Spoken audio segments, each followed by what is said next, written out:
Chapter 1. The Wasteland. Here in the distant past was once the heart of Tianxin Daozhou, and indeed the entire Taishan realm. At that time, it was known as the Heavenly Domain, the residence of the foremost imperial clan of the Taishan realm, the Lu family. The Lu family. That was the most illustrious imperial lineage during the age of humanity, eons ago. At the zenith of its power, it boasted 7 great emperors from a single lineage. However, this grandeur also drew the envy and caution of the masters of various forbidden zones. They feared that the Lu family might produce a being surpassing even an emperor, thereby rendering the forbidden zones obsolete. Thus, at the twilight of the age of humanity, the most formidable dark upheaval in history was unleashed. No less than 33 masters of forbidden zones emerged simultaneously, unleashing an unparalleled slaughter upon the world. Moreover, they deliberately spread out, launching assaults from 7 different directions against the 3,000 Daozhou. Even a fool would grasp that this was a strategy aimed at defeating the 7 ancestral emperors of the Lu family, separated and conquered one by one. Yet, in response to the cries of the masses and the prayers of the people, the 7 ancestral emperors of the Lu family, resolute and unyielding, emerged from their domain, dividing into 7 paths to confront the masters of the forbidden zones. A brutal battle ensued, lasting a century, shattering countless stars and obliterating innumerable realms. In the end, all 33 masters of forbidden zones were slain. However, the Lu family suffered equally grievous losses. All 7 supreme imperial weapons were shattered, and every elixir of immortality was exhausted. The 7 ancestral emperors of the Lu family were reduced to but 1. 7 ancestors departed. Only 6 returned. Moreover, the returning 6th ancestral emperor bore injuries that could not be healed. Within just a few years, due to the worsening of his wounds, he perished within the ancestral hall of the Lu family. From that moment on, the Lu family fell into an abyss of despair. Fast forward to the present day. Having endured countless epochs of change and the erosion of millennia, the once illustrious heavenly domain has now become the most desolate wasteland. The former Lu family is no longer an imperial clan. It has been reduced to a minor clan, barely stronger than the realm of comprehension, subjugated under a 3rd-tier martial dynasty in the eastern part of the wasteland. At this moment, within the Great Zhou dynasty in one of the northern border states, Lingzhou, Feiyun City, a gray-robed elder, exuding an air of defiance, ascended in a shimmer of spiritual light. Under the fearful gazes of the martial artists of Feiyun City, he strode upon the clouds. As the gray-robed elder receded from view, the martial artists of Feiyun City dared to shift their attention back to the family that had been threatened by him. The Lu family has truly been beset by calamities of late. First, that contemporary family head, Lu Qing, who is said to possess the potential to ascend as a king, along with his wife, suddenly went missing during their training outside. Now, it is Lu Qing's eldest daughter, Lu Yuer, who has also vanished without a trace in the secret realm. Many martial artists of Feiyun City whispered amongst themselves, casting glances at the figure standing before the Lu family's gates, an elder whose stature, though still imposing, displayed signs of stoop. Their eyes were filled with compassion. The elder, named Lu Ming, was Lu Qing's father and the previous head of the Lu family. Yet, in the face of his son and daughter-in-law's disappearance, he felt compelled to step forward to shield the younger generation from the storm. Alas, this time, the tempest that had arrived was beyond the strength of a single practitioner of comprehension to withstand. The earlier gray-robed elder was a senior from the prominent Shun family of Lingzhou, who had an ancestral figure of the divine bridge realm presiding over them, named Shunyun. He came to the Lu family on the orders of the Shun family's ancestor, to take Lu Qing's 3rd daughter, Lu Linger, as a concubine. It is said that the ancestor Shan Ba has secretly cultivated methods of yin-yang manipulation, and his wives and concubines seldom survive beyond 3 years.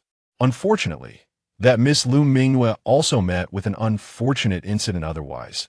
The Shun family would not be so audacious.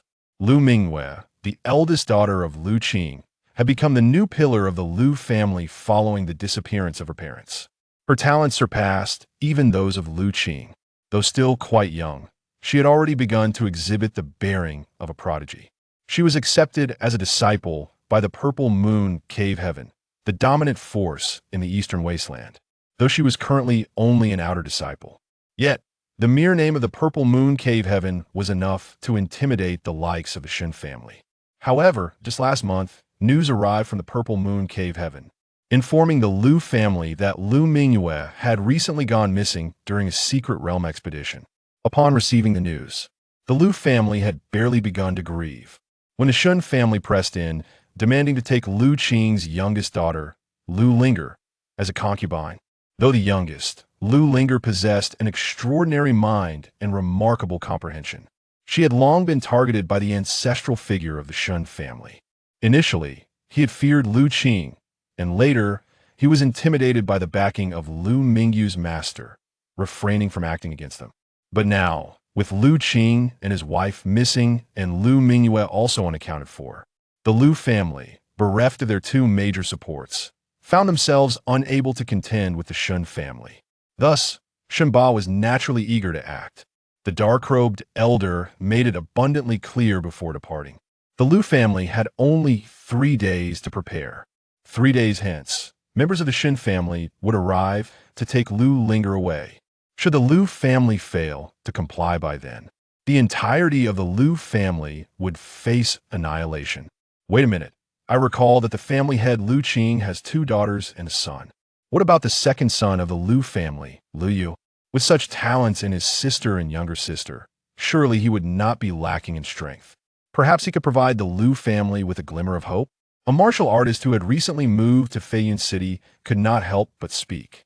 Upon hearing the name of the second son of the Lu family, the older martial artists of Feiyun City wore expressions of peculiar disbelief. Lu Yu? Huh. That young master Lu Yu, since childhood, has suffered from obstructed meridians and has been unable to cultivate. He is hardly worth mentioning. Otherwise, the Shen family would not be so fixated solely on Lu Linger. Upon hearing this explanation, the martial artists who had been puzzled suddenly understood, and their gazes towards the Lu family estate bore a tinge of pity. It seems that the Lu family truly cannot withstand this trial. Within Feiyun City, the martial artists were abuzz with discussion.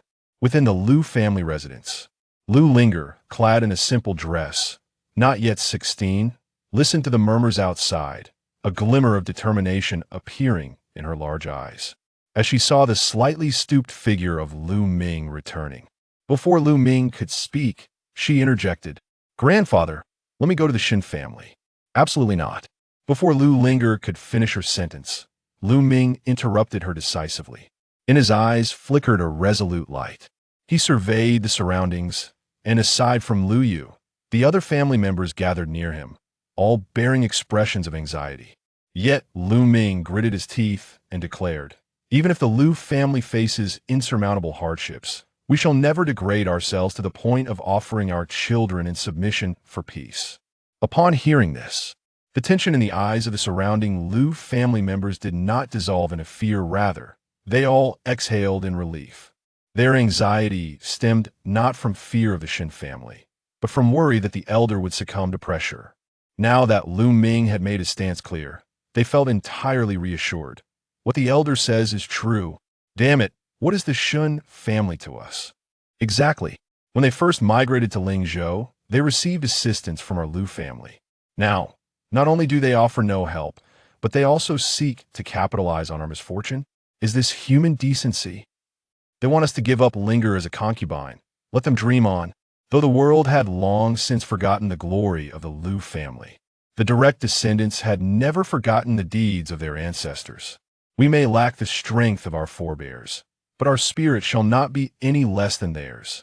Well said. The children of the Lu family can only die standing, never live on their knees. Linger, rest assured, even if we must perish, we shall not hand you over.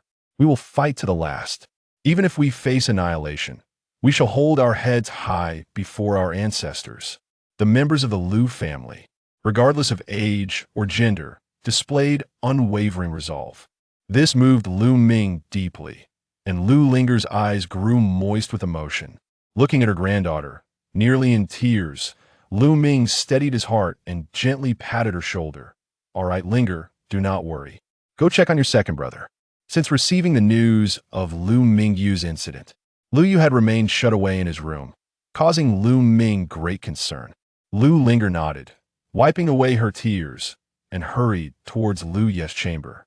Inside the room, Lu Yu slowly opened his eyes.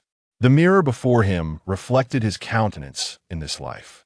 With handsome features, deep black eyes, and an ethereal aura, dressed in pristine white, he exuded an air of elegance. Anyone who beheld him would exclaim him as a jade-like young master, unparalleled in the world. Alas, this is a world of martial prowess. Looks alone cannot sustain one's livelihood. Lu Yu sighed softly. He truly did not anticipate that in this new life, his days would be even more arduous than in his previous existence. After all, he had perished while saving others in his former life. Could not this merit warrant a more favorable beginning for him in this life? He was, after all, a scion of the imperial clan. Why must the descriptor decline be appended to his status? Would it not suffice to be simply of the imperial lineage? Moreover, if he must endure the misfortune of a fallen dynasty, could he at least be afforded some form of assistance? He did not desire much, merely an extraordinary talent would suffice. He would not mind taking his family to new heights. Lu Yu was certainly open to that prospect. Yet he found himself beset by the obstruction of his meridians, rendering him unable to cultivate. He could only watch helplessly as his kin faced peril, unable to extend a helping hand. This left Lu Yu increasingly frustrated. Just as he grappled with his discontent, a sound chimed. Ding! Detection indicates that the host has reached the age of 18 and the golden finger has been activated. Congratulations, host, for awakening the gate of eternity. The rules for utilizing the gate of eternity are as follows. 1. The existence of the gate of eternity must not be mentioned to anyone. 2. The cooling period for the gate of eternity is 1 month. Once this period concludes, it will assist the host in traversing the ages and accessing parallel timelines. 3. The gate of eternity possesses the ability to alter the flow of time. With the aid of the gate of eternity, while the host resides in other parallel timelines, only a fleeting moment will pass in the present world. And upon the host's return to the present world, time will also elapse only briefly in the bound parallel timeline. Only when the host next enters that parallel timeline will the flow of time return to normal. 4.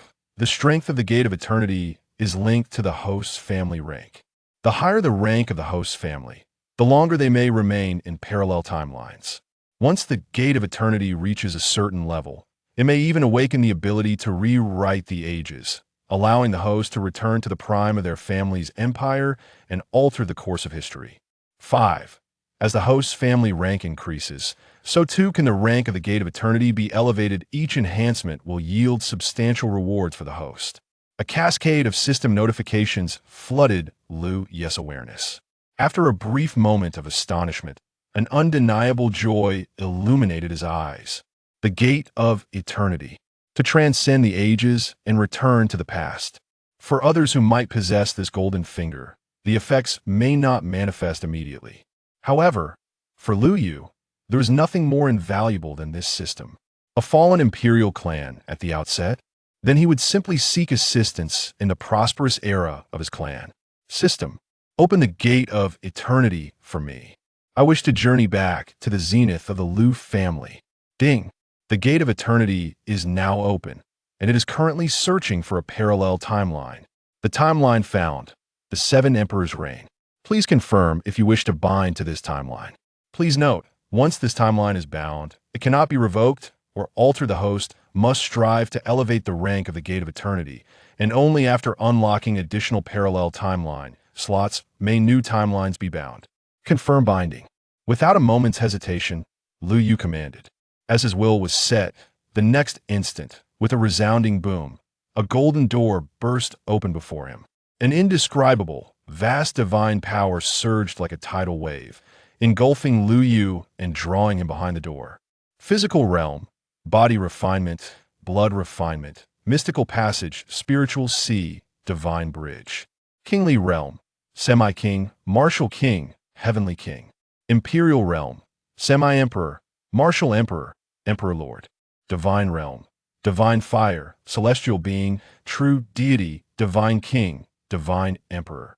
Holy realm, semi-saint, saint, holy lord, holy king, great saint. Supreme realm, celestial sovereign, Tao sovereign, semi-supreme, supreme, supreme of creation.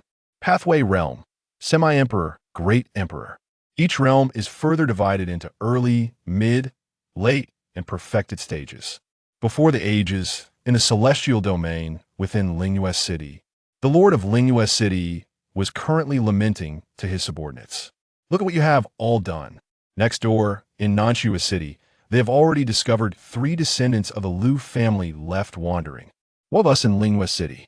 It has been over a month, and not a single descendant of the Liu family has been found.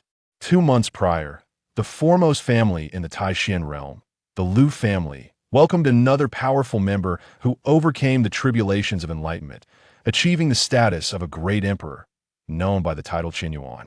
Thus, the Liu family now boasted 7 great emperors, akin to 7 suns soaring in the sky. The lords of the various forbidden zones were filled with trepidation, refraining from any rash actions. This ushered in a long-awaited era of peace throughout the Tai-Xian realm. The beings of Tai-Xian naturally expressed boundless gratitude to the Liu family.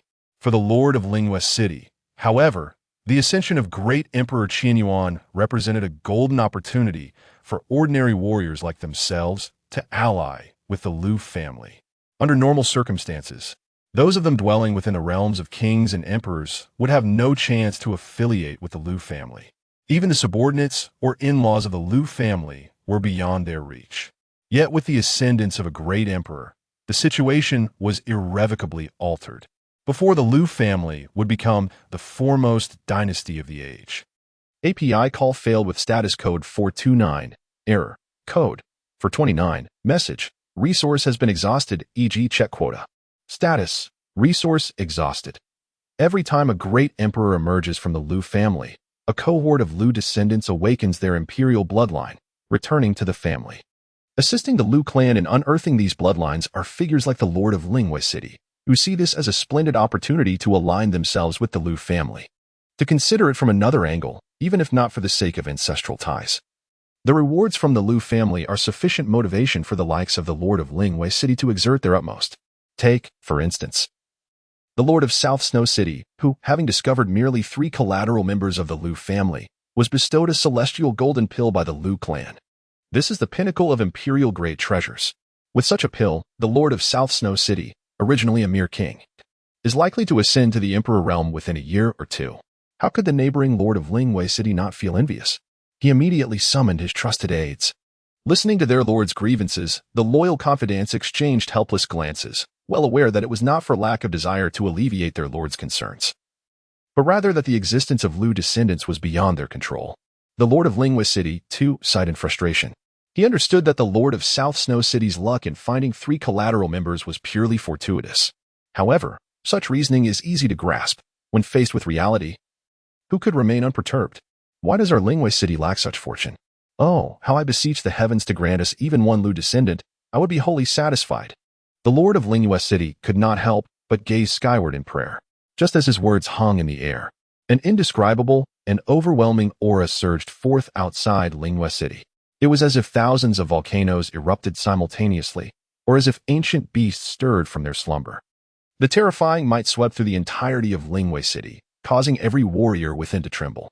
The Lord of Lingyue City and his companions held their breath instinctively.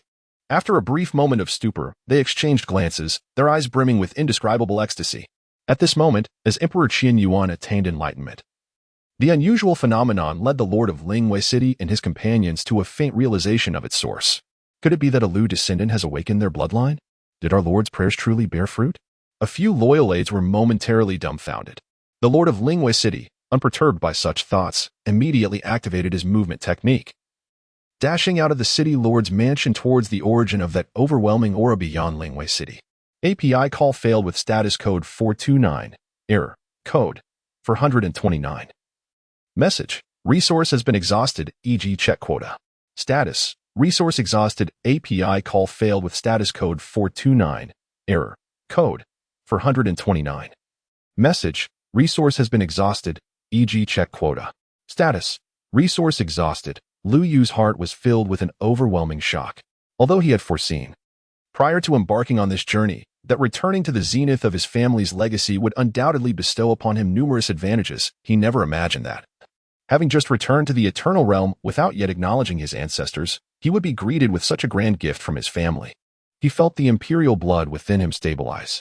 API call failed with status code 429. Error.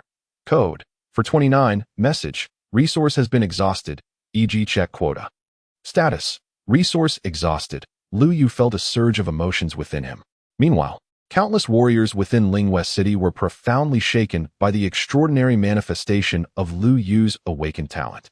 Each gaze directed towards the city outskirts was filled with disbelief. Who is this person, so audacious as to exert such overwhelming power? Is he challenging the very lord of Lingwei City? The young man appeared to be no more than 17 or 18 years old. How could he possess such formidable presence? Wait, why can't I sense his cultivation? This little fellow hasn't even tempered his body yet? What, then, accounts for his imposing aura? As the crowd remained bewildered, the lord of Lingwei City, accompanied by several trusted aides, dashed out of the city. Upon the arrival of the city lord, many bewildered warriors within Lingwei City assumed that the lord intended to suppress the striking young man. Numerous female warriors displayed expressions of concern, wishing to persuade the city lord to show mercy. However, before they could voice their thoughts, the city lord had already rushed before Lu Yu, bowing deeply to the ground in reverence. Indeed, a scion of the imperial lineage. Young master, please follow me. I am the local city lord, and prior to my arrival, I had already informed your family. It won't be long before someone from the Lu family comes to escort you. If the city lord had only speculated before exiting the city, the moment he laid eyes on Lu Yu, he was certain that Lu Yu was undoubtedly a descendant of the imperial family. That overwhelming, earth-shattering aura could only belong to one awakened with imperial blood. Upon hearing the city lord's words, the warriors throughout the city fell into a hushed silence, their gazes towards Lu Yu now filled with boundless reverence and envy. A scion of imperial blood. What a meteoric rise. Whose family does this young man belong to? Quick, find out, and prepare gifts. I must pay a personal visit. Fool. Do you think you can compete with the city lord for favor? He stands right there. Who could possibly outshine him? Oh dear. My beloved is going to the Lu family. It seems we shall be worlds apart from now on. Goodness, sister. You've only just noticed this young man after a fleeting moment. The city's warriors were abuzz with incessant chatter, the air filled with excitement. Thank you, city lord. API call failed with status code 429. Error. Code. For 29. Message. Resource has been exhausted, e.g. check quota. Status. Resource exhausted. Lu Yu also gleaned some contemporary intelligence from the lord of Lingwei City. It was during the nascent days of the Qianyuan Emperor's enlightenment that the most significant dark upheaval in history erupted, a century after the emperor attained his Tao. This implies that Lu Yu has roughly 100 years to alter the future of the Lu family. Considering the adversaries that emerged during that tumultuous period, a century may not be deemed sufficient. Nevertheless, as a traveler from a later era, endowed with the ability to foresee the future, Lu Yu remains confident in guiding his family through the impending challenges. However, it is imperative to first acknowledge his ancestry and return to his roots. Reflecting on the introductions provided by the lord of Lingwei City, in Lu Yu's eyes, a glimmer of anticipation emerged. According to the words of the lord of Lingwei City, the treatment for the descendants of the Lu family who had awakened their imperial bloodline was exceedingly generous. The family categorized these imperial blood descendants into 4 ranks: heaven, earth, mysterious, and yellow. Even the lowest-ranked yellow descendants could receive cultivation resources worth 100 pounds of divine essence each month from the family. In later times, a mere ounce of divine essence was valued at 1,000,000 spiritual stones, to say nothing of 100 pounds. Even a single pound of divine essence would suffice to drive the entire lingo into a frenzy. The might of the flourishing imperial clan was indeed formidable. As Lu Yu marveled at this, a radiant divine light suddenly illuminated the teleportation array within Lingwei City. One after another, powerful figures emerged from the array, each exuding an aura potent enough to shatter mountains and stir the heavens. The lord of Lingwei City was considered a formidable figure in his own right. Having reached the rank of king, in later times, such power could dominate an entire province, commanding the lives and deaths of millions. Even in the ancient realms, he would be regarded as a master. However, as the figures continued to emerge from the teleportation array, The Lord of Lingwei City felt as if he had been reduced to an insignificant ant. Each of these formidable beings, without lifting a finger, could crush him into dust with merely a single strand of hair. Is this the entourage of the imperial clan? The Lord of Lingwei City was profoundly shaken. Beside him, Lu Yu's eyes widened as he gazed at the group before him. He could sense a deep, bloodline-rooted affinity emanating from these individuals. Indeed, these were the powerful ancestors of the Lu family from eons past. Lu Yu sighed inwardly. Upon sensing Lu Yu's gaze, the group could not help but smile. The leading figure, a middle-aged man clad in blue, nodded respectfully at Lu Yu. He then turned to the Lord of Lingwei City and spoke gently, "I am Lu Zhanshan, and I express my heartfelt gratitude to you, my friend, for helping the Lu family locate a descendant of imperial blood, enabling our family to reunite." Lu Zhanshan then raised his hand and presented a spirit ring to the Lord of Lingwei City. The Lord's eyes widened in astonishment upon hearing Lu Zhanshan state his name, leaving him utterly speechless. Those loyal to him behind also gaped in disbelief, forgetting to accept the previously coveted gift. Each of them regarded Lu Zhanshan with a profound sense of reverence. Lu Zhanshan? The legendary mountain guardian saint. In the current world, where imperial clans abound, beings of the supreme realm rarely reveal themselves unless in dire circumstances. The pinnacle of the sacred path realm. The great saint's strength represents the most formidable force among the various great traditions. This mountain guardian saint is universally acknowledged as the most extraordinary great saint in the history of the Lu clan, and even across the 3,000 Dao provinces of Taishan. He has been praised by the first emperor of the Lu clan, the spirit void ancestor, as a peerless powerhouse with emperor potential. Meanwhile, beside him, Lu Yu's eyes gleamed with excitement upon hearing the name of Lu Zhanshan. Could it truly be the revered ancestor of the mountain guardian? API call failed with status code 429. Error. Code 429. Message. Resource has been exhausted, e.g. check quota. Status. Resource exhausted. Lu Zhanshan is indeed one among them. During the impending chaos of darkness in the future, he, alongside the master of the Forbidden Zone, breached the boundaries of the Taishan realm. The formidable beings they nurtured from the Forbidden Zones followed closely behind, unleashing an unfathomable massacre across the 3,000 continents of Taishan. To safeguard the evacuation of the populace from a continent, Lu Zhanshan, who had only attained the heavenly sovereign realm, resolutely stood his ground.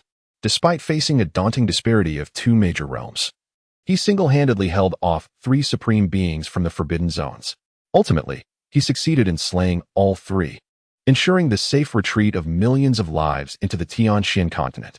However, Lu Zhanshan paid the ultimate price, exhausting his own primordial essence and blood, and thus fell into eternal slumber upon the soil of that continent. The deeds of these ancestors of the Lu family have been passed down through countless generations, remaining vivid in the memories of the descendants, including figures like Lu Yu and Lu Linger, who were well acquainted with these tales. At this moment, the sight of Lu Zhanshan stands before them. Lu Yu's heart was filled with immense excitement. Fortunately, having lived 2 lives, he quickly regained his composure. Upon completing the customary gifts, Lu Zhanshan warmly invited Lu Yu to his side to examine his bloodline. As he conducted the examination, Lu Zhanshan couldn't help but exclaim in astonishment, "My dear child, how is it that the imperial blood within you is so remarkably potent? Given your constitution, you should have awakened your bloodline long ago, during the time of the Lingshu emperor ancestor. Why has it taken until now for you to awaken?" Taken aback by Lu Zhanshan's words, Lu Yu pondered the implications. It appeared that his previous leap in aptitude, achieving the celestial grade, was not solely attributed to the family's current flourishing state, but rather, his own bloodline played a significant role as well. This revelation left Lu Yu somewhat astonished.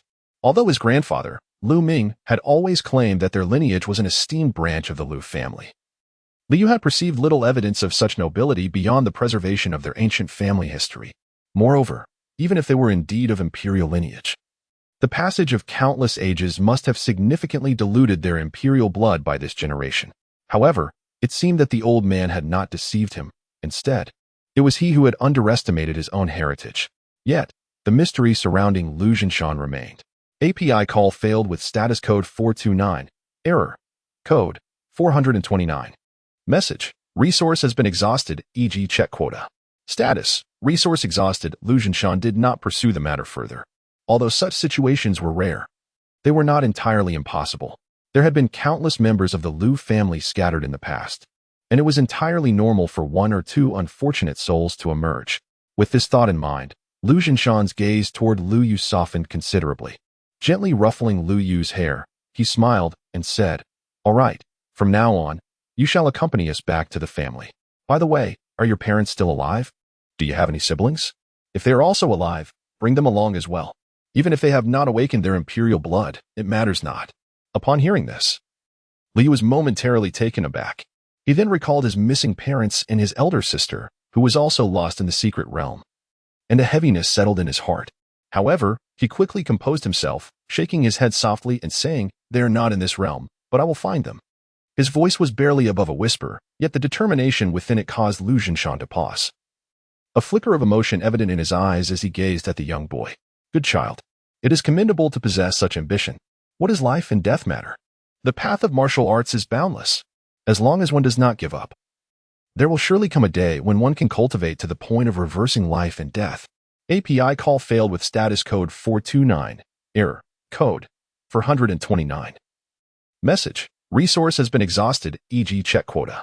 Status. Resource exhausted. API call failed with status code 429. Error. Code 429. Message. Resource has been exhausted, e.g. check quota. Status. Resource exhausted. API call failed with status code 429. Error. Code 429. Message. Resource has been exhausted, e.g. check quota. Status. Resource exhausted. API call failed with status code 429. Error. Code 429. Message. Resource has been exhausted, e.g. check quota. Status. Resource exhausted. Ultimately, Lu Yu was assessed by Lu Jinshan and classified as an upper-tier Xian grade. The residence allocated to him was a standalone villa, within which a spirit gathering array was established, reaching the divine tier. Although it was merely the lowest tier of the divine grade spirit gathering array, known as the divine fire tier, its efficacy far surpassed that of the imperial grade spirit gathering arrays utilized by other Xian grade disciples. This distinction evoked profound envy among the numerous Lu family members who returned to the clan alongside him. Given Lu Yu's innate talent, coupled with the privileges bestowed upon him as an upper-tier Xian grade disciple, they speculated that within 3 to 5 years, he might ascend to the Earth grade sequence. On their return journey, they had gleaned from the Lu family's experts, including Lu Jinshan, the cultivation treatment afforded to disciples of the 4 grades: Heaven, Earth, Xian, and Yellow. Disciples of the Yellow and Xian grades were nurtured according to the standards of Divine Realm Masters, while those of the Earth grade and above were groomed with the future of a potential saint in mind. The disparity between these 2 grades was nothing short of monumental. For instance, in terms of the allocation of precious medicinal herbs, disciples of the Xian grade, prior to entering the royal path, were permitted to receive a single imperial grade medicinal herb each month. In stark contrast, Earth grade disciples, even if they had just embarked on body refinement, could claim a divine grade medicinal herb from the divine herb garden each month. However, more than all these considerations, Lu Yu was particularly concerned about the crucial information regarding the Lu family's divine herb garden. If memory served him correctly, there existed within the Lu family's divine herb garden a true phoenix nirvana fruit, which had remained undiscovered for a long time. It was only later, during a visit from a prodigy of the Tuoba family, a relative by marriage of the Lu clan endowed with the innate spirit of flora, that the existence of the true phoenix nirvana fruit was detected, leading to its secret removal. Contemplating this, a glimmer of fierce brilliance flickered in Lu Yu's eyes. The true phoenix nirvana fruit is a supreme imperial elixir. Although it is not an elixir of immortality, its efficacy is no less remarkable. It stands as the quintessential remedy for profound injuries to the Tao. Regardless of the severity of the injury sustained, a single consumption guarantees immediate healing. In the original timeline, following the decline of the Lu family, the Tuoba clan rose to prominence, giving birth to a quasi-emperor on the 9th level, poised to attain the Tao. However, that Tuoba quasi-emperor could not withstand the tribulation of ascension, suffering grievous injuries to the Tao. At that time, the world believed that this Tuoba quasi-emperor was destined to fall. Unexpectedly, the young prodigy from the Tuoba family, who had absconded with the true phoenix nirvana fruit, presented it at this critical juncture, restoring the Tuoba quasi-emperor to health. Moreover, to showcase their extraordinary abilities, this Tuoba prodigy made a point of proclaiming their unparalleled talent, asserting that they far surpassed the numerous prodigies of the Lu family. When the Lu family was at its zenith, no one had discerned the value of the true phoenix nirvana fruit. Only she, with her discerning eye, successfully acquired it, thus preserving the life of the Tuoba quasi-emperor. As the Liu family waned, the Tuoba clan flourished. The Tuoba clan flourishing? Liu pondered over these four characters, his gaze icy and unyielding. The Tuoba clan, initially a mere minor lineage of divine rank, had gradually ascended to the status of an immortal family. All thanks to the support of the Liu family. API call failed with status code 429. Error. Code. For 29. Message. Resource has been exhausted, e.g. check quota. Status. Resource exhausted. In Liu Yu's eyes, a cold gleam flickered. Confirming the accuracy of his memories, Liu Yu abruptly rose to his feet. He set off directly towards the imperial city square in search of his great-uncle, Liu Zhinshan. After acknowledging his lineage, the hierarchy among Liu Yu and his companions was established. Henceforth, there was no need to address Liu Zhinshan with the formal title of Great Sage Zhinshan. He could simply refer to him as Great-Uncle. The imperial city square was vast and magnificent. Though turned to square, its expanse likely surpassed that of the entire Feiyan city in the present world. Tens of thousands of Liu family descendants thronged the square, engaging in discourse or leisurely strolls. Nevertheless, the distinguished position of Great Sage Liu Zhinshan was not difficult to locate. It was situated atop the highest observation platform of the imperial city square. Under normal circumstances, it is rare to encounter a figure of such exceptional caliber as Liu Yu. However, considering that Liu Yu and his fellow returnees from the family have endured considerable hardships and have never had the privilege of guidance from esteemed masters in their cultivation, their sudden return and the high-level techniques they have been granted present challenges, without the mentorship of renowned instructors, relying solely on self-exploration. Even with the awakening of their imperial bloodline and significant improvements in their talents, their progress will be slow. Consequently, during this period, many prominent figures from the Liu family, including Liu Zhinshan, have emerged from seclusion to oversee the plaza of the Liu family's imperial city, offering guidance on the cultivation dilemmas faced by the newly returned descendants. Upon seeing Liu Yu's arrival, Liu Zhinshan could not help but smile, as he held a profound impression of this filial and resolute junior. He intended to summon Liu Yu for a thorough discussion. However, upon hearing the intelligence Liu Yu brought, Liu Zhinshan was suddenly unable to remain composed. The true Phoenix Nirvana fruit? Are you certain? API call failed with status code 429. Error. Code. For 29. Message. Resource has been exhausted, e.g. check quota. Status. Resource exhausted. Liu Zhinshan squinted, still feeling a sense of disbelief within. It is not uncommon for one to awaken various martial talents under the stimulation of imperial blood. However, the ability to foresee the future is an extraordinary gift. Each talent bears an incomprehensible terror. If the accuracy is sufficiently high, its worth rivals that of an imperial heir. Thus, although harboring some skepticism, Liu Zhinshan nonetheless issued orders, arranging for a meticulous search. The first objective was to validate Liu Yu's capabilities. The second was that the intrinsic value of the true Phoenix Nirvana fruit warranted such effort. A supreme imperial medicine capable of healing significant injuries to the Tao is a rarity, even within the Liu family. With Liu Zhinshan's command, the Liu family sages, tasked with guarding the divine herb gardens, swiftly sprang into action. Initially, they did not take the matter seriously. Each sage inspected their respective gardens and found no issues. Yet Liu Yu remained unperturbed. It is a common principle that divine objects often conceal themselves. The sages, in their routine inspections of the herb's maturity, rarely considered the possibility of an imperial herb hidden within their gardens. Their examinations were merely procedural, a cursory sweep of their consciousness.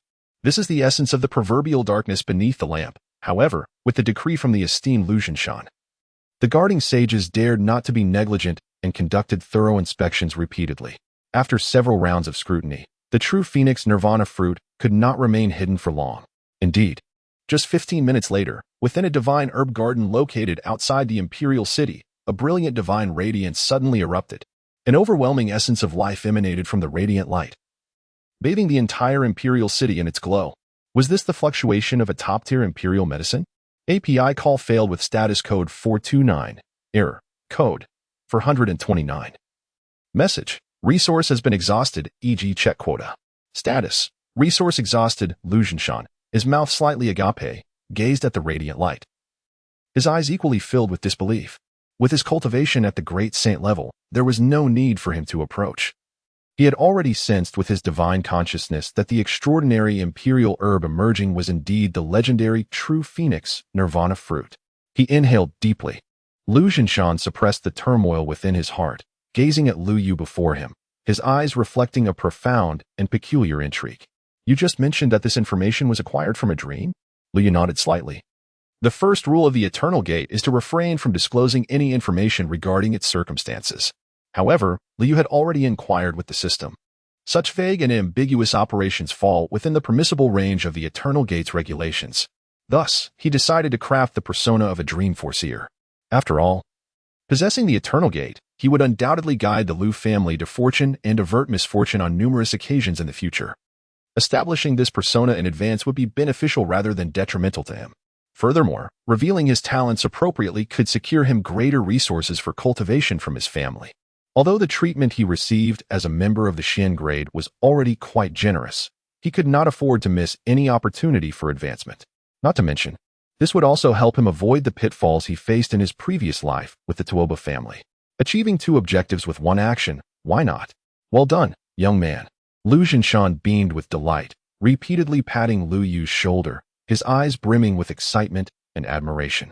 Your prophetic dream, while not yet fully validated by this singular occurrence, holds promise, and my great-uncle assures me of its significance.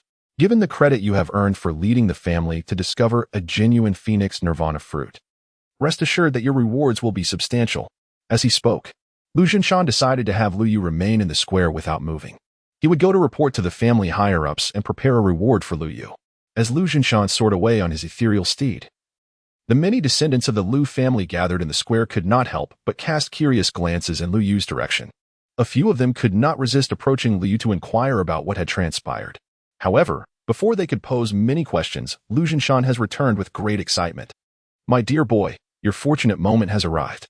Lu Jinshan raised his hand, and a resplendent golden token of the earthly rank gracefully descended into Lu Yu's grasp. Following this, Lu Jinshan flicked his finger once more, causing a palm-sized glazed jade vial to gently land before Lu Yu. The vial was adorned with mystical patterns that shimmered with ethereal light. Within it, a droplet of golden blood floated, emanating an unfathomable wave of power that reverberated through the surrounding void. Had it not been for the vial's containment, the onlookers would have firmly believed that this single droplet possessed the might to shatter the imperial city square. The overwhelming aura made everyone feel as though, in the vast expanse of heaven and earth, only this drop of true blood held supremacy, reigning unparalleled above all else. Was this formidable presence truly that of supreme blood? The other dignitaries of the Lu family, stationed in the square, cast astonished glances at one another. API call failed with status code 429. Error. Code 429. Message. Resource has been exhausted, e.g. check quota.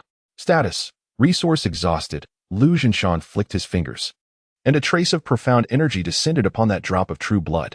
As this energy stirred, a hint of supreme imperial might emanated from the blood, enveloping the entire venue in an instant silence.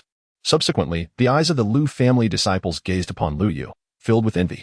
Indeed, they mused. This must be a drop of true blood left by one of our 7 ancestral emperors during their time in the Supreme Realm. In the Grand Plaza of the Imperial City, countless disciples of the Lu family, even those of the highest sanctity among them, were deeply shaken. A single drop of true blood left by an emperor, even from their time in the Supreme Realm, possesses an invaluable rarity. If placed in the outside world, it would undoubtedly incite a fierce competition among potential emperors, who would eagerly offer their meticulously forged imperial weapons in exchange without a moment's hesitation. Liu was equally astonished. Although he anticipated that his family would intensify their training efforts after he revealed his innate talent, he never expected such a lavish investment. The bestowal of a single drop of true blood from a great emperor was indeed a formidable gesture. Observing Lu Yu's astonished expression, Lu Jinshan smiled faintly, his eyes shimmering with eager anticipation as he encouraged, "My boy, do not feel anxious. You have assisted the family in locating a true Phoenix Nirvana fruit. Its worth surpasses that of this drop of Supreme Emperor's true blood by far. Moreover, with this drop of true blood as your foundation, your talent is likely to ascend even further." Upon hearing Lu Jinshan's words, Lu Yu comprehended the situation. It appeared he had underestimated the value of his prophetic ability. Yet, upon reflection, it made perfect sense. If his talent could indeed achieve remarkable accuracy, perhaps it wouldn't even require absolute precision. A mere 50% success rate in foreseeing critical events would hold immense strategic significance for the entire Lu family. From this perspective, the reward of this drop of Emperor's true blood was not as extravagant as it initially seemed. Rest assured, uncle, I shall not disappoint the family. Liu smiled faintly, stepping forward to accept the jade vial containing the essence of the great emperor's blood. As a visitor from the future, even in the absence of this precious blood, Liu Yu's foresight boasted an impeccable accuracy. With such confidence, he felt no anxiety, his demeanor calm and self-assured, wholly untroubled by the responsibility of this drop of imperial essence. This remarkable spirit only served to deepen Lu Zhinshan's admiration. What a fine young man! As a scion of the Lu family, you ought to possess such audacity. As he spoke, Lu Zhinshan gestured towards the Earthgrade token in Liu Yu's hand. The day has grown late, and since you have only just settled in, it is unlikely you will have time to relocate again. I shall arrange for someone to prepare your residence of the Earthgrade. By tomorrow, it should be ready for your move. Upon hearing Lu Zhinshan's words, the numerous Lu family disciples gathered in the square could hardly contain their excitement. The majority present were merely of the yellow or mysterious grades. Although the great emperor's blood was invaluable, it felt distant from their grasp. However, the privileges accompanying the Earthgrade status were well known and longed for. At this moment, their gazes towards Liu Yu were filled with envy. Yet, Liu Yu had no time for idle thoughts. With the emperor's blood in hand, he returned to his small courtyard, preparing to enter his quiet chamber to refine the essence. Just as he was about to begin, a voice from outside his courtyard interrupted him. Young Master Liu Yu, I am Liu Lei, an attendant from the inner city. By the decree of the great Saint Zhinshan, I am here to deliver the 9 Refinement Divine Pill. The 9 Refinement Divine Pill is the pinnacle of divine-grade elixirs, typically utilized in conjunction with various precious herbs and pills. Not only does it enhance the efficacy of these substances, but it also significantly accelerates their refinement process. Clearly, Lu Zhinshan had considered Liu Yu's low cultivation level and prepared this special aid to facilitate his swift absorption of the essence contained within the great emperor's blood. After sending Liu Lei away, Liu gazed thoughtfully at the 9 Refinement Divine Pill in his hand. API call failed with status code 429. Error. Code 429. Message. Resource has been exhausted, e.g. check quota. Status. Resource exhausted. Liu Yu activated the spiritual array within the tranquil chamber, subsequently consuming the 9 refined divine pill along with a mouthful of the emperor's true blood. In that instant, as the imperial blood coursed through him, he felt as though a sun had descended into his very being. The once placid imperial blood erupted into a boiling frenzy. His meridians and bones felt as if they were ignited by the imperial blood itself.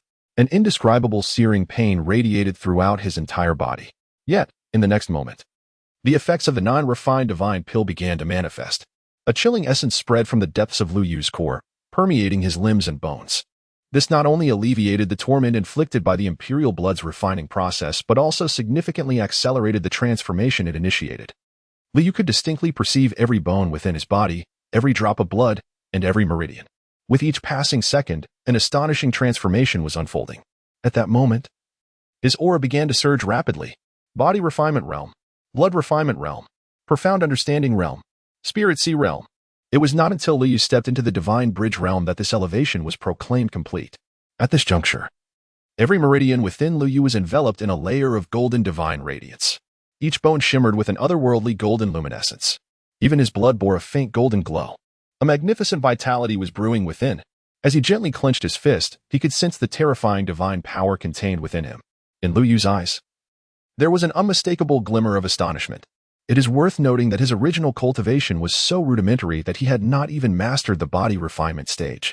However, now, with a single drop of the Emperor's true blood entering his body, he has leapt across 5 realms, reaching the pinnacle of the corporeal domain.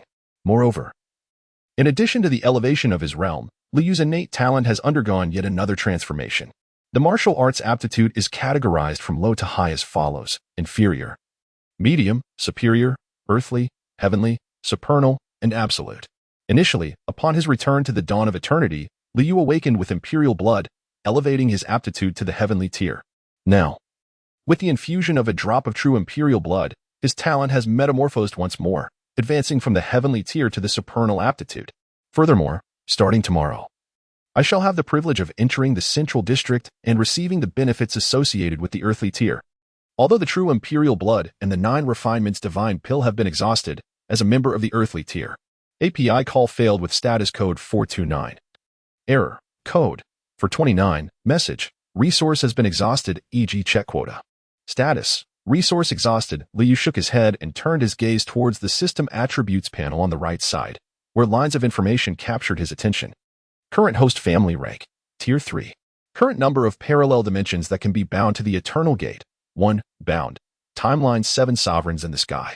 Current duration the host may reside in the parallel dimension, 3 days countdown, 00023. The Eternal Gate Assistant reminds you that once the host family rank is elevated to Royal Tier or above, the Eternal Space feature will be unlocked. Items stored in the Eternal Space can be transferred by the host, allowing a certain quantity of items acquired in the parallel dimension to be stored within the Eternal Space, enabling the host to traverse the ages and return to the present world. It took 2 days to return from Lingwei City to the Lu family's imperial city. Refining the true blood of the great emperor took an additional day. API call failed with status code 429. Error. Code. For 29. Message. Resource has been exhausted. E.g. Check quota. Status. Resource exhausted. Lu Yu, with a tranquil mind and focused spirit, summoned the spiritual energy within him, allowing it to circulate along the pathways of his cultivation technique. As the technique progressed, an indescribable, vast aura suddenly erupted from within him.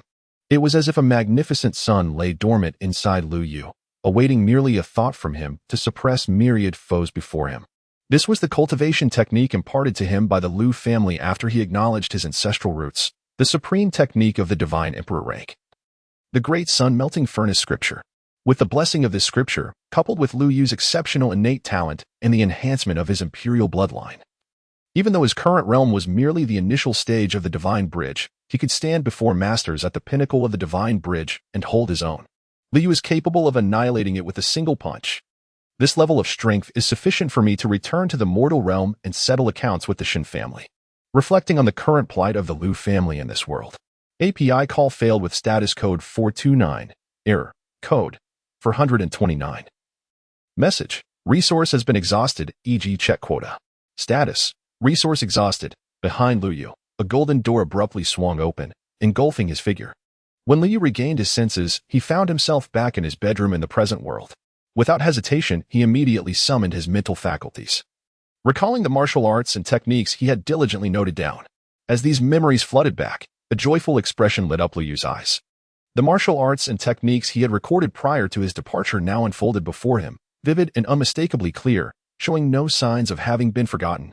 Indeed, I have discovered a hidden passageway. A look of delight blossomed in Lu Yu's eyes. Although he could not bring back physical items, the ability to inherit martial arts techniques was, in itself, a remarkable achievement. Despite the haste of the situation, the techniques Lu Yu retrieved were of a lower tier. However, this lower tier was relative to the esteemed standards of the Lu family. In truth, the 7 techniques and 9 martial arts he brought back all reached the level of the Heavenly King rank. Even the sovereign of Lingzhou, granted noble titles by the Great Zhou dynasty for their territorial conquests, lacked such high-caliber martial arts inheritances. Furthermore, Lu Yu had specifically instructed Lu Lei to seek out techniques that did not demand high levels of comprehension or aptitude. After all, the Gate of Eternity could only be utilized by Lu Yu as its host. Although he had awakened the blood of the emperors, his kin did not share this fortunate opportunity. Should the techniques require excessive comprehension or aptitude, like the Grand Sun Melting Furnace he was currently cultivating, even if Lu Yu were to present them. API call failed with status code 429. Error. Code. For 29. Message. Resource has been exhausted, e.g. check quota. Status. Resource exhausted. Lu Lingo was taken aback as she pushed the door open, only to find Lu Yu gazing at her with a cheerful smile. In an instant, a surge of aura from the divine bridge realm erupted, causing Lu Linger's eyes to widen in astonishment. Lu Yu, the father of Lu Linger, once attained the realm of the divine bridge in his earlier years. Thus, Lu Lingo is quite familiar with the fluctuations of Lu Yu's current realm. However, it is precisely for this reason that Lu Linga felt an even greater shock in her heart. This aura. Second brother, how did you manage to break into the divine bridge realm? Lu Yu smiled faintly and softly remarked, I am not entirely certain, but I suspect it is the awakening of the ancestral bloodline within me. Awakening of the bloodline? Lu Lingo was filled with incredulity, yet she swiftly embraced this new reality. Her eyes sparkled with joy. This was indeed splendid news. I must inform grandfather and the clan immediately. Although everyone had mentally prepared themselves for a final stand, who would willingly choose such a path unless absolutely necessary. However, now, everything would be different. With my brother by my side, our Lu family would finally weather this great calamity. Ever since Lu Qing went missing, Lu Lingo had become increasingly reticent. Just days ago, the news of Lu Mingyue's discovery of the Lost Realm had returned. Lu Lingo felt even more despondent. Therefore, at this moment, she gazed at her sister's long-lost vivacity. A glimmer of satisfaction emerged in Lu Yu's eyes. He rose to follow his sister, smiling as he spoke. Do not rush. Let us go together. I have gifts to present to everyone. Gifts? Lu Linger was increasingly filled with delight. She immediately quickened her pace to follow her brother, hastening into the courtyard. In the center of the yard, Lu Ming and several other clan members had yet to disperse. Upon noticing Lu Lingo approaching alongside Lu Yu, the little girl's face radiated with exuberant joy. API call failed with status code 429. Error. Code 429. Message. Resource has been exhausted, e.g. check quota. Status. Resource exhausted. Lu Ming had yet to finish his words. API call failed with status code 429. Error. Code 429. Message. Resource has been exhausted, e.g. check quota. Status. Resource exhausted. Lu Yu smiled and nodded, succinctly explaining his circumstances. Naturally, he refrained from mentioning the ancient gate. He merely stated that he had awakened the bloodline of his ancestors and that within this imperial blood, there resided numerous inherited memories. Thus, he entrusted the martial arts and cultivation techniques he had brought back to Lu Ming, requesting his assistance in distributing them among their kin. He urged his family members to hasten their training and strengthen themselves. After all, according to the standards of the ancient gate, mere breakthroughs in Lu Yu's own realm were insufficient for elevating the family's rank. A substantial number of strong individuals at corresponding levels were also necessary to catalyze the overall transformation of the family's standing. Truly, may the heavens bless the Lu family. May the heavens bless the Lu family. As he gazed at the scrolls of martial arts and cultivation techniques commencing at the Heavenly King tier that Lu Yu presented. API call failed with status code 429. Error. Code 429. Message. Resource has been exhausted, e.g. check quota. Status. Resource exhausted. API call failed with status code 429. Error. Code 429. Message. Resource has been exhausted, e.g. check quota. Status. Resource exhausted. Lu Ming came to his senses, nodding repeatedly as he beckoned Lu Yu and others to accompany him to the ancestral hall for the sacrificial rites. Naturally, Lu Yu would not decline this invitation. However, he did not anticipate that after the simple sacrificial ceremony concluded, API call failed with status code 429. Error. Code 429. Message. Resource has been exhausted, e.g. check quota. Status. Resource exhausted. API call failed with status code 429. Error. Code 429. Message. Resource has been exhausted, e.g. check quota. Status. Resource exhausted. The elders of the Lu family, who initially wore expressions of joy and delight, were contemplating the opportunity to rest after Lu Ming relinquished his authority. However, upon hearing Lu Ming's words, their faces instantly turned somber. Upon hearing this, Lu Ming's fierce eyes widened, and his expression turned stern. Go, go, go. I am nearing a century in age and only just retired. And what of you? Each of you is merely in your 60s or 70s, the prime of your lives. Retirement is nonsense. Focus on assisting you and strengthening our family. Lu Ming casually placed his hand behind his back, humming a cheerful tune as he strolled out of the ancestral hall. However, before he could fully exit, an elder of the clan could no longer contain himself. Ming Good, didn't you claim you were retiring? Why then are you still carrying a scroll of URS techniques? Are you planning to offload all the work onto us while you secretly indulge in your own cultivation? This remark nearly caused Lu Ming to stumble, and he cleared his throat to mask his embarrassment, forcing a response. What do you understand? I am merely indulging in some reading to alleviate my boredom. Alleviating boredom. Do you comprehend? With that, Lu Ming seized the opportunity to swiftly depart from the ancestral hall, leaving the elders no chance to retort. While casting a glance at his grandfather's retreating figure, API call failed with status code 429. Error. Code 429. Message. Resource has been exhausted, e.g. check quota. Status. Resource exhausted. Lu Yu spoke softly, yet the mention of external foes imbued his voice with a chilling aura of lethal intent. Upon hearing Lu Yu's words, the members of the Lu family within the ancestral hall felt a surge of spirit, nodding in unison. Rest assured, master of the house, we shall not betray your expectations. Though Lu Yu had recently ascended to the realm of the divine bridge and awakened the bloodline of his ancestors, not a single member of the Lu family harbored thoughts of hindering his progress. In the days that followed, API call failed with status code 429. Error.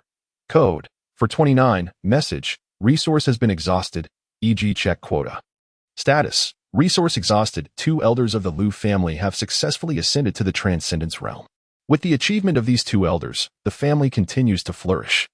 The system prompt resonated with a chime, announcing, ding. Detection of the host's family reveals 1 warrior at the 4th realm of the spirit sea, 3 warriors at the 3rd realm of transcendence, and 5 warriors at the 2nd realm of blood refinement.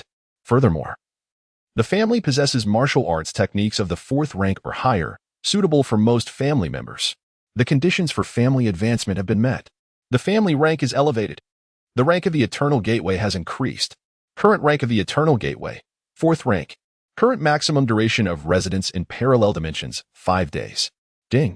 Detection confirms the host has successfully elevated the rank of the Eternal Gateway, earning an upgrade gift package. Would you like to open it? The upgrade package contains generous rewards. Graded from low to high, rare, exquisite, extraordinary, epic, legendary, and mythical. Opening the upgrade package for the first time guarantees an epic level reward or higher. Would you like to open the upgrade package? Open, was the immediate response from Lu Yu, who had long anticipated this moment. Ding. The package is being opened. Completion of opening. Congratulations, host. You have received a 5-star mythical level reward, the Primordial Sacred Body. Would you like to begin acceptance? The Primordial Sacred Body. It ranks first among the 10 sacred bodies of humanity, possessing unparalleled physical prowess and extraordinary combat strength. Moreover, it manifests 10 layers of sacred body phenomena that continuously revive as the sacred body grows.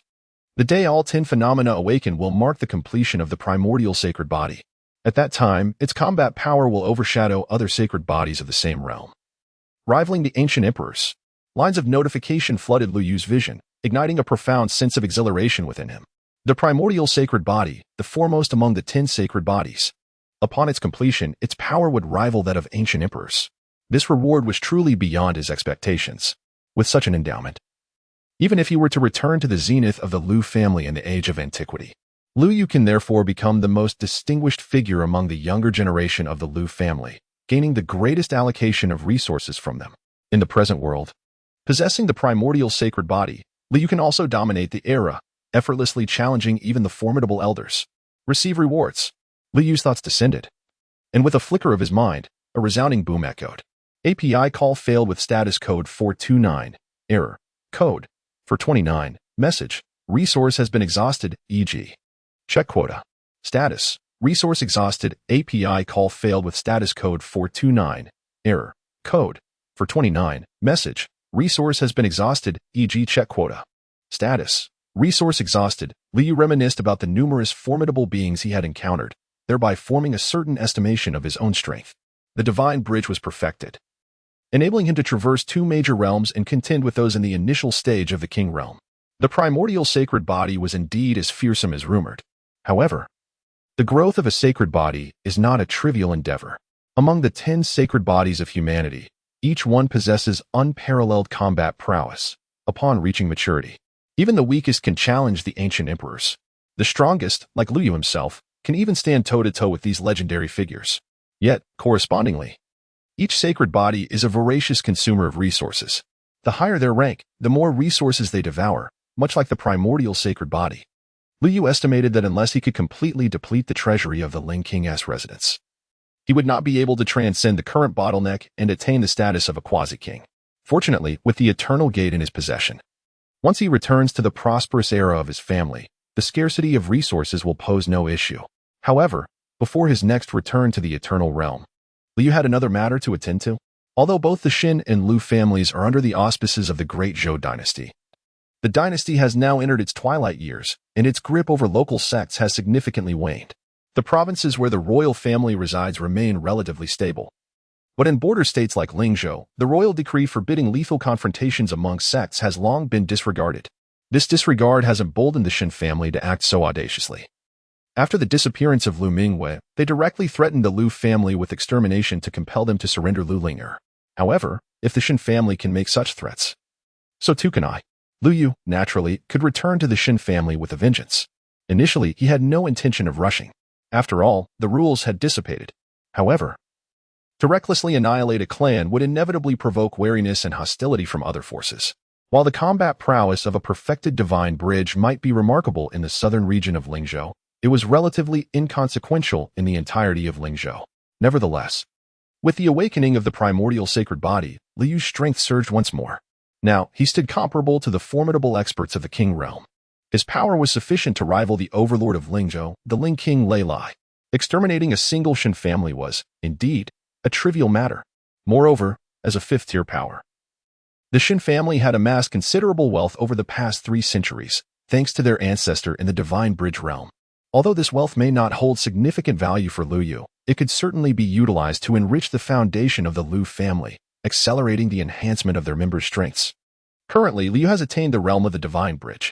If his clan could produce 3 individuals of the spiritual sea and 5 proficient in the profound, their family status would ascend, achieving the prestigious 5th rank. Contemplating this, Liu immediately took action. He crafted a spiritual talisman to be left for his clan, intended to deal with any envoys that the Shen family might send to urge them. Once the talisman was completed, he would set forth to annihilate the Shen family. However, before he could initiate the crafting of the talisman, Liu's consciousness had already detected that not far outside Feiyan City, a formidable group was rapidly approaching.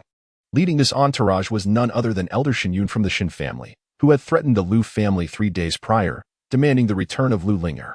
Boom. With a resounding force, Shenyun and his fellow masters from the Shen family soared through the skies above Feiyan City. The 3-day deadline had passed. Liu Linger, will you not swiftly come forth and return with us to the Shen family? Shenyun proclaimed, his demeanor aloof as he gazed down upon the Liu family's estate with disdain.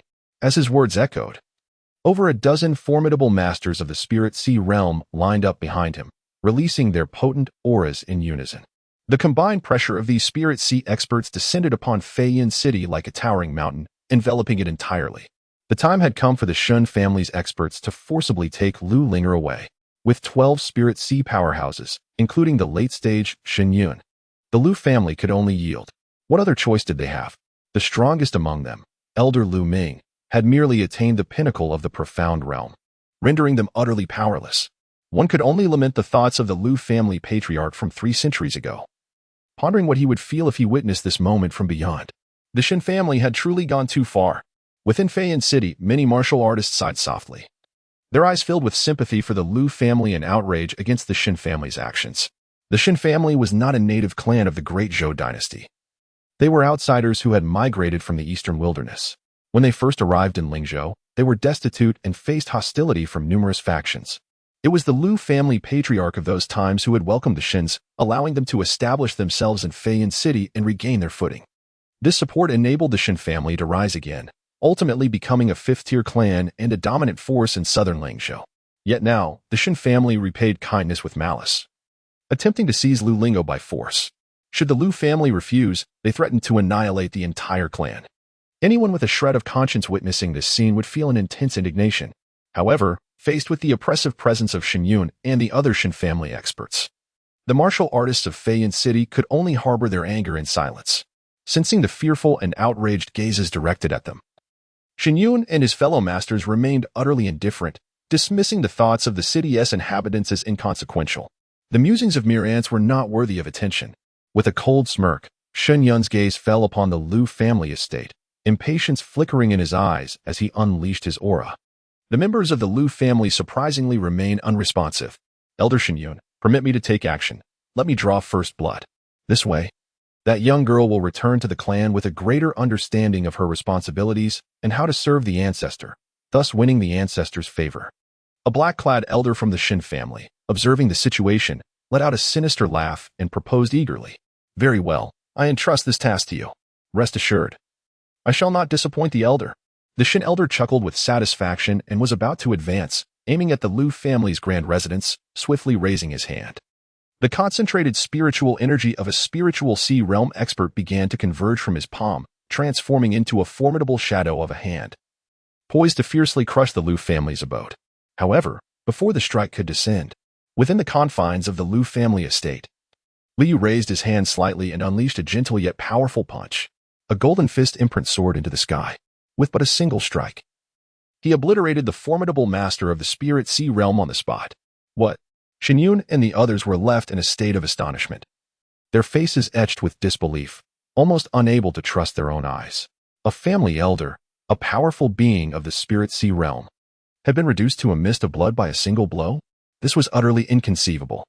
Even the ancestral patriarch might not be capable of such a swift and decisive action. Who could it possibly be? Could it be that Lu Qing has returned?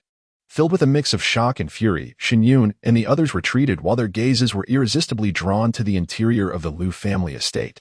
Yet, before they could discern the identity of the assailant, Liu had already soared into the luminous sky, appearing before them. Lu Yu. Upon seeing Lu Yu's youthful visage, not only did Xin Yun and the others express their astonishment, but even the countless warriors of Feiyun City below, who were profoundly shaken by this spectacle, could not help but exclaim in disbelief. Each one of them was utterly astonished. The second son of the Lu family, born with obstructed meridians, had reached the age of 18 without ever breaking through in body refinement. This was a fact known even to the 3-year-old children of Feiyun City. Yet now, this naturally ineffective second son had soared into the sky, ascending through the clouds. Merely this singular act signified that his cultivation had surpassed the realm of the spiritual sea. Was this not an incredible dream? The hearts of all martial artists in the city were shaken to their core. Xin Yun and his companions were equally astonished.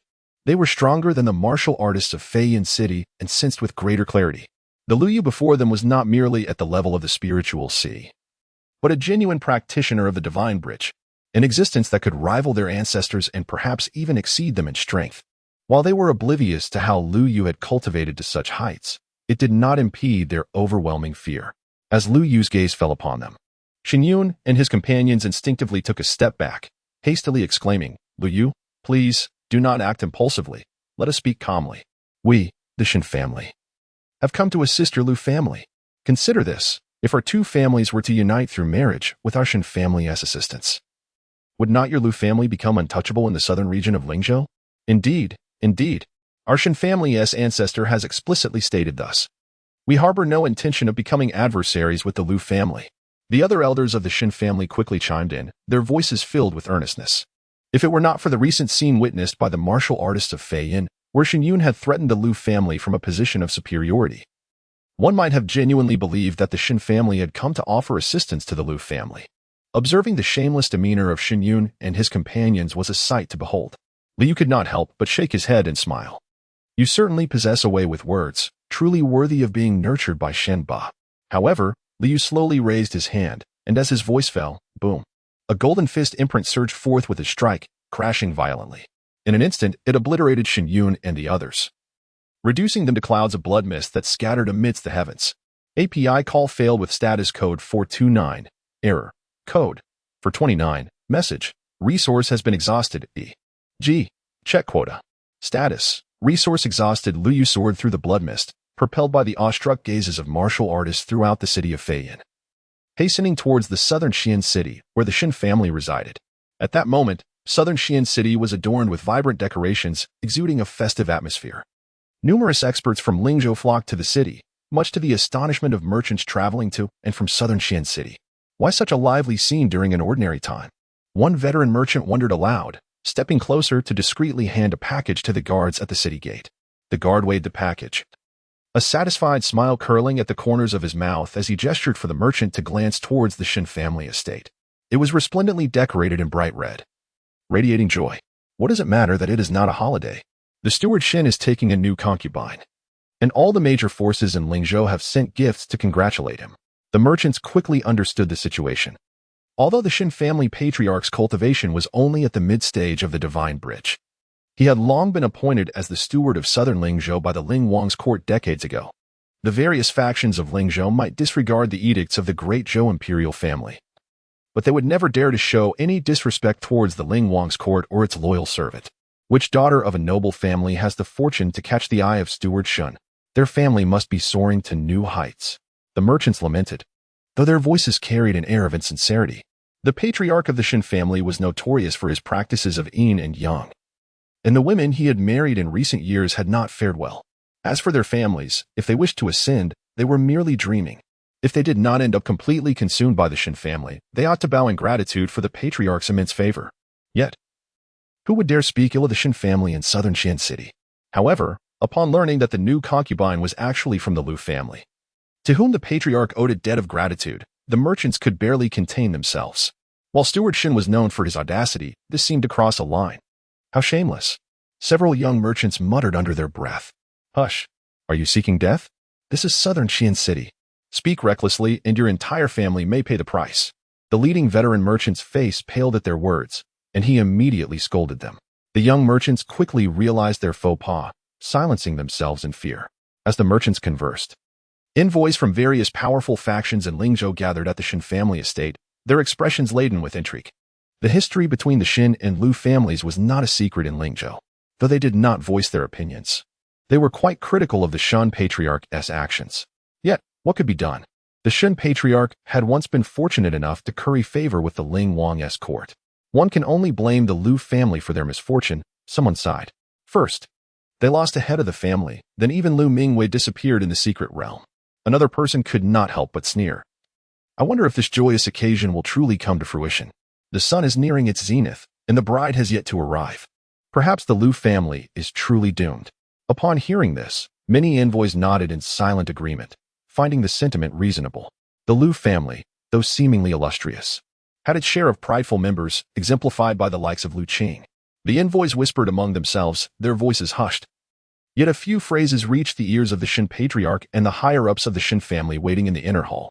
The patriarch's expression darkened. It was late, and Shin Yun and the others had yet to return with Lu Lingyu. They were utterly useless. With a cold snort, the patriarch instilled fear into the elders present, prompting them to bow deeply. Do not anger the patriarch. Perhaps Shin Yun and the others encountered some delay, but they would never miss the auspicious hour. Indeed, Shin Yun and his team consist of 13 experts in the Spirit Sea realm.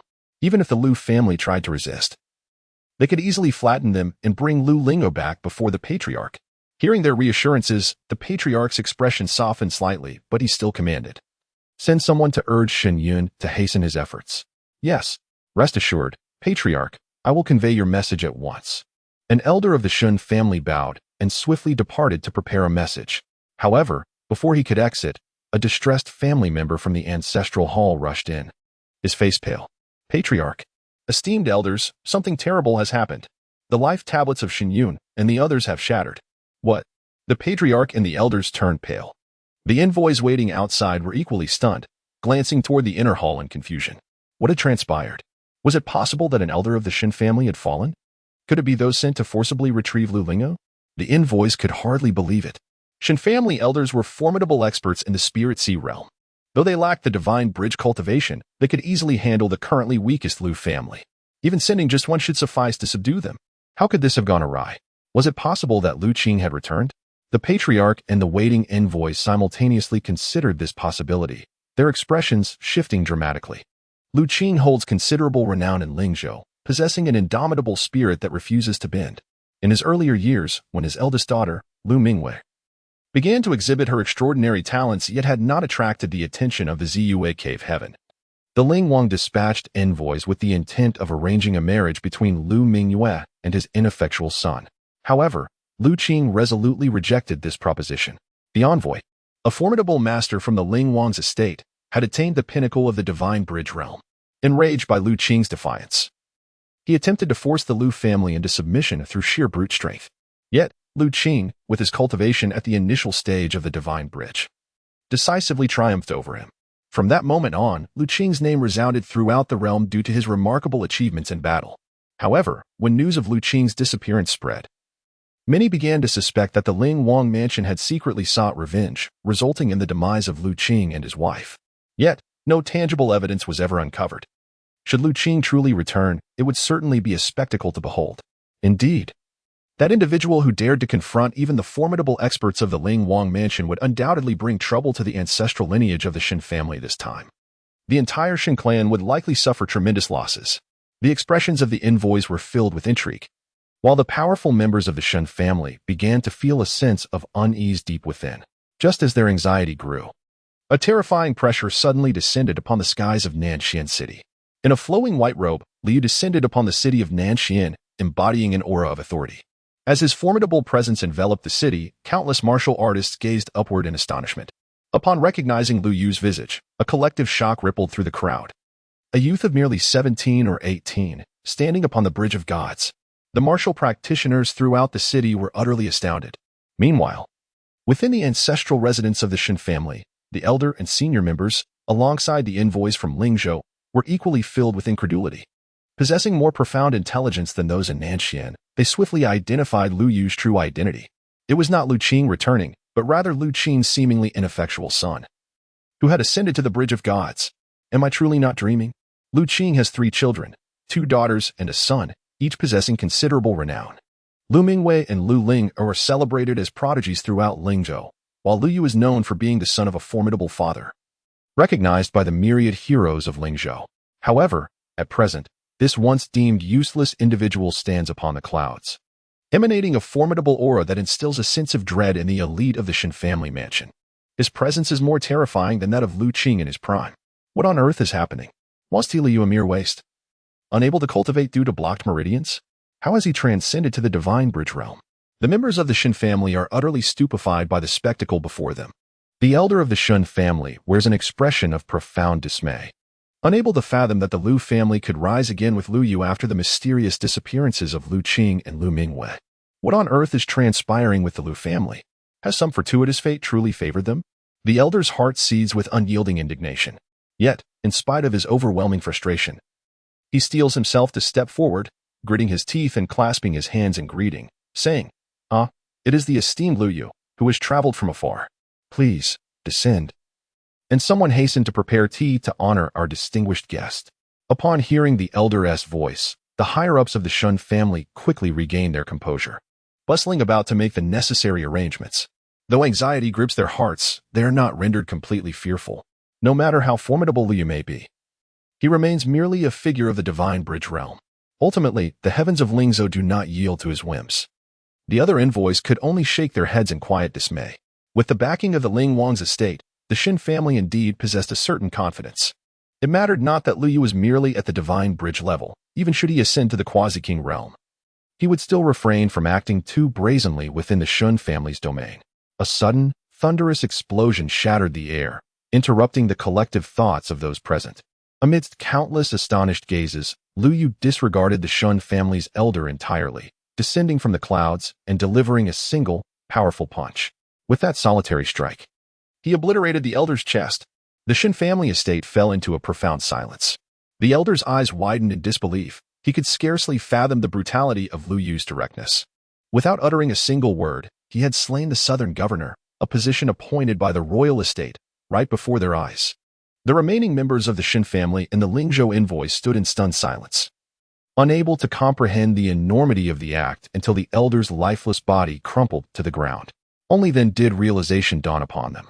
The expressions of the Shin elders twisted in anguish as they rushed forth from the inner halls, their eyes directed at Lu Yu, burning with a fury that seemed almost tangible, ready to erupt.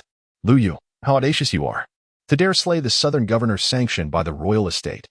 This is an act of treason. You defy the royal authority. You shall meet a most gruesome end. You are doomed. Today, you shall not escape the grasp of the Shin family. They bellowed in outrage. Meanwhile, the other envoys of Lingzhou, despite their prior sympathy for the Lu family, could not help but retreat, maintaining a cautious distance from Lu Yu. While the Shin elder had indeed acted excessively, Lu Yu's response was undeniably extreme. To commit such an act against the royal governor on Lingzhou's soil was to invite severe retribution from the royal estate, potentially leading to the annihilation of the entire Lu family. To uphold the Ling Wang's supreme authority in this realm, sympathy aside, they wished to avoid having bloodshed stain their own hands. Amidst the growing apprehension, the atmosphere thickened with tension.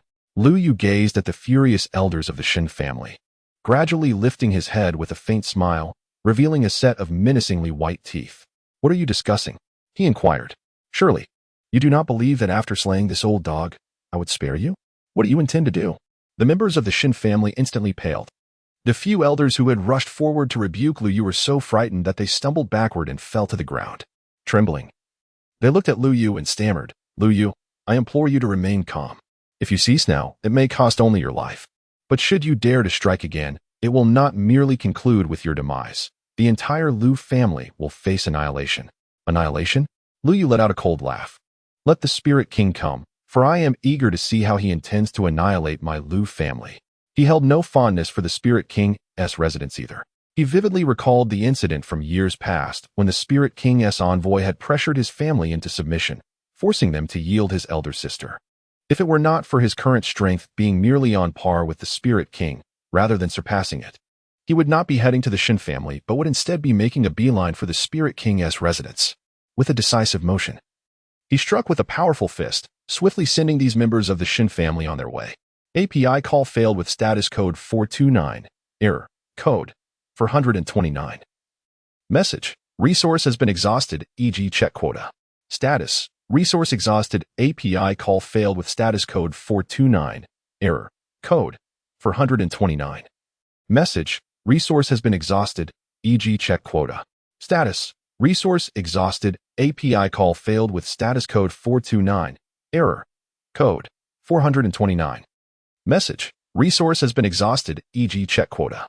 Status. Resource exhausted. Liu Yu spoke, casting his gaze upon the group of envoys from Lingzhou.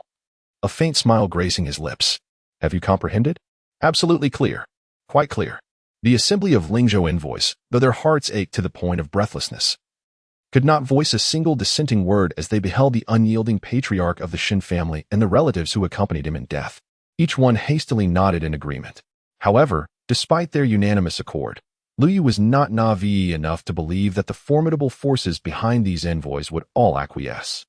It was undeniable that at least several factions situated in northern Lingzhou, alongside the Ling Wang mansion, would not yield.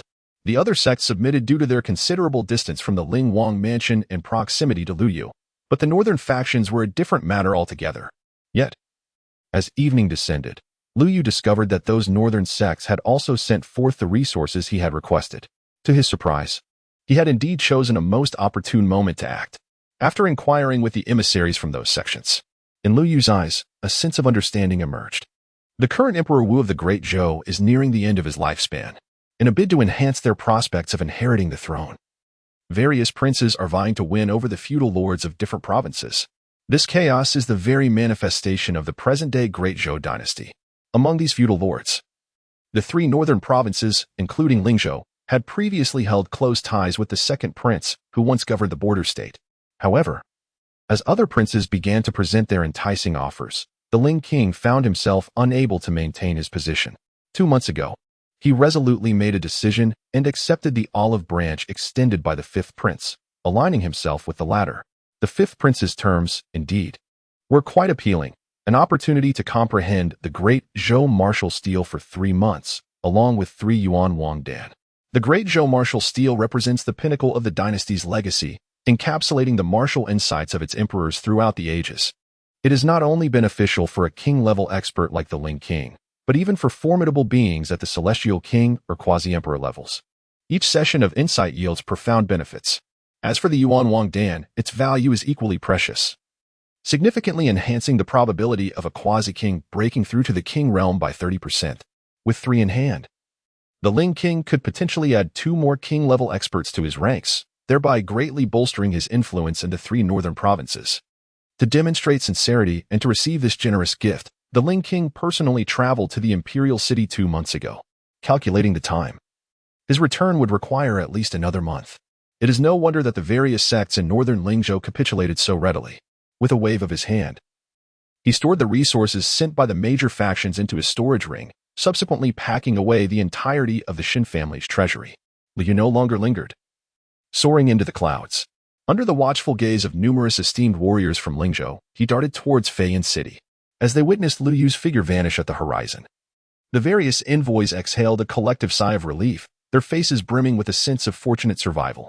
However, upon beholding the tragic and unseeing expressions of the Shin family members before them, they could not help but shudder. After today, it seemed that Lingzhou was destined to experience a seismic upheaval. The Shin family, though not the most formidable among Lingzhou's elite, was nonetheless allied with the Ling Wangfu. Now, their entire clan had been annihilated. As news spread, who among the martial artists of Lingzhou would not be astonished? Indeed, in the ensuing days, as the news gained traction, the entirety of Lingzhou was left in shock. A tiger father and a dog son? That was a relic of the past. The talent of the head of the Liu family surpassed that of both his father and sister, proving to be truly terrifying. At just 18 years of age, he had achieved the pinnacle of the Divine Bridge, an unprecedented genius in the annals of Lingzhou's martial history. provoking such an individual. The Shin family's obliteration could only be deemed self-inflicted, a consequence of their own misdeeds. Various experts expressed their sentiments, some astonished by Lu Yu's talent, while others mocked the Shin family for their fate. However, after the initial shock subsided and calmness prevailed, the martial artists of Lingzhou privately initiated wagers, speculating on when the Lu family would relocate, or rather, flee from Lingzhou. After all, while Lu Yu's annihilation of the Shin family was exhilarating, it had irrevocably offended the Ling Wangfu. As a master of the royal realm, the Ling Wang's journey to the imperial city to comprehend the great Zhou martial steel would undoubtedly culminate in his return.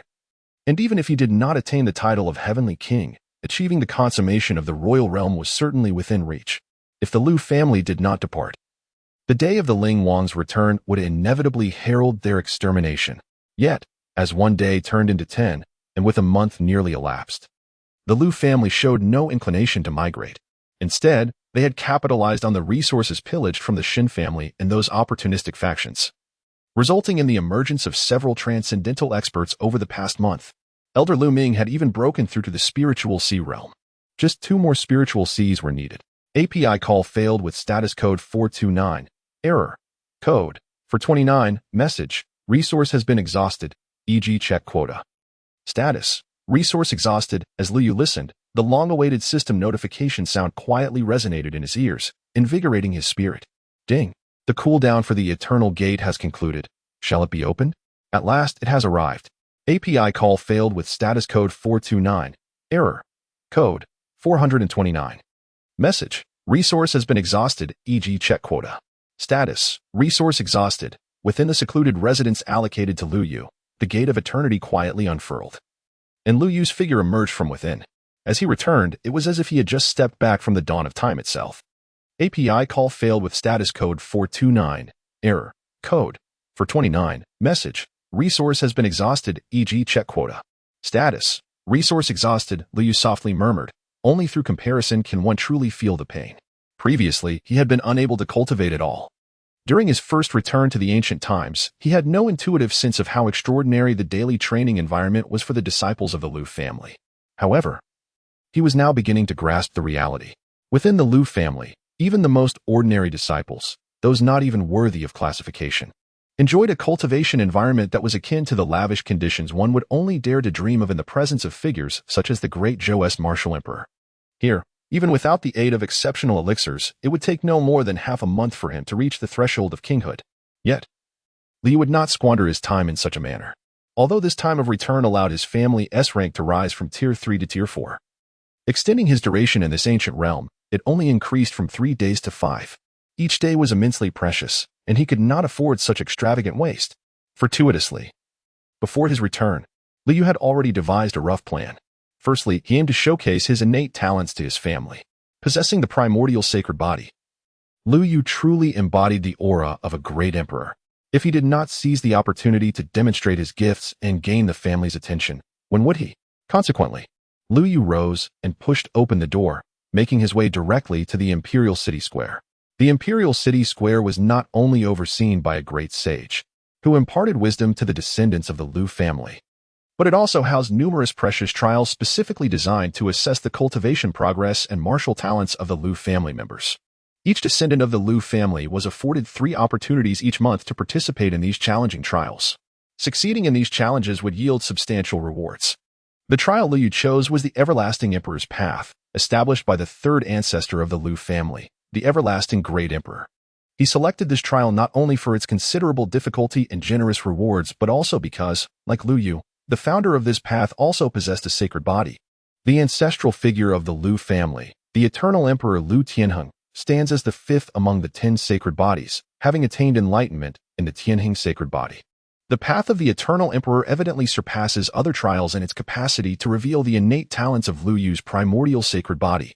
The rewards obtainable through these trials align harmoniously with the essence of Lu Yu's primordial sacred body. Ah, is that not Lu Yu, who recently returned to the family just a couple of days ago? It is said that he was bestowed a drop of the emperor's true blood by the family, enabling him to break through 5 barriers in succession, thereby achieving the divine bridge realm, a feat that evokes envy in many. Presently, Lu Yu has garnered a modest reputation within the imperial city, Particularly memorable was the scene when the family conferred the emperor's true blood, leaving a profound impression on the multitude gathered in the square. Even those members of the Liu family who were absent that day have heard the news through others, etching Liu Yu's name into their memories. At this moment, as Liu Yu strides into the square, a number of spectators direct their gazes toward him, some filled with admiration, others with reverence. Yet, there are also those who exhibit eager anticipation, their eyes brimming with combativeness and challenge. The Liu family has always encouraged healthy competition among its members. As long as there are no fatalities and the exchanges remain within the bounds of familial regulations, the practice of discourse and sparring is permitted. The performances during these exchanges are critical considerations for the family elders when contemplating the elevation of a particular descendant's rank. Thus, as Liu Yu garners the family's attention and is bestowed with significant treasures, he naturally becomes a target for many other prodigies of the Liu clan, who aspire to surpass him. However, Liu remains utterly indifferent to these gazes. His goals are clear as he strides forward, heading directly to the entrance of the ancient emperor's path. At the entrance, an ancient spiritual formation stands tall. Observing Liu Yu's determined approach towards the ancient emperor's path, the Liu family members gathered in the square grow increasingly agitated. What does he intend to do? Does he truly wish to tread the ancient emperor's path? It seems absurd. The ancient emperor's path was established by the three ancestors of the Liu family, the current emperors of the realm. Walking this path equates to contesting the formidable imperial might of the ancient emperor, one of the three ancestors of the Liu clan, with one's own physical form. The higher one ascends, the more potent the imperial might becomes. The difficulty is so great that it ranks among the top 3 challenges in the 800 trials of the imperial city. Even though Liu Yu is currently regarded by the family as being of the Earth grade rank, it is utterly inconceivable for him to traverse the ancient emperor's path. Moreover, Liu Yu's cultivation level is far too low. Attempting to conquer the ancient emperor's path with a mere divine bridge realm cultivation is undeniably reckless. The difficulty of the ancient emperor's path adjusts according to the challenger's realm. However, a minimum requirement of a perfected quasi-king physique is necessary to complete the first challenge and receive any rewards. Otherwise, it would merely amount to a squandered opportunity for trial. Furthermore, if one consistently faces early elimination in each challenge, the family elders will take notice, deeming them over-ambitious, which could lead to a diminished evaluation within the family. In severe cases, it may even result in a reduction of their rank. API call failed with status code 429. Error. Code 429. Message. Resource has been exhausted, e.g. check quota. Status. Resource exhausted. Liu Yu had already stepped into the spirit formation. As he entered the array, a resonant hum echoed, and a silver luminous ladder, shimmering with divine radiance, manifested beneath his feet, extending skyward. 300 glass-like divine steps loomed before him, each enveloped in chaotic energy. At the heart of each step lay a resplendent Tao rune, pulsating with an ethereal glow. This marked the first trial of the Eternal Emperor's Path. The Eternal Emperor's Path consists of 900 divine steps, with each tier presenting a greater challenge than the last. Every 300 steps constitute a major ascent, where the difficulty escalates dramatically. As the first phase of the Emperor's Path commenced, numerous gazes turned towards the Emperor's city square. However, Liu Yu's figure had already vanished within the spirit formation. Their fleeting glances were soon diverted, and they paid little further attention. How numerous are the descendants of the Liu family? Without mentioning the branches of the Liu family from other regions, let us focus solely on the multitude of prodigies gathered within the imperial city, which easily exceeds 100,000. Countless individuals arrive daily to undertake various trials. However, a staggering 99% of them are unable to traverse the first stage of the imperial path. Naturally, this renders them unworthy of significant attention. Yet, those members of the Liu family who initially took note of Liu Yu are distinctly different. As they watch Liu Yu embark upon the imperial path, their hearts are lodged in their throats. Although they harbor deep-seated doubts about Liu Yu's ability to complete the first stage of the ancient imperial path, his prior reputation is undeniable. Within merely 3 days of joining the clan, he was elevated to the Earth grade rank and was further rewarded with a drop of the Emperor's true blood. Such an individual certainly does not seem like one who lacks self-awareness. Perhaps this young man possesses some extraordinary means, one member of the Liu family murmured. However, just as his words fell as the grand rune of the great Tao beneath Liu surged forth with a thunderous sound, it ascended, exuding an overwhelming pressure that hung ominously above his head. With this oppressive force descending upon him, Liu's figure suddenly shrank, and he found himself abruptly seated upon the first step of the ancient emperor's path. The members of the Liu family, who had once harbored expectations for Liu Yu, were left utterly speechless. Was he truly unable to even take the first step? The Liu family disciples, who had previously held a modicum of hope for him, stood in shock. In the past, those who ventured along the ancient emperor's path, regardless of their arrogance or overconfidence, had at least managed to advance a few steps. Yet here was Liu Yu, crushed to the ground on his very first attempt. They had never witnessed such a spectacle. Did he truly deserve the drop of imperial blood bestowed upon him by his lineage with such a display? Those with fiery tempers among the Liu family were on the verge of cursing him. However, his situation seemed somewhat different. Beside him, a fellow disciple with considerable spiritual awareness widened his eyes and raised his hand to conjure a radiant screen. The shimmering light revealed Liu Yu's figure upon the emperor's path. The other Liu family disciples crowded around, witnessing Liu Yu seated in a meditative posture, his demeanor remarkably tranquil, as if the immense pressure of the great Tao were non-existent. He even had the leisure to raise his head and scrutinize the grand rune above him, occasionally channeling his spiritual energy, seemingly attempting to unravel the profound truths of body refinement embedded within that rune. Was he truly endeavoring to comprehend the grand rune of the emperor's path? This individual had an audacious spirit. Several Liu family disciples stood with mouths agape, profoundly astonished by Liu Yu's actions. The runes upon the emperor's path were remnants left by the emperors of old. It was not merely Liu Yu, a disciple of the divine bridge realm, who would struggle to grasp their essence. Even the esteemed saints of the Liu family might find few among them capable of such understanding. Did he genuinely believe that by refining a drop of ancestral imperial blood, he could decipher the grand runes inscribed by the emperors? The imperial blood was akin to a meal placed before a child, one merely needed to consume it.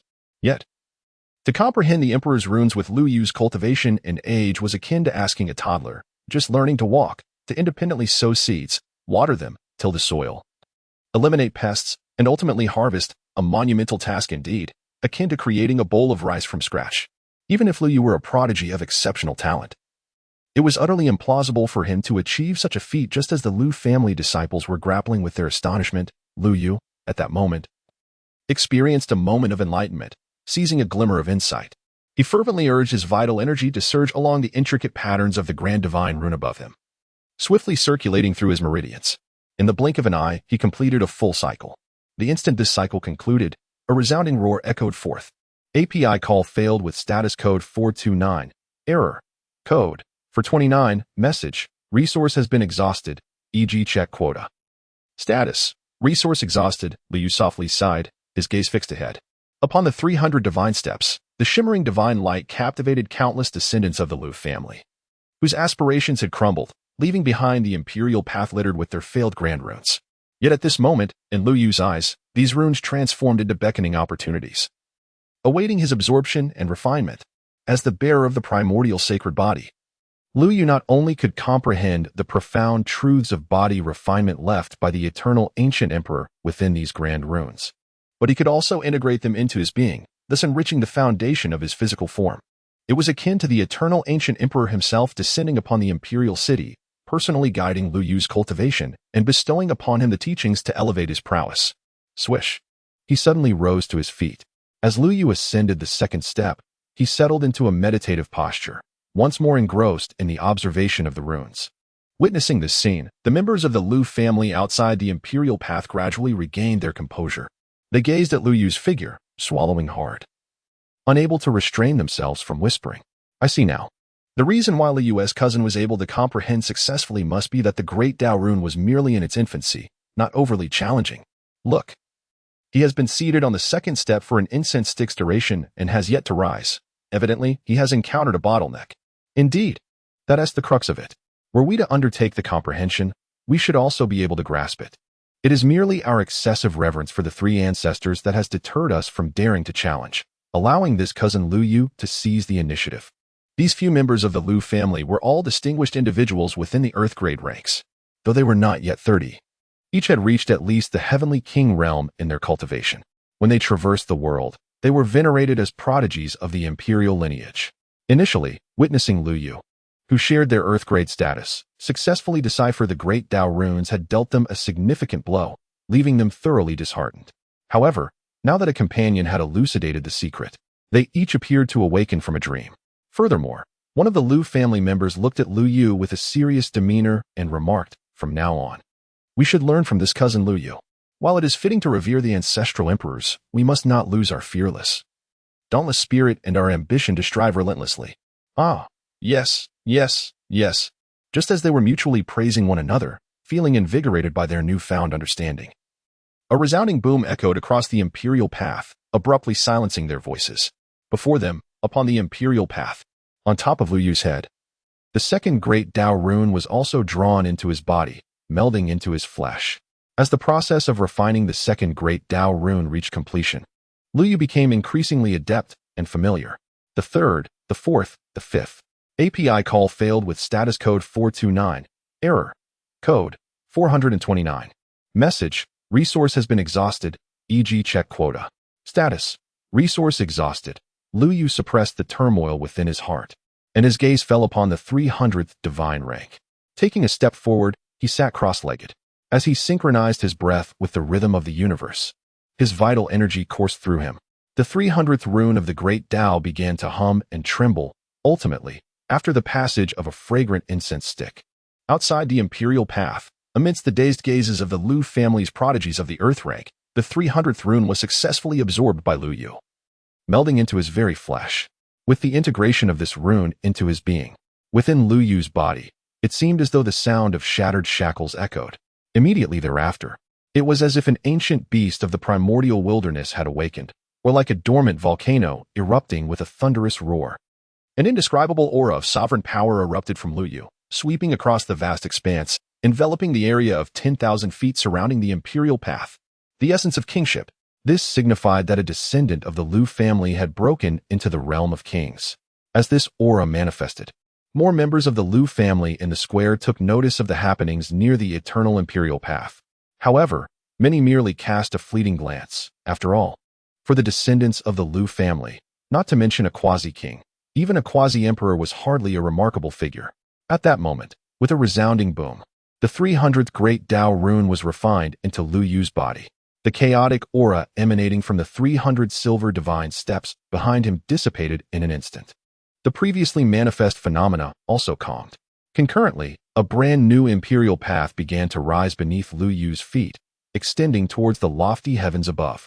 This time, the 300 steps that ascended were infused with brilliant golden light. The great Dao runes upon the divine steps became increasingly intricate and extraordinary, exuding a sovereign might that overshadowed much of the imperial city square. Many members of the Lu family present felt their spirits stir, involuntarily directing their gazes toward this spectacle, their eyes reflecting sheer disbelief. Someone had actually advanced to the second trial of the eternal imperial path. Remarkably, the last time such a prodigy appeared was 3 years ago. They wondered who among their brethren had accomplished such a feat, Lu Lai, or perhaps Lu Ying. Instantly, many descendants of the Lu family quickened their pace toward the imperial path, speculating about which of the Lu family prodigies could achieve such a remarkable accomplishment. Yet, their conjectures centered around the strongest of the earthly tier, or perhaps the celestial tier prodigies. After all, in their view, aside from these exceptional beings, no other descendants of the Lu family could possibly traverse the first trial of the imperial path. Thus, when they arrived before the imperial path and beheld Lu Yu standing at the entrance of the second trial, they were momentarily stunned, their eyes betraying their astonishment. It turned out to be that cousin Lu Yu. API call failed with status code 429. Error. Code 429. Message. Resource has been exhausted, e.g. check quota. Status. Resource exhausted. In such a brief span of time, Lu Yu managed to surpass the first obstacle of the imperial path. After all, his cultivation level is evident. Even with the consumption of the blood of the great emperor, such an extraordinary feat seems implausible. Lu Hua, have you all discerned the truth? How exactly did Lu Yu's cousin manage to achieve this? Could it be that the venerable ancestor of Mount Jin imparted some sacred body-refining techniques to him? The few prodigies of the earth rank who first took notice of Lu Yu found themselves surrounded by their acquaintances from the Lu family, all eagerly inquiring, listening to the multitude of questions. API call failed with status code 429. Error. Code 429. Message. Resource has been exhausted, e.g. check quota. Status. Resource exhausted. Lu Hua could only grit his teeth and declare, very well, since this is what you claim, I shall speak the truth. Lu Yu's younger cousin, he has painstakingly refined the profound runes of the imperial path to arrive at this juncture. Upon hearing Lu Hua's words, the multitude of gathered Lu family descendants were left dumbfounded. After a considerable pause, one could no longer contain his frown and remarked, "Brother Lu Hua, we have no grievances between us, do we? Is it not possible for you to speak plainly? Indeed, what is the necessity of jesting in such matters?" Lu Hua pressed his forehead in frustration, taking a significant moment to quell the turmoil within. He cast a cold smile at the few members of the Lu family who had accused him. "Very well, you believe I jest and lack the ability to articulate properly? Fine. You are correct. I shall not engage in disputes with you. After all, my cousin Lu Yu is still on the imperial path. If you doubt me, feel free to await his return and inquire directly." With that, Lu Hua decisively led his companions away from the crowd. Seeking a secluded spot to observe the developments on the imperial path, the onlookers, astonished by Lu Hua's indignant demeanor, were left dumbfounded. Could it be that Lu Hua was indeed not jesting? Yet, what he claimed was utterly preposterous. To refine the grand runes of the imperial path? Those were runes personally forged by the imperial ancestor. Not to mention that Lu Yu had only recently attained the status of a quasi-king, even if he were a quasi-emperor. It would be impossible for him to accomplish such a feat. Indeed, just as the Lu family members were grappling with their astonishment, Lu Yu finally took a step forward. Ascending the steps of the second trial on the imperial path. Boom. The moment he entered the second trial, Lu Yu could not help but raise an eyebrow. The difficulty here surpassed that of the first trial by more than a mere factor of 2. The oppressive aura in the first trial merely served to weigh one down, making movement arduous. However, the second trial was far more complex than merely increasing the burden. Beyond the physical pressure exerted on his body, Lu Yu sensed a surging divine power rising beneath his feet. The entire staircase seemed to transform into a furnace. The spiritual energy of heaven and earth was drawn forth by the grand runes, rolling in like a torrent, converging into the furnace, becoming fuel. It aimed to refine him entirely into ashes.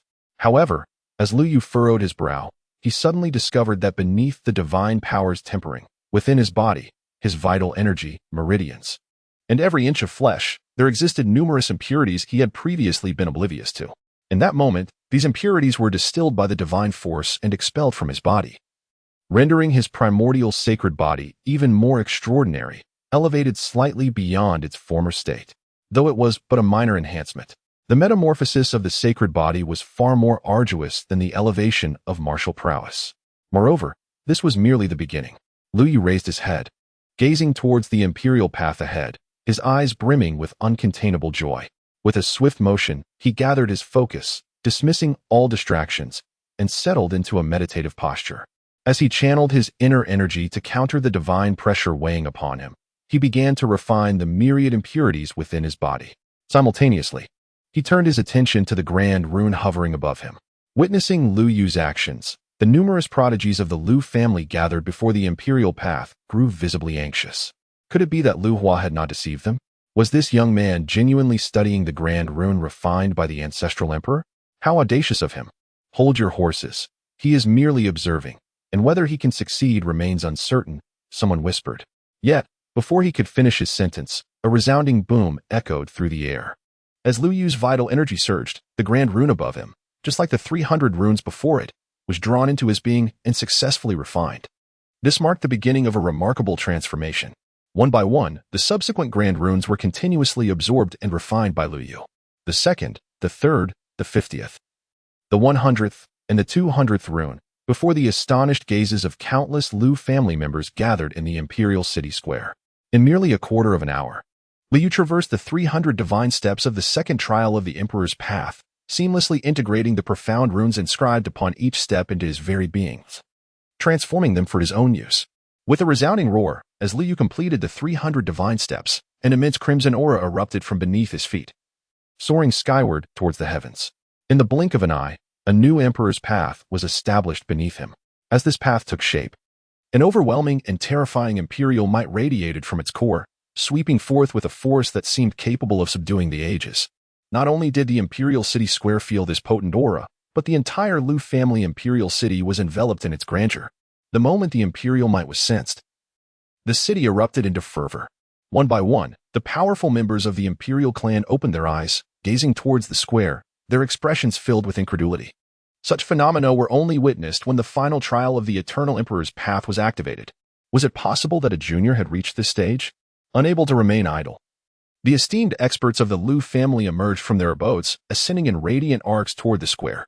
On the observation platform, Lu Zhenshan and the other great saints of the Lu family, who had been imparting wisdom to the younger generation, also activated their spiritual senses, hastening towards the emperor's path.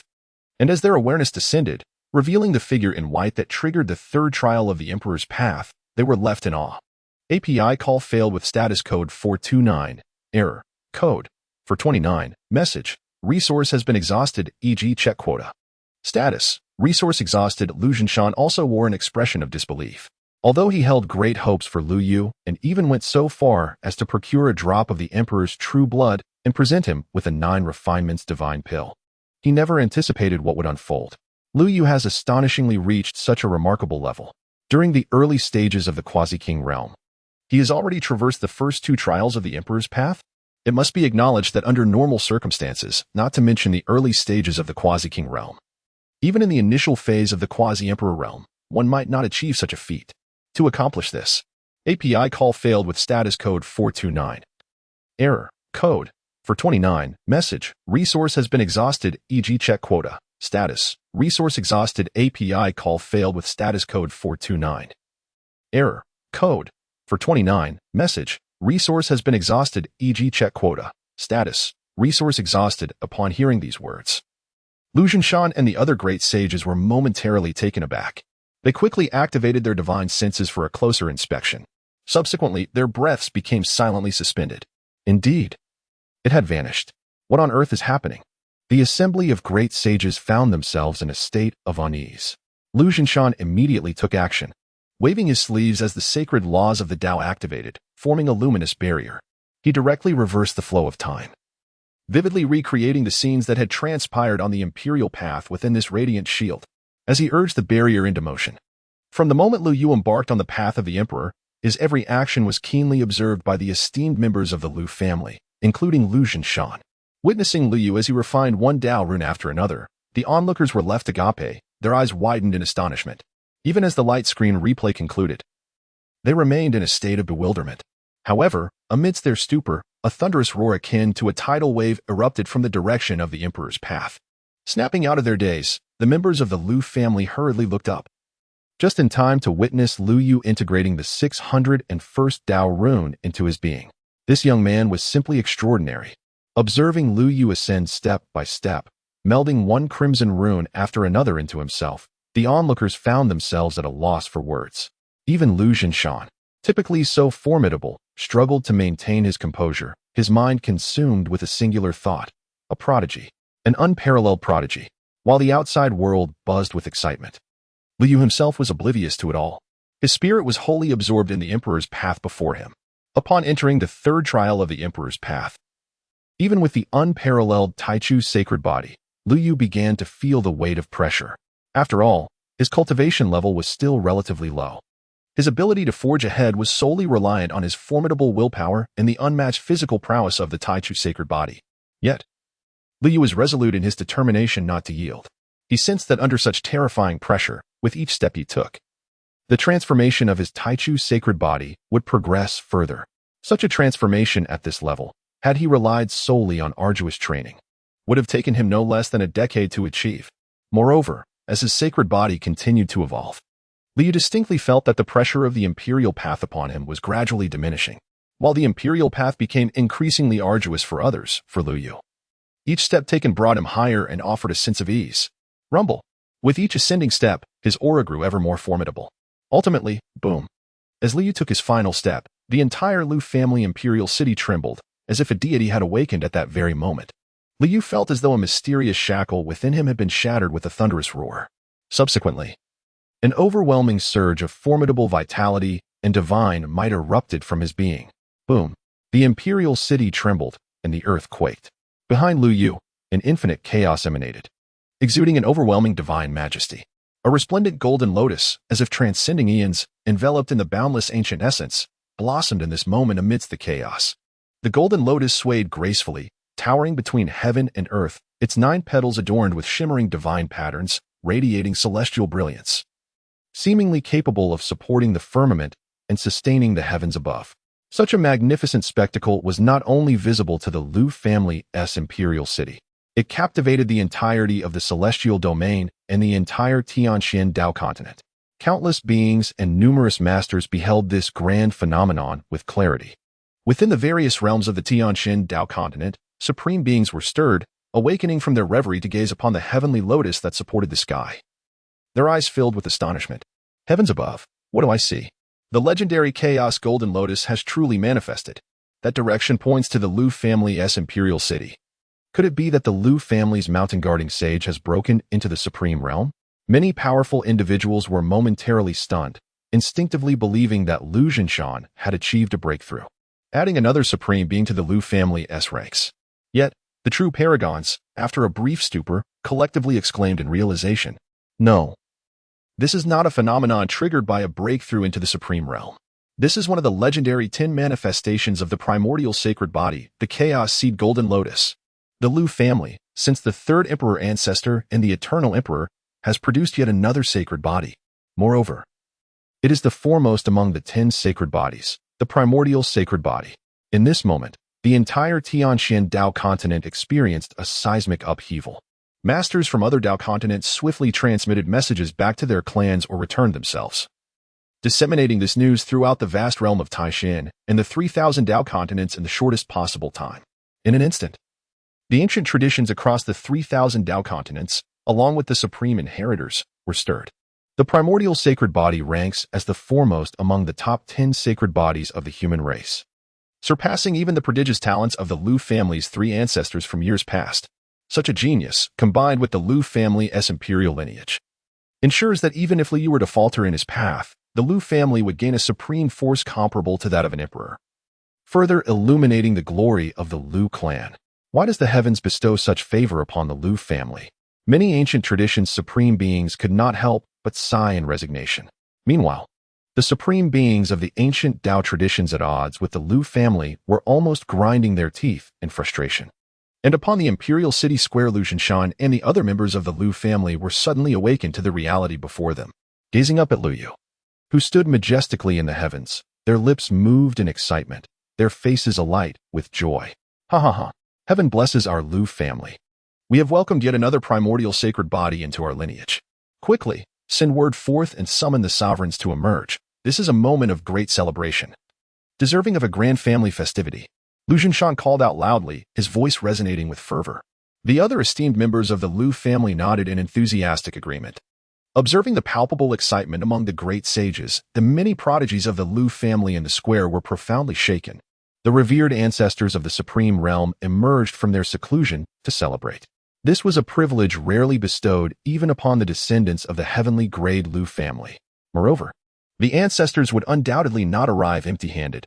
They were certain to bestow a significant treasure upon Lu Yu. This time, Lu Yu, the cousin, truly seemed destined to ascend to greatness. Indeed, with the primordial sacred body and having traversed the ancient emperor's path, he could effortlessly attain the rank of a quasi-emperor. Many members of the Lu family whispered among themselves, their gazes filled with envy for Lu Yu. The world only recognized the 4 grades of the Lu family: heaven, earth, profound, and yellow. However, unbeknownst to many, above the heavenly grade, there existed the superlative and quasi-emperor ranks. The quasi-emperor rank represented the pinnacle of the countless prodigies of the Lu family, standing at the zenith of the younger generation across the 3,000 Dao continent, gazing down upon countless peers. However, the requirements for the emperor rank were exceedingly stringent. Not only must one possess exceptional talent, but they also needed to contribute significantly to the family. Furthermore, one's cultivation must exceed the imperial realm to be included in the emperor rank by the family. Currently, the Lu family boasted 7 emperors and a plethora of prodigies, yet only 8 individuals qualified for the contemporary emperor rank. These 8 not only possessed unparalleled combat prowess and profound cultivation, but had also rendered substantial contributions to the family and garnered immense glory. Each of them, akin to Lu Yu, embodied the stature of an emperor. The convergence of these factors endowed them with this prestigious honor. Given Lu Yu's talent, with time to mature, ascending to the emperor rank should be within reach, though it presently seemed premature. Indeed, Lu Yu remained rather youthful and his cultivation was still insufficient. Many members of the Lu family whispered in hushed tones. It was evident that Lu Jinshan and the other great sages shared this sentiment. However, they were reluctant to see Lu Yu's talent squandered. Thus, when Lu Jinshan proposed inviting the revered ancestors to emerge from seclusion for the celebration, they all nodded in agreement. hoping to leverage this opportunity for Lu Yu to gain further advantages and expedite his growth. Yet, as they awaited the emergence of the revered ancestors, a figure suddenly appeared in the heavens, standing at the end of the ancient emperor's path alongside Lu Yu. With the arrival of this figure, a terrifying pressure, ineffable in its magnitude, enveloped the entire Lu family city. No, the entirety of the 3,000 Dao continent. In that moment, all beings instinctively raised their gaze toward the direction of the Lu family city.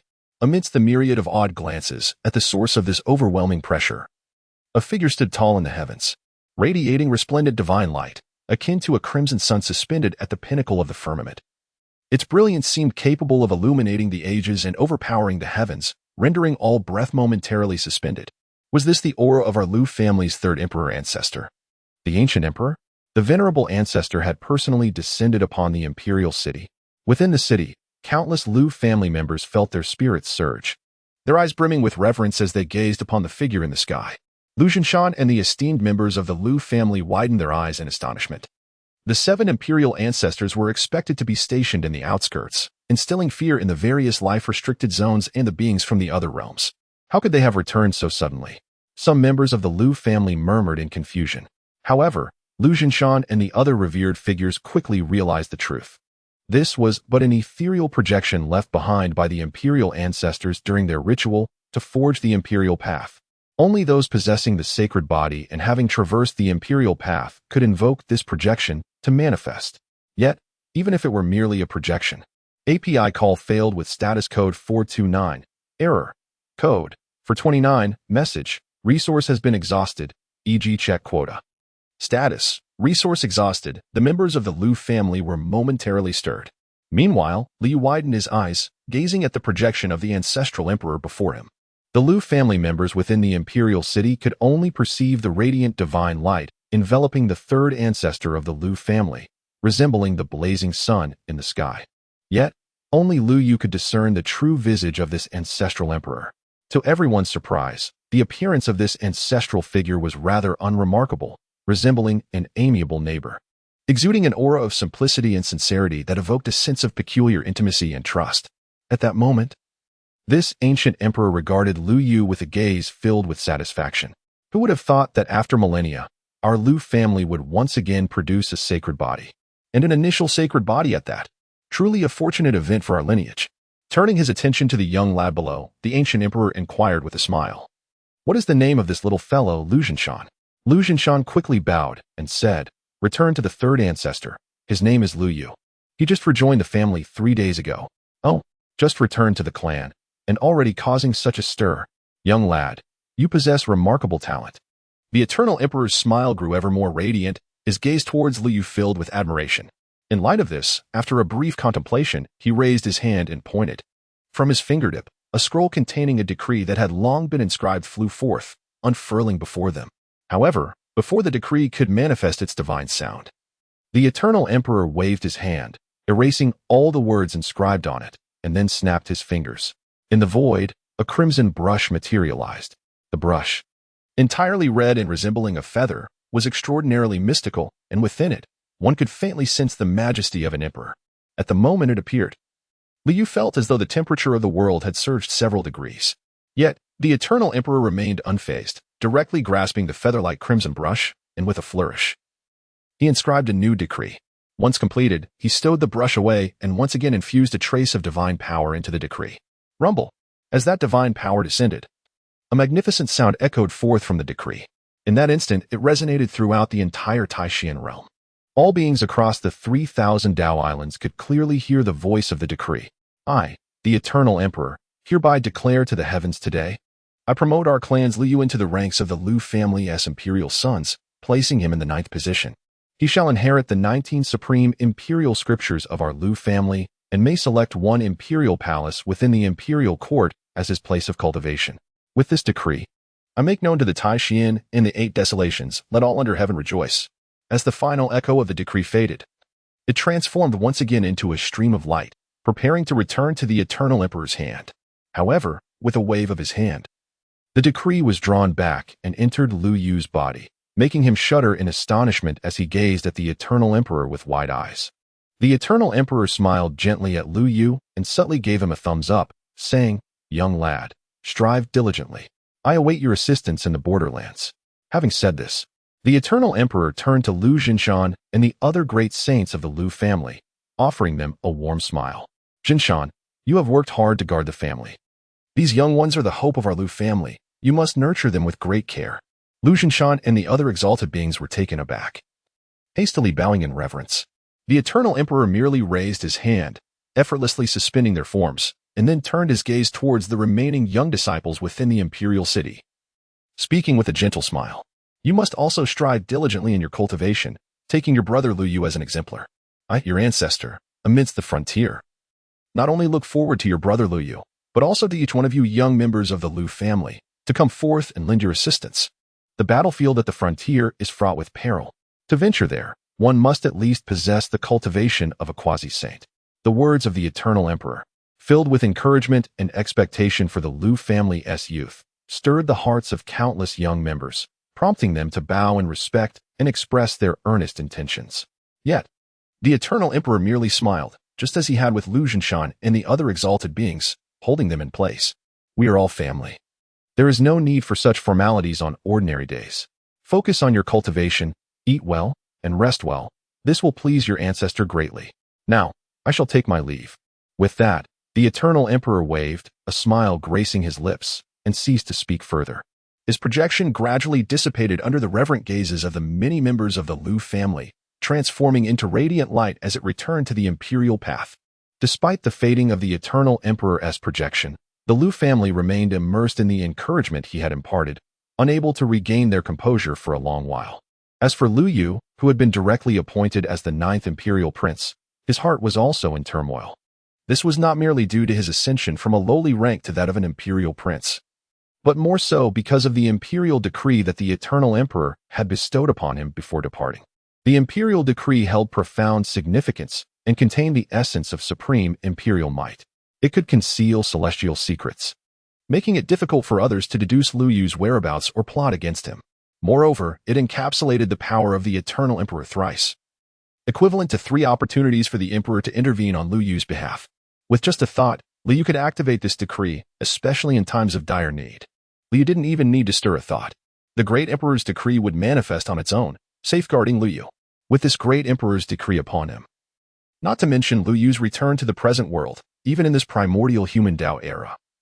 He could act with impunity until the divine power within the great Emperor's decree was exhausted. After all, within the vast Xian heaven and the 3,000 Tao provinces, although there were numerous imperial clans present, none could surpass the eternal great Emperor, save for the first and second ancestors of the Lu family. Just as Lu Yu was elated, Lu Jinshan ascended in divine light from below, arriving before Lu Yu with a smile, remarking, "From now on, I can no longer address you informally. I must respectfully call you 9th imperial son." Upon hearing Lu Jinshan's words, countless members of the Lu family within the imperial city also reacted. One by one, they couldn't help but raise their heads, gazing at Lu Yu in the sky. Their eyes filled with envy. Originally, they had all thought that Lu Yu would, at most, achieve the status of a quasi-imperial son this time. Unexpectedly, he had gained the favor of the eternal great emperor, directly achieving the position of imperial son, becoming the 9th imperial son of the Lu family in this generation, ascending to the highest echelons in a single bound. However, besides envy, many Lu family disciples also clenched their fists. In their eyes, a hint of eager challenge emerged as they looked at Lu Yu. Although Lu Yu's talent had impressed everyone, Lu Yu had only returned to the clan for a few days. Suddenly achieving the imperial son status, not many would be genuinely convinced. Moreover, the Lu family had always encouraged competition among its disciples. Even Lu Jinshan, who had always cared for Lu Yu, would not prevent such benign challenges. Sensing those gazes filled with fighting spirit, Lu Yu smiled calmly, not at all intimidated. He merely looked at Lu Jinshan, cupping his hands with a smile. "Uncle grandfather, please don't jest with your grandson. This status of mine is merely on par with Uncle grandfather's when you were young." Although his time in the clan was short, Lu Yu was quite familiar with the situation of Lu Jinshan, who had always taken care of him.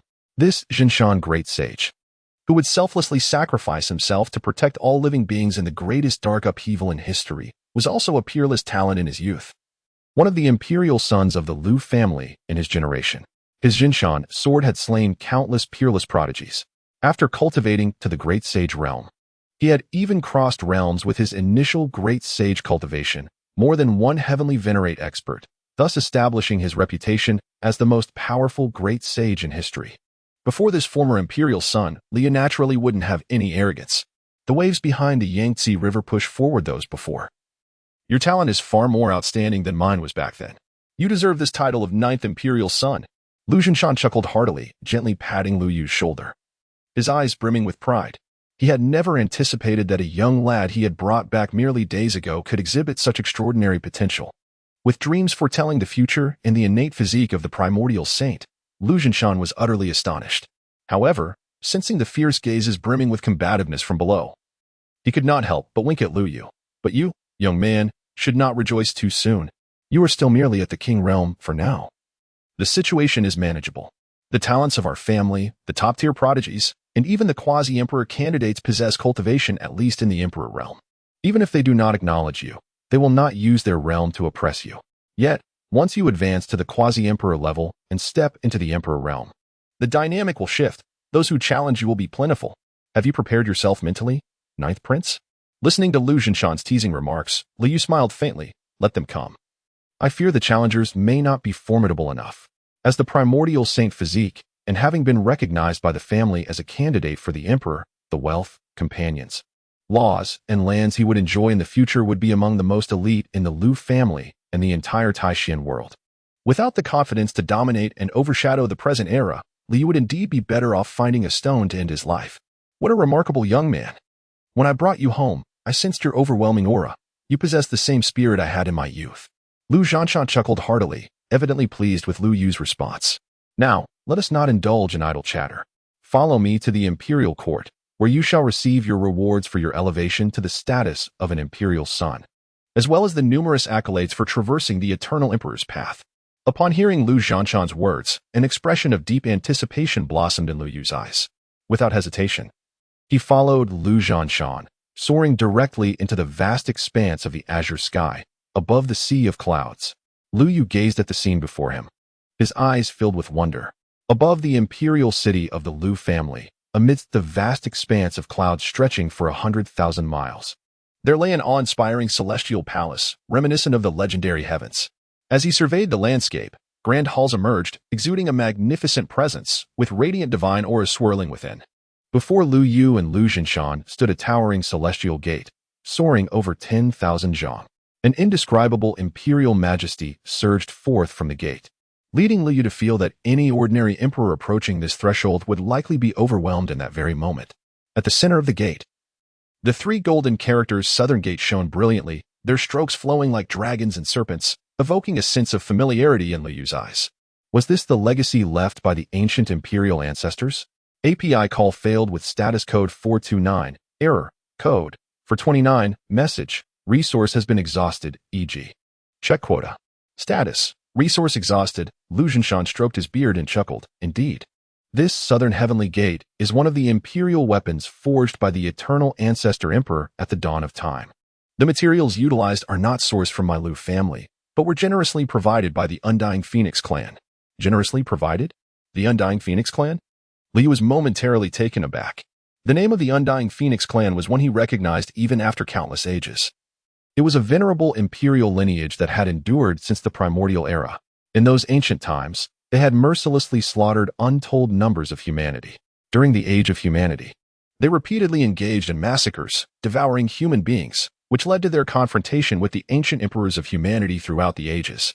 Yet, the Undying Phoenix clan remained formidable, consistently boasting ancient sovereigns who rivaled those grand emperors. It was only after the rise of the Lu family and the emergence of 7 great emperors that they finally began to temper their arrogance and adopt a more subdued demeanor. Would such a clan generously offer the resources necessary to forge an imperial weapon? The Undying Phoenix clan warmly extended a personal invitation to the 3 ancestors to visit their heavenly Phoenix palace. However, the 3 ancestors fervently declined. Yet they were insistent in their invitation. With no recourse, the 3 ancestors made a hasty exit, thus laying the foundation for what we now know as the Southern Heavenly Gate. And so it was a hasty departure that sparked this tale.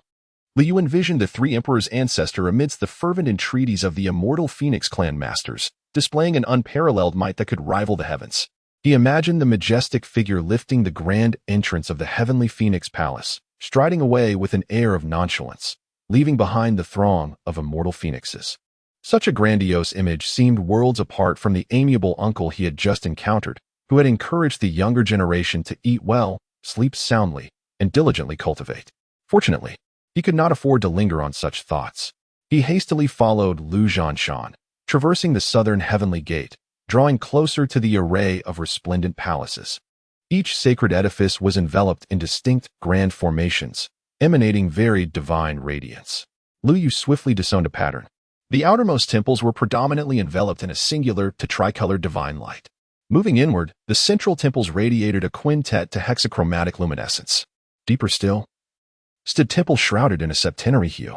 At the pinnacle of the imperial court, there were 81 palaces, each cloaked in a nonochromatic brilliance, elevated amidst the clouds. The formidable aura emanating from them led Lu Yu to believe that they could rival the treasures of the ancient emperors, such as the Eternal Emperor's Path and the Southern Heaven Gate. The trichromatic light signified the sanctuaries of elite disciples and esteemed elders of the family.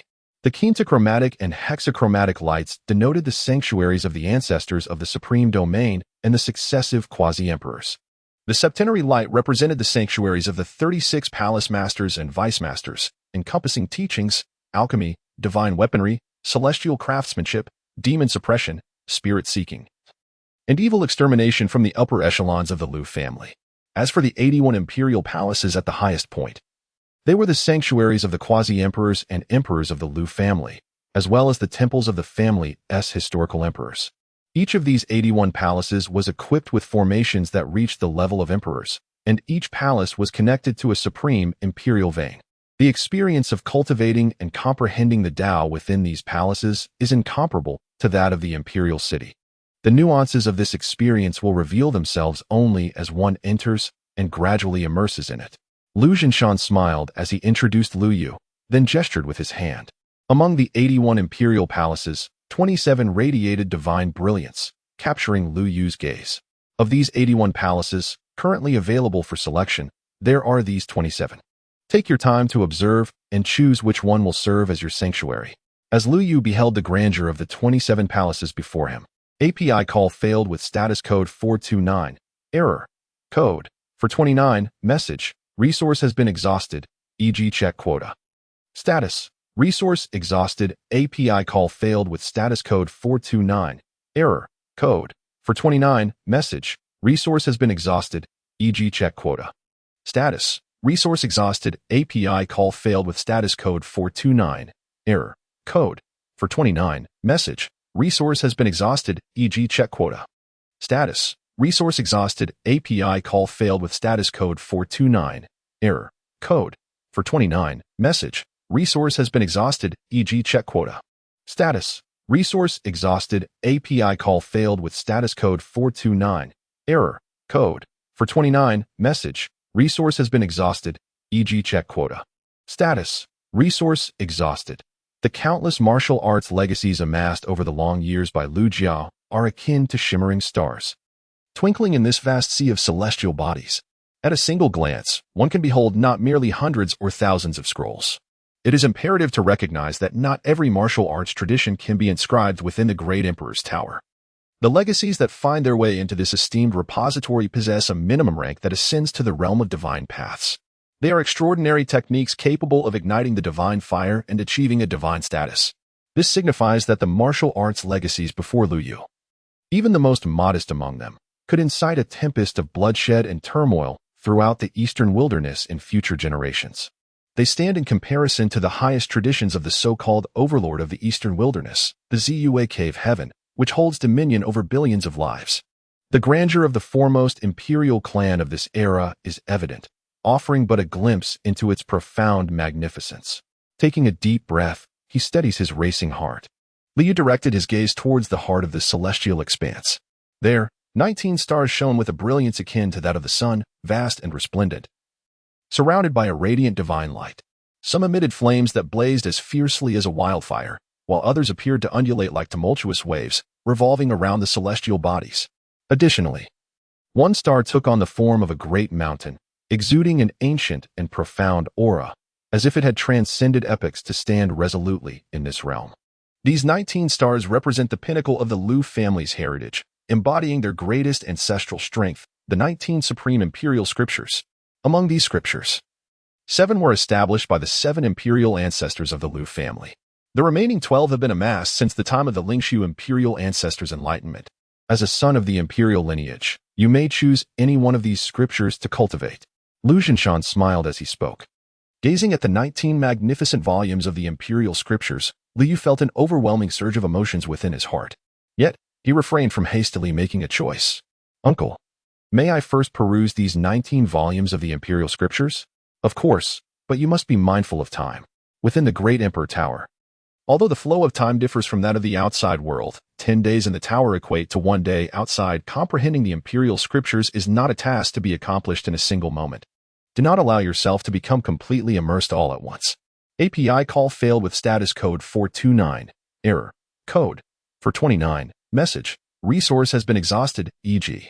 check quota. Status. Resource exhausted. With a sudden spark of realization, Lu Yu glanced at the countdown of his system, his eyes illuminating with newfound brilliance. Had Lu Zhinshan not mentioned it, Lu Yu would have remained oblivious. Upon entering the Grand Emperor Tower, the system's countdown underwent a remarkable transformation. What was once a mere 4 days had now expanded to nearly 50. This revelation brought immense joy to Lu Yu. It seemed that henceforth, his daily cultivation could resume within the imperial palace. However, for the comprehension of martial arts and the study of techniques, it was far more advantageous to be in the Grand Emperor Tower. For the average disciple of the Liu family, each opportunity to enter the Grand Emperor Tower necessitated significant accomplishments for the family to be exchanged. Moreover, the duration of each visit was strictly limited to a single day, making it inconceivable to study techniques on-site within the tower. Yet, as a scion of the Liu family, if Lu Yu desired it, he could not only study techniques, but could also reside within the Grand Emperor Tower, dining, cultivating, and resting without any hindrance. However, such an arrangement seemed unnecessary. While the Grand Emperor Tower was indeed extraordinary, the supporting effects of its intricate formations primarily enhanced one's comprehension, and the benefits for daily cultivation were far inferior to those afforded by the Liuhua Imperial Palace. Shaking his head, he dispelled the distractions from his mind. API call failed with status code 429. Error. Code. 429. Message. Resource has been exhausted, e.g. check quota. Status. Resource exhausted. Lu Yu made his choice. I have decided to select this volume, the Ancient Scriptures of Taichu. This scripture of the emperors was not created by the 7 ancestral emperors of the Liu family. However, upon hearing Lu Yu's selection, Lu Zhinshan smiled faintly, revealing no surprise whatsoever. This scripture dates back to before the age of humanity, originating from the primordial era, where the first sacred body of the human race was born. The progenitor of all subsequent sacred bodies, the initial Taichu sacred body, who left behind an unparalleled legacy. During the primordial era, myriad races roamed the heavens and earth. The human race was frail, lacking even the qualifications to stand among the myriad beings. Against this backdrop, the first sacred body of humanity emerged. This inaugural Taichu sacred body had a brief yet resplendent life. He ascended to emperor at 20, attained divinity at 30, reached the sacred realm at 35, achieved the status of supreme at 50, and became a quasi-emperor by the age of 100, culminating in the full realization of the Taichu sacred body.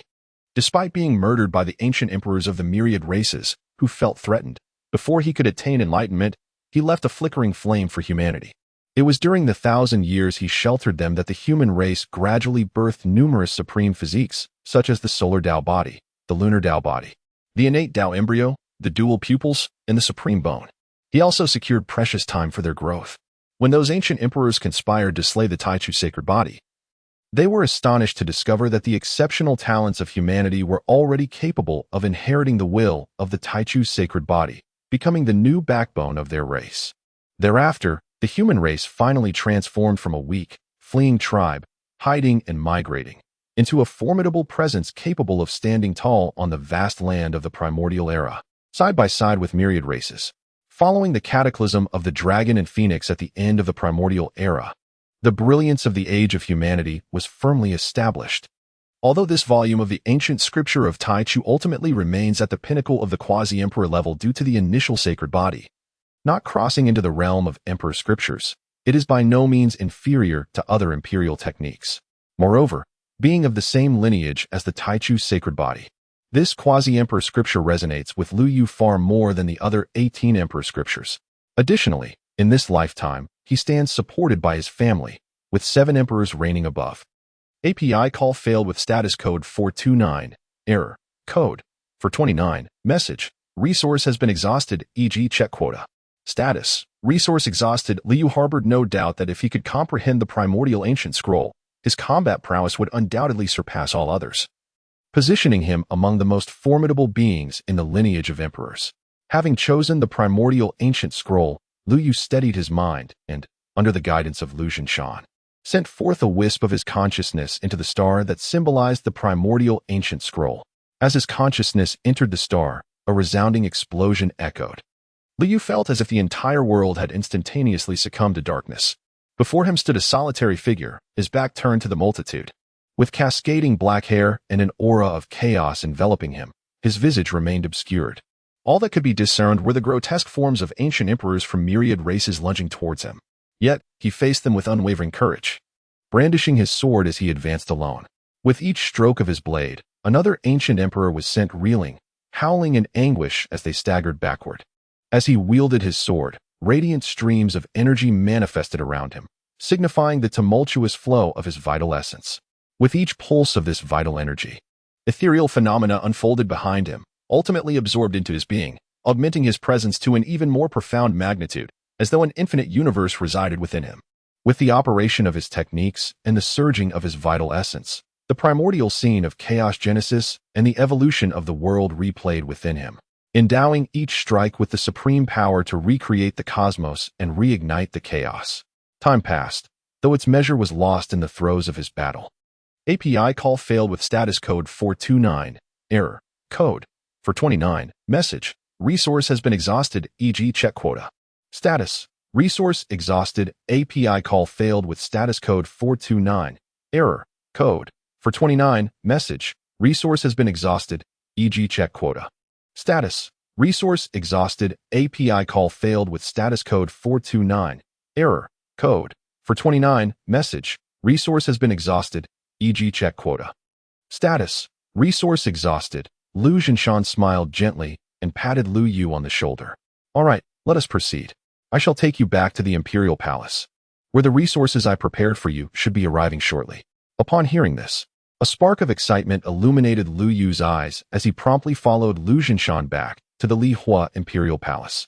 1 immortal elixir, 3 supreme treasures, and 36 top-tier sacred herbs. Moreover, there are various divine medicines for daily cultivation, amounting to 100 each month. Should you require any, simply use the Imperial Sun's token to communicate with the Imperial City, and soon, personnel from the Divine Medicine Garden will deliver the necessary herbs to you. As for techniques and martial arts, should you have any particular desires for cultivation, take the Imperial Sun's token and feel free to select at your leisure from the Grand Emperor Tower. In addition, the family has already informed the Divine Armory Hall and is in the process of crafting an Imperial Sun's divine weapon for you. Once you have decided on the type of weapon you wish to wield, convey your choice to the Divine Armory Hall. However, do not rush. Take your time to deliberate carefully. The Imperial Sun's divine weapon possesses immense potential, crafted from materials ample enough to forge a Dao weapon, which will grow alongside you. Restraining it to the divine level is merely a consideration of your current realms, as weapons of higher tiers would serve merely as ornamental pieces for you little ones. Lu Zhinshan spoke as he handed a golden imperial order to Lu Yu. The front of the order was inscribed with the character U, while the reverse depicted the grand scenery of the Lu family imperial court, accompanied by the character 9, prominently positioned at the center of the court. As Lu Yu pricked his finger to pledge his allegiance, an enigmatic aura intertwined with him, instilling a profound sense of connection. He felt that with a mere thought, this imperial order could transform into a protective barrier, safeguarding him. Its defensive prowess was so formidable that Lu Yu believed even a typical great sage would struggle to breach its protection. It is noteworthy that in an era where the imperial clans had established a covenant prohibiting any actions against those above the supreme level, the great sage represented the pinnacle of combat strength. Although the imperial order was a symbol of the highest rank within the family, it was astonishing that such a mere token could possess such extraordinary defensive capabilities. Typically, an imperial order primarily concealed celestial secrets, preventing outsiders from plotting against the Liu family's heirs. While it possessed some defensive attributes, they were only comparable to a protective treasure of a saint level. However, with the imperial decree granted by the three ancestors, and with their formidable strength backing it, no one in the realm of Taishan could decipher Liu Yu's circumstances. Thus, I had the Divine Armament Hall modify the order slightly, reallocating the surplus materials to enhance the defensive barrier. API call failed with status code 429. Error. Code. For 29, message. Resource has been exhausted, e.g. check quota. Status. Resource exhausted. Liu Yu clasped his hands in gratitude. This expression of thanks was sincere and heartfelt, although he possessed the imperial decree granted by the three ancestors, which not only concealed celestial secrets but also harbored 3 opportunities for intervention from the ancient sovereign. Each use of that opportunity diminished its availability. Now, with the Emperor's token as a substitute, he need not fret over squandering the decree's formidable power. It was a mere matter of words, not requiring such gratitude. Lu Zhinshan waved his hand with a smile, gesturing towards a jade box on the left side of the table before Liu Yu. Inside this jade box lies the reward for traversing the ancient emperor's path. The rewards for this endeavor are categorized into 3 tiers, the 3rd tier for those who have navigated the realm of sacred Tao, the 2nd tier for those who have ventured through the realm of divine Tao, and the 1st tier for those who have crossed the imperial Tao and below. The reward of the 1st tier allows you to select 1 supreme-grade elixir from the highest echelon. I have taken the liberty of procuring the creation celestial elixir for you. Take a look and see if it suits your fancy. If not, you may exchange it at the alchemy hall. The creation celestial elixir? Ancestor. Is this not an elixir of the quasi-emperor rank? Upon hearing the name of the creation celestial elixir, a flicker of surprise appeared in Liu Yu's eyes. The creation celestial elixir enjoys a resounding reputation in later generations. Although it is composed of materials that are all supreme-grade treasures, its effects surpass those of many quasi-emperor rank elixirs, leading later martial artists to regard it as an elixir of imperial caliber. API call failed with status code 429. Error. Code. For 29, message. Resource has been exhausted, e.g. check quota. Status. Resource exhausted. Although the Liu family is the foremost imperial clan of the present era, it is not without its adversarial forces. The Undying Phoenix clan, the Heavenly Dragon Nest, and the Yuan Ancient Mountain, among other ancient royal bloodlines inherited from the primordial era, harbor significant animosity towards the Liu family. API call failed with status code 429. Error. Code. For 29, message. Resource has been exhausted, e.g. check quota. Status. Resource exhausted. API call failed with status code 429. Error. Code. For 29, message. Resource has been exhausted, e.g. check quota. Status. Resource exhausted. Lu Zhinshan nodded in approval, aware that Liu Yu had recently ascended to the rank of emperor and had acquired a wealth of cultivation resources. It was evident that he would soon retreat into seclusion, so he chose not to linger and departed promptly. After bidding farewell to Lu Zhinshan, Li returned to the imperial palace. Gazing at the creation pill in his hand, a profound sense of joy illuminated his eyes. The creation pill. A transcendent elixir that rivals or even surpasses the pinnacle of semi-emperor grade, possesses the power to cleanse one's meridians and bones, allowing for a complete rebirth and further fortification of one's foundation. Furthermore, it nourishes the physical form, promoting the transformation of elite human physiques, such as the primordial sacred body, towards even greater heights. Notably, the creation pill exhibits gentle medicinal properties. It is not just that Liu Yu has already entered the realm of kings.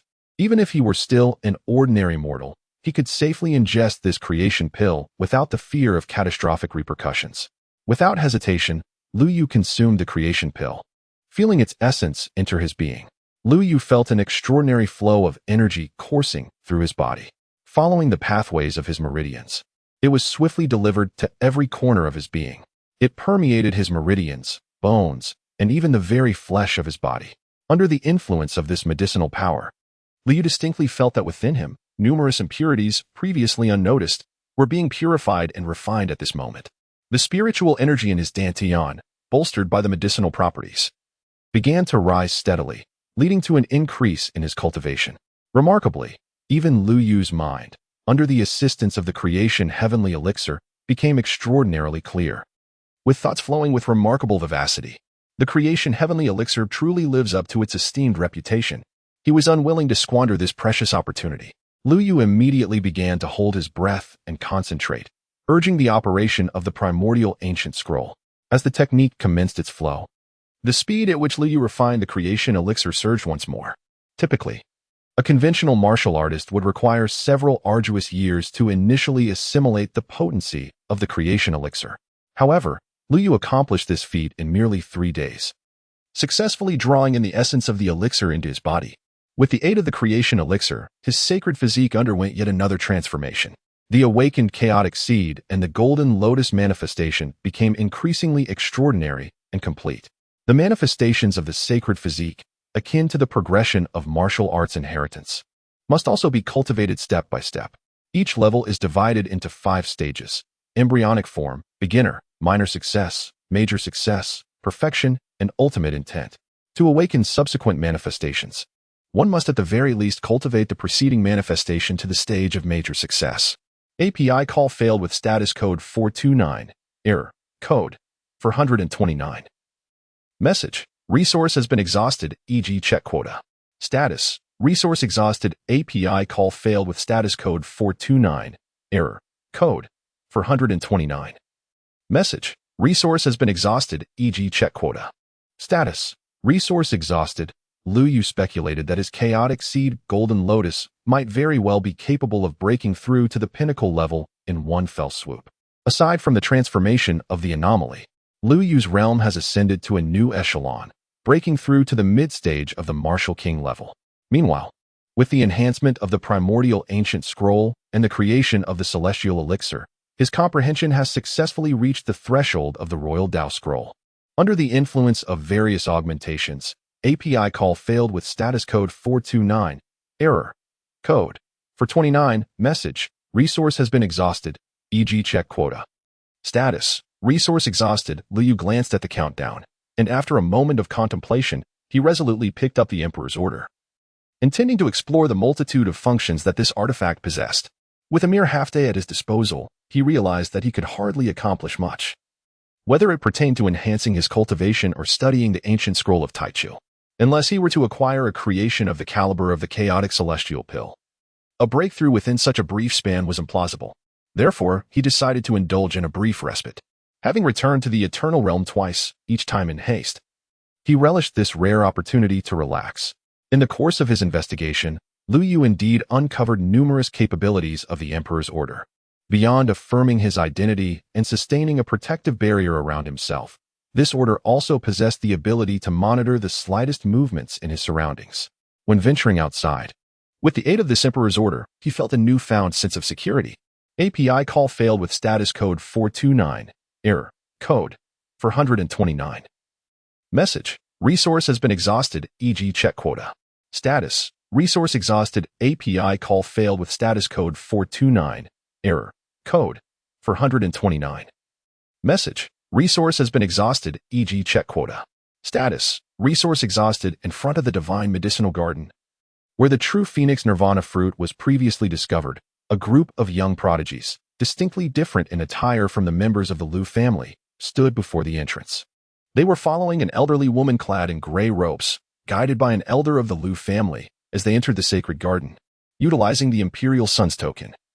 Lu Yu observed keenly with his divine sense. These young geniuses, along with the elderly woman leading them, were a token of identity hanging from their waists. The characters Tuoba inscribed upon it were particularly striking. Could they be members of the Tuoba clan? Is it possible that they are the very Tuoba elites who, in the original timeline, purloined the true Phoenix Nirvana fruit from my Lu family? Upon contemplating this, in Lu Yu's eyes, a chilling glimmer of bone-deep coldness flickered momentarily. In the majestic realm of the Lujia Imperial City, amidst an enchanting garden of divine herbs, a group of talented individuals from the Tuoba clan, under the guidance of their venerable elder Tuobayu, strolled leisurely.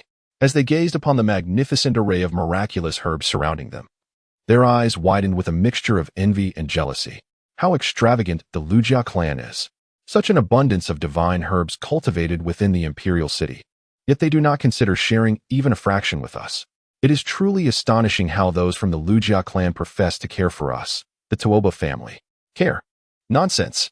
I've heard there are hundreds of such gardens within the Imperial City, and for a family like ours, related by marriage.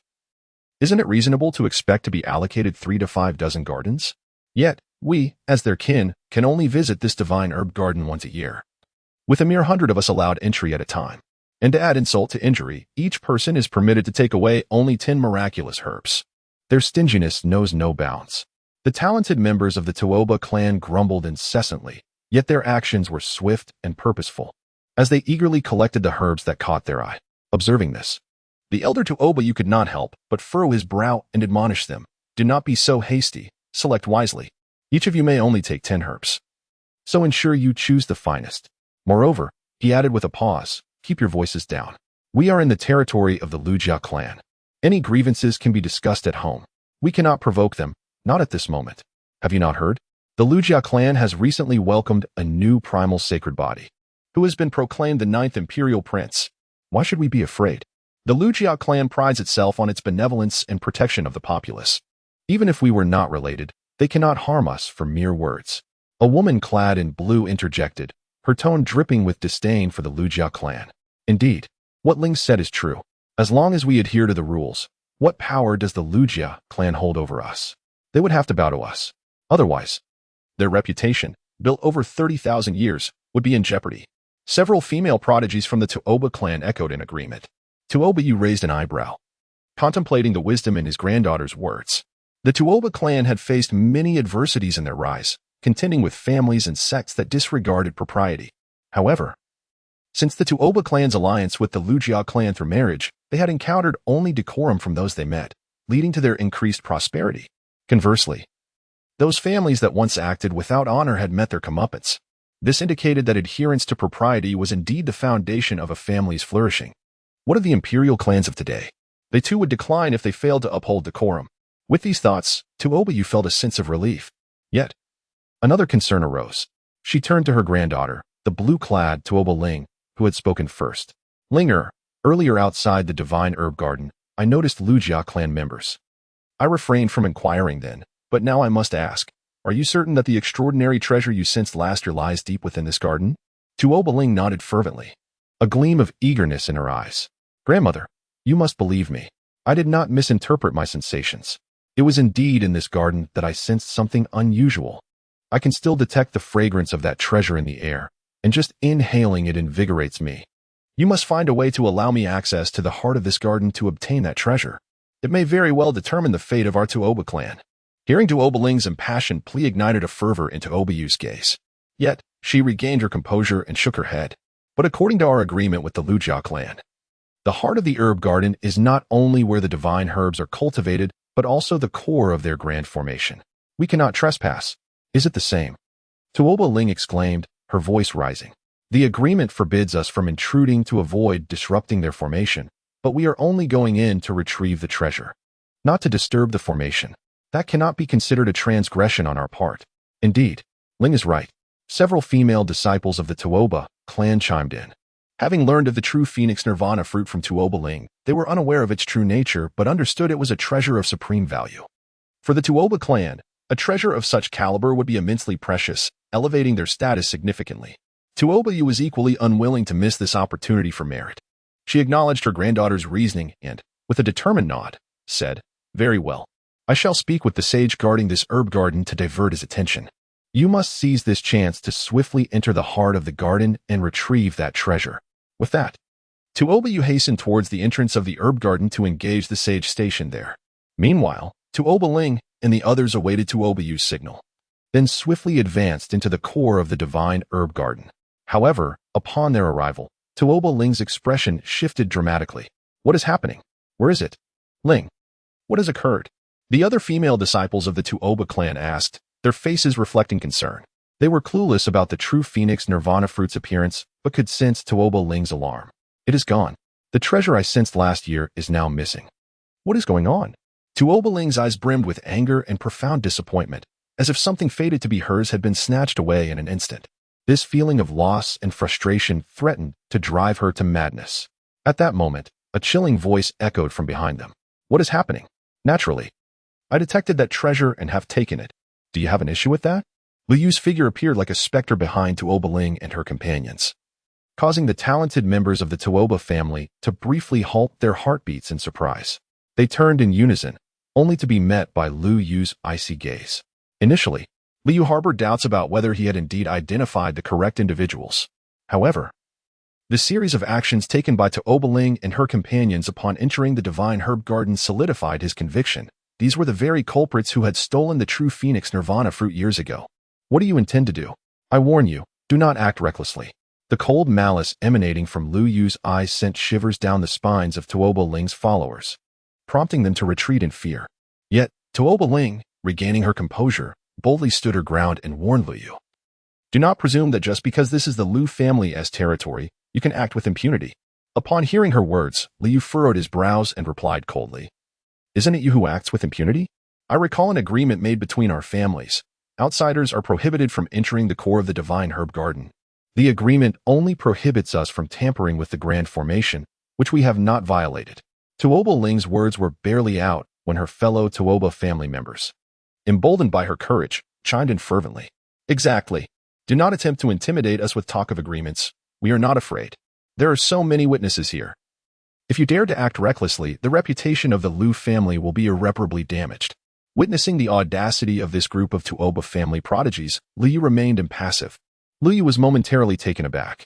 Having been reborn in the Timistic world for 18 years, he had not encountered such a remarkable species in quite some time. However, his moment of astonishment was perceived by the talented members of the Tuoba family as a clear indication of his guilt, which only served to embolden them further. In particular, Tuoba Ling, having recovered from her initial shock of being caught, fixed her gaze upon the dazed Liu Yu and chastised him. You, a member of the Liu family. Did you not hear our words? Apologize to us at once. Apologize? Me? Tuoba Ling scoffed. What? Do you expect us to apologize instead? You suddenly appeared behind us, accusing and threatening us. This is something that all of us Tuoba geniuses have witnessed. If you do not apologize, you shall find it difficult to leave this place. The more Tuoba Ling spoke, the more upright her posture became, and the admiration in the eyes of her fellow Tuoba talents grew exponentially. Furthermore, a female genius from the Tuoba clan quietly reminded Tuoba Ling, Sister Ling, the precious medicine. Do not forget the precious medicine. Realizing this, Tuoba Ling's eyes sparkled with excitement. Indeed, you just claimed that you took the precious medicine? Now, be honest and return it to us, and show us your proper attitude. Return the precious medicine to you? When has it ever belonged to you? Liu Yu retorted. Stop with the nonsense. Will you return it or not? Tuoba Ling gritted her teeth. She was on the verge of losing her mind from an inexplicable sense of loss, and her gaze upon Liu was filled with fierce intensity.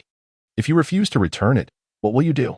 Sensing the chill in her eyes, Liu stood his ground, arms crossed, and regarded her with a cold smile. Then do not blame us for being impolite. Let us act together, capture this person, search for the precious medicine, and summon the elders of the Liu family to compel him to apologize to us. Tuoba Ling commanded.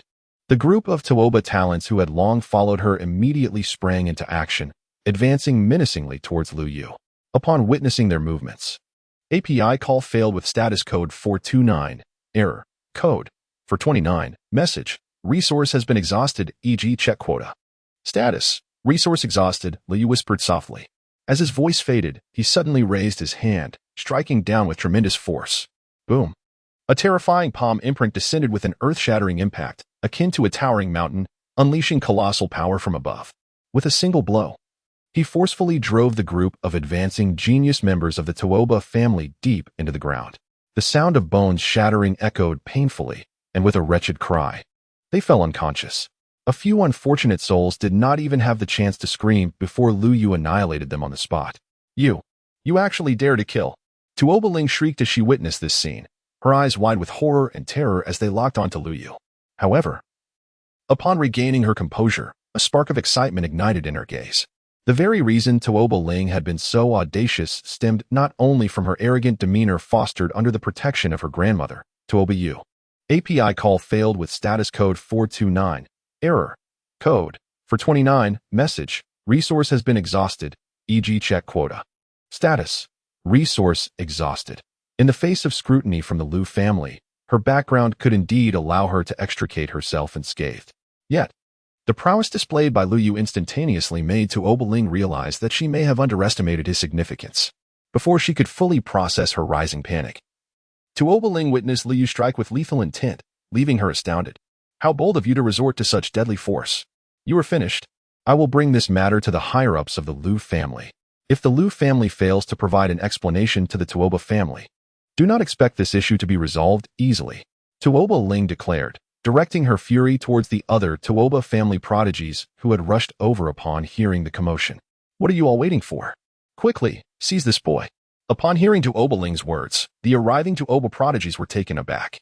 The deceased female disciples, who had long been associated with Tuoba Ling, had benefited greatly from her influence, attaining the pinnacle of cultivation, each having reached the heavenly king realm. Yet, Lu Yu had effortlessly dispatched them with a mere strike. Not only was Lu Yu's strength formidable, but given his age and combat prowess, his standing within the Lu family could not be trivialized.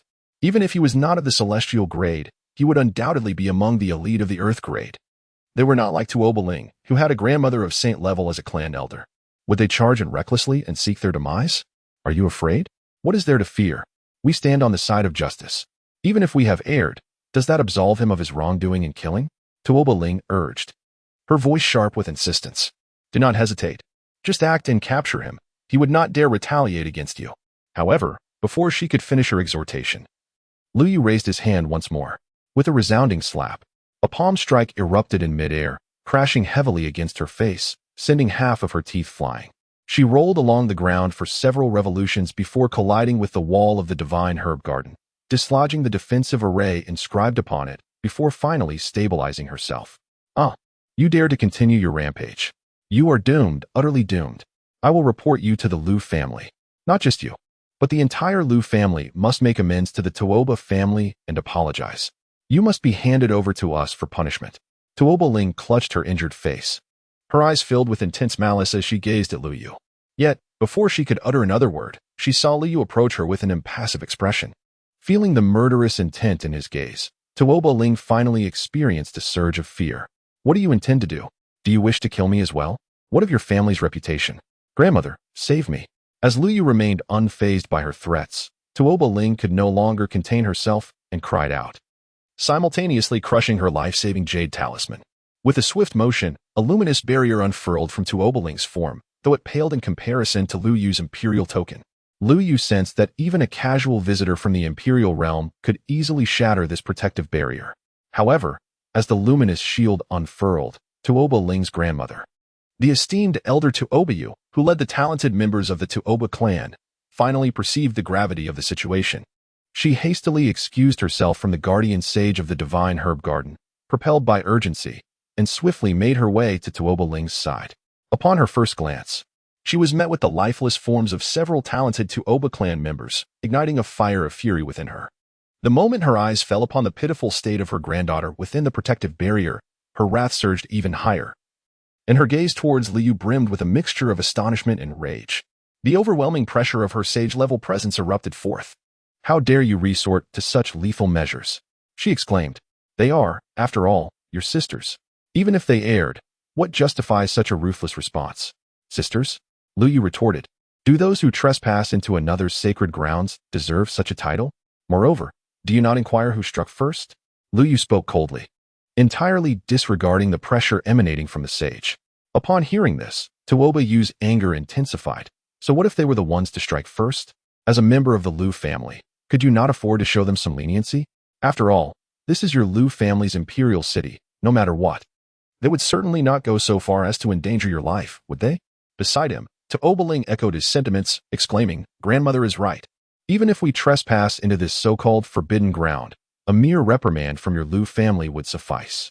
At most, we shall refrain from visiting your Liu family's divine herb garden next year. How dare you take action against us?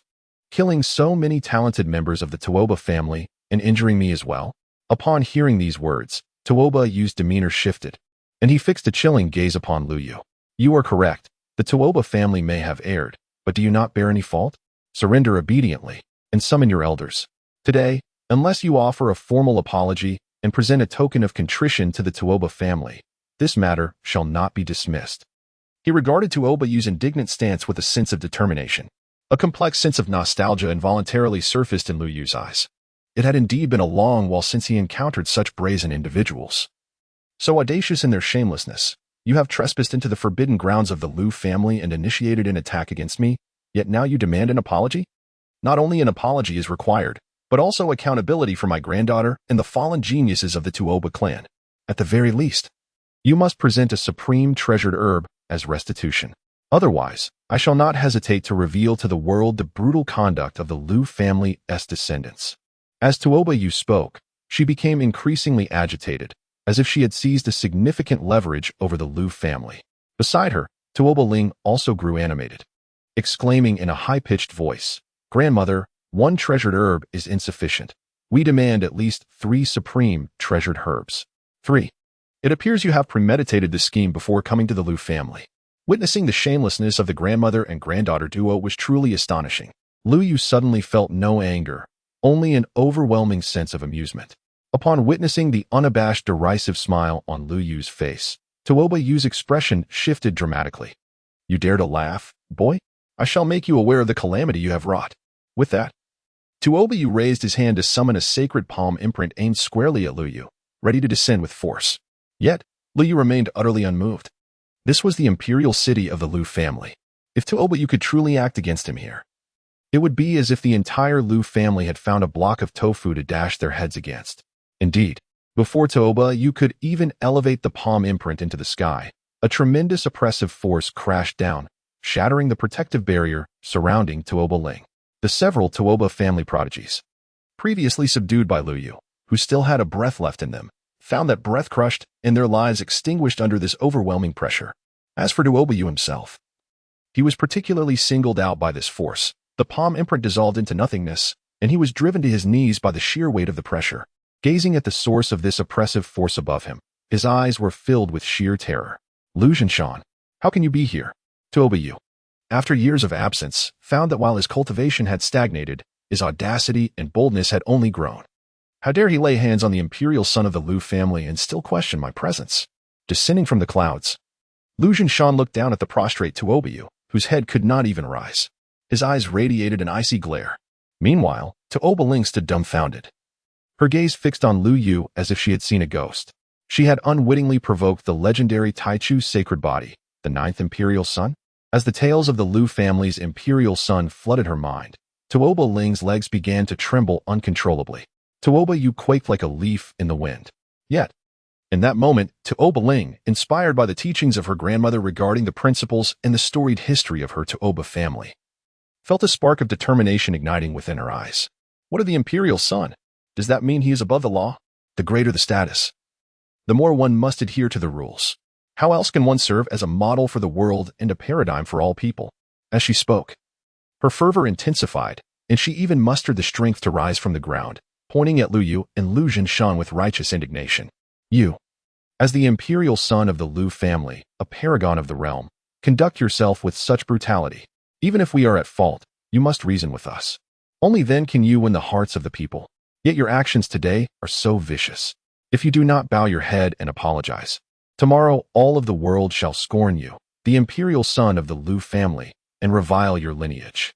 The entire Liu family will be severed from the 3,000 Dao continent and the myriad beings of Taishan because of you." Liu Zhanshan and his grandson exchanged glances, observing the smug expression on Tuoba Ling's face. Both hesitated. "Shall you go?" No, esteemed uncle. You are the elder. It is only fitting that you take the lead. You were so formidable just now. This is your moment to shine.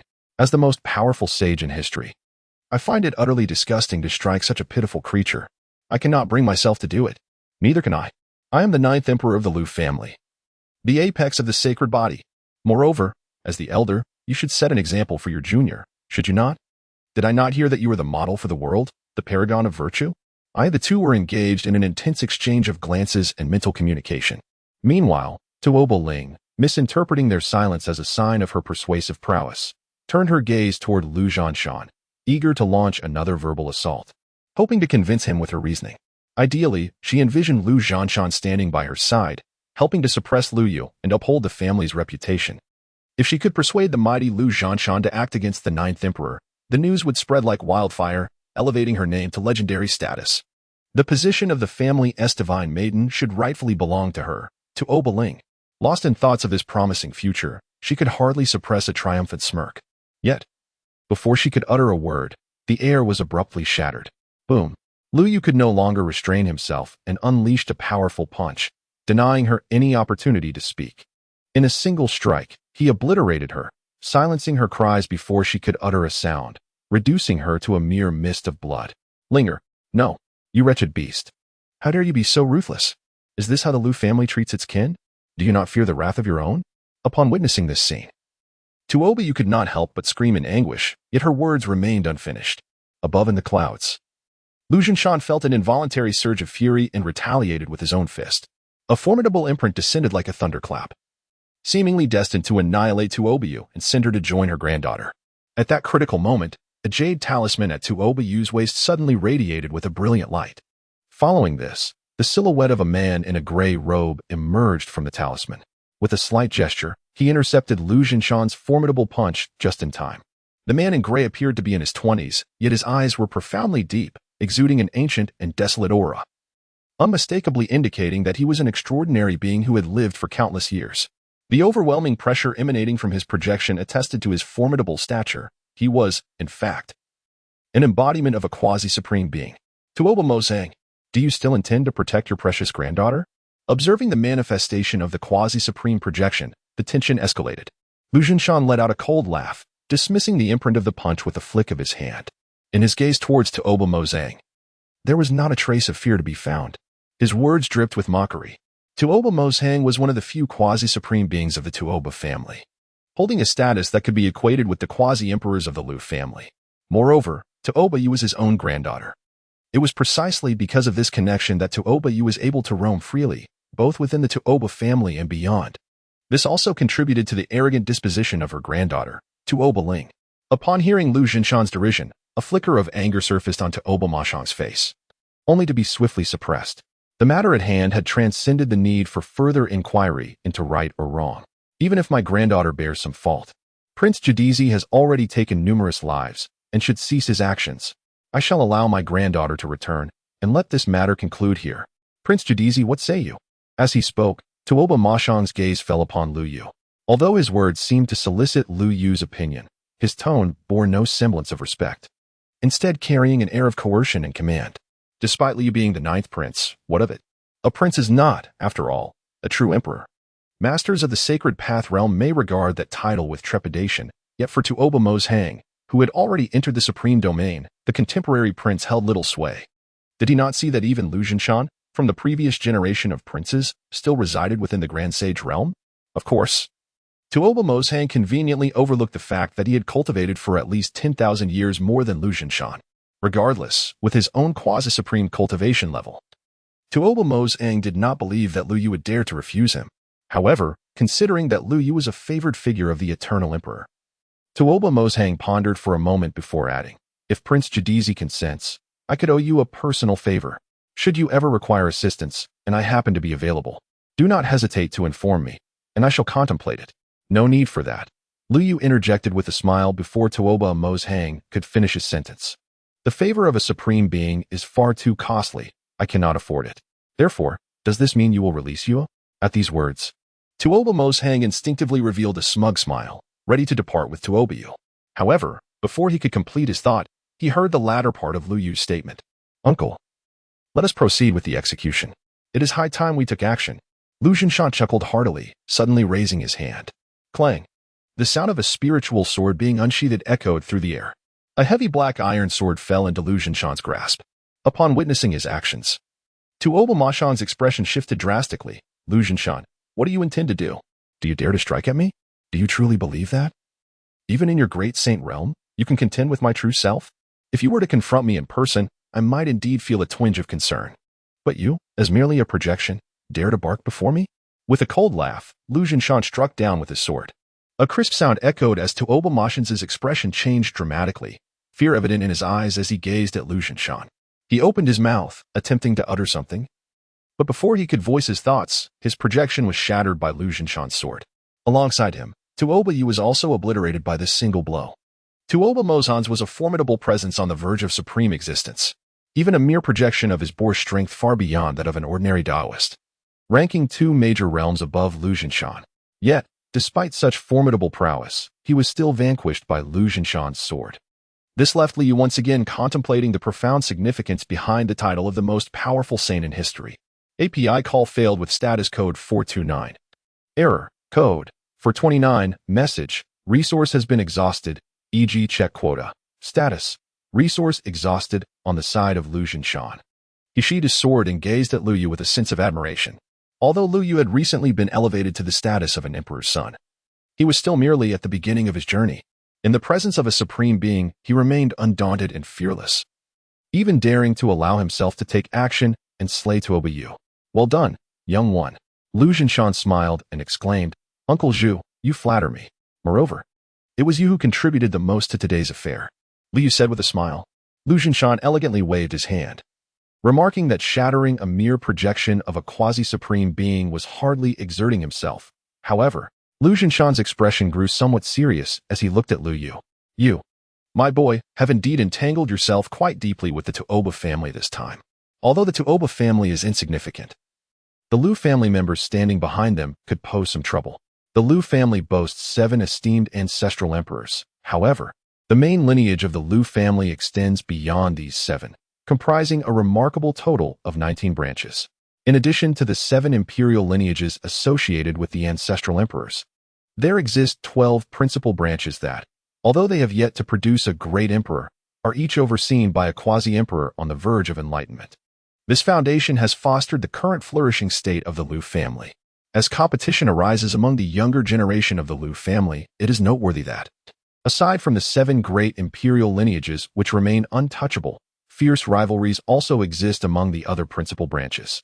In the pursuit of distinction within this competitive landscape, it is inevitable that certain leaders of these branches may seek external assistance. The Tuoba family, along with several other allied clans, has been jointly supported by the 9th and 13th branches of the Lu family.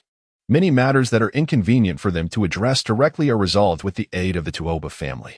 Naturally, these allied families do not engage in such endeavors without benefit, as they too reap substantial rewards in the process. API call failed with status code 429. Error. Code 429. Message. Resource has been exhausted, e.g. check quota. Status. Resource exhausted. Lu Zhenshan gazed at Lu Yu with a smile and remarked, You, my boy, possess the decree bestowed upon you by the 3 ancestors. Not to mention the supreme members of the Tuoba family and other affiliated clans, even the ancient progenitors of these 2 lineages would not dare to confront you. If they truly have the audacity to challenge you, simply invoke the decree and compel them to kneel before you and slap their own faces. API call failed with status code 429. Error. Code 429. Message. Resource has been exhausted, e.g. check quota. Status. Resource exhausted. API call failed with status code 429. Error. Code 429. Message. Resource has been exhausted, e.g. check quota. Status. Resource exhausted. Lu Zhenshan gently clapped his hands and smiled at Lu Yu. Let us not dwell on trivial matters. My dear nephew, my purpose for visiting this time is not only to assist you in dealing with Tuoba Yu, but also to share some delightful news. According to our clan's regulations, I, as a descendant of the Lu family, am permitted to possess 300 quasi-saints, 36 saints, 10 sovereigns, and 1 king of saints to safeguard my path before stepping into the sacred realm. You need not concern yourself with the specifics of the quasi-saints, saints, and sovereigns. However, the selection of the king of saints, who will serve as your commander, requires careful consideration. It is imperative that not only their strength is formidable, but their character must also resonate with yours.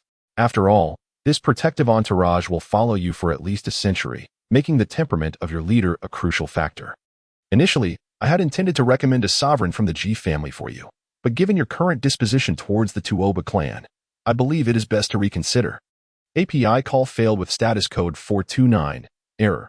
Code 429. Message. Resource has been exhausted, e.g. check quota. Status. Resource exhausted. The Lu family boasts numerous allies and has an extensive network of familial ties. Among these are the ungrateful Tuoba clan. However, many families possess loyalty and righteousness, standing resolutely with the 7 imperial ancestors of the Lu family until the very last moment during the darkest turmoil in history. The Ji family is one such clan. In that final battle, the Ji family unleashed all their formidable experts above the sage level. The elder ancestor of the Ji family, who harbored the potential to become an emperor, transcended his limits, sacrificing himself entirely. He compressed what should have been several millennia of lifespan into the strength for a single battle, forcibly breaking through to the emperor realm to fight valiantly. Through his sacrifice, he ensured that one of the imperial ancestors from the Liu family returned alive, preventing the demise of all 7 imperial ancestors on the battlefield. Such a bond of cause and effect exists. Liu's perception of the Ji family is certainly not comparable to that of the Tuoba clan. It seems you hold a favorable view of the Ji family, do you not? Liu Zhinshan was somewhat taken aback, yet he did not dwell on it excessively. He held a deep admiration for the chosen Saint King of the Ji family. Observing that Liu Yu was unperturbed, he promptly nodded and said, "Since you have no objections, I shall reach out to him and bring him to meet you tomorrow. I appreciate your assistance, Uncle Ancestor. It is but a trifling effort, nothing of consequence." API call failed with status code 429. Error. Code. For 29. Message. Resource has been exhausted, e.g. check quota. Status. Resource exhausted. API call failed with status code 429. Error. Code. For 29. Message. Resource has been exhausted, e.g. check quota. Status. Resource exhausted. API call failed with status code 429. Error. Code. For 29. Message. Resource has been exhausted, e.g. check quota. Status. Resource exhausted. Liu Yu's mind became increasingly active, glancing at the countdown that lingered for but a moment. He recalled his previous journey back to the Eternal Era, where he fervently memorized a plethora of martial arts techniques. A thought stirred within him. If memories could be transported back, then might it be possible to also bring along a copious amount of divine herbs before my return? The cultivation environment in the present world starkly contrasts with that of the Liu family imperial lineage in the Eternal Era, whether 1 month or even a year. Returning to the present world would yield immeasurable benefits. API call failed with status code 429. Error. Code. For 29. Message. Resource has been exhausted, e.g. check quota. Status. Resource exhausted. Liu promptly selected 30 of the most suitable medicinal herbs from the Divine Herb Garden, specifically chosen for warriors in the realm of the Way of Kings, to enhance his cultivation and refine his physique. He then activated the Imperial Order, swiftly returning to the Li Hua Imperial Palace.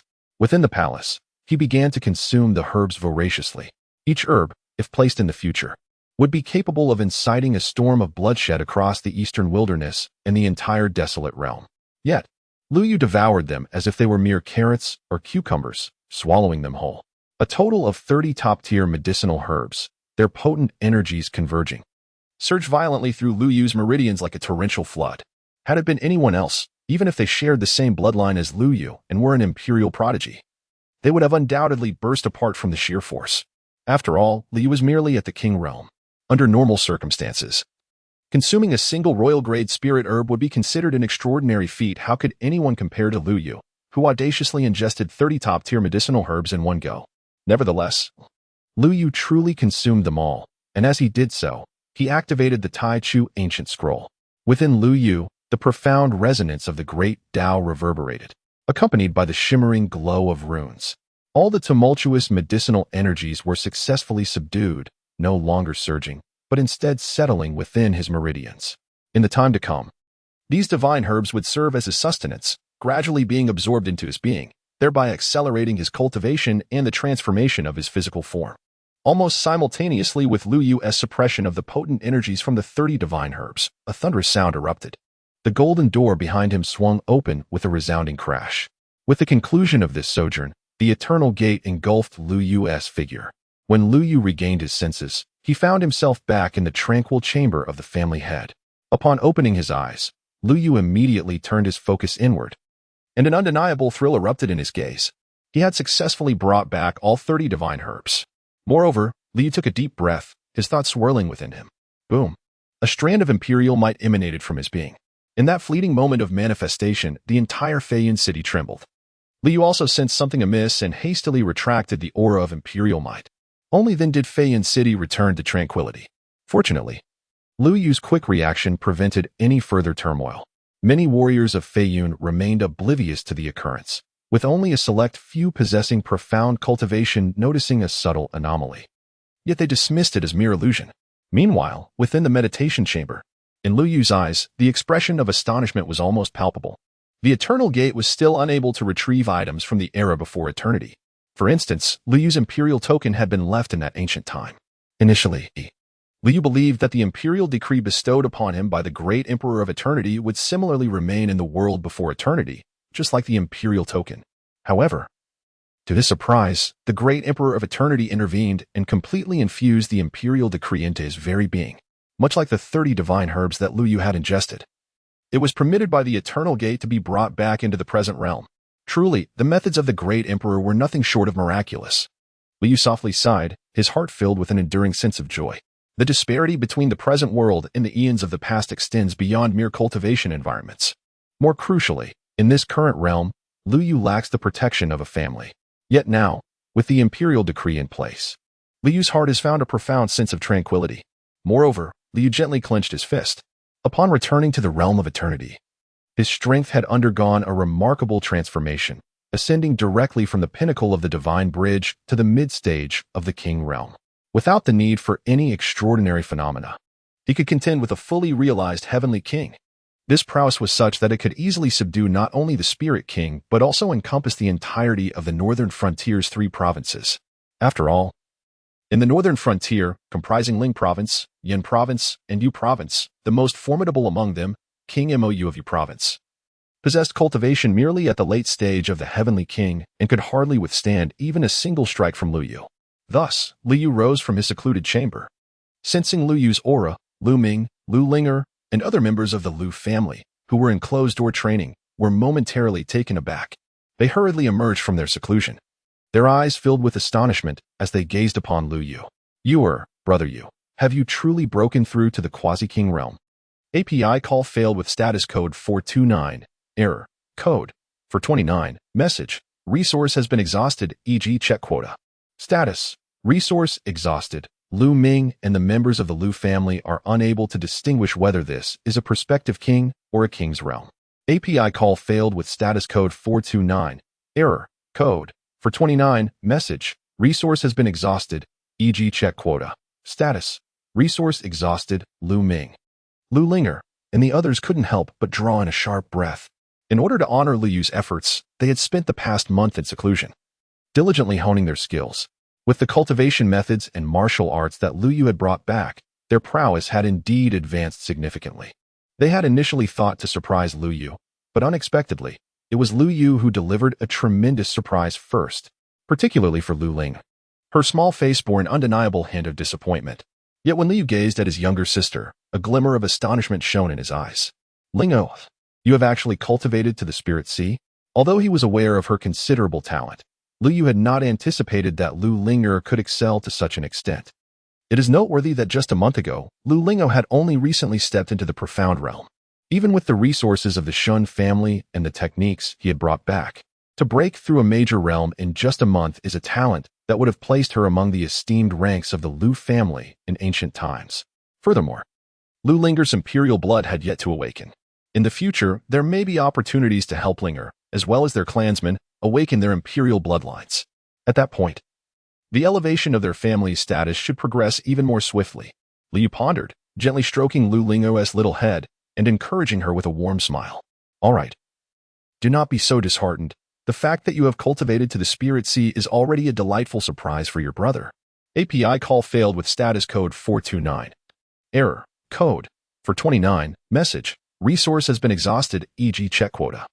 Status, resource exhausted. Lugia only requires one more individual at the spirit sea realm to elevate from the 4th to the 5th tier. This advancement surpasses Lu Yu's original expectations by a considerable margin. Furthermore, Linger, your future brilliance will undoubtedly assist your elder brother. It is merely a matter of time. Is that truly so?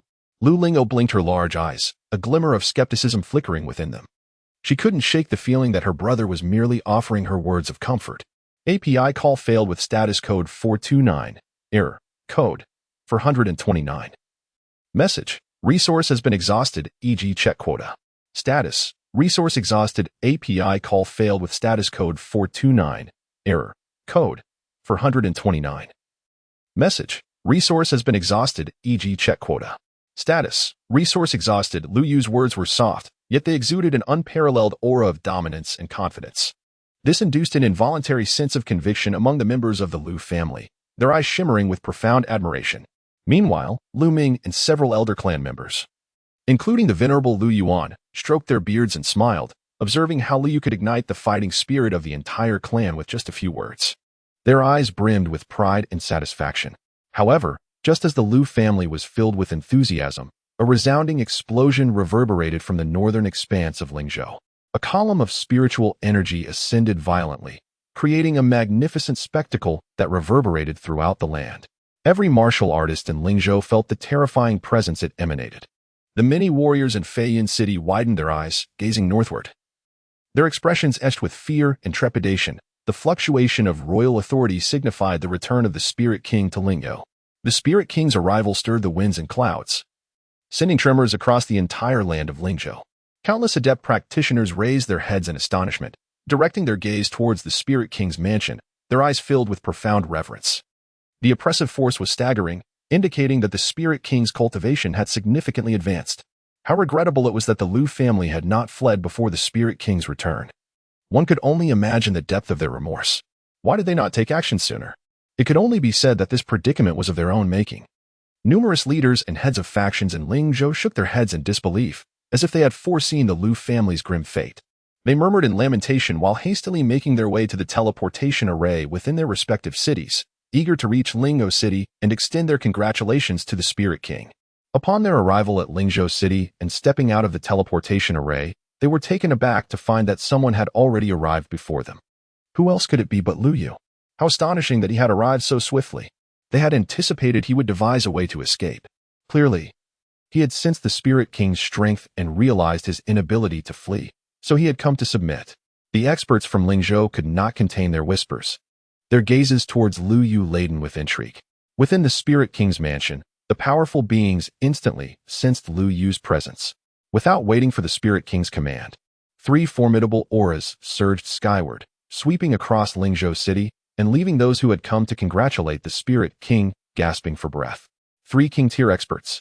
They stared in shock at the sky. The 3 former quasi-kings under the Spirit King had indeed broken through to the royal realm. It was evident that this was the result of the 5th prince's support, having provided those 3 Yuan Wang pills. Yet, the Yuan Wang pills merely enhanced the efficiency of breaking through, not guaranteeing success. The Spirit King truly possessed extraordinary fortune.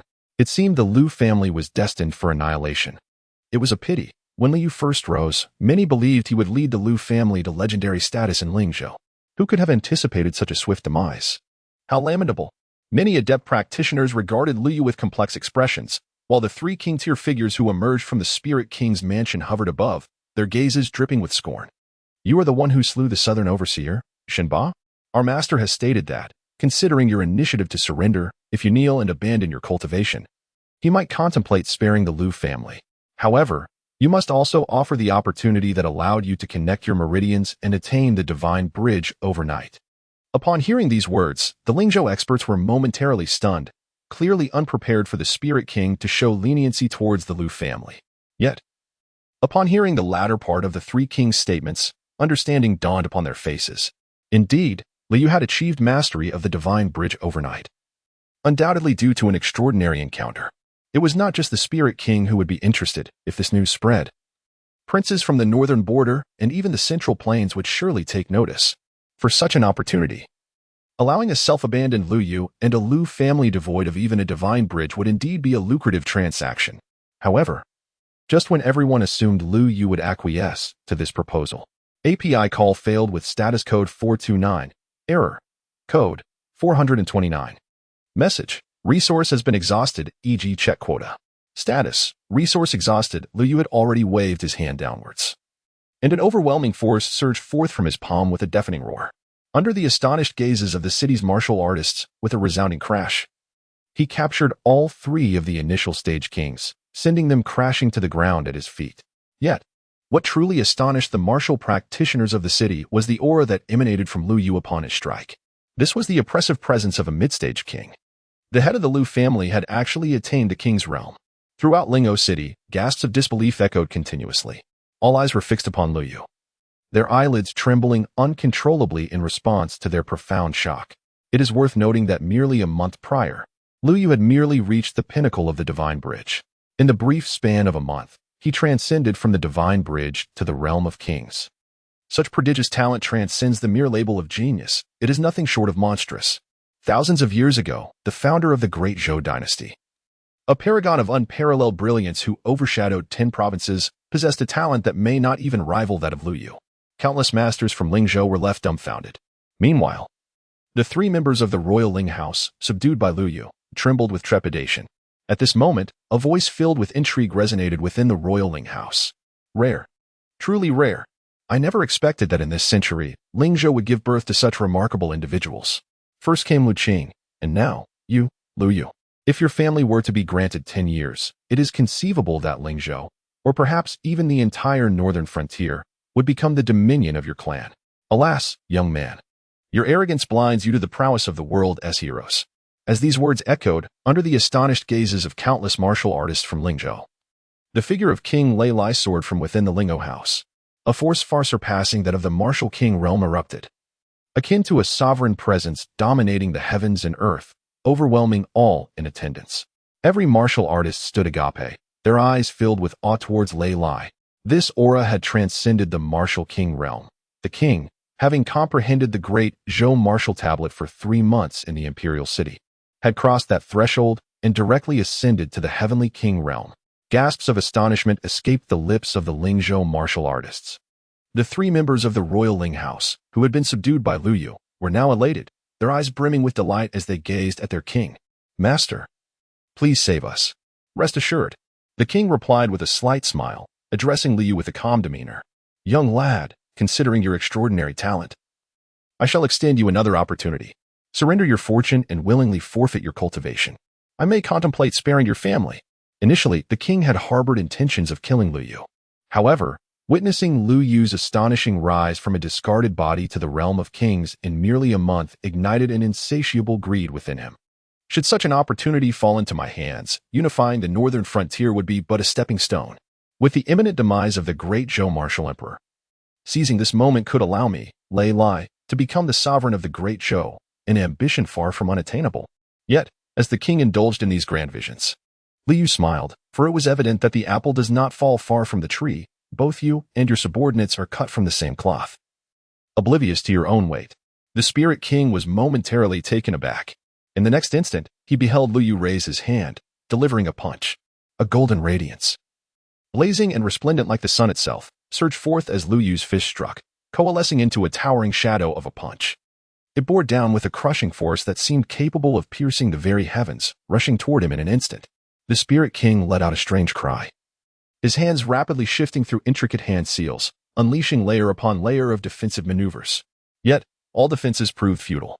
Wherever the fist imprint passed, barriers of spiritual energy were shattered as if they were mere illusions, all under the watchful gaze of countless spirit state warriors who were struck with terror. Lu Yu unleashed a golden fist imprint, soaring forth with the ferocity of thunder, utterly unstoppable. After piercing through the final layer of defense, he obliterated the formidable heavenly king amidst the anguished wails of despair from the spirit king. Thud. Following a brief silence, the crisp sound of kneeling resonated within Lingzhou city. The 3 martial kings who emerged from the spirit king's residence had initially mocked Lu Yu's audacity when witnessing Lu Yu's strike against the spirit king. Seizing the moment of Lu Yu's assault, they attempted to rise from the ground, intent on fleeing back to the spirit king's abode. However, as they barely regained their footing, they were met with the sight of the spirit king being annihilated by Lu Yu's punch. Without a moment's hesitation, they instinctively knelt before Lu Yu, their movements swift and decisive. Master Lu, spare us. Grant us a reason to live. API call failed with status code 429. Error. Code 429. Message. Resource has been exhausted, e.g. check quota. Status. Resource exhausted. API call failed with status code 429. Error. Code 429. Message. Resource has been exhausted, e.g. check quota.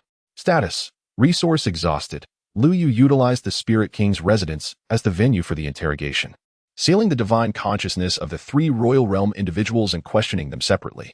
As dusk approached, the sun dipped below the horizon. As Lu Yu stepped out of the interrogation room, a complex expression surfaced in his eyes. According to the accounts of the 3 individuals at the King Realm, his father, Lu Qing, and his mother, Qin Yin, had been captured by a group of enigmatic and formidable beings. This mysterious group had suddenly appeared at the Spirit King's residence approximately half a month prior to the disappearance of Lu Qing and his wife, demanding information regarding the Lu family.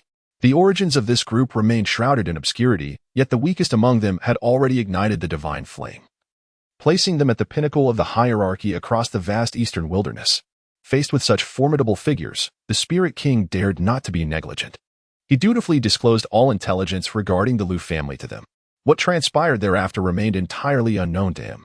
This group, shrouded in mystery, seemed unfamiliar not only with Lingzhou but possibly with the entire eastern wilderness and even beyond, hailing from realms beyond the desolate expanse, and each possessing at least the cultivation of the divine flame realm. Liu furrowed his brow, overwhelmed by an unbearable headache. If only there were a trace to pursue. He could embark on a search, yet, in the absence of any leads, he found himself powerless. Fortunately, in the end, Liu Yu resorted to some martial arts and divine abilities he had cultivated since ancient times, forcefully probing the souls of the three kings. From the memories he gleaned, the demeanor of those mysterious powerful figures suggested they bore no murderous intent towards Lu Qing and Qin Yan. However, this revelation did little to ease Liu Yu's concerns. It was imperative to swiftly strengthen his family and enhance the Eternal Gate. The Eternal Gate was the foundation of Liu Yu's existence. Elevating its rank promised not only substantial rewards, but also allowed him to linger longer in the ancient era, accelerating his growth and power. Only with sufficient strength could he hope to uncover the whereabouts of his parents, and his elder sister as well. A glimmer of cold light flashed in Liu Yu's eyes. His elder sister, Lu Mingyue, had always cared for him and Lu Linger deeply since their childhood.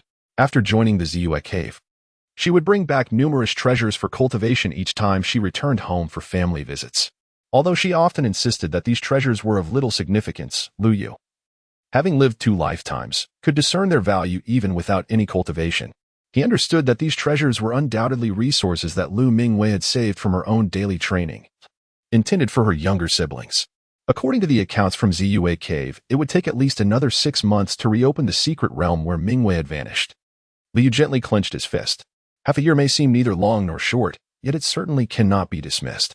He realized that he could not merely wait within the clan. He must seek a way to personally visit the Ziyue Cave heaven to assess the situation. However, at this moment, Liu could not depart lightly. The Lu family had yet to cultivate a second master capable of safeguarding the clan in Liu Yu's absence. Liu can move freely within the boundaries of the Great Zhou. Even in the face of peril, his family can rely on the spiritual talismans he has forged to vanquish foes. However, should he venture too far, the efficacy of these talismans diminishes significantly. Moreover, relying solely on talismans pales in comparison to the true prowess of an expert, which can truly reassure people. This is also the reason why Liu ultimately chose to retain the 3 Wang-level experts from the Spirit King's mansion. Although external experts are not recorded in the family rankings of the Eternal Gate, and no matter how many Wang-level individuals are gathered, they cannot elevate the family status. The Lu family is currently in dire need of top-tier combat strength. The presence of these 3 Wang-level experts can alleviate some of the pressure on Liu Yu. Furthermore, during the soul-searching process, Liu Yu left behind subtle measures within their consciousness. As long as Liu Yu remains in the Great Zhou, should the 3 Wang-level experts harbor even a hint of malice, with a mere thought, Liu Yu could annihilate them all. Fortunately, Liu Yu gazed at the interface of the ancient gate. Upon his second return to the ancient realm, the ancient gate had unveiled new prompts. When the rank of the ancient gate ascends to the royal level, it can unlock the ancient space. The initial item slot of the ancient space is 1, permitting Liu to carry an item not exceeding 3 tiers below the rank of the ancient gate, allowing him to return to the present from parallel timelines. This signifies that as long as he elevates the ancient gate to the royal level, he will be able to bring back a treasure of the emperor tier. Although it may not be grand, it suffices. Given the foundational strength of the Lu family prior to the ancient era, merely bringing back a top-tier puppet of the emperor level would enable Liu to establish dominance over the Lu family, overshadowing the entire Great Zhou. Moreover, its loyalty would be utterly dependable. However, to elevate the family to the royal level, it necessitates the emergence of at least 3 quasi-kings, 10 divine bridges, and numerous spiritual seas within the Lu family. Presently, the Lu family possesses only 2 masters in the spiritual sea realm, Lu Ming and Lu Linger. Relying solely on the resources of a single spiritual king's estate, achieving even a rise to the quasi-king level in a short period is utterly unattainable, let alone ascending to the royal level. Liu murmured softly to himself, his gaze inevitably drifting towards the regions of Yuzhou and Yinzhou. One royal manor was insufficient, however. If he were to include the Yuan manor in the Yinwang manor, it would undoubtedly suffice to elevate his family to the royal tier or even the quasi-royal tier. Yet, Li refrained from acting hastily. One must savor a meal bite by bite. In the subsequent days, he led the Lu family to take command of Lingzhou City. The three kings of the Lingwang manor had previously undergone a forced soul search by Lu Yu, granting them a profound understanding of his formidable strength.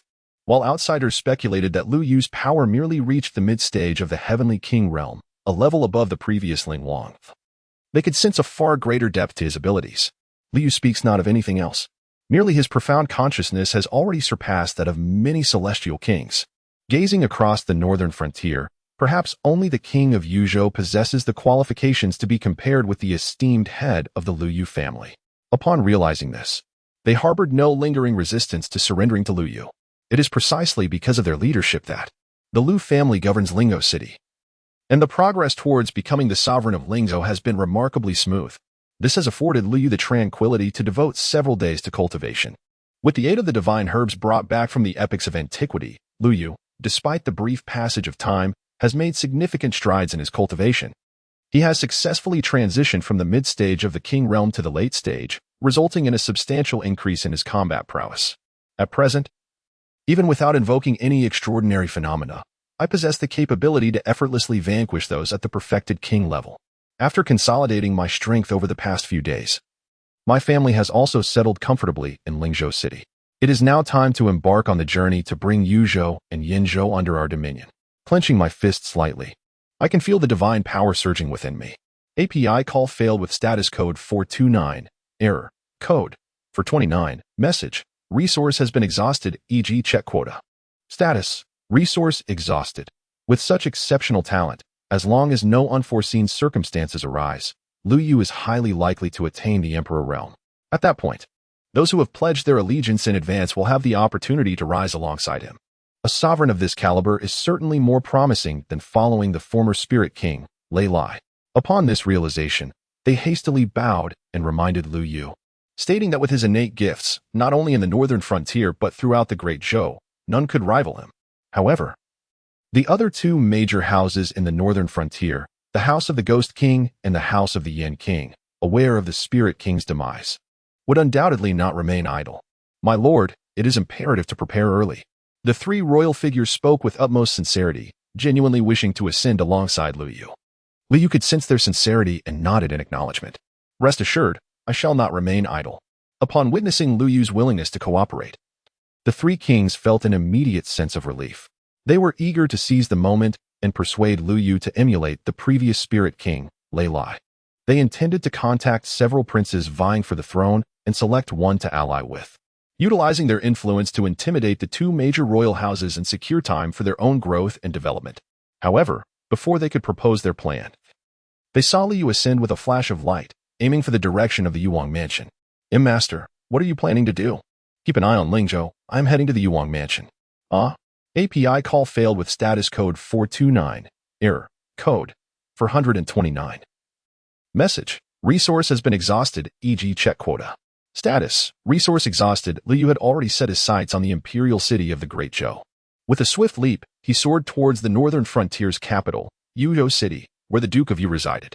Within the Duke's lavish study, a middle-aged man clad in fine robes leaned thoughtfully against his chin, perusing reports sent by his subordinates. A sardonic smile played upon his lips. The once boisterous Lei Lai, who had once proclaimed his loyalty to the fifth prince, had reveled in his newfound allegiance. Eager for the entire Great Zhou to witness that he had finally found a worthy master. Yet, scarcely had he savored the rewards of his new position than he met his demise. The king of Lingzhou, Lei Lai, despite his shortcomings, remained a figure of great significance in the three northern provinces. However, within the duke's discourse, there was no hint of reverence for Lei Lai. Even his death seemed to weigh lightly on his mind. The other occupant of the study, a man clad in gray robes, was not surprised by the duke's demeanor. It was only natural, given the duke's formidable strength, the most powerful in the northern provinces, with a stature that could rival even those in the central plains. He was the late-stage heavenly king, Duke Mizuriu. As he gazed at the duke, the gray-robed man was filled with both envy and trepidation. Yet, Contemplating his own precarious situation, he could not help but voice his concerns. Brother Duke, we must remain vigilant of Lu Yu, the one who killed Lei Lai. Should we not arrange for his early elimination to prevent future troubles? This gray-robed man was none other than Zhu Yu, the ruler of Yinzhou, which bordered both Ling and Yu provinces. Yet, compared to the Duke's imposing presence, Zhu Yu appeared rather timid. This was understandable, as his own cultivation had only reached the pinnacle of the King realm. If Lei Lai, who had recently broken through to the Heavenly King realm, could be vanquished by Lu Yu, then Zhu Yu, with his lesser prowess, would only meet a more swift and decisive end if targeted by Lu Yu. While preparations are prudent, must we hasten to act? The Duke smiled slightly. Since Lei Lai chose to serve as the fifth prince's hound, it is only fitting that his master seeks vengeance on his behalf. Summon someone to send word to the imperial city, informing our esteemed fifth prince that his newly acquired hound has been slain. At the Duke's command, a guard of the King realm outside the door quickly bowed and replied, "Yes, Your Majesty, I will relay the message immediately." Excellent. With the fifth prince taking action against this fledgling tiger, brothers, you can rest easy, the Duke remarked with a smile as he turned towards Zhu Yu. Zhu Yu nodded, but a sense of unease lingered in his heart. What if the fifth prince instead sought to recruit Lu Yu?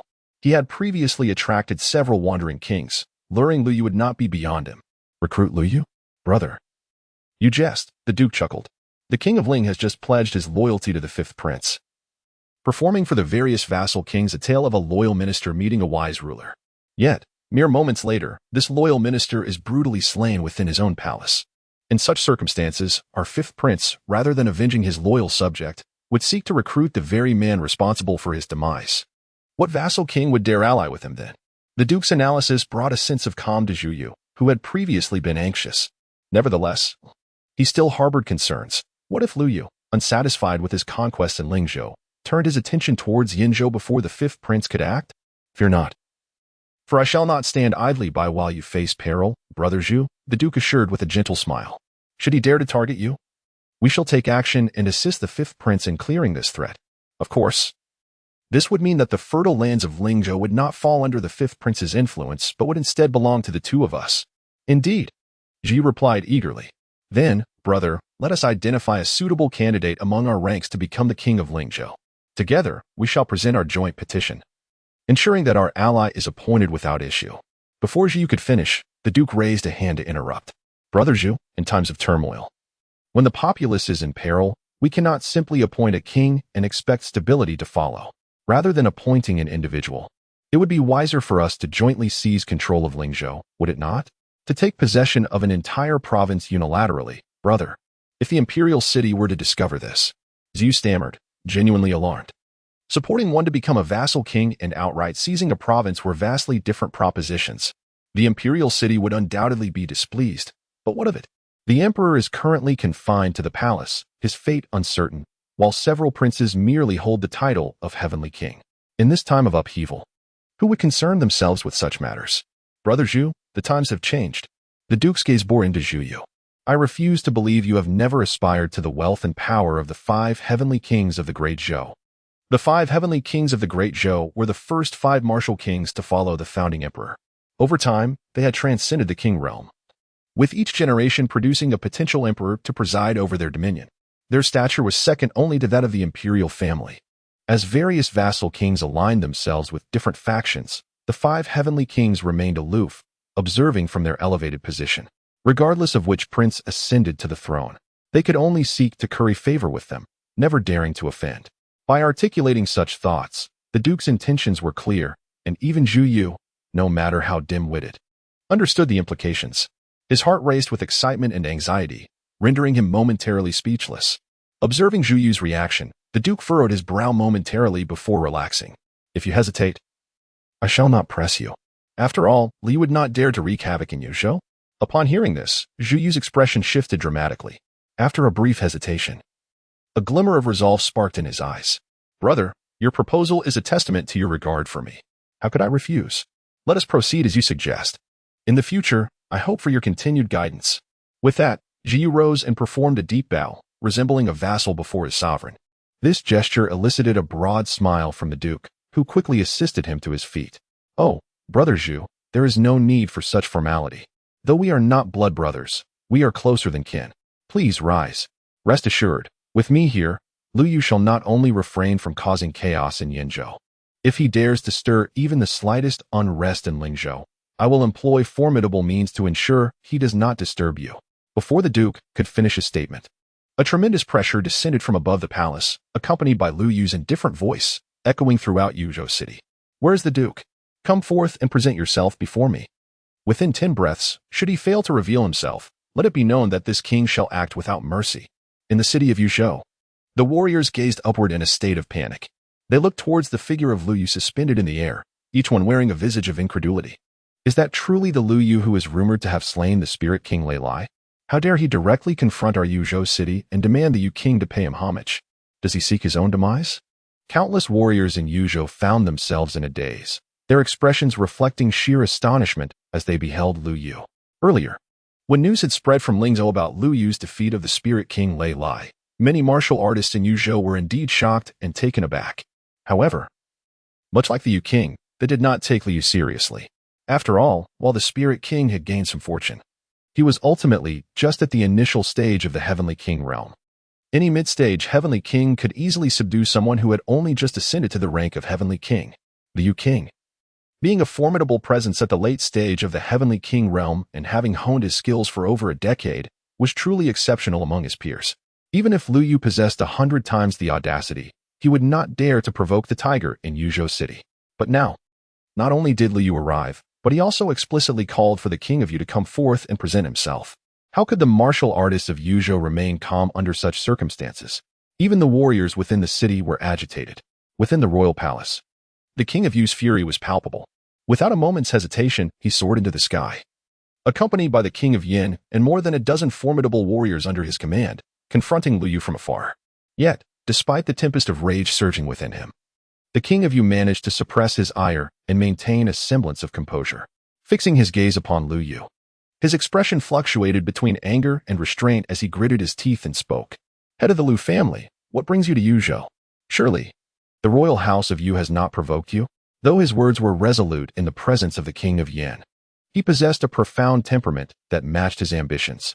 Lu Yu's straightforward approach, confronting him upon arriving in Yuzhou City, inevitably instilled a sense of trepidation within King Yu. Before fully grasping the depths of Lu Yu's confidence, he was reluctant to hastily sever ties with him. Nor did he wish to expend effort on behalf of the fifth prince in vain. Within King Yu's heart, thoughts raced like lightning. API call failed with status code 429. Error. Code 429. Message. Resource has been exhausted, e.g. check quota. Status. Resource exhausted. API call failed with status code 429. Error. Code 429. Message. Resource has been exhausted, e.g. check quota. Status. Resource exhausted. Lu Yu spoke calmly. Yet his words sent shockwaves through both King Yu and the martial artists within the city of Yuzhou, rendering them all pale. Their gazes towards Lu Yu resembled that of a madman. King Yu, consumed by rage, laughed bitterly. Good. In these years, I have cultivated my character and seldom intervened in affairs. It seems this has led the current youth to harbor many misconceptions. As he spoke, an icy chill radiated from his eyes, his consciousness firmly locking onto Lu Yu's figure. Head of the Lu family, a young hero whom I greatly admire. But if you wish for me to submit to you, the head of that useless Lei Lai alone is insufficient. As his words fell, King Yu's fingers suddenly spread wide. A torrent of azure ice spiritual power surged from within him, swiftly materializing into a spear of ice, which he grasped tightly. The spear's tip was aimed directly at Lu Yu's throat. If you wish for my submission, then allow me to witness the prowess of the head of the Lu family. With a resounding roar, King Yu's aura turned fierce, and in an instant, he lunged forward, hurling the ice spear with great force. Boom! The spear soared through the air. Each rune of divine power woven into it by the King of Heaven interlaced intricately. The sheer density of it was astonishing. Wherever it passed, the air was frozen.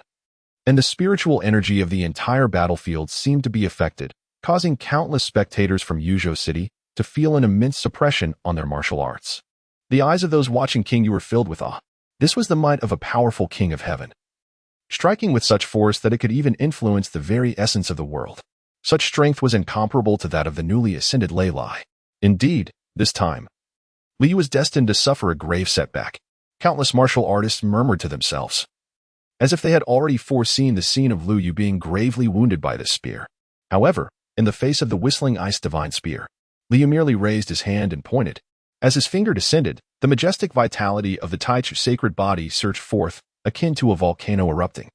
An ineffable and terrifying divine power swept forth from the tip of Lu Yu's finger, resembling an abyssal sea. Under the fearful gazes of countless warriors from Yuzhou and the likes of King Yan behind King Yu, this divine force swept through with relentless ferocity. In an instant, it shattered the ice spear hurled by King Yu, and its momentum did not wane. It struck heavily upon King Yu, propelling him from the heavens directly into the Yuwangfu. The highest edifice within the Yuwangfu, the Yuwang Palace, was reduced to ruins. Cough, cough, cough. Within the now desolate Yuwang Palace, King Yu appeared disheveled, his complexion pale as he struggled to cough. With each convulsion, he expelled copious amounts of blood. Yet, he could not attend to his injuries. Gazing up at Lu Yu, who was poised to strike again, he endured the agony within him and fell to his knees with a thud. Your Majesty, Mou, unaware of your divine might, implores your forgiveness. Spare my life. From this day forth, I shall serve you with unwavering loyalty. Very well. API call failed with status code 429. Error. Code 429. Message. Resource has been exhausted, e.g. check quota. Status. Resource exhausted. API call failed with status code 429. Error. Code 429. Message. Resource has been exhausted, e.g. check quota. Status. Resource exhausted. Lu Yu's gaze returned to the sky, fixating on the still-dazed Yin Wang and others standing in place. Do you still wish to test my abilities? Upon hearing Lu Yu's words, the Yin Wang and his companions snapped back to reality. They beheld the loyal Yu Wang, who had already knelt in submission. With such a display of fealty, the Yin Wang and his entourage dared not entertain thoughts of resistance. One by one, they hastily knelt upon the clouds, expressing their loyalty to Lu Yu. However, Lu Yu did not relent. Their recent allegiance was still unproven. Time would reveal their true fidelity. Thus, he inscribed a binding seal within their consciousness. Observing the assembly of kneeling and submissive kings, a brief silence enveloped Yuzhou city. Soon, all the martial artists within the city bowed in reverence to Lu Yu in the sky. It was only after Lu Yu entered the Yu Wang mansion that they exhaled in relief and rose from their positions. They exchanged glances, their eyes reflecting disbelief, feeling as though they were ensnared in a dream. Had the three northern provinces truly been unified by this young master Lu Yu? The 18-year-old sovereign of the three provinces had subdued those at the pinnacle of the heavenly king stage with a mere gesture, rivaling even the perfected heavenly kings. Such talent was unparalleled, even surpassing that of the founding emperor of the Great Zhou. Could it be that the Great Zhou dynasty was on the brink of a monumental shift? The thoughts of Yuzhou city's martial artists were of no concern to Lu Yu. After subjugating Yu Wang and the Yin Wang, he issued orders to arrange for the two major royal houses to transport resources to Lingzhou for the benefit of the Lu family's cultivation. Yu Wang and Yin Wang dared not oppose this command. They had mentally prepared for such a situation upon their defeat and submission. Their greater concern lay not with the loss of these resources but rather with the threat posed by the fifth prince. Once Liu completed his orders, Yu Wang and the others promptly sought an audience with him, urging him to prepare for the impending challenge. The fifth prince, you say? Worry not. There is no need for concern on that front. Liu nodded slightly, harboring little concern for the fifth prince. Among the various princes, their cultivation levels were merely at the heavenly king stage. The most formidable among their ranks were confined to this realm. The Great Zhou was not devoid of experts at the semi-imperial level. Indeed, each of the 5 heavenly kings had a semi-imperial figure stationed within their domain. However, these semi-imperial beings were well-versed in the art of self-preservation and would never wager recklessly until the final moment. After all, given their cultivation, even without choosing sides, they would not suffer disadvantage once the new emperor ascended the throne. With these semi-imperial figures remaining on the sidelines, those who had reached the late stages of king realm could summon the manifestations of the sacred body and could easily overwhelm a novice semi-imperial like Lu Yu. To say nothing of a single fifth prince, even a coalition of all princes would find themselves lacking. Lu Yu harbored no fear. Furthermore, he estimated that the fifth prince's men would likely never reach the northern frontier to confront him. Knowing that he had unified the 3 states of the northern frontier, it was certain that other princes, who bore him no grudge, would seek to win him over. To that end, they would not hesitate to eliminate the fifth prince's subordinates sent to the northern frontier, thereby demonstrating their sincerity. Indeed, just a few days after Lu Yu's unification of the northern frontier, an unexpected guest arrived, accompanied by 3 formidable heavenly kings and the severed heads of their enemies. On a snowy night at the outskirts of Lingo City, the wandering scholar, Zhou Rui, under the banner of the first prince, had come to pay a visit to the head of the Liu family. He inquired if the head of the Liu family would grant him an opportunity for an audience. Clad in scholarly robes, Zhou Rui stood with an air of elegance, slightly cupping his hands and speaking leisurely. Upon hearing his name, the 3 royal experts under the command of the Ling King within Lingzhou City, along with the 2 kings, Yu and Yin, who had migrated to Lingzhou City with Liu Yu, could not help but change their expressions. Zhou Rui? He had actually allied himself with the first prince? Zhou Rui was a remarkable figure within the Great Zhou dynasty. Despite his humble origins as a wandering cultivator, his fortune was extraordinary, leading him to numerous opportunities. By the age of just over 50, he had attained the pinnacle of the heavenly king realm. Legend spoke of how, in his youth, he had consumed a rare, Tao-breaking fruit. For others, the imperial threshold might resemble an insurmountable chasm, yet for him, it posed significantly less difficulty. He was recognized by the martial artists of the Great Zhou as one of the few individuals in a millennium with the potential to ascend to the quasi-imperial level. Such a powerhouse possessed the qualifications to observe the shifting tides of power from a distance. Even if one were to take action, there would be no need to hastily pledge allegiance.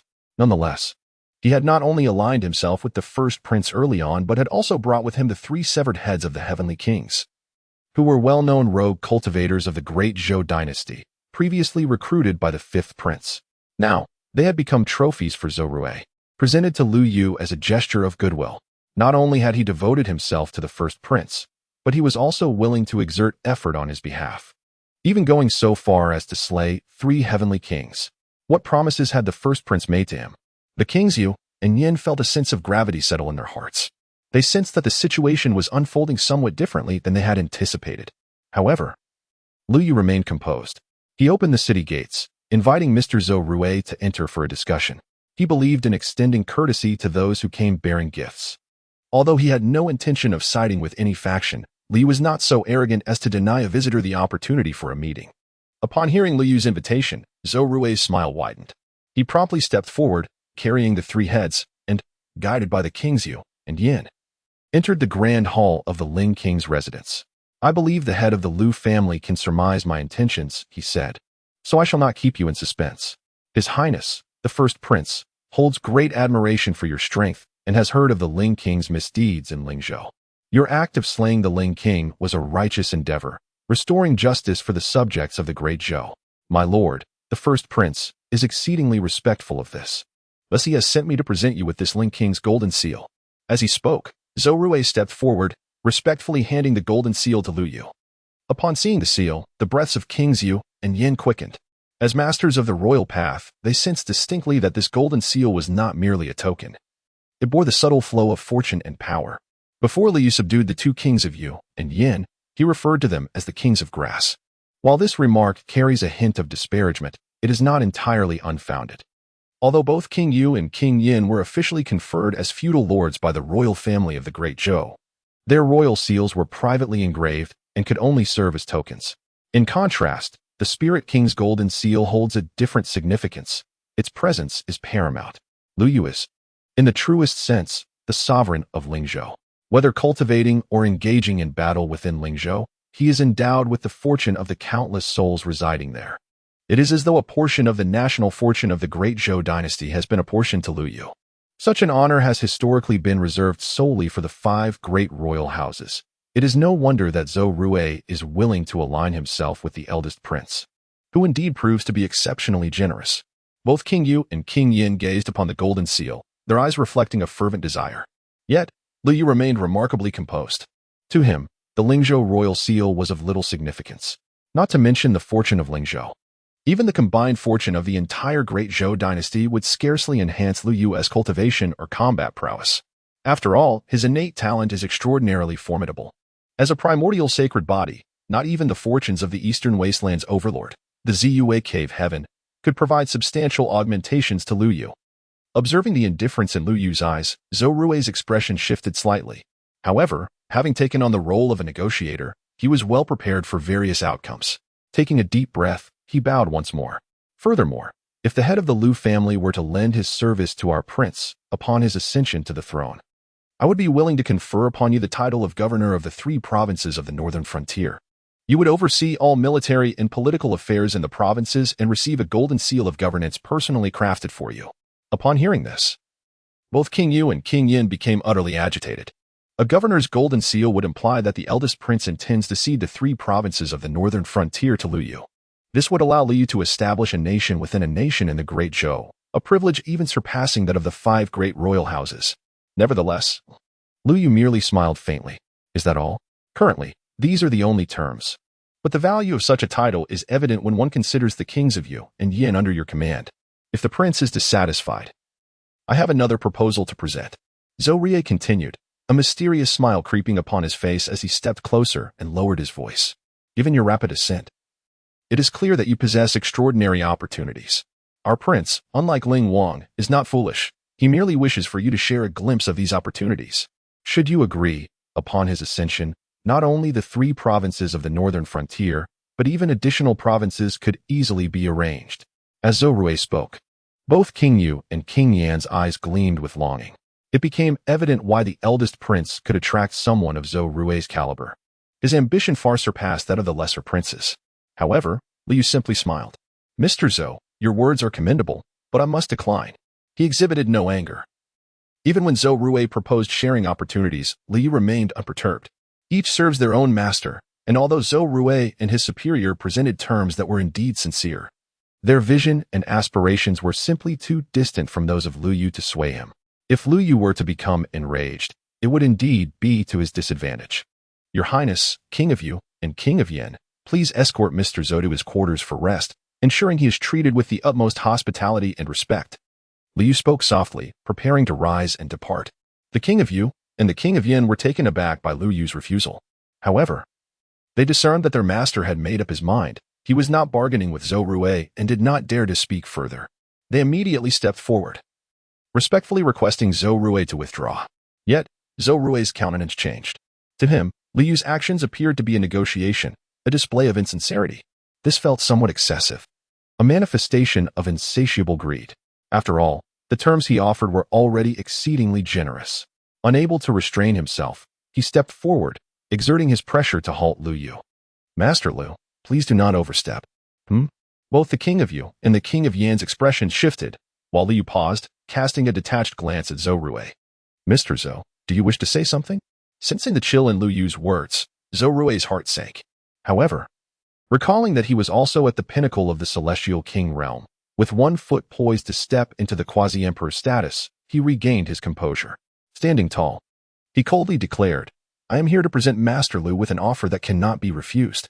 As he spoke, Zhou Rui waved his hand, and from within his sleeve, a crimson light surged forth. The crimson light pierced the air, its brilliance akin to flames, glaringly vivid against the night sky. The kings of Yu and Yin turned pale, instinctively rushing to shield Lu Yu, fearing it was some lethal artifact unleashed by Zhou Rui. Yet, Lu Yu remained composed, gesturing for the two to step back. Do not worry, that is not a concealed weapon. Lu Yu spoke gently, casting his gaze upon the crimson radiance. Within that crimson glow lay a jade talisman, approximately the size of a hand. At its center, a droplet of blood, infused with a hint of golden light, was concealed. As Zhou Rui channeled a surge of spiritual energy into the talisman, the droplet of blood immediately emanated an extraordinary aura, causing both King Yu and King Yin to momentarily pause in astonishment. Zhou Rui regarded the two kings with a proud smile, confident that they had discerned the truth. He urged them to inform the head of the Lu family regarding the origin of this blood. After a brief hesitation, the two kings bowed respectfully to Lu Yu and whispered, My lord, this blood exudes the essence of the Grand Prince. It is undoubtedly his true blood. Liu nodded slightly, casting a glance at Zhou Rui. With his keen perception, he had already faintly sensed the aura of the drop of blood. However, he refrained from exposing it, allowing Zhou Rui to showcase his display. What is it that you wish to convey, Mr. Zhou? Quite simple, Zhou Rui replied, a self-satisfied smile gracing his lips. Suddenly, he raised his hand once more, performing a swift motion. Within the jade talisman, spiritual energy surged violently, igniting the drop of true blood in an instant. At the moment the true blood was set ablaze, a tremendous pressure, characteristic of the imperial realm, filled the entire hall, causing both King Yu and King Yin to change countenance in unison. Is this the aura of a quasi-emperor? Both kings could not help but exclaim in astonishment. Their eyes filled with disbelief as they regarded Zhou Rui. They finally comprehended why Zhou Rui was willing to align himself with the crown prince and dedicate himself so fervently to his cause. While the other princes were still in the mid to late stages of the Heavenly King realm, the crown prince had already cultivated to the pinnacle of this realm. Although the quasi-emperor pressure emanating from the drop of blood was still faint, its mere presence represented a monumental breakthrough from nothingness to existence. This initial step signified that the crown prince's ascension to quasi-emperor was imminent. Once the crown prince achieved this status, the old martial emperor of the Great Zhou would undoubtedly affirm his position as the heir apparent. After all, possessing the cultivation of a quasi-emperor meant that once the crown prince ascended the throne, he would be endowed with the national fortune of the Great Zhou, propelling his strength directly into the imperial realm. He would swiftly subdue the myriad talents of the Great Zhou, stabilizing the hearts of its people. Such influence was incomparable to that of other princes still confined to the Heavenly King realm. Indeed, it is the aura of a quasi-emperor. Observing the astonished expressions of Kings Yu and Yin, Zhou Rui's smile grew ever more pronounced. His gaze inevitably fell upon Lu Yu once again, and he spoke languidly. The head of the Lu family should now comprehend the sincerity of my master, no? As my master approaches the attainment of quasi-emperor, he is still willing to extend such generous terms to the head of the Lu family. The respect that is due has already been accorded. If the head of the Lu family persists in his obstinacy and refuses to yield, I fear that not only will it endanger himself, but also his kin may face dire consequences. Let us not delve into other matters. I have heard that the head of the Lu family is particularly fond of his younger sister, the young lady Lu Linger. At merely 15 or 16 years of age, she has already exhibited remarkable talent. Such brilliance would be a tragic loss if it were to be extinguished prematurely, akin to that of Miss Mingwei. With Zhou Rui's aggressive words resonating, Kings Yu and Yin found themselves swallowing hard, gazing at him in trepidation. They had not anticipated Zhou Rui to be so audacious. However, considering the drop of true blood before Zhou Rui, radiating the aura of a quasi-emperor, alongside Zhou Rui's perfected Heavenly King cultivation, they gradually regained their composure, albeit with a bitter taste in their mouths. With the imminent achievement of quasi-emperor by the crown prince as a formidable backing, and Zhou Rui's considerable strength, he indeed possessed the audacity to act with such impunity. It seemed that their master might truly have to concede temporarily. Both Kings Yu and Yin felt a wave of vexation. Yet, just then Lu Yu, however, smiled. He gazed at Zhou Rui, the corners of his mouth curved. Yet his eyes bore no trace of warmth. Mr. Zhou, are you threatening my family?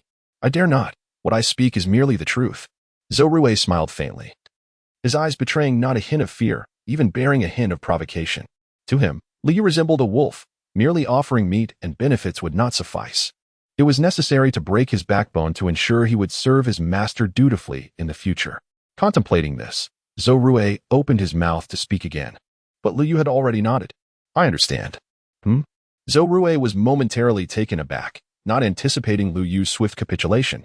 Yet, quick-witted as he was, he promptly altered his tone, enthusiastically proclaiming, "Those who recognize the times are the true heroes. Since the head of the Lu family acknowledges my words, let us first share the secret of how the family had achieved such a breakthrough so swiftly." Zhou Rui's words had yet to conclude when he noticed Lu Yu raising a hand, fingers splayed, palm directed towards him. Before he could react, a tremendous force erupted from Lu Yu's palm, striking Zhou Rui with a resounding impact. In an instant, a massive void was blasted into Zhou Rui's chest.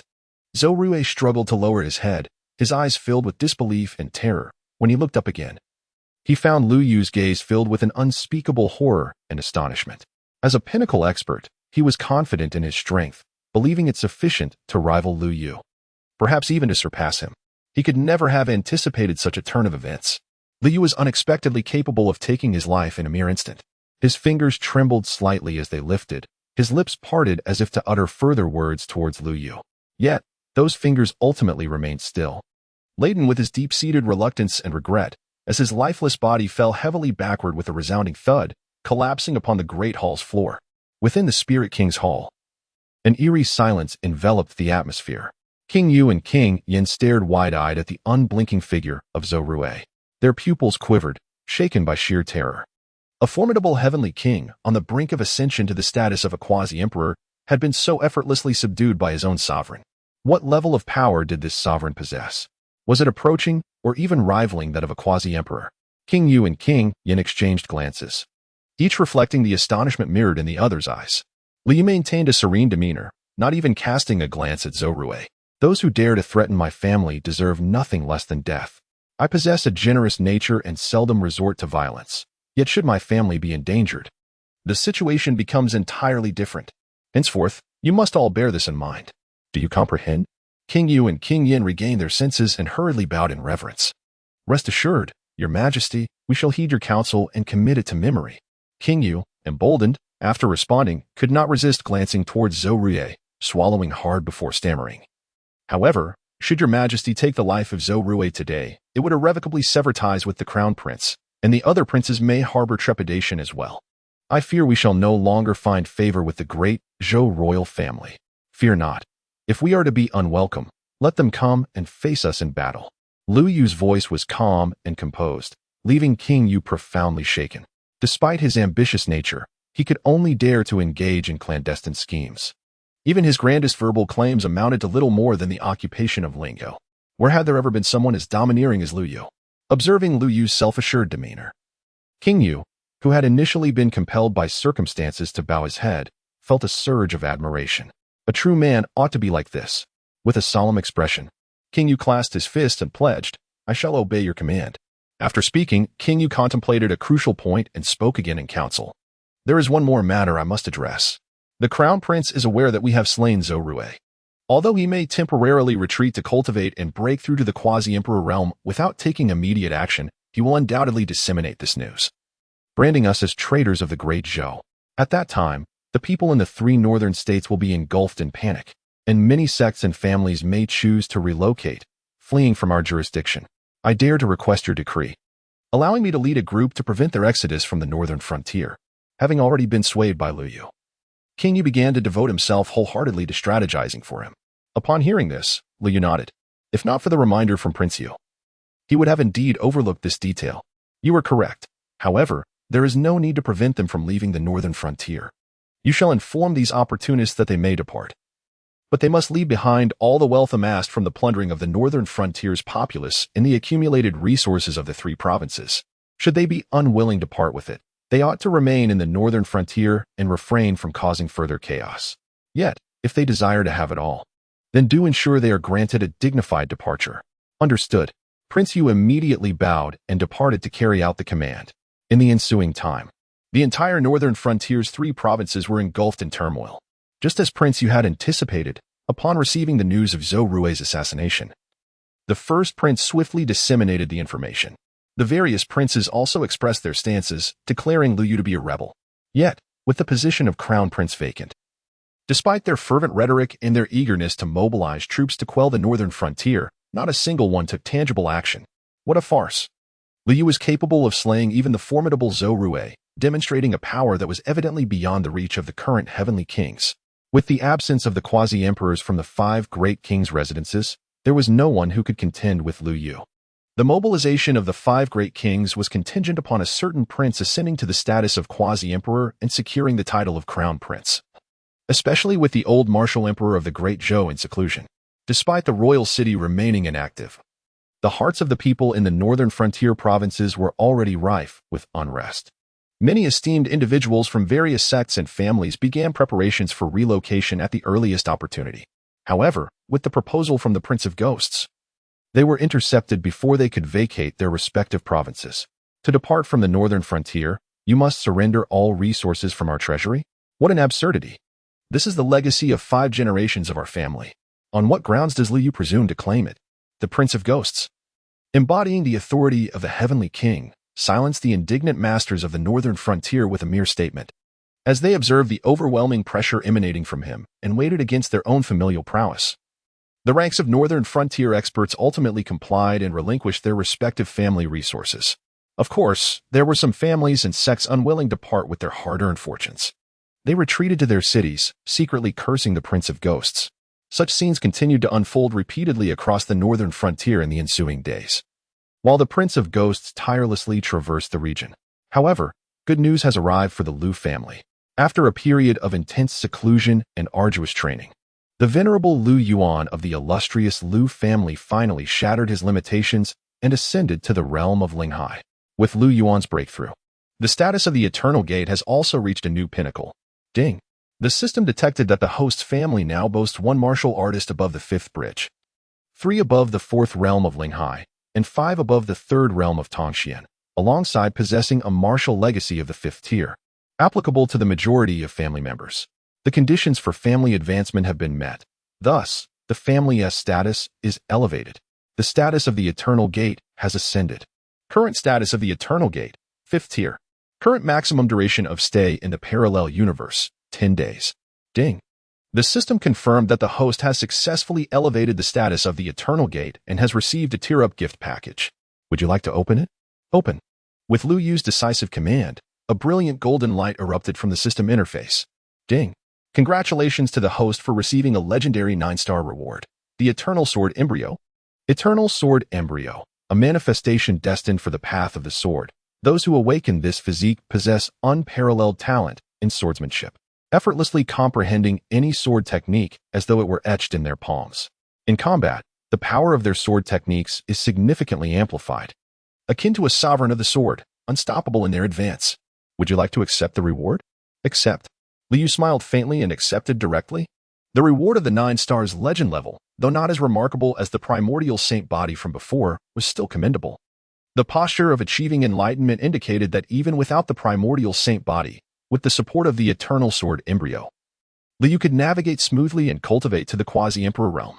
Moreover, with the awakening of this Eternal Sword Embryo, the direction for crafting his future divine sword could also be determined. Glancing at the cooldown timer of the Eternal Gate, Lu Yu smiled gently. Upon his return to the Eternal Realm tomorrow, he would send a message to the Divine Sword Hall, requesting them to forge a divine sword for him.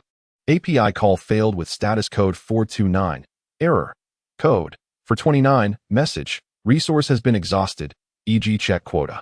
Status. Resource exhausted. API call failed with status code 429. Error. Code. For 29, message. Resource has been exhausted, e.g. check quota. Status. Resource exhausted. Lu Yu felt an increasing ethereality in his spiritual realm, the consciousness within his mind becoming ever clearer.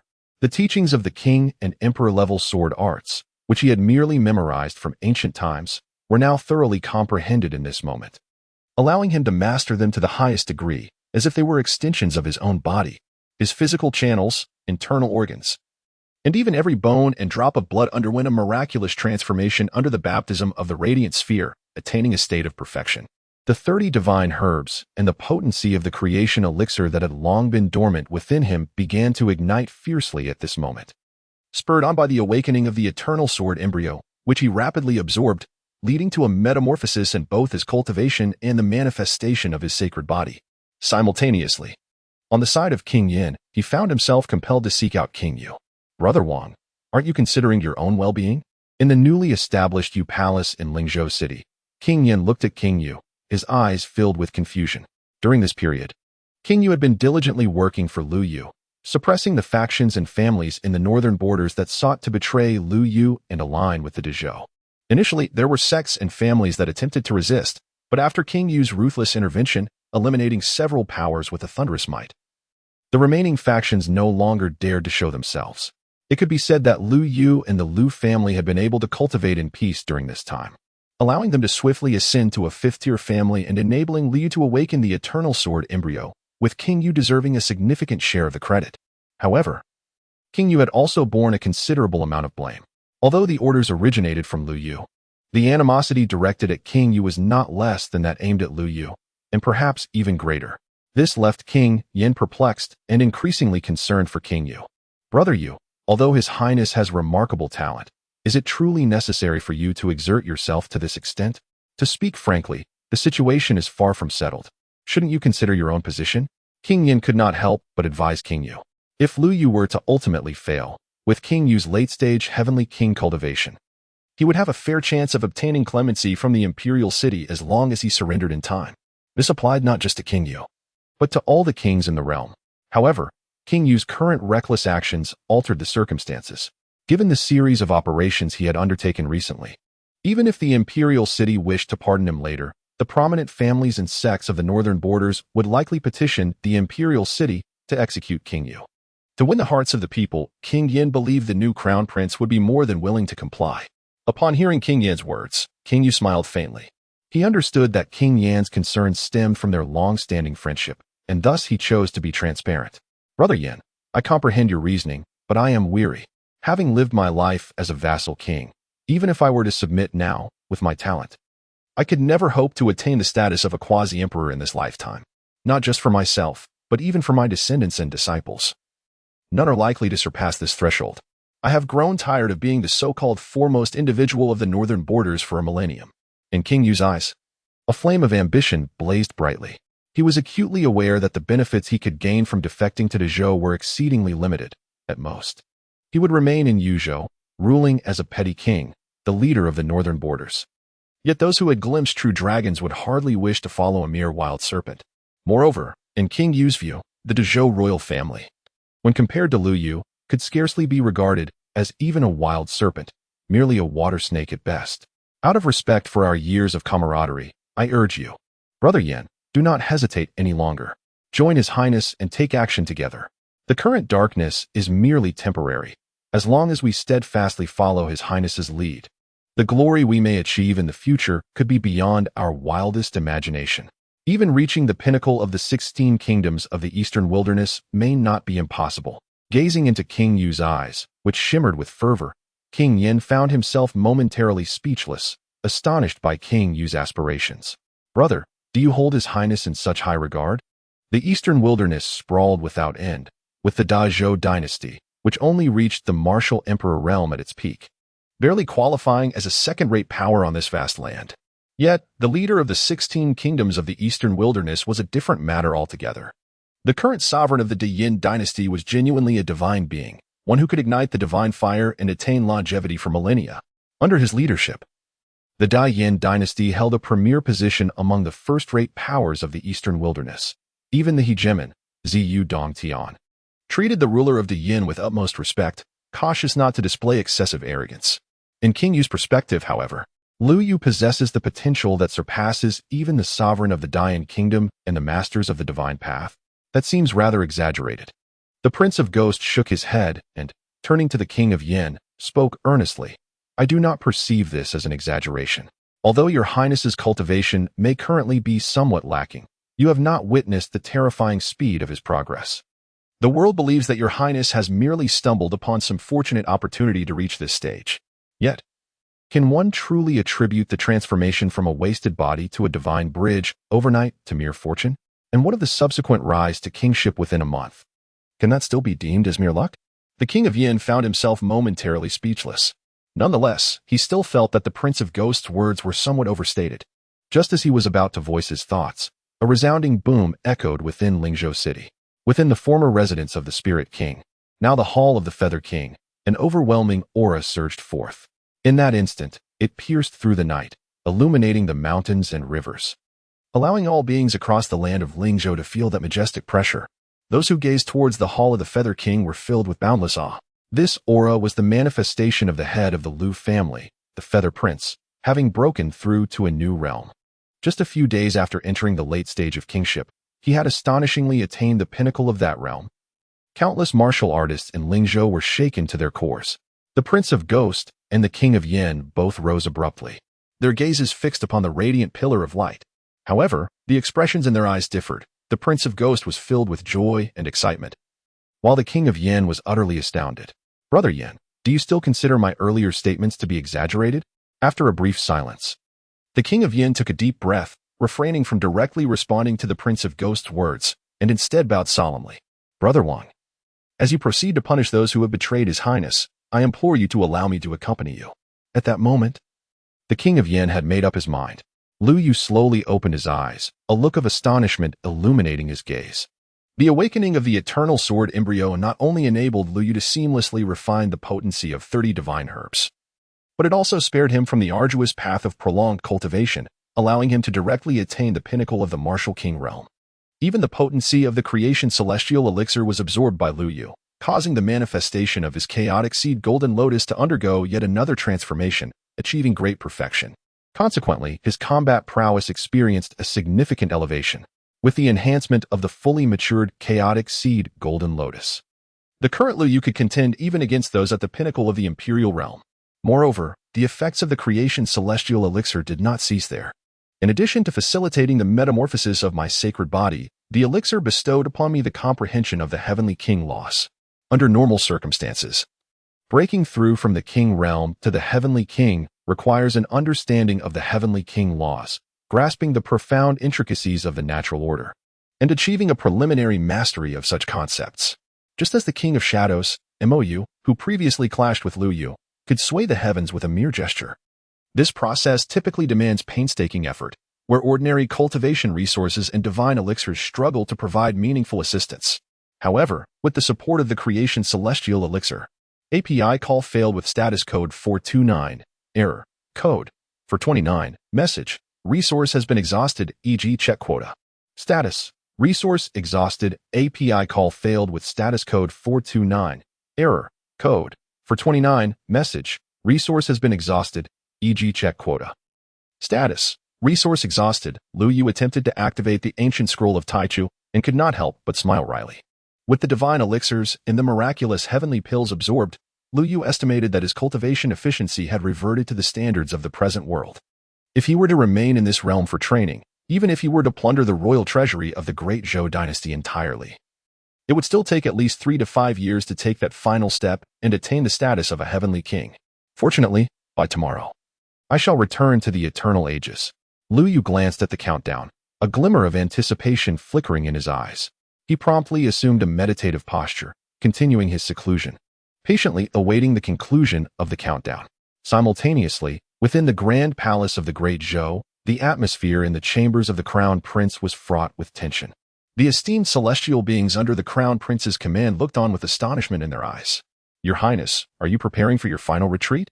The crown prince, Shouyi, nodded slightly, a hint of expectation emerging in his gaze. This seclusion shall last no less than 3 days and no more than 10. The day I emerge shall mark my ascension to the realm of the quasi-emperor. What splendid news! We have awaited this day for far too long. In the chambers, Zhou Ye's celestial followers were brimming with excitement. Once you attain the status of quasi-emperor, the throne of the crown prince shall undoubtedly be yours. At that time, the 5 great celestial houses will flock to you. The crown prince would then lead them to eradicate the rebellious Lu Yu, using his head as a testament to your majesty's authority, which cannot be tarnished. Upon hearing the mention of Lu Yu, Zhou Yi couldn't help but smile. Lu Yu and his ilk are but trifling jesters, hardly worthy of concern. Zhou Yi spoke with an air of confidence and pride. If Lu Yu had truly accepted Mr. Zhou Rui's conditions, I might have regarded him with caution, fearing he harbored grand ambitions, merely feigning compliance. However, his impulsive act of slaying Mr. Zhou Rui merely reveals him to be a reckless fool, fortunate to have encountered transient opportunities. Such a character, regardless of any fortune, is merely a temporary custodian of fate meant for me. With a decisive wave of his hand, Shouyi declared, when I emerge from my seclusion, there shall be no need to summon any celestial house. I shall personally take action, wielding the fortune of our great Chu to capture and eliminate Lu Yu. Moreover, his fortunes will serve to solidify my claim to the crown prince's position, rendering it unassailable. Witnessing Zhou Ye's commanding demeanor, his celestial followers were filled with awe, bowing deeply in reverence. Their eyes reflected their profound admiration. Your Highness indeed possesses extraordinary vision and ambition, vastly surpassing our own. Compared to you, Lu Yu is truly an inconsequential jester, utterly insignificant. His fortunes are but a stroke of luck that should rightfully contribute to your glory. Zhou Yi, upon hearing these words, wore an even broader smile. With a graceful wave of his hand, he turned and entered his meditation chamber, beginning his seclusion. As he delved into his retreat, the celestial beings in his service were not idle. They swiftly disseminated the news of Zhou Ye's impending breakthrough to the status of quasi-emperor throughout the great Zhou, generating momentum for his ascension to the crown prince's throne. As the news spread, the entire northern frontier was once again engulfed in a state of unease. However, this turmoil brought immense joy to the 2 kings, Yu and Yin. The greater the turmoil, the more precious the fish. The more these individuals seek to escape, the more opportunities we shall have to achieve merit. At that moment, as the 2 kings reveled in joy, they set forth with their royal entourage to patrol the lands. At last, Liu has awaited the long-anticipated prompt sound. Ding! The cooldown of the Eternal Gate has concluded. Shall it be opened? Within the royal hall of Yuang. Liu smiled faintly. Open. In the next instant, the golden portal swung open once more, enveloping Lu Yu's figure within. As Lu Yu stepped through the portal, he returned to his Lihua imperial palace. Before he could fully immerse himself in the extraordinary events of the past eons. API call failed with status code 429. Error. Code. For 29. Message. Resource has been exhausted. E.g. check quota. Status. Resource exhausted. Lu Yu shook his head with a smile, immediately centering his mind as he sat cross-legged, commencing his secluded meditation to break through. By the dawn of the following day, within the Lihua Emperor Palace, an overwhelming celestial pressure surged skyward. Lu Jinshan, who was en route to the Lihua Emperor Palace with an elderly man clad in blue, could not help but look up in astonishment. Gazing at the source of the formidable pressure, his eyes were filled with disbelief. Celestial realm? How could this young man have advanced so swiftly? Is this truly the cultivation speed befitting the primal sacred body? Lu Jinshan hastily entered the Fire Emperor's palace with the elderly man clad in a green robe, observing the astonishment reflected in Lu Yu's eyes. However, in the next moment, the surprise in Lu Jinshan's gaze transformed into sheer shock. You young rascal, have you completely refined the creation elixir? API call failed with status code 429. Error. Code. For 29. Message. Resource has been exhausted, e.g. check quota. Status. Resource exhausted. Lu Jinshan could only shake his head repeatedly in astonishment, exclaiming, the primordial sacred body is indeed formidable. At this pace, it won't be long before you surpass even me. Lu Jinshan did not linger on the matter for long. Instead, he turned to the elderly gentleman clad in a blue robe beside him and introduced him to Lu Yu. This gentleman is none other than King Ji Mingsheng, whom I mentioned to you earlier. King Ji Mingsheng is the esteemed grandson of the Taisu Emperor from the Ji family. I believe it would be beneficial for you two to become acquainted. The descendant of the Taisu Emperor? Upon hearing these words, Lu Yu could not help but raise his gaze towards Ji Ming, the kindness in his eyes growing ever more profound. The Emperor Taisu, in the original timeline, was the venerable ancestor of the Ji family who had selflessly sacrificed himself, reaching the pinnacle of transcendence in order to rescue Lu's sixth ancestor. Such a connection was indeed significant. API call failed with status code 429. Error. Code. For 29. Message. Resource has been exhausted, e.g. check quota. Status. Resource exhausted. Lu Yu spoke, slightly bowing as he offered a respectful salute to Ji Ming. Sensing Lu Yu's goodwill, Ji Ming couldn't help but feel a touch of surprise and flattery. As the revered sage king of the present era, Ji Ming was certainly able to perceive this sentiment. In Lu Yu's words, there resonates an unparalleled sincerity in his reverence for his grandfather and in his kindness towards himself. He promptly bowed in return. The emperor, in his graciousness, ought to have his subordinates ensure that he receives ample support henceforth. Observing the harmonious rapport between Lu Yu and Ji Ming, Lu Jinshan could not help but smile while stroking his beard, feeling a sense of relief. Since your temperaments aligned so well, I am at ease. Saint King Ji, I shall now entrust you with the task of accommodating those saints and holy figures in the outer halls of the Fire Emperor's palace to safeguard my Yuer. API call failed with status code 429. Error. Code. For 29. Message. Resource has been exhausted, e.g. check quota. Status. Resource exhausted. Lu Jinshan held great admiration for Ji Ming's strength and character. With a gentle smile, he decided not to linger any longer and prepared to take his leave. However, just before departing, he recalled something and conveyed a message to Lu Yu. Indeed, Ji Shuang possesses the blazing sun divine body, and his innate physical prowess is extraordinary. He has cultivated the divine furnace scripture, derived from the primordial ancient scroll. In your future studies of the primordial ancient scroll, should you encounter any uncertainties, do not hesitate to seek guidance from Ji Shuang. It will undoubtedly be of immense benefit to your cultivation. Upon hearing this, Lu Yu felt a surge of joy within. The primordial ancient scroll is an unparalleled imperial technique. Although Lu Yu, endowed with the primordial sacred body, is inherently compatible with this imperial technique, comprehending it presents numerous intricate challenges that cannot be easily grasped in a short time. However, with the guidance of a saintly king, the circumstances would be vastly different. It seems my uncle has indeed made a wise choice in selection. API call failed with status code 429. Error. Code. For 29. Message. Resource has been exhausted, e.g. check quota. Status. Resource exhausted. Lu Yu first communicated with the Divine Armory, conveying his need for a sword. He then traversed the distance between the Fire Emperor's palace and the Emperor Tower in a linear fashion. He spent half a day cultivating within the palace to consolidate his skills, and the other half at the Emperor Tower, deciphering the ancient scrolls of primordial Genesis. Along with other swordsmanship legacies he was currently able to practice. Whenever he encountered challenges, he could also seek guidance from Ji Ming nearby. Thus, in just a brief span of 5 days, he made significant progress. Lu Yu's strength has experienced a significant enhancement. He has successfully cultivated the ancient scroll of Taichu, the royal Dao scroll, to perfection. He is now merely a thread away from comprehending the ultimate truth. His combat prowess has once again ascended. Previously, when Liu activated the Chaos Seed Golden Lotus, he was only comparable to the peak of a quasi-emperor. However, now, should Liu once again summon the Chaos Seed Golden Lotus, he would possess the confidence to contend even against a master of the Emperor Realm. Below the Emperor Realm, none could withstand the might of Lu Yu's strike. This rapid ascent filled Lu Yu with considerable delight. However, the advancement of the primordial ancient scroll has nearly reached its conclusion. To swiftly comprehend the essence of the royal Dao scroll and cultivate it to the level of ultimate intent, Lu Yu's current accumulation is still somewhat insufficient. It is time to venture to the imperial city and undertake some trials.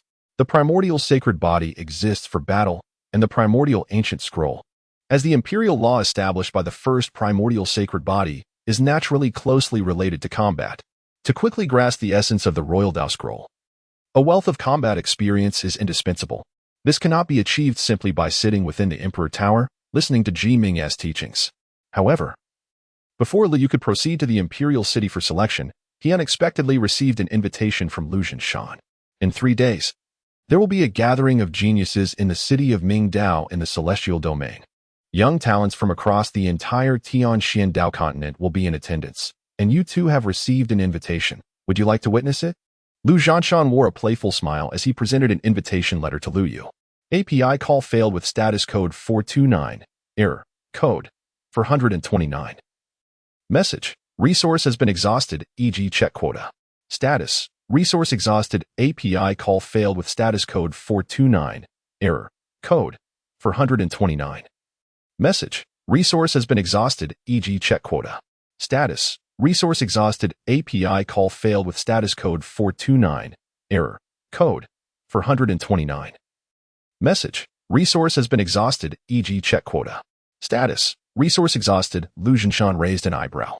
The protagonist of this Mingdao conference is indeed extraordinary. Are you not afraid of a misstep? This remarkable figure has been meticulously nurtured by the Jing family for nearly 30 years and is regarded as a prodigious seed of enlightenment. Among the younger generation of the Jing family, he holds a prestigious position and is known as the Young God. Being hailed as the foremost seed of enlightenment in the family, he has long been in the company of the Jing family's supreme leader, cultivating his skills in the sacred lands of supremacy. Although he is yet to reach the age of 30, he has already grasped certain imperial laws and is said to have one foot firmly planted in the realm of imperial mastery. Furthermore, besides him, the Tuoba family also boasts several prodigies of enlightenment who will attend this Mingdao conference to lend their support to the young god of the Jing family. While these seeds of enlightenment may not possess the status of divine offspring from either family, they are nonetheless exceptionally talented, though their cultivation may still be at the pinnacle of the heavenly king stage. Each possesses the strength to surpass the confines of the law domain and engage with experts at the quasi-imperial level. The young god of the Jing family has even achieved remarkable victories over those at the early quasi-imperial stage. The chasm between the law domains is akin to a vast abyss. The apparent gap between the pinnacle of the heavenly king stage and the early quasi-imperial stage may seem minor, yet in reality, it is significantly more pronounced than the disparity between the complete king stage and the pinnacle of the heavenly king stage. It is precisely for this reason that the young god of the Jing family, having triumphed over those at the early quasi-imperial stage, is able to firmly secure his position as the foremost seed of enlightenment in the Jing family. Thus concludes the introduction of the prodigies from both the Jing and Tuoba families. Lu Zhenshan gazed at Lu Yu and continued, moreover, this Mingdao conference has garnered considerable attention, thanks to the promotion by the Jing and Tuoba clans, attracting many prodigies from the Tianxian Dao continent. If you falter in your momentum during this esteemed event, it would be a significant loss of face for you. Upon hearing Lu Zhenshan's teasing, Liu smiled faintly. Uncle, are you attempting to provoke me? Ah, young one. Do not speak carelessly. Your uncle merely expresses concern for your well-being.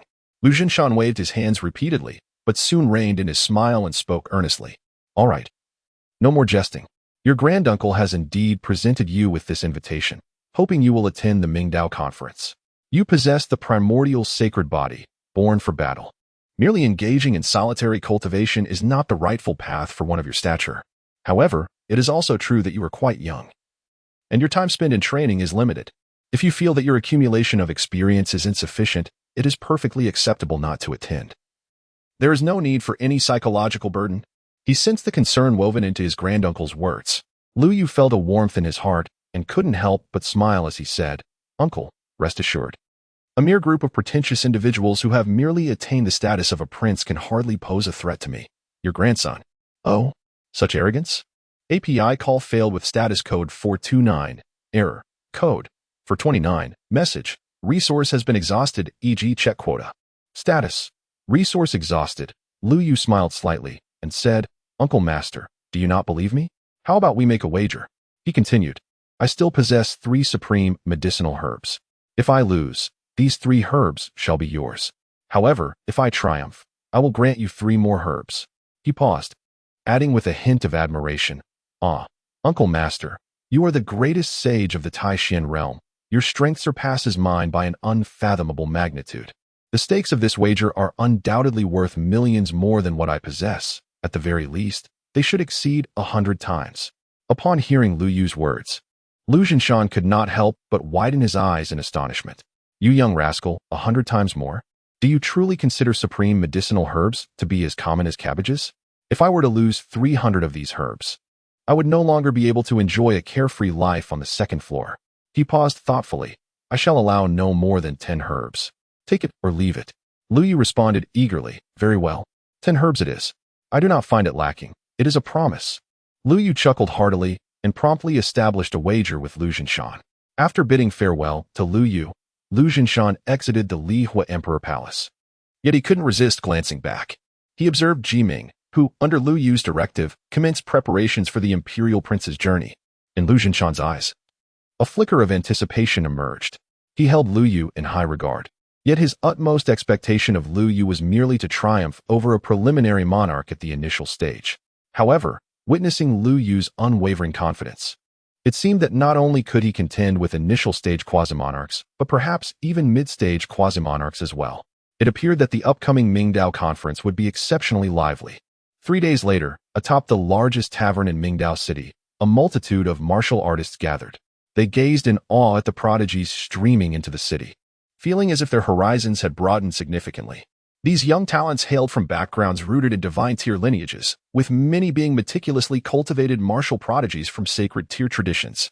In the past, an ordinary martial artist would be fortunate to encounter even one such individual throughout the year. Yet, within the confines of Mingdao City today, such prodigies seemed to be commonplace. As they marveled, a thunderous rumble echoed from the distant sky, heralding the arrival of war chariots. A dozen golden chariots, each drawn by 10 majestic steeds enveloped in resplendent celestial mist, approached with an otherworldly grace. Ancient and intricate characters, remnants from the primordial era, adorned the sides of the chariots, inscriptions only comprehensible to families with a long-standing heritage. This was the emblem of the Toba family. Indeed, a prodigy from the Toba clan had arrived. Whispers of astonishment swept through the crowd, compelling many to gaze at the golden chariots. Among the dozen, 3 chariots stood out distinctly, their dragon steeds even boasting a pair of wings. The remaining chariots formed a protective entourage around the 3 chariots bearing the young prodigies: Toba Hao, Toba Xian, and Toba Mo. The sheer presence of 3 such prodigies was a testament to the formidable influence of the Jing family. At the same moment, from another direction in Mingdao City, beams of divine light pierced the heavens as over a dozen martial experts clad in Dao robes made their entrance. Each exuded an imposing aura. Having reached the divine emperor realm, they surrounded a young man who strode toward the city's heart with great momentum, attracting the attention of numerous martial artists. Upon recognizing the young man's features, many gasped in disbelief. It was none other than Nan Gongwen from the Butian Dao. This individual ranked among the top 3 prodigies of the Butian Dao, rivaling the previously mentioned Tuoba talents. As the hours passed, an array of top-tier prodigies continued to arrive, leaving the martial artists of Mingdao City in a state of astonishment. Their gazes turned toward the center of the city, where the Mingdao conference was to be held, filled with profound reverence and awe. The gathering of so many prodigies from over a dozen immortal lineages was indeed remarkable, with countless talents from sacred and divine realms present. The influence of the Jing family was truly formidable. Many martial artists nodded in agreement, their respect for the Jing family deepening further. Additionally, those privy to the intricacies of the Mingdao Conference whispered that beyond the Jing family's influence, the very essence of the conference was extraordinary. It was rumored that the Jing family's young divine being, having comprehended aspects of the imperial Dao laws during his retreat, would take the stage to enlighten the attendees with his insights, a rare opportunity that even seasoned experts, having attained the emperor realm, would covet if given the chance. Upon hearing this, the crowd's eyes widened in envy. The insights of a prodigy on the imperial Dao laws were incomparable to those derived from ordinary emperors. Not to mention the exceptional understanding possessed by the Jing family's young divine being among the ranks of prodigies. With such factors at play, it was no wonder that an abundance of prodigies was drawn to participate in this Mingdao conference. Many discreetly nodded in agreement. Another martial artist quietly remarked that he had heard yet another rumor. The Jing family had extended an invitation to a prince from the Liu family. Should that prince attend? The stature of the Mingdao conference would undoubtedly soar to even greater heights. What? A prince from the Liu family? Is he truly coming to the Mingdao conference to impart his teachings? The Liu family, in the contemporary realm of Taishan, is an immensely revered name. Each scion of the Liu family is undeniably a prominent leader among the younger generation of Taishan. To claim their cultivation insights are sought after by masters in the divine path is no exaggeration. However, as these words were uttered, they were met with derision. I have heard this news too, but there is no need to place the Liu family scion on such a pedestal. The speaker, evidently connected to the Jing family, expressed disdain towards Liu Yu. It was said that the invited Liu family scion was the recently anointed ninth scion of the Liu family. Yet to reach the age of 20, what insights could he possibly share? It was merely the Jing family's attempt to elevate this Liu family scion due to their familial ties, allowing him to attend and listen to the teachings of his elder brother, the young god. Upon hearing such dismissive remarks, many martial artists within the tavern furrowed their brows, feeling that the comments were excessive, not to mention the 7 emperors of the Liu family, who had rendered great service to the beings of Taishan. It was precisely their presence that deterred the masters of various forbidden zones from encroaching upon Taishan, granting its inhabitants an unprecedented era of peace for 30,000 years. As for the Jing family, they had thrived due to the support of the Liu family, giving rise to numerous supreme beings and establishing their illustrious name. With such gratitude in mind, even if the young god of the Jing family were truly superior to Liu Yu, he ought not to adopt such an arrogant demeanor. Your words are rather excessive, my friend. The young god of the Jing family is indeed remarkable, but he is significantly older than the Liu family scion. Even if his realm surpasses that of the scion, he should not act so haughtily. Someone could not help but interject. Yet before he could finish, a cold snort resonated from outside the tavern. As the sound fell, an invisible pressure descended. The martial artist defending Liu Yu felt as if he had been struck by a heavy blow to the chest. Before he could finish his words, he was sent flying from the tavern, spitting blood as he crashed onto the long street. A mere quasi-emperor dares to mock the young god? This is but a minor reprimand. Should you speak again, it will not be so lenient. The assembly of martial artists looked up in trepidation, only to see a quasi-saint from the Jing family standing in the air, exuding an aura of authority. Sensing the chilling tone in the quasi-saint's words, the martial artist shuddered, refraining from speaking out of turn. At that moment, behind the quasi-saint of the Jing family, a group of formidable individuals clad in Jing family robes, having reached the pinnacle of the divine path, surrounded a young man in a red robe, who descended like a deity. The young man, possessing striking features and an ethereal aura, commanded respect simply by his presence. Undoubtedly, he was the focus of the upcoming Mingdao conference, the foremost seed of enlightenment from the Jing family, the young god. As the young god appeared, countless martial artists within Mingdao City, including those previously intimidated by the Jing family's fierce demeanor, could not help but lift their gazes. Yet, upon locking eyes with the young god, they collectively inhaled sharply, feeling an overwhelming vitality emanating from him. This life force surpassed the expected level of the kingly realm, even eclipsing that of the emperor's realm. It was a vitality comparable to that of a martial deity capable of igniting divine fire. Could the rumors be true? Some martial artists murmured in awe, their eyes filled with astonishment.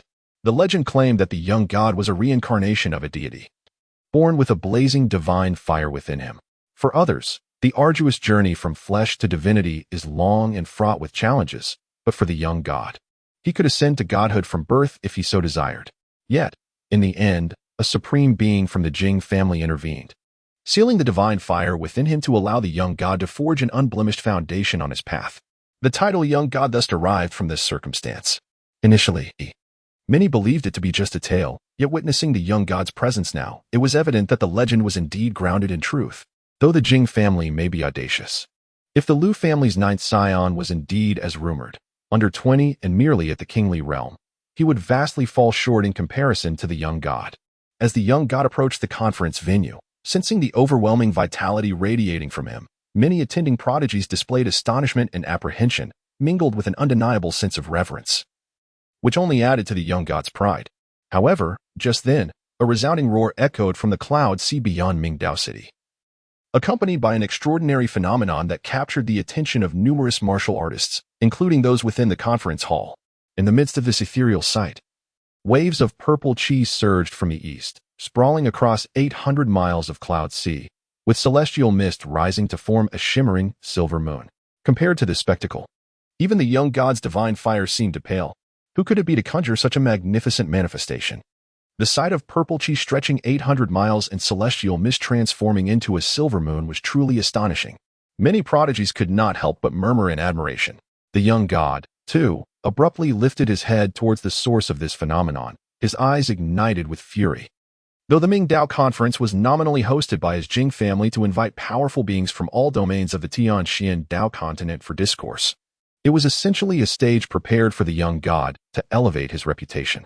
He had spent years preparing for this moment, concealing his divine fire, all to make a stunning debut today and gain renown throughout the Tianxian Dao continent and the entire Taishan realm. Even if the Lu family's ninth scion dared to attend, the young god intended to step on his ascent. Yet now, before the conference had even commenced, his spotlight was being stolen, igniting his rage. However, upon seeing the newcomer, his fury dissipated, replaced by fervent eagerness and a fleeting glimmer of covetous desire that flickered in his eyes. Amidst the intertwining gazes of reverence, above the sea of clouds outside Mingdao City, a nine-headed divine phoenix gracefully drew a phoenix carriage across the sky. Surrounding the carriage, auspicious clouds filled the heavens, and the extraordinary sight of purple aura rising from the east and the moon ascending from the clouds emanated from within the carriage. Flanking the carriage were dozens of breathtaking quasi-saints, their presence a formidable guard. However, when the beaded curtain of the carriage was lifted and the maiden within rose to step out, these stunning quasi-saints were instantly rendered as mere commoners in comparison. The maiden emerged slowly, her skin as smooth as cream, lips resembling cherries, her pearly teeth gleaming, and bright eyes brimming with kindness. Though she appeared no older than 16 or 17, her figure was strikingly tall.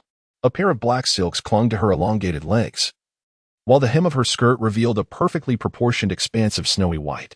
As she stepped out of the carriage, all eyes in Mingdao City converged upon her. Countless female cultivators found their gazes dimmed, while numerous male practitioners looked on with fiery eyes, filled with fervent admiration for the maiden. She was none other than the ninth princess of the immortal ancient kingdom, the Great Chu, Princess Chu Qingyao, among the 10 most exquisite beings of the Tianxian Dao continent. She was not merely one of them. Her innate talents were extraordinarily exceptional. It was said that she possessed the heavenly moon physique, and upon her birth, a purple aura extended 3,000 miles, indicating her unparalleled comprehension and a touch of divine favor that allowed her to attract good fortune and avert calamity. Even those close to her could bask in this heavenly protection. Since the birth of Princess Qingyao, the fortunes of the great Chu kingdom had soared, and it seemed poised to ascend among the top 10 immortal lineages of the Taishan realm. One could only wonder who would be fortunate enough to wed Princess Qingyao in the future. Countless warriors felt their hearts stir with excitement. Even within the venue of the Mingdao conference, the various prodigies in attendance cast heated glances toward Chu Qingyao. The young deity, Jing Yushin, could hardly contain his eagerness as he stepped forward. I never imagined that the Mingdao conference would be graced by the presence of Princess Qingyao. It truly overwhelms me with honor. Princess, please allow me to escort you into the venue. Observing the fervent expression on Jing Yushin's face, Chu Qingyao couldn't help but furrow her brow slightly. With her heavenly moon physique, she was inherently favored by the heavens, possessing top-tier fortune and comprehension, along with the ability to discern good from evil. While she could not fully penetrate the hearts of others, she could sense the concealed greed and covetousness in Jing Yushin's eyes. Moreover, she was not there to support him. Young deity, you are too courteous. I have heard that the ninth prince of the Lu family will also be attending today. I wonder if he has already arrived at the venue? The mention of the Liu family's ninth prince caused Jing Yoshin's expression to darken. I did send him an invitation, but since he is yet to arrive, I suspect he has recognized his own inadequacy and dared not show his face at such a grand event. However, I am confident that my strength and insight will not disappoint the princess. Chu Qingyao paid no heed to Jing Yoshin's subsequent remarks. Upon hearing that Liu might not attend, a flicker of disappointment crossed her beautiful eyes. Although she possessed the heavenly moon physique and could attract good fortune and avert calamity, her mastery of it was still far from complete. She could only vaguely sense the approach of significant opportunities. Just days prior, she had sensed that if she traveled with Liu Yu to a certain secret realm she had discovered, the gains could potentially alter her destiny.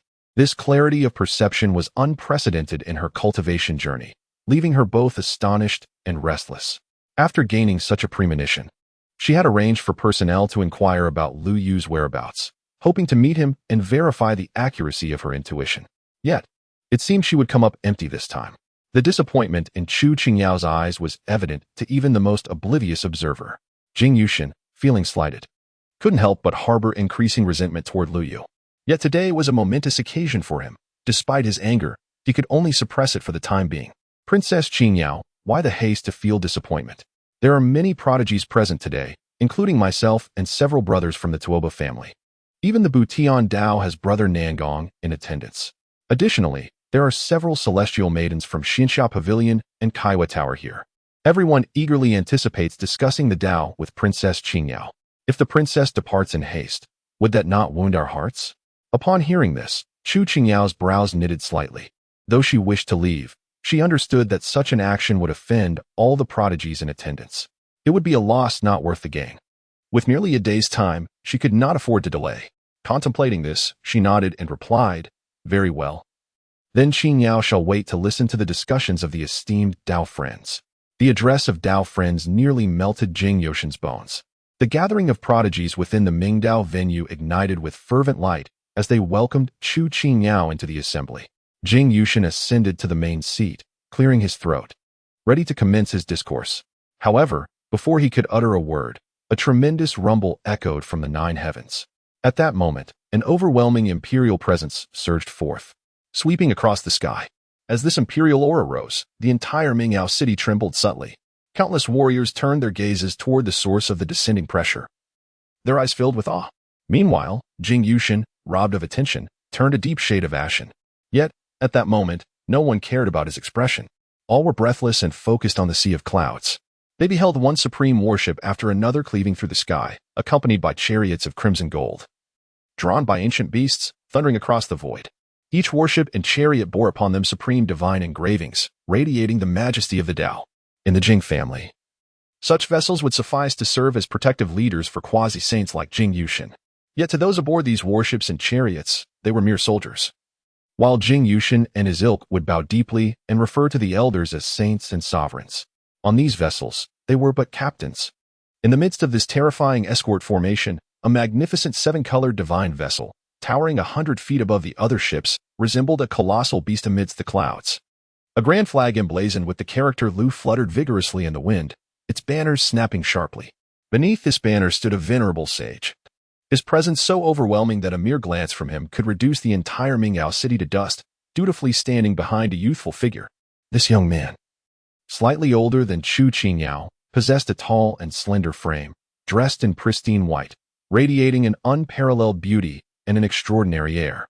Surrounding him were intertwining strands of primordial divine light, along with an intangible sword intent that seemed capable of piercing the heavens and shattering the firmament. All the talented individuals present involuntarily held their breath, diverting their gazes, unwilling to meet the eyes of this remarkable youth. If Chu Qingyao's arrival dimmed the brilliance of every woman in Mingdao City, then the appearance of this young man in white rendered all male cultivators within the city as mere trifles. No one introduced the identity of this young man. Yet at this moment, everyone had already deduced his lineage, the legendary primordial sacred body of the contemporary 9th prince of the Liu family, His Highness Liu Yu. In the heart of the Mingao conference, Chu Qingyao raised her beautiful eyes slightly, gazing at the white-clad youth in the clouds, who stood apart from the world. Her star-like eyes sparkled with an uncontainable brilliance. The martial artists throughout Mingao City held their breath, their gazes filled with reverence towards Liu Yu.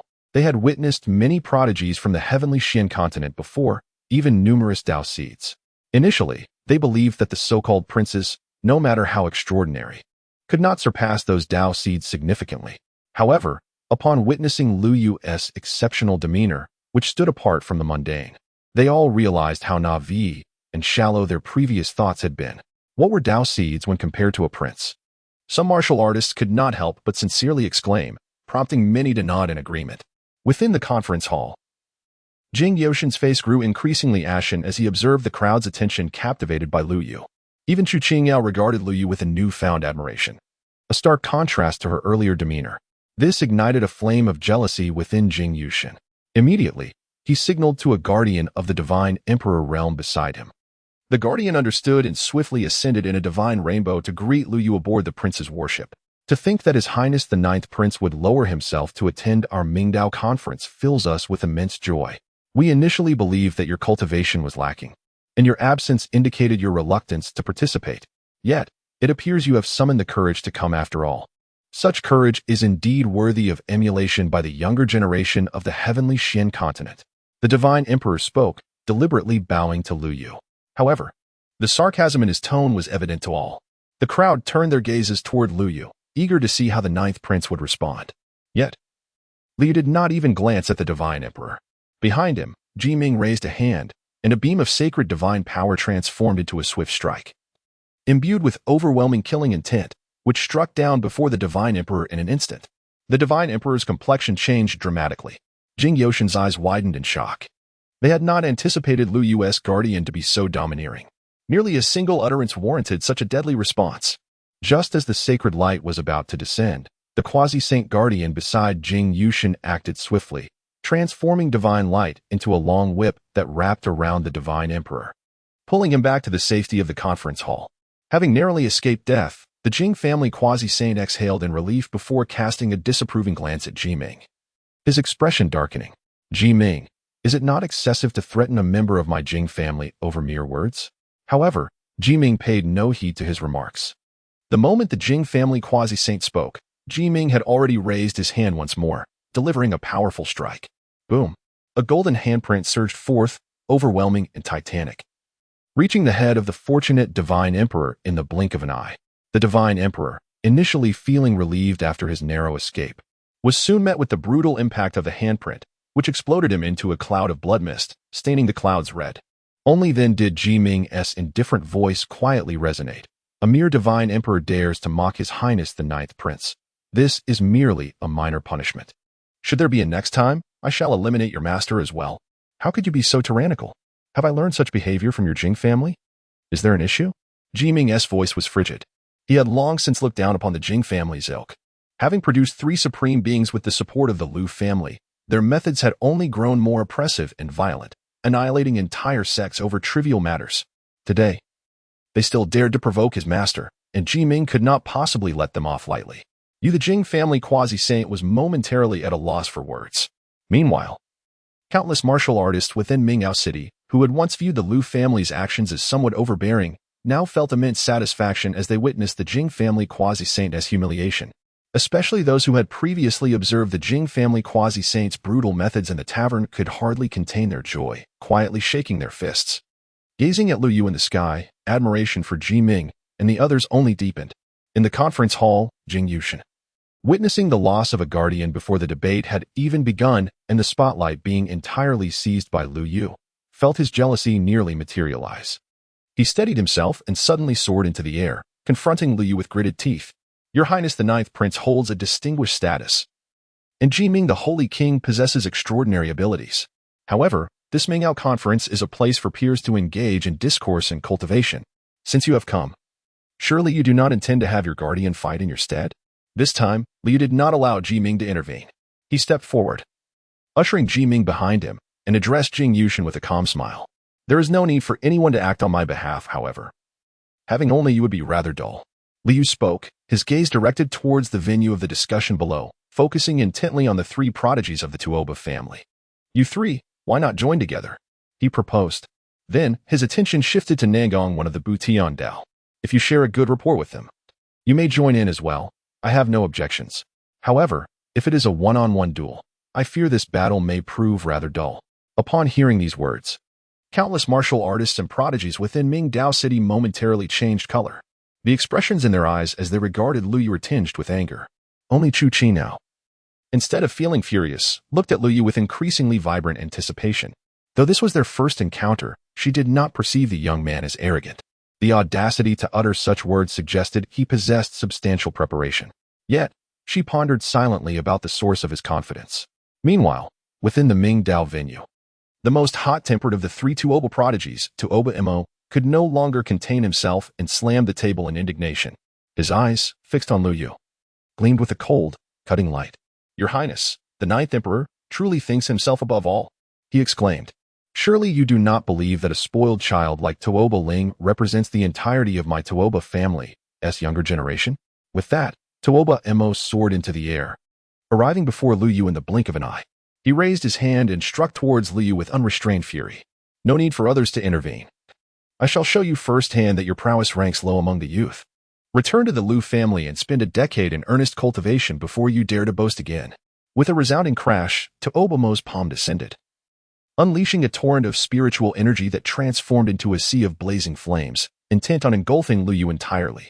This was a supreme skill of the Tuoba family, capable of incinerating even the great saints when mastered to its utmost. Although Tuoba Mo had yet to reach such heights, the inferno he conjured was formidable indeed. Not even a king-level warrior, let alone a quasi-emperor, could face such a fierce blaze without retreating. Yet, Lu Yu did not flinch nor evade. He stood resolute as the roaring flames cascaded upon him. "I've got him." Tuoba Mo's eyes sparkled with triumph. Seeking death? The other watching prodigies momentarily fell into a stupor. But in the next instant, their eyes widened in disbelief. In the face of the thundering inferno, Lu Yu merely raised his hand, clenched his fist, and effortlessly unleashed a punch. The invisible fist print swept through the air with overwhelming force, dispersing the flames in an instant and continuing unabated. Within the blink of an eye, it struck Tuoba Mo, who had yet to regain his senses. Tuoba Mo felt as though he had been struck by lightning. An indescribable agony engulfed him, forcing a pain scream from his lips. His body flew backward, blood spraying forth as he pierced through layer upon layer of clouds, crashing violently into the very center of the Mingdao venue. The impact created a deep human-shaped indentation in the ground, rendering him unconscious. With such meager abilities, "You dare to boast?" From the cloud above, Lu Yu spoke nonchalantly, his gaze shifting to Tuoba Xian and Tuoba Hao. "Do you wish to come at me one by one as well?" Upon hearing Lu Yu's voice, countless prodigies awakened from their stupor. Their expressions towards Lu Yu were now complex beyond words. Initially, when Lu Yu called for the Tuoba trio and Jing Yushin to join forces against him, many had felt indignant, deeming Lu Yu excessively arrogant and dismissive of the world as heroes. Yet now, witnessing Tuoba Mo being defeated by a single punch, their resentment had entirely dissipated. Lu Yu arrogant? Nonsense. With such formidable strength, it is not arrogance but rather a matter of course. The Guardians were equally shaken. Tuoba Mo's prowess cannot be deemed weak. He practiced the ancestral secret art of the Tuoba clan, the fiery palm of heaven. Under the aegis of this unparalleled skill, even a master at the initial stage of the quasi-emperor realm would find a worthy opponent in Tuoba Mo. Yet, despite such strength, he could not withstand a single blow from Lu Yu. Does this not imply that Lu Yu's combat power is at least on par with Jing Yushin? After all, Jing Yushin's most illustrious feat was merely defeating a single master at the early quasi-emperor stage. Xian and Hao, do not hold back any longer. Let us strike together and suppress this fiend. Otherwise, after today, we may truly become stepping stones for this youth. Jing Yushin also recognized this reality. The gaze he cast towards Lu Yu was increasingly filled with trepidation. Immediately, he communicated with Tuoba Xian and Tuoba Hao through his divine sense. As he spoke, he boldly launched an attack against Lu Yu. Tuoba Xian and Tuoba Hao quickly responded. At this moment, concerns about numerical advantage were irrelevant. If it came to a one-on-one confrontation, given Tuoba Mo's dismal fate, they feared they would be suppressed by Lu Yu, one after another, becoming mere platforms for his rise to fame. What an impressive son of the Lu family indeed. Let us collectively witness your prowess. Tuoba Xian soared upwards, his form transforming into a radiant rainbow that pierced the clouds. Within him, countless streams of spiritual light surged forth, intertwining amidst the sea of clouds to form a mysterious yin-yang mirror. This mirror, elevated high in the sky, depicted both sides of yin and yang, with the yin side manifesting a luminous moon and the yang side revealing a blazing sun. At the moment of its manifestation, the surrounding clouds transformed, presenting a surreal spectacle of half-night and half-day. The spiritual energy circulating within this cloud sea also bifurcated into yin and yang, becoming even more extraordinary and pure. Responsive to Toba Xian's will, enhancing his various martial techniques. The ability to manipulate this spiritual energy transcends the domain of kingly principles. It is a feat only achievable by experts in the realm of emperors. Even though Toba Xian accomplished this through the mysterious yin-yang mirror, it remains an extraordinary achievement, signifying that his strength surpasses mere rumors. He is, like Jing Yushin, a nascent seed of enlightenment who has grasped a portion of the emperor's principles. With a resounding boom, Toba Xian raised his hand, and the yin-yang mirror emanated countless beams of divine light, conjuring two ethereal dragons, one black and one white, that roared forth, fiercely attacking Liu from both sides. Simultaneously, Toba made his move. Possessing the purple thunder divine body, he embodied the pinnacle of divine physiques, even without active cultivation. Merely by living normally, he could ascend to the extreme realm of divinity, achieving the status of a divine emperor. At this moment, he unleashed 9 bolts of the purple extreme divine thunder. Although he had not comprehended the emperor's true intent, like Toba Xian, he relied on the innate potency of his purple thunder divine body to amplify the power of his thunderous martial arts. The might of these 9 bolts was indeed overwhelming.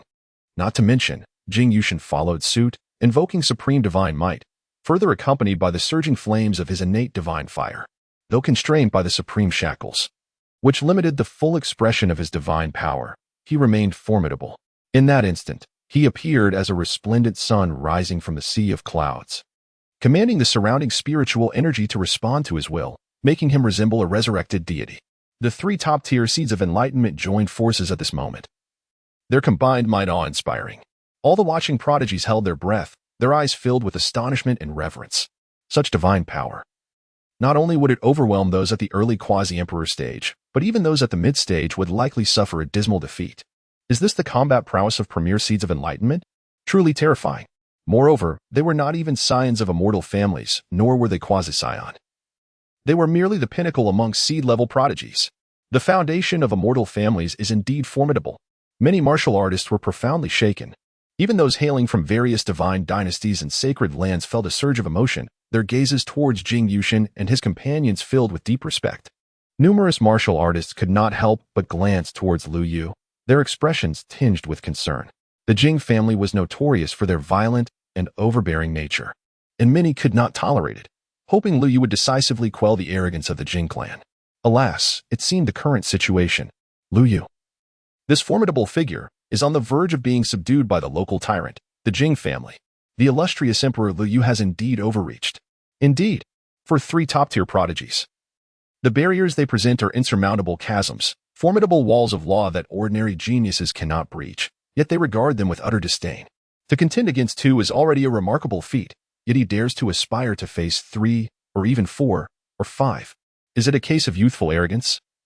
Underestimating the remarkable talents of the world? Many martial artists shook their heads with a sigh.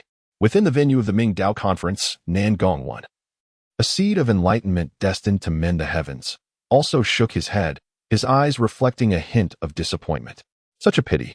He had initially intended to engage and spar with Lu Yu, but given the current circumstances, it seemed he would not have the opportunity to do so. Princess, shall you intervene? It appears that His Highness Lu Yu may not withstand much longer. On the opposite side of the venue, beside Chu Qingyao, a trusted maid could not help but murmur softly, her tone laced with concern for Lu Yu. Chu Qingyao's delicate face was taut with tension. She nodded, then shook her head. Although her small palms, concealed within her sleeves, had begun to gather spiritual energy, she hesitated to unleash it. Rationality informed her that Lu Yu was destined to fall, yet her intuition insisted that he was safe, devoid of any peril. But how could this be? Just as Chu Qingyao found herself in a whirlwind of uncertainty, a thunderous roar erupted. Lu Yu made his move. As he gazed at the overwhelming triple assault hurtling towards him, his black hair billowed in the wind as he suddenly raised his hand. A spiritual sword at his waist unsheathed with a resonant clang. The moment the sword was drawn, it emitted a sound akin to a dragon's roar, reverberating through the heavens and the earth. All the martial artists present involuntarily held their breath. Many sword cultivators felt their own swords vibrating at their waists, as if acknowledging their sovereign. They seemed to act on their own accord, ascending towards Lu Yu's sword, bowing in reverence. What an extraordinary sight this was! At the moment the sword was drawn, it appeared as if myriad swords were converging. Could the sword be the divine weapon of the imperial Prince Liu? The crowd of martial artists erupted in a clamor, their gazes filled with curiosity and awe towards the spiritual sword in Liu's hand. However, as their senses settled, their eyes widened in disbelief, for it was merely an ordinary heavenly king-tier spiritual sword, not to mention Liu himself. Even the ordinary prodigies present at the Mingdao conference would seldom spare such a weapon a glance. Yet, it was this very sword that induced the phenomenon of myriad swords converging? Not quite, they realized. It was not the sword that summoned the myriad swords, but rather the imperial prince who invoked such a spectacle. Could it be that the imperial prince possessed such extraordinary swordsmanship? All present could not help but change their expressions. Even Ji Ming and the other guardians revealed astonishment in their eyes as they looked at Lu Yu, a sense of shock washing over them. Meanwhile, Jing Yushin and others, witnessing the phenomenon of countless swords converging, felt an even greater sense of trepidation. Yet, they were equally confident in their own strength. What if myriad swords converged? Even if 1,000,000 swords were to come, today, the situation could not be reversed. A mere youth at the initial stage of the Heavenly King should retreat and train for a few more years. With a low growl, Jing Yushin thrust his hands forward with great force. His internal spiritual energy erupted, transforming into a divine sun that enveloped the yin-yang dual dragons summoned by Tuoba Xian and the ninefold divine thunder unleashed by Tuoba Hao. The dual dragons entwined with the sun, the divine thunder interwoven. At that moment, the attacks of the three top prodigies truly melded into one. The resulting force threatened to shatter the very heavens and earth. However, in the face of the radiant divine sun approaching, Liu merely smiled calmly. As his thoughts flowed, the blood of his Taichi sacred body surged forth, divine power coursing through him. The eternal sword embryo awakened in synchrony. At that moment, the vast spiritual energy of the world surged forth, drawn in by the command of the eternal sword embryo. Lu Yu, though lacking an understanding of the imperial path, possessed the ancient sword embryo within him, rendering the imperial principles unnecessary. The ancient sword embryo alone was sufficient to summon the grand momentum of the heavens and earth, beckoning myriad swords to converge. With a resounding roar, the vast spiritual energy between heaven and earth surged like a tidal wave, coalescing into a brilliant beam of sword light. As Lu Yu unleashed his sword strike, this beam of light awakened like a divine dragon, stirring the very skies. It collided with the resplendent divine sun, a forceful impact resulting in a fleeting moment of stillness. A thunderous crack echoed through the clouds, under the astonished gazes of countless martial artists and prodigies. The radiant divine sun, forged by the combined might of the three foremost disciples of Jing Yushin, was unable to withstand even a breath against the sword light's dragon form. In the blink of an eye, that sword light pierced through the divine sun, striking the three disciples of Jing Yushin, who were caught completely off guard. In disbelief, the trio never imagined that their strongest combined technique would be so utterly ineffective. They failed to execute even the most basic defensive measures, each of them suffering the full brunt of the sword energy dragon's assault, shrieking as they were sent hurtling backward like kites severed from their strings. Following in the wake of Tuoba Mo, they plummeted from the clouds, crashing heavily onto the ground of the Mingao assembly. In that assembly, 3 deep impressions of their forms were left behind. Was this some kind of joke? Within the city of Mingdao, every martial artist stood in stunned silence, incredulous at the scene unfolding before them. Liu wielded his sword, commanding the entire arena with authority. He decisively subdued Jing Yushin and his 2 companions, an outcome that far exceeded their expectations. The Daoist seed Nanghua, from the Bu Tiandao, stood agape, his pupils trembling with disbelief as he gazed upon the pitiful state of Jing Yushin and his associates in the center of the venue. A sense of horror gripped his heart, intertwined with an overwhelming sense of relief. He was grateful that he had refrained from stepping forward at the last moment. Otherwise, the sheer might of Lu Yu's final strike would likely have rendered him another casualty sprawled upon the arena floor. How had this prince, Lu Yu, achieved such prowess? Wasn't his cultivation only at the initial stage of the Heavenly King? Countless warriors and prodigies looked up towards Lu Yu in the sky, their eyes brimming with incredulity. Had he perhaps mastered a certain profound sword technique? It was indeed possible. The sword light that surged forth from Lu Yu's final strike was undeniably formidable, potentially a testament to a unique sword art inherited from the Lu family. Many martial artists engaged in fervent discussions, speculating that Lu Yu's victory was a result of his family's illustrious legacy. Regardless of the profound heritage and illustrious lineage of the Lu family, it is imperative that Lu Yu undergoes rigorous training and mastery, at the very least to grasp the fundamentals. The ability to wield such elevated martial arts with a cultivation level at the Heavenly King realm is a testament to Lu Yu's exceptional talent. However, amidst the discussions of the crowd, a voice emerged softly from Chu Qingyao. "That is incorrect," she asserted. "What you are witnessing is not an ultimate technique of the Lu family. If I am not mistaken, it is the Ascending Dragon Sword Sutra." Her declaration sent shockwaves throughout Mingyao City. Countless martial artists and prodigies were left bewildered, unable to comprehend the significance of the Ascending Dragon Sword Sutra. Yet, their guardians, seasoned and knowledgeable, quickly regained their composure, and a collective astonishment washed over them as they turned their gazes towards Lu Yu, akin to encountering a ghost. Indeed, that sword light resembling a dragon was the very manifestation expected when executing the Ascending Dragon Sword Sutra. However, if memory serves, the Ascending Dragon Sword Sutra is but a divine fire tier sword technique. The assembly of divine realm experts and saintly guardians trembled with awe, their voices quaking with disbelief. The Ascending Dragon Sword Sutra originated 15,000 years ago from a minor divine sect that flourished in the celestial realm. Such divine sects rise and fall within mere millennia. And the Ascending Dragon sect was no exception, having completely declined 3,000 years ago.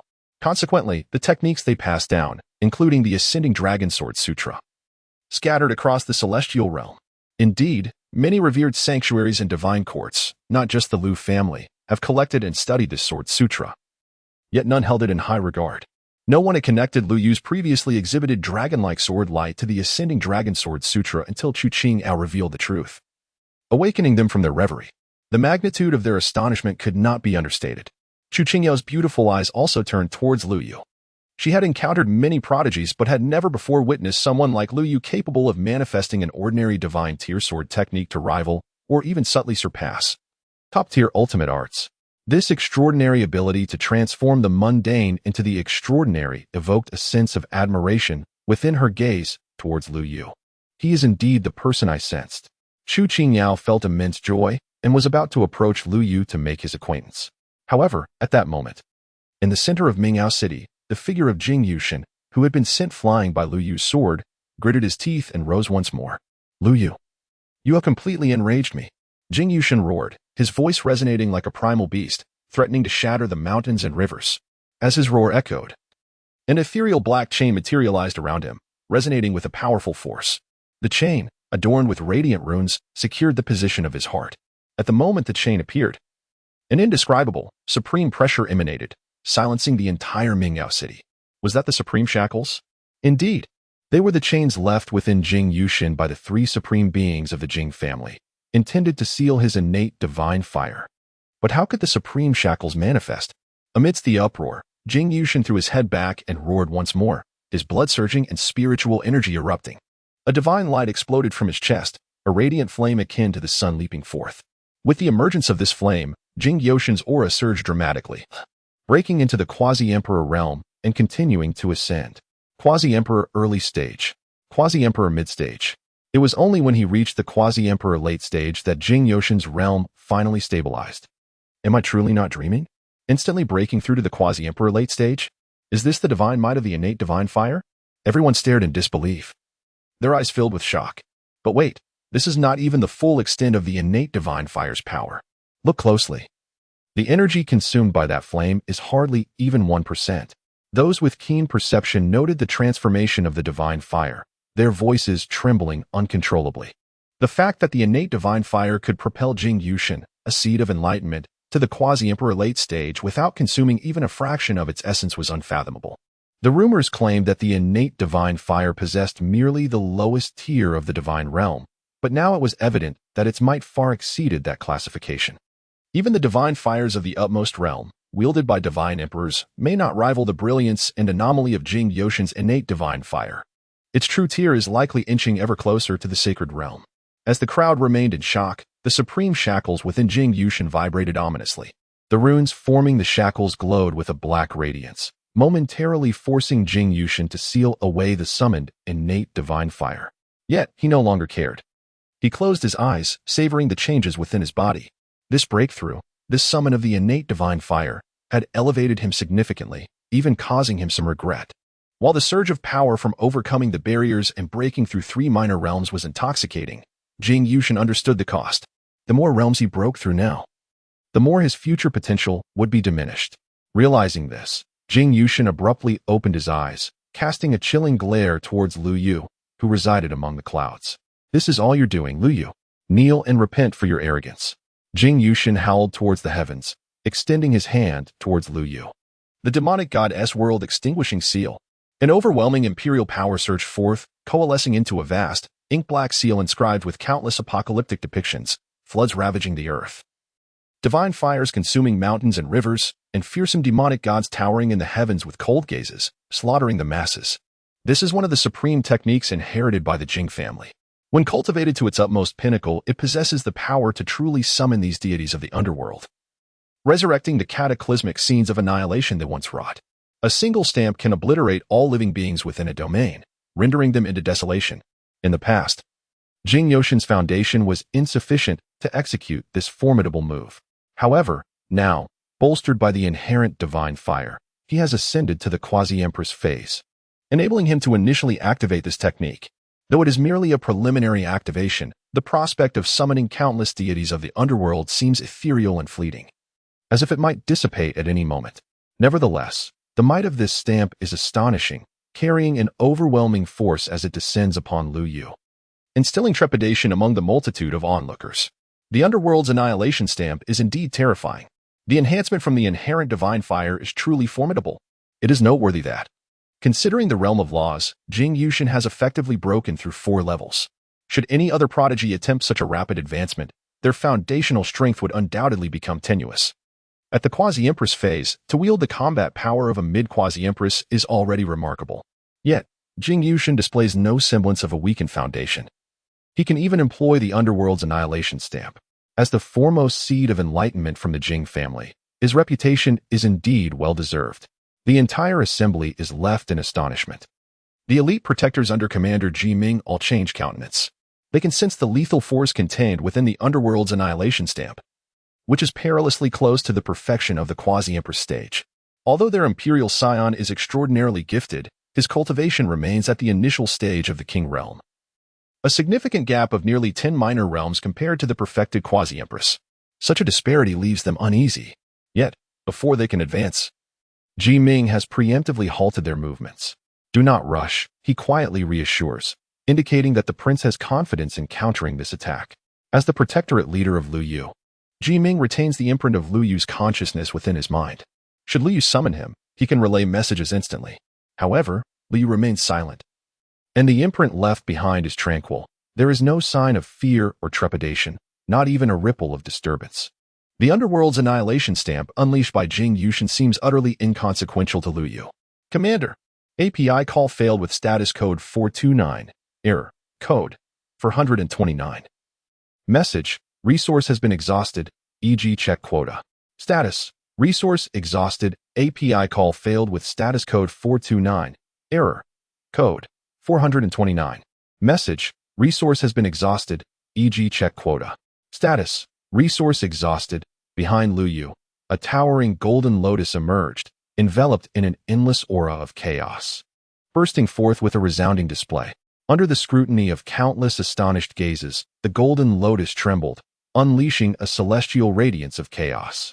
In an instant, it obliterated the formidable nether goddess annihilation seal that Jing Yushin had unleashed with all his might. This was one of the 10 extraordinary manifestations of the primordial sacred body, the Chaos Seed Golden Lotus. With such a magnificent spectacle backing him, even a true sovereign expert would find themselves on equal footing with Lu Yu. A mere perfected quasi-sovereign stood no chance against a single blow. In the face of such terrifying divine power, how could a strike close to the perfected quasi-sovereign-s annihilation seal pose any threat to Lu Yu? Continue. Is this all the strength you possess? On the clouds, Lu Yu stood upon an expanse of divine chaotic light, the golden lotus swaying gracefully behind him, radiating unparalleled elegance. Jing Yushin, whose strongest move had been effortlessly dismantled by Lu Yu, appeared increasingly disheveled. Cursed. As he felt the overwhelming divine might emanating from the Chaos Golden Lotus, Jing Yushin was gripped by profound terror. When he beheld Lu Yu floating in the air, exuding an air of detached grace amidst the turmoil, the flames of jealousy in his eyes burned fiercely, threatening to drive him to madness. With a roar, Jing Yushin's blood surged, and he struck violently at the location where his sealed companion divine fire dwelled within his chest. He sought to awaken the sealed divine fire once more to augment his power. Buzz. Sensing Jing Yoshin's movements, the supreme shackles sealing his companion, divine fire, trembled ominously. While suppressing the agitated flames within him, it also cautioned Jing Yushin against impulsiveness. Yet, how could Jing Yushin maintain his composure at that moment? Especially when he noticed that even Chu Qingyao's gaze was entirely fixated on Lu Yu. The flames of jealousy within him could no longer be contained. With a furious roar, he unleashed a torrent of divine light, igniting his own blood essence. He was willing to inflict harm upon himself to forcibly shatter the shackles and unleash his potential for battle. The supreme shackles, sensing Jing Yushin's resolve, seemed to possess a will of their own. After a resonant tremor, they finally relaxed their grip. With the release of the supreme shackles, boom, a surge of divine energy erupted from the companion divine fire and entered Jing Yushin's body. As the divine power descended, Jing Yushin felt a surge of vitality. His boiling blood essence became increasingly refined, and the spiritual energy within his dantian transformed into something even more extraordinary. His realm seemed on the verge of a breakthrough, hinting at a new level of growth, as if he were about to transcend the bottleneck and reach perfected quasi-sovereign. The companion divine fire was truly formidable. My heavens, Jing Yushin seemed invincible. With this divine fire, who among the younger generation could possibly contend with him? Incredible, utterly incredible. Witnessing this scene, all onlookers turned pale. Even Chu Qingyao's eyes widened in astonishment, glancing at Lu Yu with an unmistakable hint of concern. Just as the atmosphere shifted dramatically, API call failed with status code 429. Error. Code.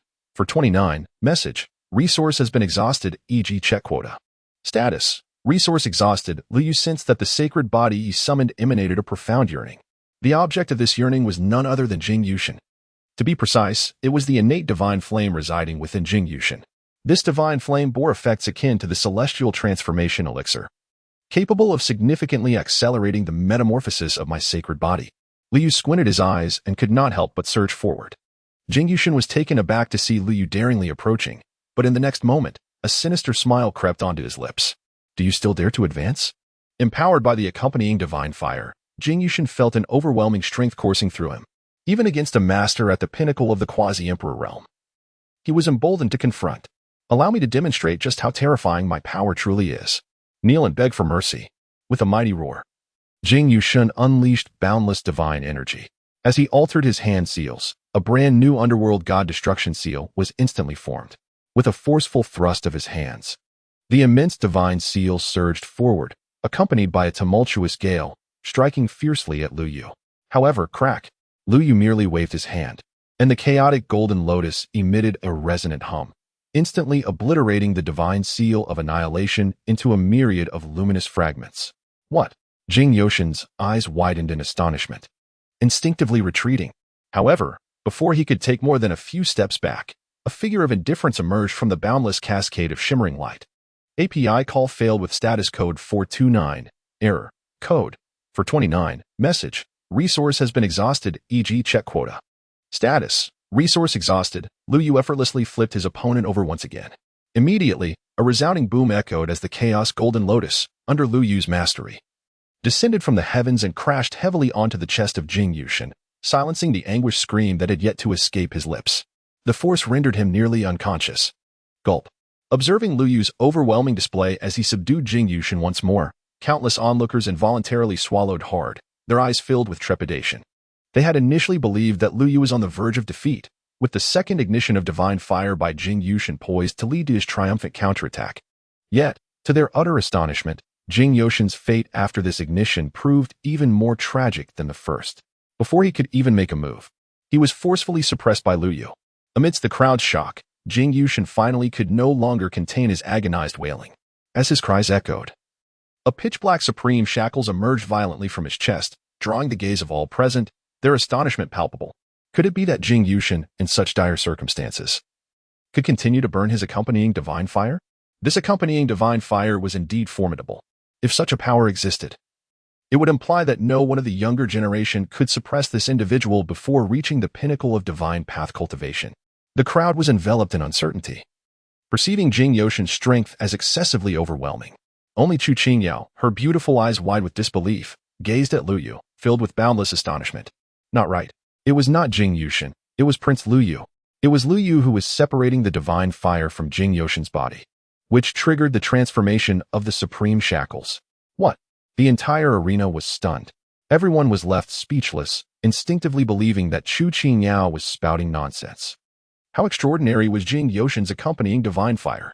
It was said to be a remnant of a deity on the cusp of entering the sacred realm, containing the essence of that divine monarch's lifelong cultivation, a treasure beyond compare.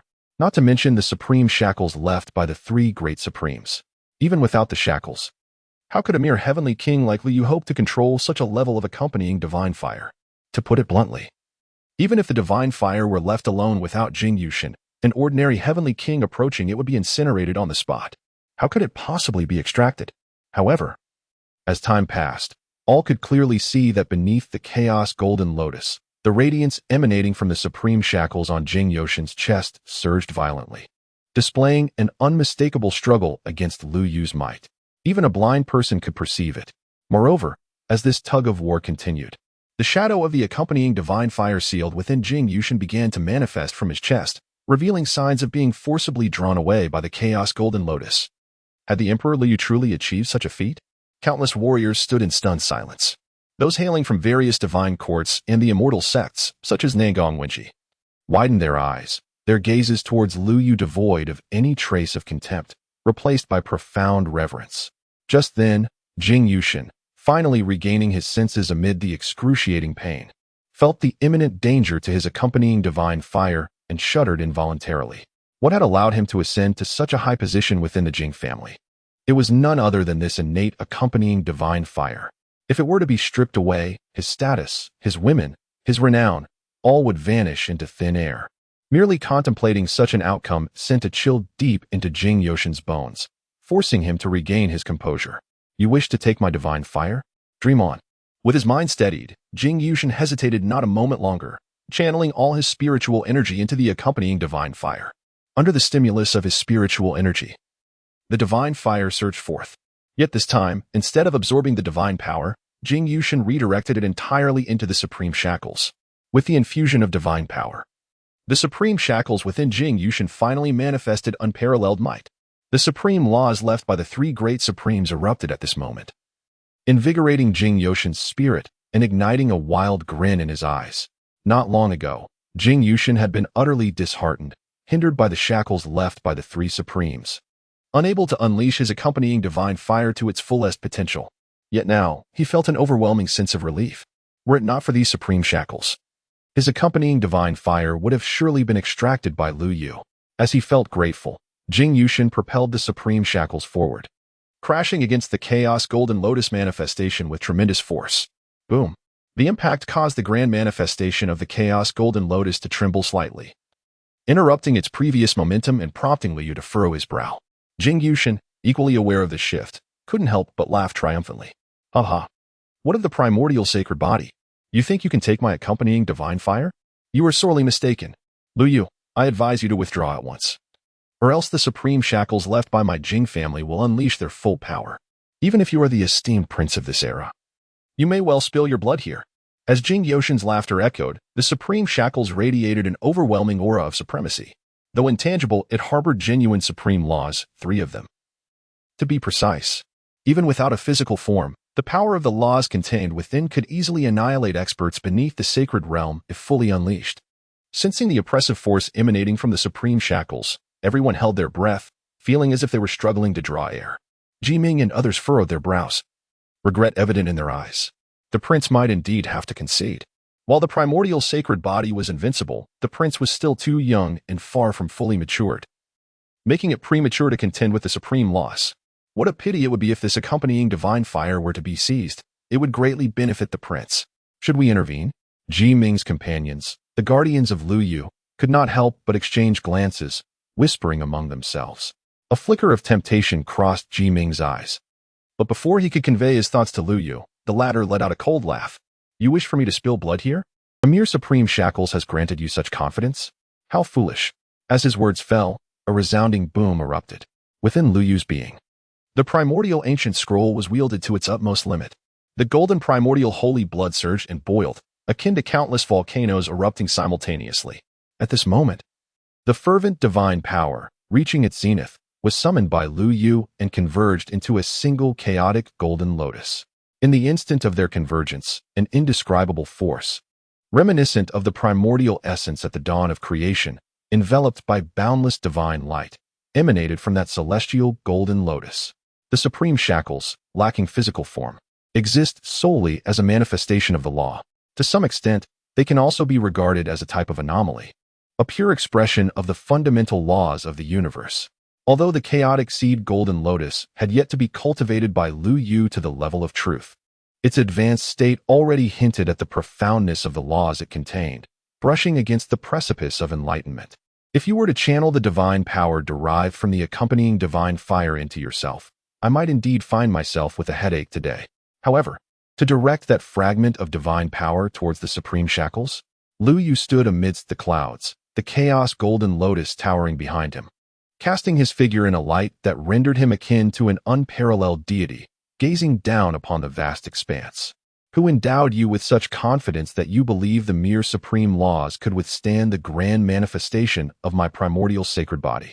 In the next moment, the chaos golden lotus descended silently. There was no resounding roar, nor ripples that stirred the air. Even the gasps of astonishment vanished in an instant.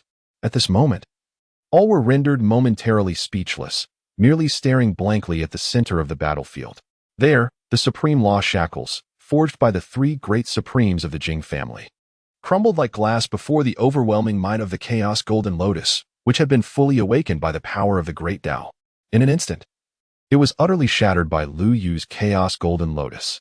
Devoid of the protection of the supreme shackles, the accompanying divine fire was, in Jing Yoshin's eyes of despair, forcibly extracted by the chaos golden lotus, merging seamlessly into its core. Boom.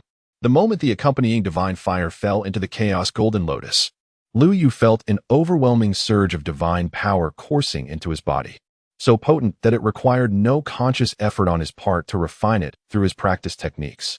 With the infusion of this divine energy, the vast spiritual force residing within his dantian surged dramatically, and his realm of existence experienced a sudden transformation, elevating from the initial stages of the Heavenly King to the mid-level of the Heavenly King. Just a few days prior, he had only recently perfected the chaotic seed golden lotus phenomenon, which, under the nurturing of this divine flame, hinted at the prospect of transcending to an even higher realm. As he sensed the changes within the chaotic seed golden lotus, a glimmer of transformation began to take shape. Lu Yu's eyes momentarily closed as he attentively sensed the condition of the accompanying divine fire. After a brief moment, when he opened his eyes, the surprise in them was unmistakable. Initially, Liu had estimated that this divine fire could rival the creation heavenly pill. However, upon closer inspection, he discovered that within this divine fire resided the essence of martial arts cultivated over a lifetime by a body refinement divine emperor. Moreover, the potential of this emperor was immense. Had it not been for an unforeseen demise, achieving sanctity or even attaining supremacy would have been well within reach. The divine fire left behind by such a being far surpassed the efficacy of the creation heavenly pill. It was no wonder that the chaos seed golden lotus was so agitated. Liu sighed softly. At that moment, a thunderous roar erupted from the distant venue of the Mingyao conference. The Lu family's prince is excessively arrogant. We call upon the supreme decree. Suppress this fiend. Reclaim the divine fire. The leader of the Jing family's path protector, nearly driven to madness, was Jing Yushin's guardian. His fate was intertwined with Jing Yoshin's. Their fortunes rose and fell together. Previously, while Jing Yushin was igniting the accompanying divine fire, he had been envisioning a splendid future. Although it was true that Jing Yoshin's potential might be slightly overexerted, the opportunity to ascend by stepping upon a prince of the Lu family was exceedingly precious. Throughout the generations of the Lu family, there has never been a precedent for defeat in external battles. Should Jing Yushin break this tradition, the Jing family would surely elevate him to the status of a quasi-emperor in the future. At that time, as the protector of the lineage, he would ascend alongside Jing Yushin, experiencing a meteoric rise in fortune. However, no one could have anticipated that Jing Yushin would encounter such a severe setback here. Even the burning of his accompanying divine fire proved futile. Not only was he ruthlessly suppressed by Lu Yu, but his divine fire was also forcibly seized. The loss of his accompanying divine fire would drastically diminish Jing Yoshin's standing, and as the protector of the lineage, he would face severe punishment, with expulsion from the Jing family being a distinct possibility. Contemplating such a dismal fate, how could this quasi-saint of the Jing family not be enraged? not be driven to madness. With a thunderous roar in his fury, this quasi-saint of the Jing family abruptly raised his hand and tore apart an edict. In that instant, a tremendous surge of supreme divine power erupted from the edict, transforming into a phantom of a divine sword that hovered ominously above the head of the Jing family quasi-saint, its blade pointed menacingly at Lu Yu in the sky. With but a thought, this quasi-saint could command the divine sword to strike down in an instant. As the overwhelming divine power emanated from the supreme edict, a profound silence enveloped Mingyao City. All gazes were fixated incredulously on this quasi-saint of the Jing family, who appeared utterly deranged. Although Jing Yoshin's plight was tragic, no one felt any sympathy. The discerning could see the truth clearly. API call failed with status code 429. Error. Code. For 29. Message. Resource has been exhausted. E.g. Check quota. Status. Resource exhausted. API call failed with status code 429. Error.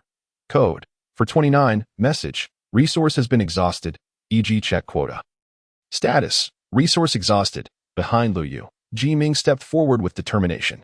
A melodious cry of the phoenix resonated through the heavens, accompanied by an indescribable aura of imperial might. In his grasp, he tightly held a resplendent golden halberd adorned with phoenix wings. With a swift motion, he swung the halberd, producing a crisp crack as it cleaved the supreme sword of law, along with the Ji family's quasi-saint who had summoned it, in half on the spot. Did the Ji family truly dare to threaten the emperor's heir with a supreme edict, seeking their own annihilation? Ji Ming's voice was calm, yet it thundered in the ears of all present, leaving them in stunned disbelief, gazing upwards as if unable to trust their own senses. The protector of the emperor's heir shattered the supreme decree with a single strike?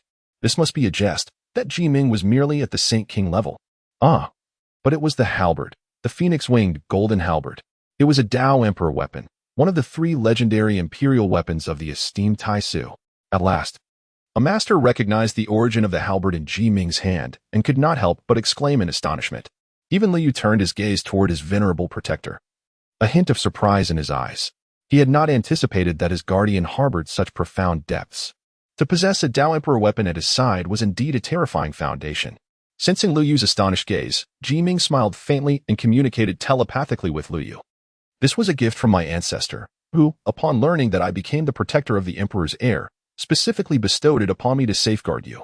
So, it was the kind intention of the venerable Tai Su. Liu nodded slightly, cherishing this bond in his heart. Meanwhile, the guardians of Jing Yushin were utterly terrified. They could hardly think of retrieving their leader's remains, let alone attending to their master, Jing Yushin. Each of them prostrated on the ground, repeatedly bowing and pleading for mercy. Ji Ming's gaze was frigid, yet he chose not to further torment this pitiful lot.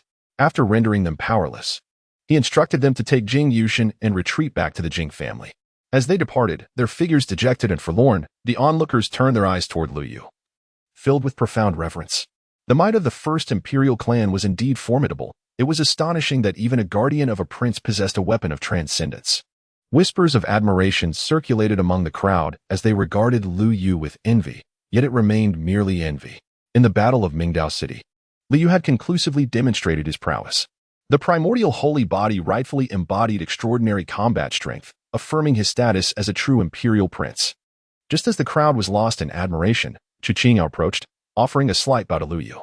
Her eyes sparkled with uncontainable admiration as she spoke gently. Your Highness Lu Yu, I am Chu Qingyao. I have long admired your esteemed name, and today, I am fortunate to witness your extraordinary presence. She continued, to be candid. I recently acquired a token granting entry into the Xian Yuan ancient realm. Might your highness have the leisure to accompany me on an exploration of this ancient land? The Xian Yuan ancient realm is a legacy left by a supreme being of creation, teeming with innumerable opportunities. Throughout the millennia, each time it opens, it attracts countless prodigies. Even the Lu family has seen many heirs of imperial blood, those of the quasi-prince caliber, venture into that ancient domain.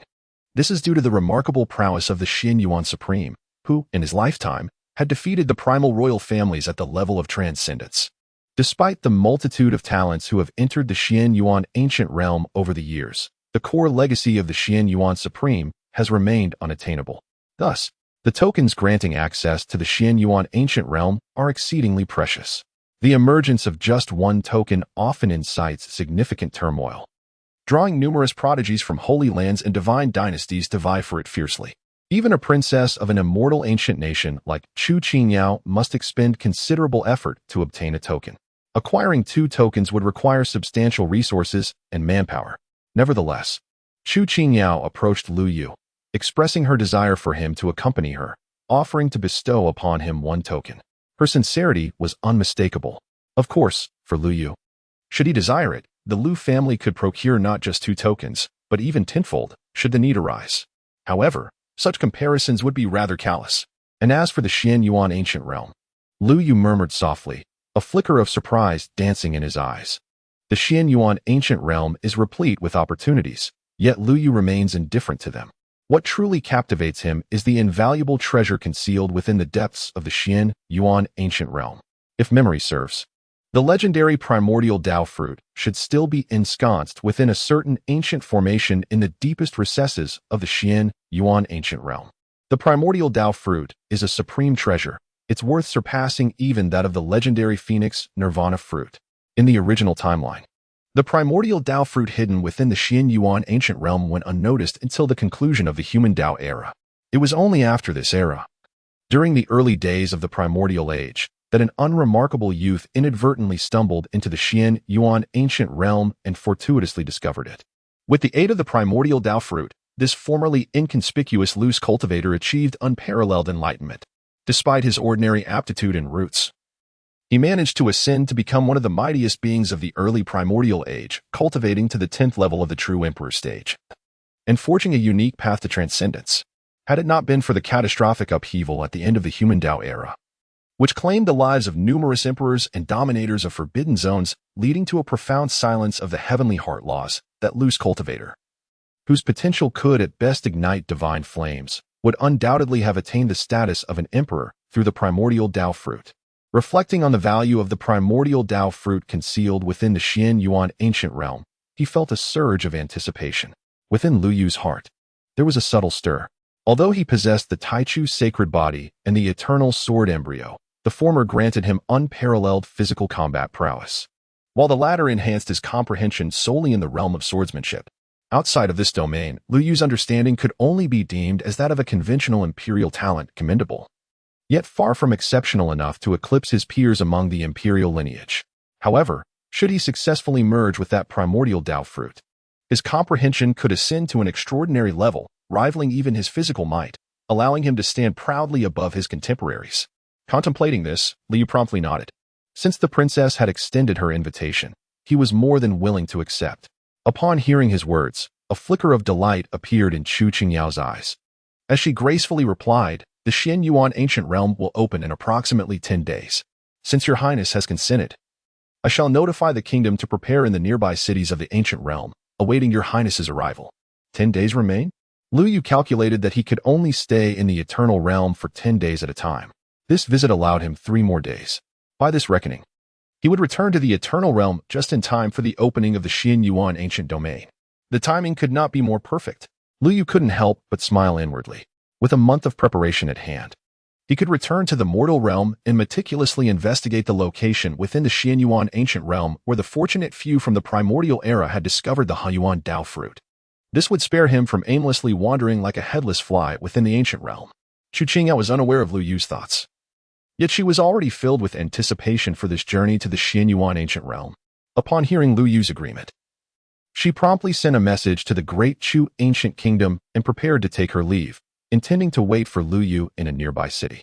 However, just as she was about to bid farewell, she hesitated. Gazing at Lu Yu's handsome features, her heart fluttered.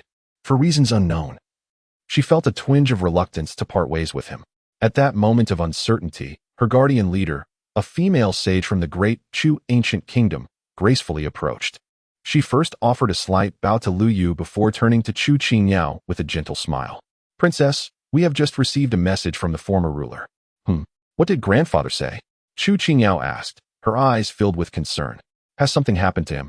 Not at all, the female sage replied, observing Chu Qingyao's innocent demeanor with a faint smile. She stepped closer and whispered into the princess's ear. The former ruler stated that since His Highness Lu Yu has agreed to accompany you, there is no need for you to wait anxiously near the ancient realm. There are abundant opportunities within the realm, and since you intend to travel with His Highness, it is essential to be well prepared. As she spoke, The sage cast an appreciative glance at Lu Yu, her eyes sparkling with admiration. If His Highness agrees. The former ruler wishes for Princess Qingyao to stay with you for a while, allowing you both to become familiar with one another.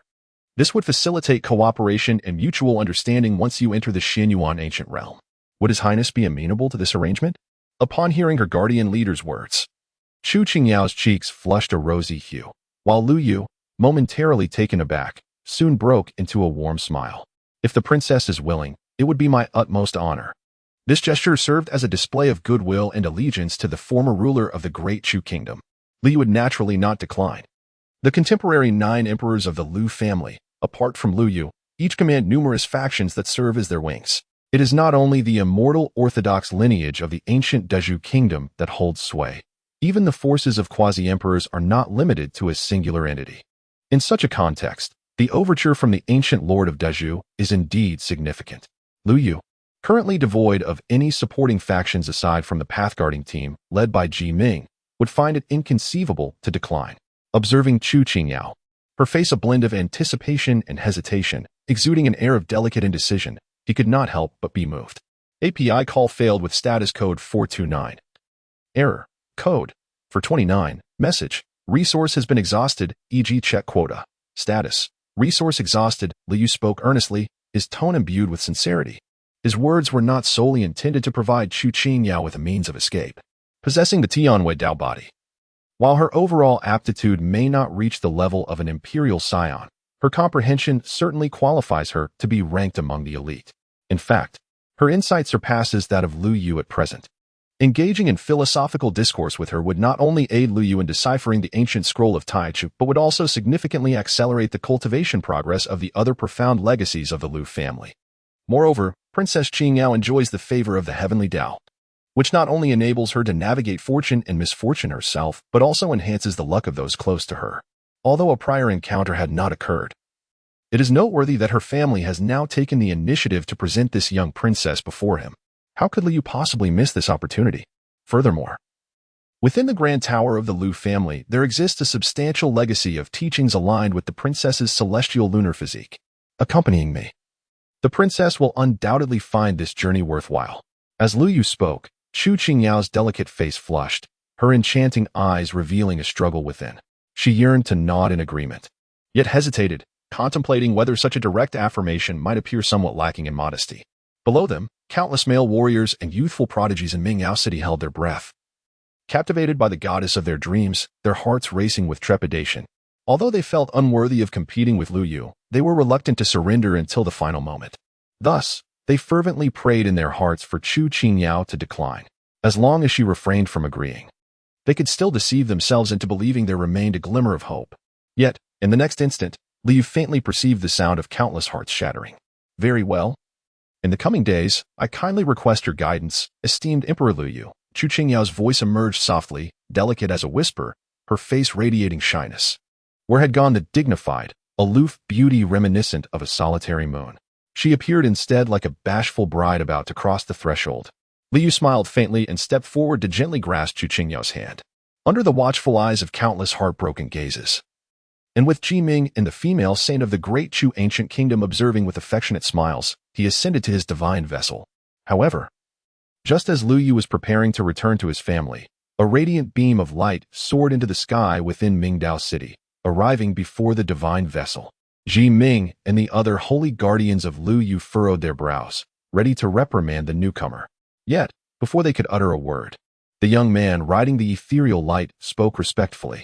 Nan Gongwen, the seed of enlightenment from the Butian Dao, expressed his admiration for the divine prince's demeanor today, and, if the prince would not reject him, he wished to follow Lu Yu henceforth and serve as one of his esteemed subordinates. He implored Lu Yu to grant him this opportunity. Upon speaking, the young man took a deep breath, adjusted his attire, and, under the astonished gazes of many, knelt before Lu Yu in a grand gesture of respect. Heavens, what have I witnessed? The seed of enlightenment from Butian Dao has audaciously requested to become a follower of Lu Yu, the divine prince. After a brief silence, the entire Mingdao city erupted in uproar. Everyone looked at Nan Gongwen in disbelief, utterly stunned into silence. Butian Dao is a formidable and enduring lineage, not inferior to the great Chu ancient kingdom. Its foundation far surpasses that of families like the Jing and Tuoba, which have risen with the support of the Liu family in less than a millennium. Consequently, as the foremost seed of enlightenment from Butian Dao, Nan Gongwen's innate talent and strength undoubtedly surpass that of Jing Yushin and are comparable to Chu Qingyao. The notion that such an individual would voluntarily seek to be a follower of Lu Yu is astonishing. It is crucial to understand that this allegiance is not merely verbal. Once Lu Yu assents, Nan Gongwen's fortune will intertwine with Lu Yu's, akin to the true guardians who share both glory and disgrace with him. Should Lu Yu fall or suffer any significant setback, it would adversely affect the fortunes of Nan Gongwen, Ji Ming, and the other followers, potentially darkening their paths and extinguishing any prospects for advancement. Moreover, although Nan Gongwen may not represent the entirety of Butian Dao, he undoubtedly embodies the allegiance of his master's faction. In other words, his allegiance signifies not only his own commitment but also the loyalty of at least one-third of the formidable Butian Dao lineage. Thus, when Nan Gongwen made his declaration, even the female saint guarding Chu Qingyao was taken aback. While she held great hopes for Lu Yu and had facilitated her princess's visit to the imperial palace, her and the other high-ranking officials of the great Chu ancient kingdom's plans required a more cautious approach before allowing her to fully commit to Lu Yu. To their astonishment, the seed of enlightenment from Butian Dao had made such a decisive choice, willing to stake his future on Lu Yu's chariot after witnessing today's battle in Mingyao City. Perhaps we should hasten our steps and contact the national leader. Once the Xian Yuan ancient realm concludes, we ought to request that the princess remain by the side of the 9 emperors. The great Chu female saint pondered. Though she did not dare to hope that her princess would attain the status of Lu Yu as primary consort, the noble identity of Lu Jia emperor is unparalleled. His rightful consort is destined to be chosen solely from the esteemed imperial lineages of the present era. In the case of ancient Chu, a lineage of immortal legacy, should they hesitate to seize the moment, they may find themselves unable to secure even a secondary consort's position. The contemplations of the saintess of Chu hold little significance for Lu Yu. Observing the kneeling figure of Nan Gongwen before him, Lu Yu perceives the sincerity in his desire to ally himself with him. However, he refrains from hastily acquiescing, instead stating coolly, "Were you not previously on amicable terms with the Tuoba and Jing families?" Nan Gongwen's expression betrays a hint of bitterness. After a moment's hesitation, he candidly replies, "To be truthful, I have no deep connections with them. I am merely here at the behest of my sect's elders to lend them support at this Mingyao conference. Yet, when they sought to challenge you, I did harbor thoughts of joining their ranks to confront you. For I understood that if I did not seize the opportunity to strike while they attacked, my talent would forever confine me to merely gazing up at you, with no chance to spar with you again." Little did he anticipate what would unfold next. Lu Yu was able to suppress the combined assault of Jing, Yu, and Xin with a single sword strike. It was the magnificence of that swordsmanship that completely captivated Nan Gongwen, making him admire Lu Yu wholeheartedly. He sensed the sincerity in Nan Gongwen's words. Lu Yu could not help but smile. The fact that you can speak the truth reveals your intelligence, and I, the Emperor, appreciate clever subordinates. From now on, you shall remain by my side and serve me. Upon hearing Lu Yu's affirmation, Nan Gongwen, who had initially felt somewhat apprehensive, was suddenly overjoyed. He immediately knelt in reverence, pledging his loyalty to Lu Yu. As his oath was established, a resonant hum filled the air. Lu Yu suddenly sensed an invisible thread connecting him to Nan Gongwen, much like the bond formed with Ji Ming and others who had pledged their loyalty to him. From this moment forth, their fortunes and misfortunes would be intertwined with Lu Yu, who would command their unwavering allegiance. However, such a binding of fate comes with certain prerequisites. One must either attain the level of the sacred path or possess the extraordinary potential of a Dao seed. Like Nan Gongwen, born with immense destiny, other divine or imperial experts, or even the so-called prodigies of divine nations, lack the qualifications to pledge their fates in such a manner.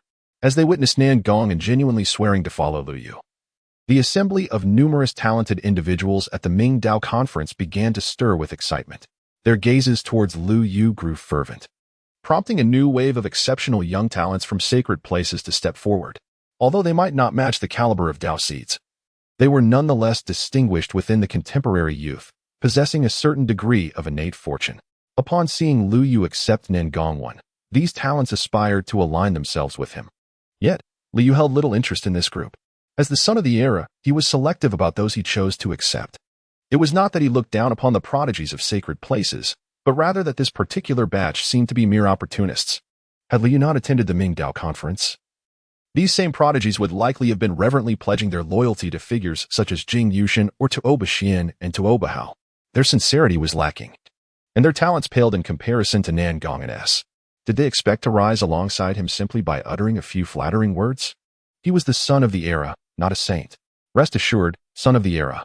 Without requiring further prompting, Ji Ming discerned his master's intentions and stepped forward. With a gentle flick of his golden-winged halberd, an intangible divine might materialize to obstruct the group of sacred place prodigies. Esteemed guests, the son of the era is weary and wishes to return to the imperial palace to rest. I kindly ask you to remain here. Ji Ming, the holy king, was not one to be lenient.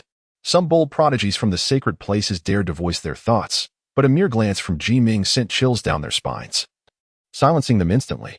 API call failed with status code 429. Error. Code. For 29. Message. Resource has been exhausted, e.g. check quota. Status. Resource exhausted above the majestic Lujia Emperor City. Within the Grand Imperial Court, Chu Qingyao and Nangong when cautiously trailed behind Lu Yu. As they surveyed their surroundings, the towering imperial palaces stood tall, enveloped in ethereal mist and radiating an overwhelming imperial majesty. Their hearts raced uncontrollably. One was the 9th princess of an ancient and immortal kingdom, while the other was the foremost prodigy of an everlasting Dao lineage. Their backgrounds and insights were certainly not lacking. Previously, they had accompanied their family elders to visit various other esteemed imperial Dao lineages of the present age. Those imperial Dao lineages possessed a formidable presence that could indeed be deemed impressive. However, when compared to the Lujia clan, the disparity became immediately apparent. Akin to the vast difference between clouds and mud, the magnitude of this gap intensified their inner unease, particularly as the experts from other imperial palaces cast curious glances in their direction. Their anxiety heightened, and their breaths quickened in response to the palpable tension. Liu smiled gently and deliberately quickened his pace, leading the two towards the Fire Emperor's palace. Feeling Lu Yu's considerate gesture, Nan Gongwen and Chu Qingyao felt a warmth in their hearts, their gazes towards Lu Yu filled with increasing admiration. As they entered the imperial palace, their eyes widened in astonishment, not due to the grandeur of the palace's decor or formations, but because they had encountered a childhood idol. Jinshan Daxing. Chu Qingyao and Nan Gongwen hurriedly bowed, their eyes reflecting deep reverence as they looked at Lu Jinshan. The remarkable achievements of this legendary figure, the most powerful sage in history during his youth, were well known among the young prodigies of the Taishan realm. API call failed with status code 429. Error. Code. For 29. Message. Resource has been exhausted, e.g. check quota. Status. Resource exhausted. Lu Jinshan patted Lu Yu on the shoulder and gestured with his chin towards the back. A sage from the Lu clan approached with a smile, gently placing a tray covered with red cloth onto the table in the imperial palace. Before the cloth was removed, Chu Qingyao and Nan Gongwen sensed an indescribable, immense pressure emanating from beneath it. What is this? Lu Yu raised his eyebrows, a hint of curiosity flickering in his eyes. Lu Jinshan wore a mysterious smile, gesturing for the esteemed member of the Lu family to remove the crimson cloth. Once unveiled, both Chu Qingyao and Nan Gongwen raised their eyebrows in unison, astonishment evident in their eyes.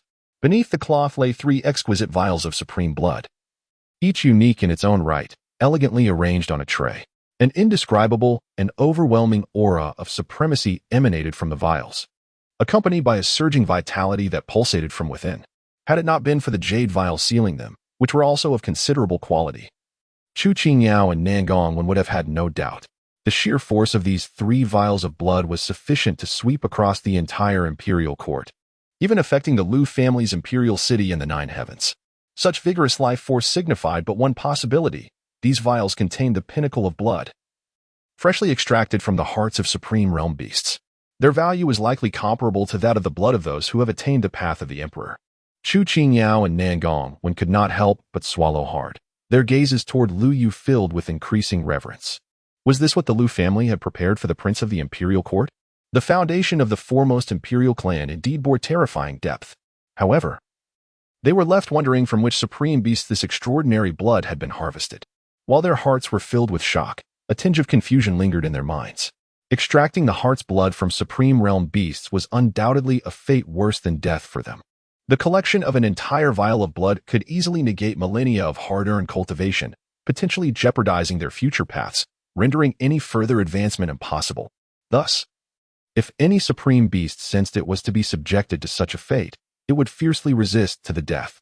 To extract 3 vials of supreme blood would likely require the involvement of a creation supreme, if not more, at least a quasi-emperor, to ensure success. Yet, they had not recently heard of any quasi-emperor emerging from the Liu family, nor had they detected any signs of battle amongst supreme beings. Though Nan Gongwen and Chu Qingyao were cloaked in perplexity, Liu remained notably composed. After casting a glance at the 3 vials, he returned his focus to Liu Jinshan and jested, "Uncle, these 3 vials of blood are akin to merely 3 supreme medicinal herbs at best. Yet, what you have wagered against your grandson is a full 10 medicinal herbs." API call failed with status code 429. Error. Code 429. Message. Resource has been exhausted, e.g. check quota. Status. Resource exhausted. API call failed with status code 429. Error. Code 429. Message. Resource has been exhausted, e.g. check quota. Status. Resource exhausted. API call failed with status code 429. Error. Code 429. Message. Resource has been exhausted, e.g. check quota. Status. Resource exhausted. Liu Jinshan spoke in a low voice, yet his words resonated like thunder, echoing in the ears of Chu Qingyao and Nan Gongwen. The young woman instinctively covered her cherry lips, unable to suppress the violent rise and fall of her chest. Nan Gongwen trembled, his gaze filled with disbelief as he looked at the 3 vials of precious blood. Even Liu could not help but raise his sword-like brows, his eyes gleaming with brilliance. On this day, a clandestine message began to circulate wildly among the various factions within the Taishan realm. The illustrious 3 supremes of the Jing family suddenly declared their retreat once more, with no anticipated reappearance for several millennia. Consequently, the once arrogant and domineering descendants of the Jing family found themselves with their tails tucked between their legs. Many were even directly confined by the elders and ancestors of their clan, restrained within the territory of the Jing family. As the news spread, the various factions within the Taishan realm experienced a ripple of shock. In light of such a momentous revelation, the atmosphere was undeniably charged. His Highness, the 9th Prince of the Liu family, seemingly received 3 vials of the most exquisite royal blood by mere chance, rendering the event somewhat trivial. API call failed with status code 429. Error. Code 429. Message. Resource has been exhausted, e.g. check quota. Status. Resource exhausted. Liu Yu's efficiency in refining the accompanying divine fire has significantly increased. His cultivation has transcended 2 realms, achieving the pinnacle of the Heavenly King stage. Moreover, in addition to his training, he has benefited from enlightening discussions with Chu Qingyao, successfully comprehending the profound truths of the Taichu ancient scroll in the way of the king. Furthermore, he has cultivated a supreme-level swordsmanship technique, the pure yang slashing method, to a minor success, thus elevating his combat prowess once again. Although he has yet to step into the realm of the imperial way, Liu believes that he could contend with even the initial stage masters of the imperial sovereign realm. Sensing the vibrant divine power radiating from Liu, Chu Qingyao's beautiful eyes sparkled with intrigue. Though she could not ascertain the true extent of Liu Yu's strength, she felt certain that she would be unable to withstand even a single exchange in his presence. Unfortunately, time was of the essence, and a hint of regret flickered in Chu Qingyao's gaze. Beside her, Nan Gongwen could not help but remark that if only they could grant His Highness a bit more time, he would undoubtedly refine even more supreme blood and accompanying divine fire. In that case, when he ventured into the Xin Yuan ancient realm, he would surely sweep the field and make a name for himself across the world. Upon hearing their words, Liu couldn't help but smile. Is time truly of the essence? Not necessarily. With the cultivation over the past 2 days, the 3 vials of supreme blood essence, along with the companion divine fire of Jingyu, have already been initially integrated into Liu Yu's body. They can accompany him as he returns to the mortal realm. This signifies that Liu Yu has, in essence, gained an additional month for his refinement. Moreover, with the assistance of these precious artifacts, his cultivation will steadily advance upon his return to the mortal world. He need not squander a month merely due to the loss of the unparalleled cultivation environment from eons past. Furthermore, this month of return to the earthly realm holds great promise. Liu might also take the opportunity to investigate the fortunate individual who ventured into the ancient Xin Yuan realm during the early years of the primordial age and retrieved the primordial Dao fruit. However, these matters pertain to Liu Yu's greatest secret, which he would naturally keep to himself, merely smiling faintly without further elaboration. As the countdown neared its conclusion, in the Emperor's Hall of the Li Fire Emperor Palace, which was exclusively his, Liu dismissed those around him, closed his eyes, and let his thoughts wander. With a resounding boom, the golden gate of eternity swung open, engulfing Liu Yu's figure once more. 3 days later, at the border of the Great Zhou dynasty, a young man clad in white soared through the clouds, hastening towards the distant Songyin mountain range, witnessing the audacious actions of the white-clad youth. Numerous martial artists gathered near the Songyin mountain range exhibited expressions of astonishment. The Songyin mountain range marked the boundary between the Great Zhou and Great Xia dynasties, serving as the largest beast-infested mountain range for both nations. Within the vast expanse of this mountainous terrain, traces of celestial king-level beasts could even be found. Consequently, martial artists traversing between the Great Zhou and Great Xia dynasties would traditionally hire spirit boats at the cities flanking the mountain range, forming groups for their journey. Utilizing the protection of these spirit boats and the collective strength of many, they would intimidate the beasts lurking within the Songyin mountains, thereby ensuring a relatively safe arrival at their destination. The term relatively safe is used because there are invariably some terrifying beasts within the Songyin mountains. Even when faced with a top-tier spirit boat carrying hundreds of martial artists, these beasts can reveal their fangs, shattering the vessel and devouring all aboard. The risk of peril exists even among those traveling in groups, and for an individual to traverse the Songyin mountains alone on a flying sword, it is a rarity for even 1 out of 10,000 to survive. At the entrance to the Songyin mountains on the Great Zhou side, a middle-aged martial artist shook his head, his eyes reflecting a hint of pity as he gazed at the white-clad youth. What a shame it would be for such a fine-looking lad to perish at the jaws of the beast in these mountains. It is unclear which family this young man hails from, venturing out to train without an elder to offer guidance. This middle-aged martial artist was the supervisor responsible for organizing the hiring of spirit boats within the city, holding a position of considerable standing. Upon hearing his words, many martial artists echoed their agreement. Some expressed their sympathy, while others scoffed at the white-clad youth's audacity. As they engaged in conversation, a few merchants traversing between the Great Zhou and Great Xia dynasties turned their astonished gazes towards the receding figure of the white-clad youth, their eyes filled with disbelief. Could that young man we just saw be the one we encountered previously in the Shen family's Ninshin city? A young merchant stammered, swallowing hard as he glanced at the leading elder merchant. The elder merchant, his weathered face now brimming with shock, took some time before nodding gently in affirmation. Indeed, that is him. What are you all whispering about? Have you recognized that white-clad boy? The middle-aged supervisor, noticing the merchant's unusual expressions, furrowed his brow and approached them for clarification. The other martial artists also turned their attention towards them, their eyes glimmering with mockery. Initially, they had suspected that the white-clad youth might be a hidden powerhouse with an extraordinary background, albeit the likelihood seemed minimal. However, upon realizing that these merchants recognized him, they began to doubt the youth's significance, speculating that he would likely be consumed by the beasts within 100 miles of entering the Songyin mountains. Yet, in the next moment, the laughter of one such martial artist was abruptly silenced. When questioned by the middle-aged supervisor, the young merchants grew tense. The elder merchant, however, maintained his composure, hastily clasping his hands and speaking softly. If I am not mistaken, that individual should be His Highness Liu Yu, the head of the Liu family. This revelation rendered those who had previously mocked Liu Yu instantly mute, and even the middle-aged supervisor's expression transformed dramatically. Liu Yu, a remarkable individual. Within a mere span of 3 months, single-handedly wielded his sword to vanquish the Spirit King, quell the disturbances in Yuan, and eliminate Zhou Rui, leading the Liu family. He ascended to the status of the uncrowned monarch over the 3 provinces of the northern frontier, subtly establishing his own dominion. His formidable reputation had already reverberated throughout the entirety of the Great Zhou. For such a person, traversing the Songyin mountain range posed no peril from the beasts that lurked therein. In fact, those very beasts ought to pray for their own safety, lest they encounter this celestial scourge capable of annihilating even a perfected heavenly king with a mere stroke of his sword. However, one might ponder why His Highness, the King of Feather, would suddenly embark on a journey across the Songyin mountains. What could his intentions be in the Great Xia dynasty? Might he seek an alliance with the Great Xia to confront the Great Zhou? Such thoughts crossed the mind of a middle-aged supervisor, causing him to shudder involuntarily, as if he had inadvertently brushed against a grand scheme of monumental significance.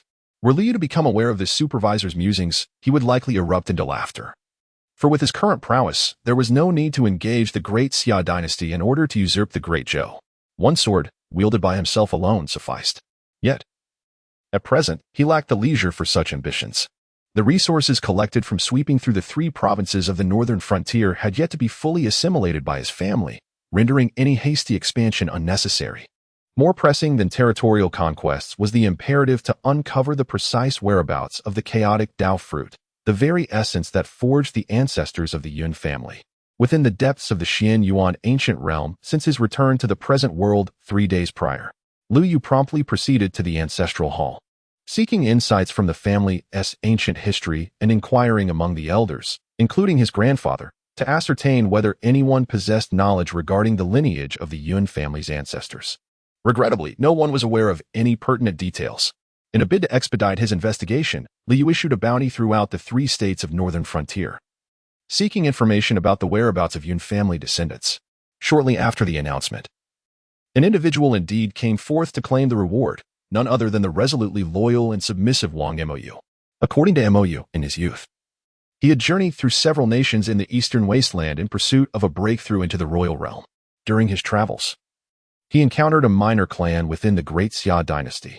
As recounted by the clan's leader, they were seemingly descendants of the Yun family ancestor, who had achieved enlightenment in the primordial era, as described by Lu Yu. Upon receiving this intelligence, Lu Yu immediately conjured 3 spirit talismans to be entrusted to his family. With Lu Yu's ascension to the Heaven King realm, the range of his spirit talismans had also expanded. Although he could not venture too far from the Great Zhou, traversing to neighboring realms like the Great Xia was still feasible. Having made the necessary preparations, Lu Yu set forth towards the Great Xia dynasty. This led to the earlier scene witnessed by numerous martial artists at the entrance of the Zhongyan mountain range. The Zhongyan mountain range stretched for thousands of miles. For an ordinary spirit vessel to cross this vast expanse, it would typically take over 10 days. And without utilizing a spirit vessel, even a perfected Heaven King, let alone a quasi-emperor expert, would find it exceedingly challenging to traverse the entire distance using sword flight. They would need to pause multiple times along the way to meditate and recuperate their spiritual energy before continuing their journey. Consequently, such a round trip would consume no less than a month, a notion hardly worth considering. However, for Lu Yu, even if the distance of the Zhongyan mountain range were to increase tenfold, his spiritual energy would suffice to sustain him for the entire journey. He accomplished this feat in less than half a day. Lu Yu had already traversed the ordinary spirit vessel, a journey that would typically require nearly 10 days to complete. In the distance, amidst the sea of clouds, he could faintly discern several spirit vessels that had set off before him, appearing and disappearing within the ethereal mist.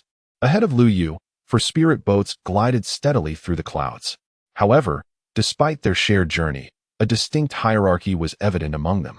One spirit boat, significantly larger than the others, led the way.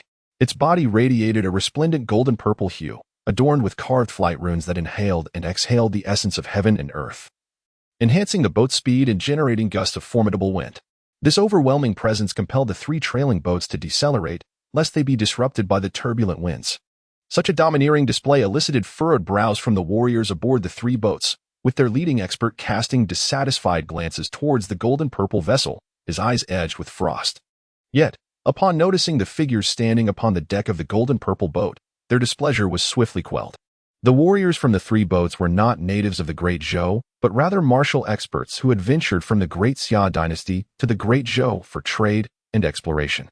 The young individuals atop the golden-purple vessel were renowned in the Great Xia, celebrated as prodigies of their generation. Leading them was the illustrious Huameli, a goddess of the Xianyin sect, surrounded by her companions like stars orbiting the moon. Whispers among the warriors on the other boats revealed a sense of wariness as they beheld the enchanting figure of Huameli, who, despite her flamboyant reputation, possessed a prestigious lineage and formidable strength. Her captivating beauty ensured she was never short of admirers, enabling her to command such a grand spirit boat.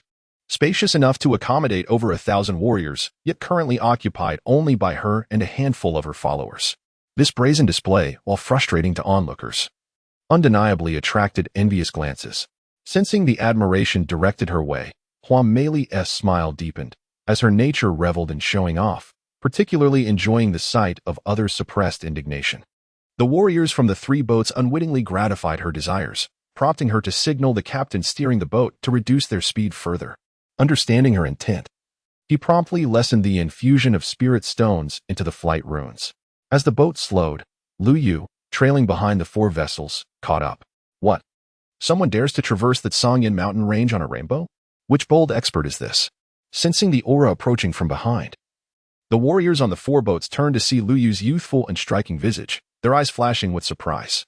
In particular, Hua Mei's gaze ignited with a flicker of desire. Unable to resist, she licked her vividly red lips and called out to Lu Yu with an alluring tone, "Young brother, why are you traversing the perilous Songyan mountain range alone? You must be exhausted from your journey. Come aboard my spirit boat. It's quite spacious. Rest yourself, and I can teach you many things you might not know." Upon hearing Hua Mei's enticing voice, many warriors aboard the three boats felt their resolve waver. The expressions of the young prodigies accompanying Hua Mei shifted dramatically as they glared at Lu Yu, their eyes nearly ablaze with intensity. However, Lu Yu maintained an air of calm, oblivious to Hua Mei's smoldering gaze, despite this being their first encounter. As Lu Yu arrived, his keen perception had already discerned the situation. In his 2 lifetimes, he had not yet reached the point of desperation where he would resort to consuming spoiled meat. "Thank you for your kindness, but I prefer to walk my own path."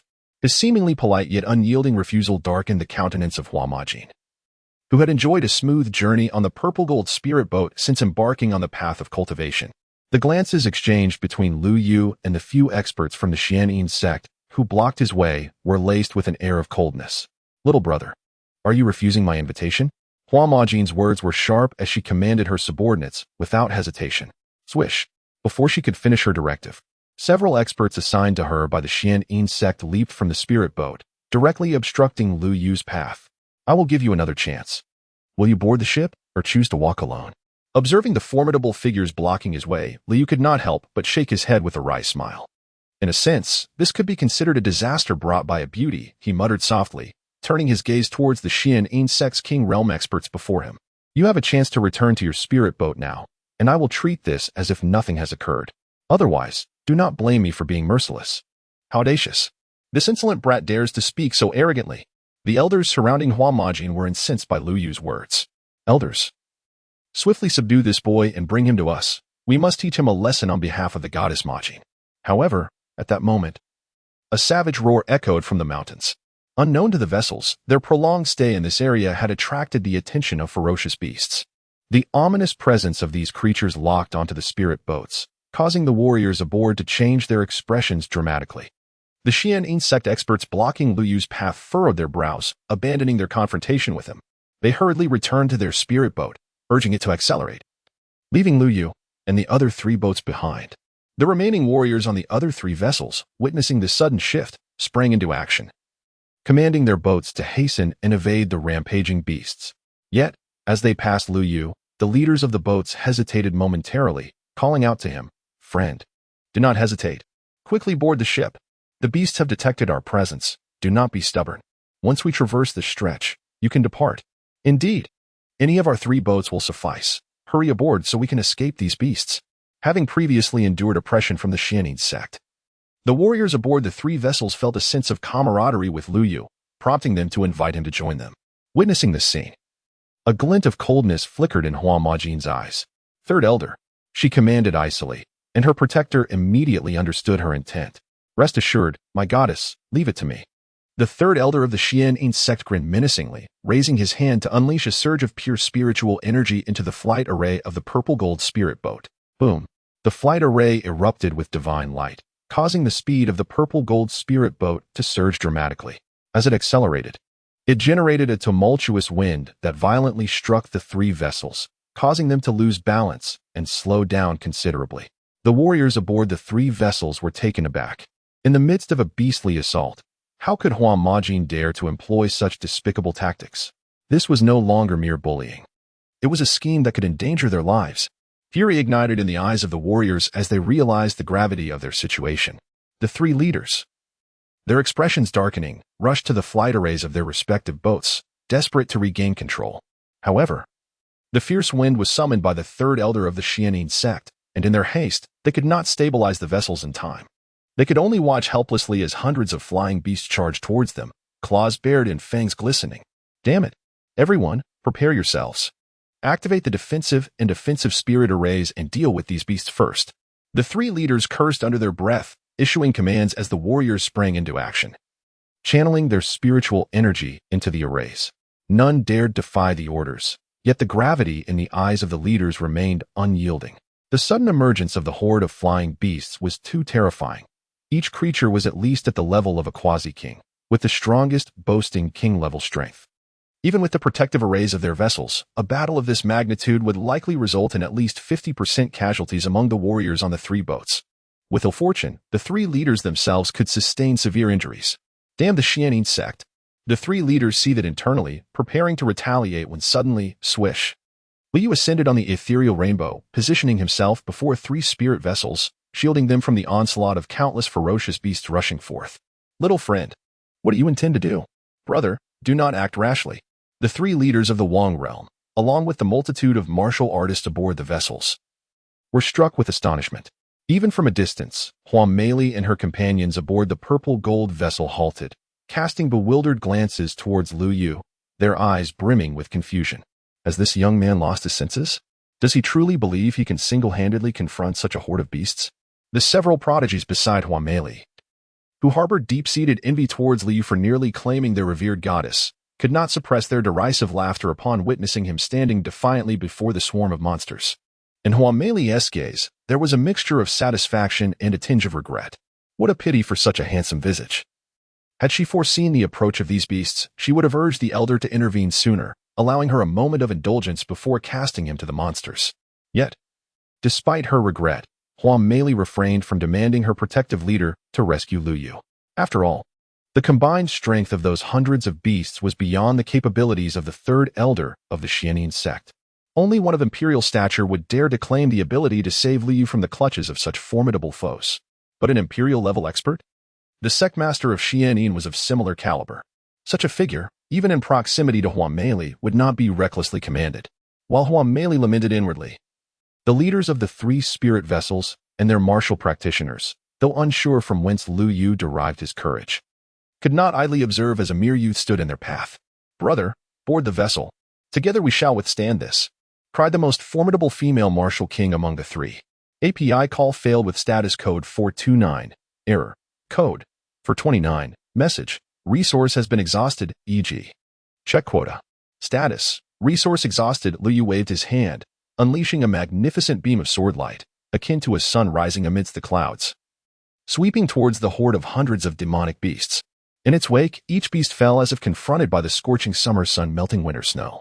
Whether they were near kings or at the king realm, none could endure even a fleeting moment against this radiant sword light. They were reduced to ashes, dissipating into the ether. What manner of sword technique is this?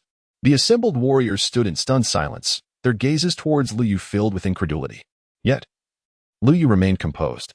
The technique he wielded was the pure yang sword art, which he had comprehended to a minor success with the assistance of Chu Qingyao before returning to the present world. Although constrained by his current realm, this strike had yet to fully unleash the potential of the pure yang sword art. Nevertheless, its formidable power was not to be underestimated.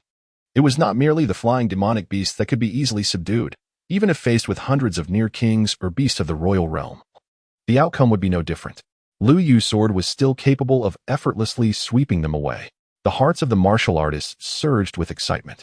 However, before they could calm themselves, the distant, harrowing screams of Hua Jasmine and the other experts from the Xianin sect erupted like the cries of slaughtered pigs, causing the martial artists, whose taut nerves had just begun to relax, to turn pale once more.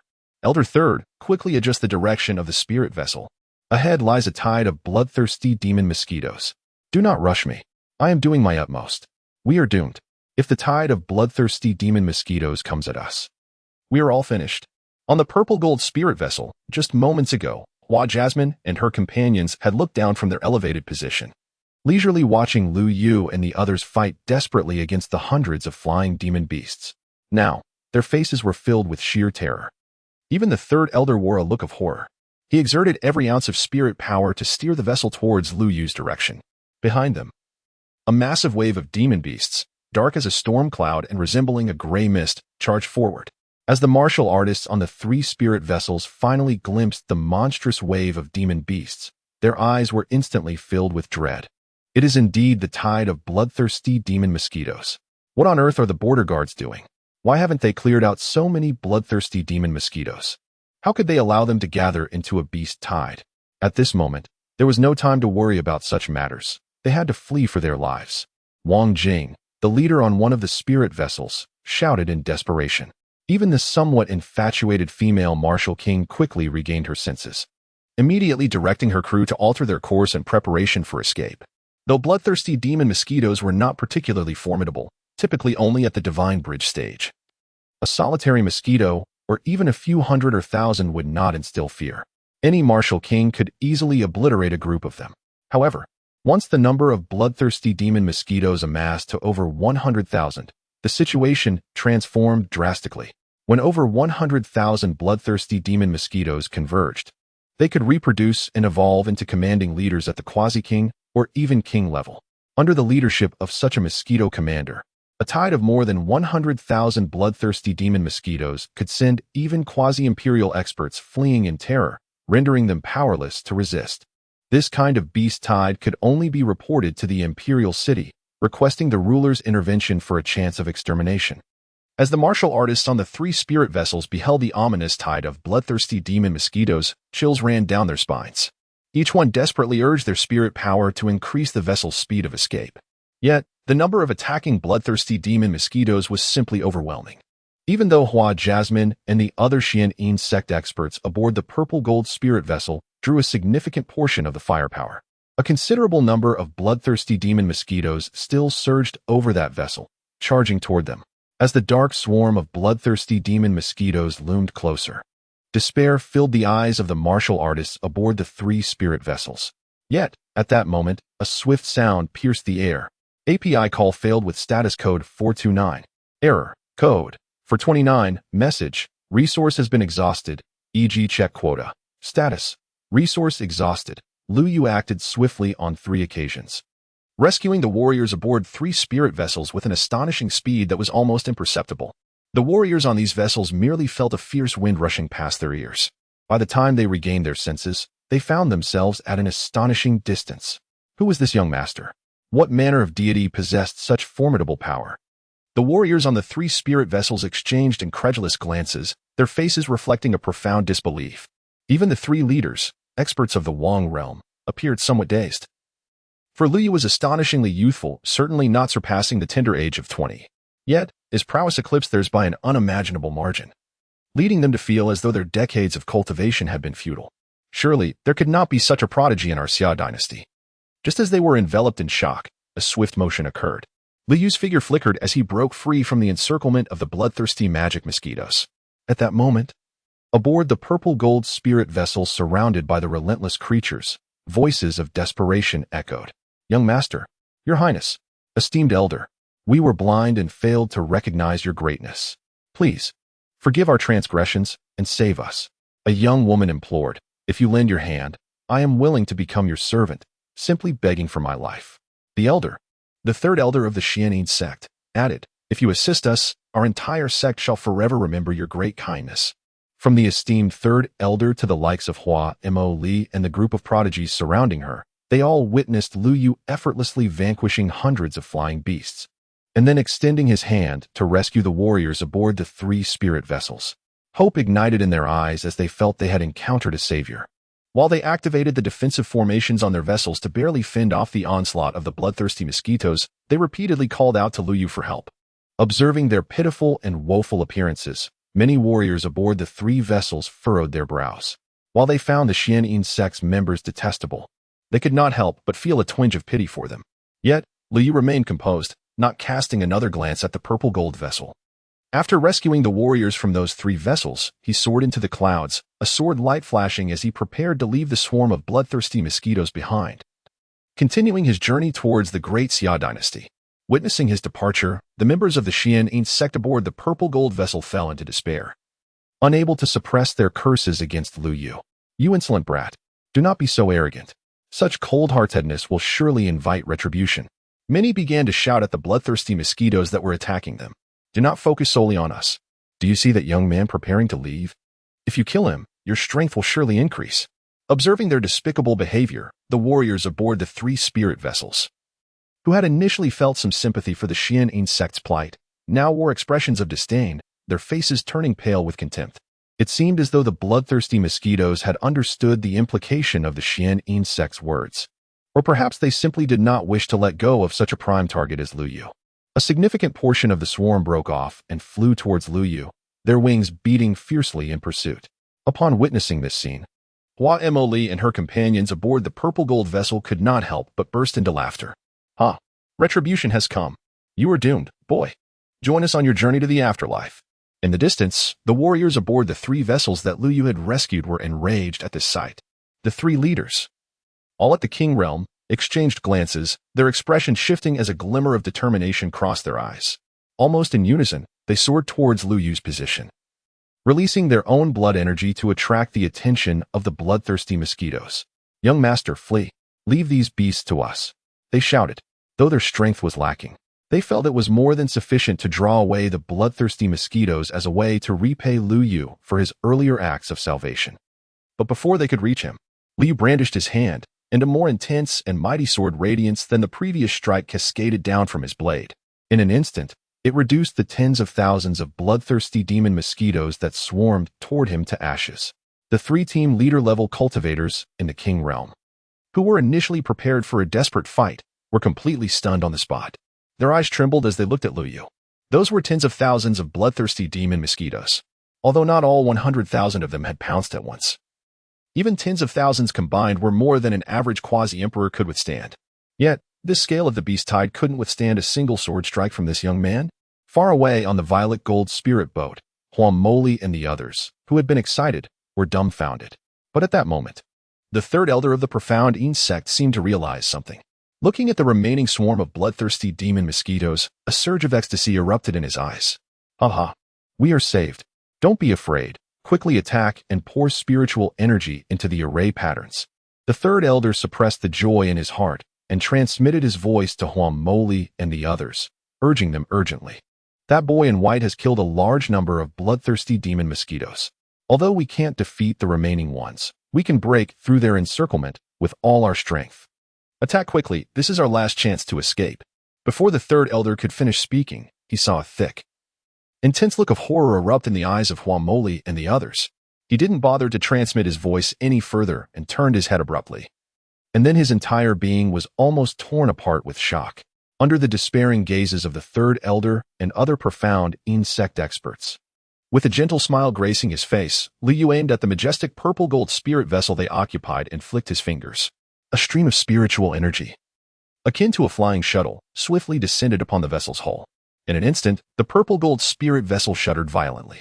Though the hull remained intact, the intricate array of defensive, offensive, and flight inscriptions that adorned the vessel disintegrated completely at Lu Yu's whimsical gesture. The protective barrier that shielded Huang Mojing and the other adept practitioners of the Xian Yin sect dissipated into nothingness. As the bloodthirsty swarm of demonic mosquitoes, their pupils aglow with crimson light, surged forth, the experts of the Xian Yin sect could not suppress their screams. Stay back. Do not approach. However, driven mad by the prospect of their sanguine feast, the relentless horde of demonic mosquitoes showed no signs of retreat.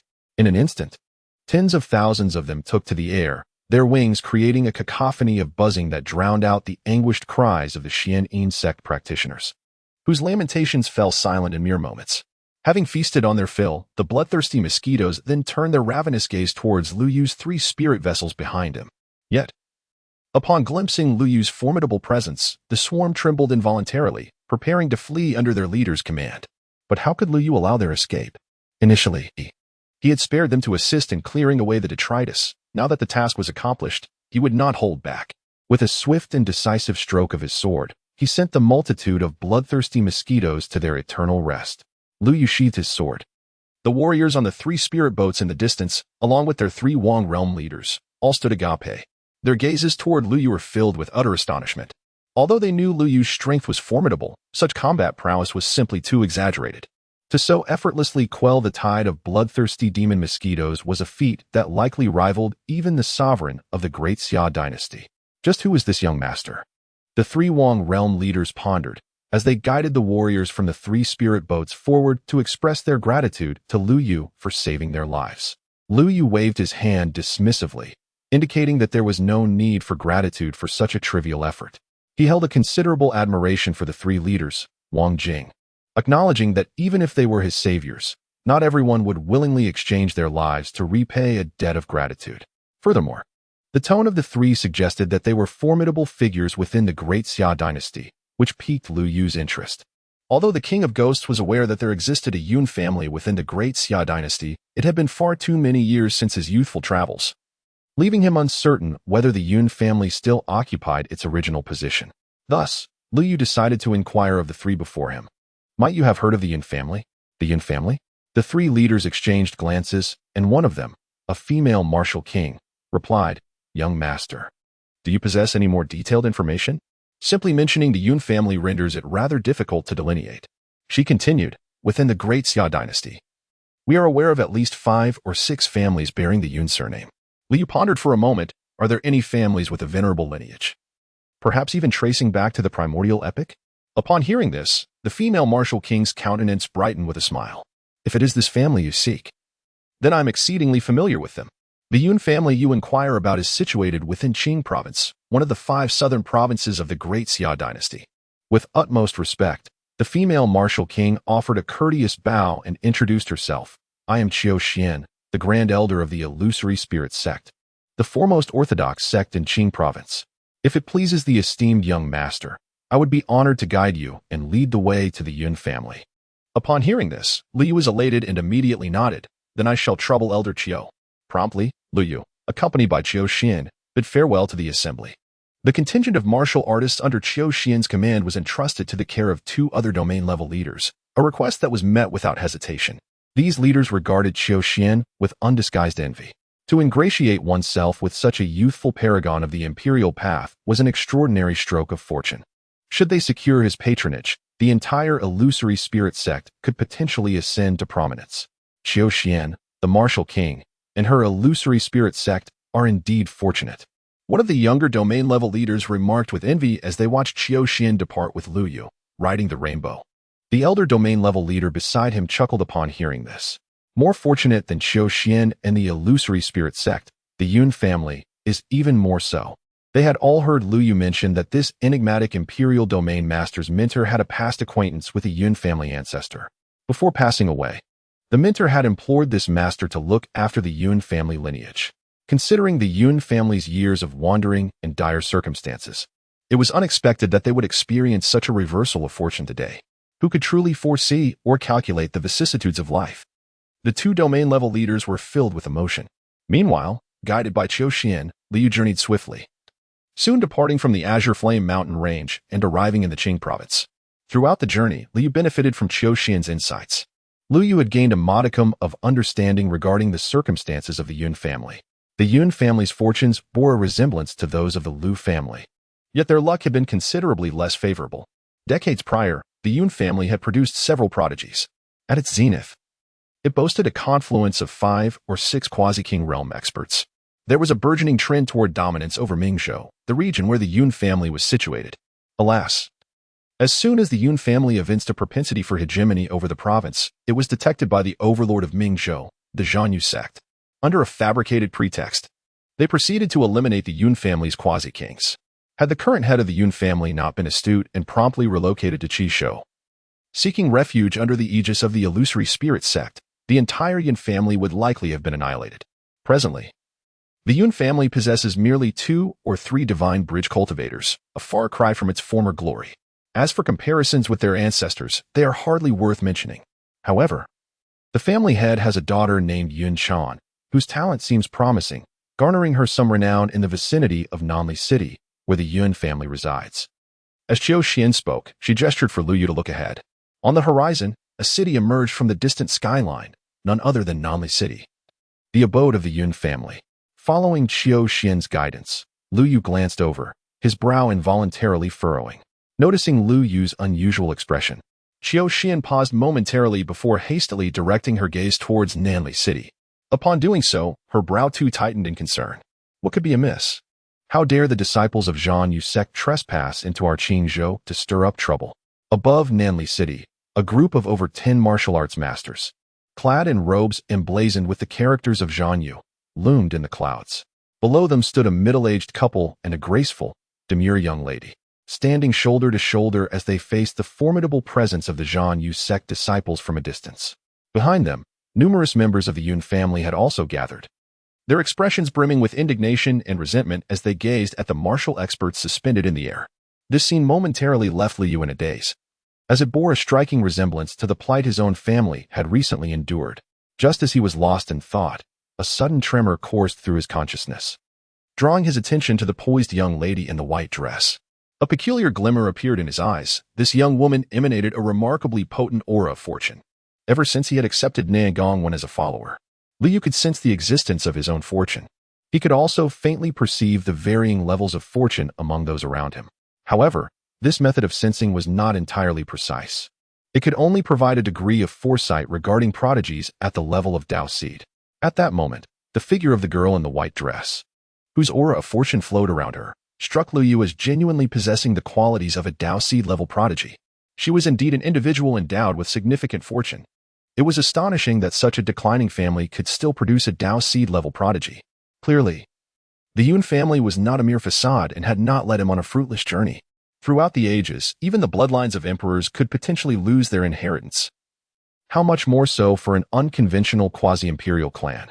Therefore, despite the resolute information provided by the Ghost King prior to his arrival, Liu had still prepared himself for a wasted trip. Yet now, upon witnessing the girl in the white dress, the apprehension weighing on Liu's mind dissipated considerably. It seemed the white-skirted maiden was none other than Yun Shan, the daughter of the Yun family's current patriarch. Liu surreptitiously nodded in acknowledgement.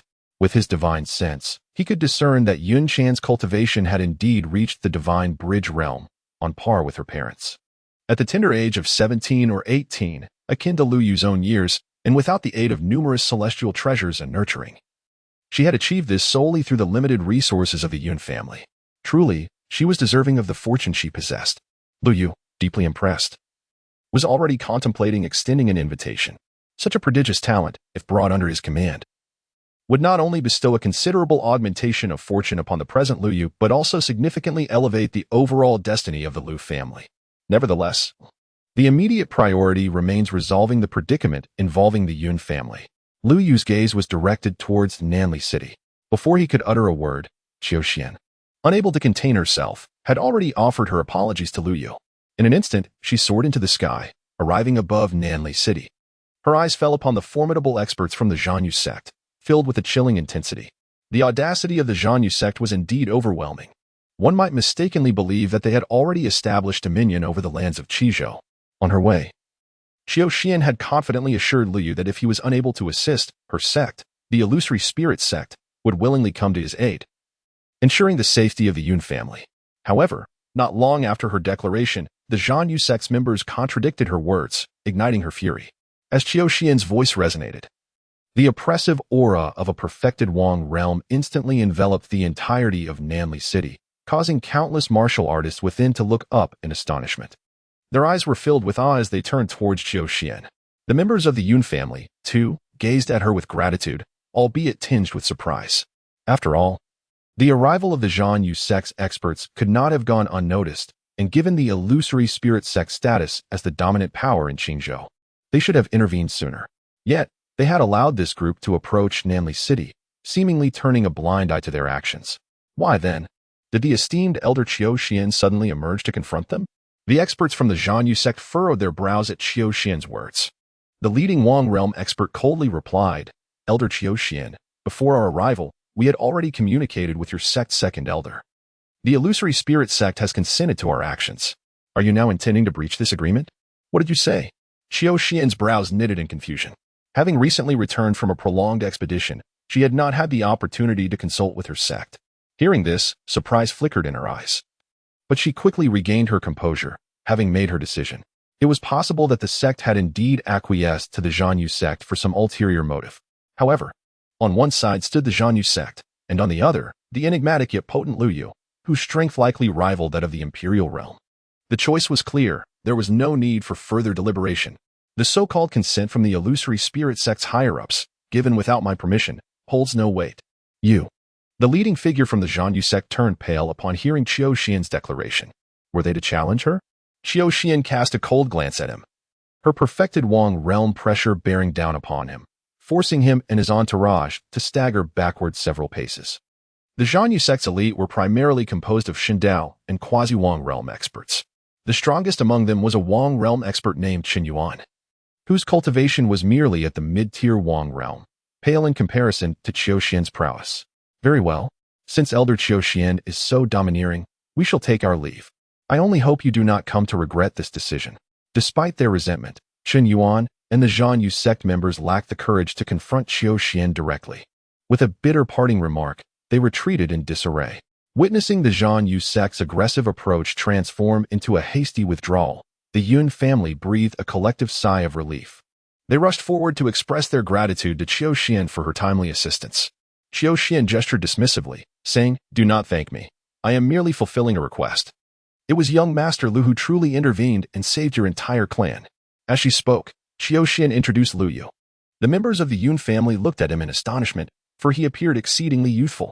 Many of the young women in the Yun family gazed at Lu Yu's handsome visage, their eyes sparkling with admiration. Even Yun Chan felt a blush creep across her cheeks as she covertly observed Lu Yu, her eyes shimmering with curiosity. She could hardly fathom how such a young gentleman had persuaded Elder Qiu Xian to step in and protect the Yun family. Yun Chuan, the family patriarch, and his wife, Sun Ying, were equally intrigued. However, being more seasoned, they quickly approached Lu Yu after hearing Qiu Xian's introduction, accompanied by their daughter and other clan members. They bowed deeply before him, expressing, "We, the Yun family, are eternally grateful for your life-saving grace. This kindness shall be remembered through generations, and should the opportunity arise, we shall repay you, even at the cost of our lives." Lu Yu could discern the sincerity in the Yun couple's words. Nodding inwardly, he waved his hand, sending forth a stream of spiritual energy to help everyone rise, and said with a smile, "Esteemed guests, there's no need for such ceremony. My assistance to the Yun family stems from a connection between one of my master's elders and the Yun family's ancestor. Before passing, the elder instructed me to look after the Yun lineage, which is why I've come to lend a hand." As he spoke, Lu Yu turned his gaze towards the patriarch, Yun Chuan, his eyes gleaming with anticipation. "Furthermore, I harbor some curiosity regarding the Yun family's history. I wonder if the clan's records have been well preserved, and if I might be permitted to peruse them." Yun Chuan and his wife were both visibly shaken by the spiritual energy emanating from Lu Yu. Despite their cultivation being limited to the Divine Bridge realm, they possessed discerning eyes, owing to their lineage which boasted a quasi-king realm expert. They were naturally able to perceive the depths of Lu Yu's power. Within Lu Yu's spiritual power lies the overwhelming might of a sovereign. Such a young master of the royal path, even if merely a quasi-king, is indeed a rare find. The prospect of an individual of this caliber extending their favor to the Yun family is enough to stir their hearts with excitement. Although they remain uncertain as to why Lu Yu seeks to peruse their ancestral records, the Yun couple is disinclined to dwell on such matters. Should this young master desire it, their entire clan would willingly follow him without hesitation. After all, in recent years, due to the calamities wrought by the Zhan Yu sect, the Yun family has endured great turmoil. They yearn for the tranquility of a peaceful existence. Thus, Yun Chuan respectfully ushered Lu Yu and Qiu Xian into the Yun residence. He then guided Lu Yu to the ancestral hall where the family's ancient texts are preserved. Moments later, Yun Chuan returned with Yun Chan, who had evidently taken great care in her appearance. Dressed in a more formal palace gown, she exuded grace, with a touch of vermilion at her brow accentuating her exquisite beauty, much like a lustrous pearl, captivating all who beheld her. Yun Chuan bowed deeply to Lu Yu and then spoke with utmost reverence. "Our family's ancient texts are vast and abundant. Even with your extraordinary talent, it may prove challenging to peruse them all in a short time. Perhaps it would be better for my daughter to attend to your needs and accompany you during your stay?" Despite his eagerness to express the Yun family's desire to ally with Lu Yu, Yun Chuan hesitated, fearing that such directness might overwhelm him. Thus, after much contemplation, he decided to present his daughter as a gentle envoy. Upon hearing Yun Chuan's words, Lu Yu's countenance betrayed a hint of surprise. He genuinely hadn't anticipated such alacrity from the Yun family. Nevertheless, Lu Yu arched an eyebrow, his gaze settling upon Yun Chan, who stood demurely behind Yun Chuan. "I wonder what the Yun family's young lady thinks. Though a forced match may quench one's thirst, Lu Yu is, after all, the 9th imperial son. A mere nascent talent is hardly worth abandoning all decorum." Sensing Lu Yu's gaze, Yun Chan trembled slightly, her ears growing ever more flushed. She lowered her head in a graceful curtsy, her voice soft as she spoke. To attend to the young master's needs would be Channer's distinct honor. Observing Yun Chan's demeanor, Lu Yu couldn't help but chuckle. Ceasing his contemplation and nodding in agreement, he stated, "In that case, you shall accompany me from now on." Yun Chan was taken aback. Yun Chuan, with a swifter reaction, looked up in pleasant surprise, his gaze fixed upon Lu Yu. Lu Yu returned his gaze with an affirmative expression. If your Yun family is willing, you may accompany me to the Great Chu in the future. With the protection of my Lu family, you shall surely no longer endure the hardships of wandering. In that instant, both Yun Chuan and his daughter were overwhelmed with boundless joy, although they were unaware of the specifics of Lu Yu's strength and background. The reverence displayed by the Grand Elder of the illusory spirit sect towards him indicated that his lineage was undoubtedly remarkable, at the very least. It could not be inferior to that of the illusory spirit sect, with such formidable backing and considering their relocation to the Great Zhou dynasty. Separated from the Great Xia by the entire Congyin mountain range, the Zhanyu sect would likely refrain from further provocations. Immediately, the father and daughter bowed deeply, their voices filled with even greater excitement than before. To become the followers of the young master is a profound honor for the Yun family. Should the young master not forsake us and choose to shelter us, we, the entire Yun family, shall pledge our loyalty to him, never to betray the kindness of his acceptance.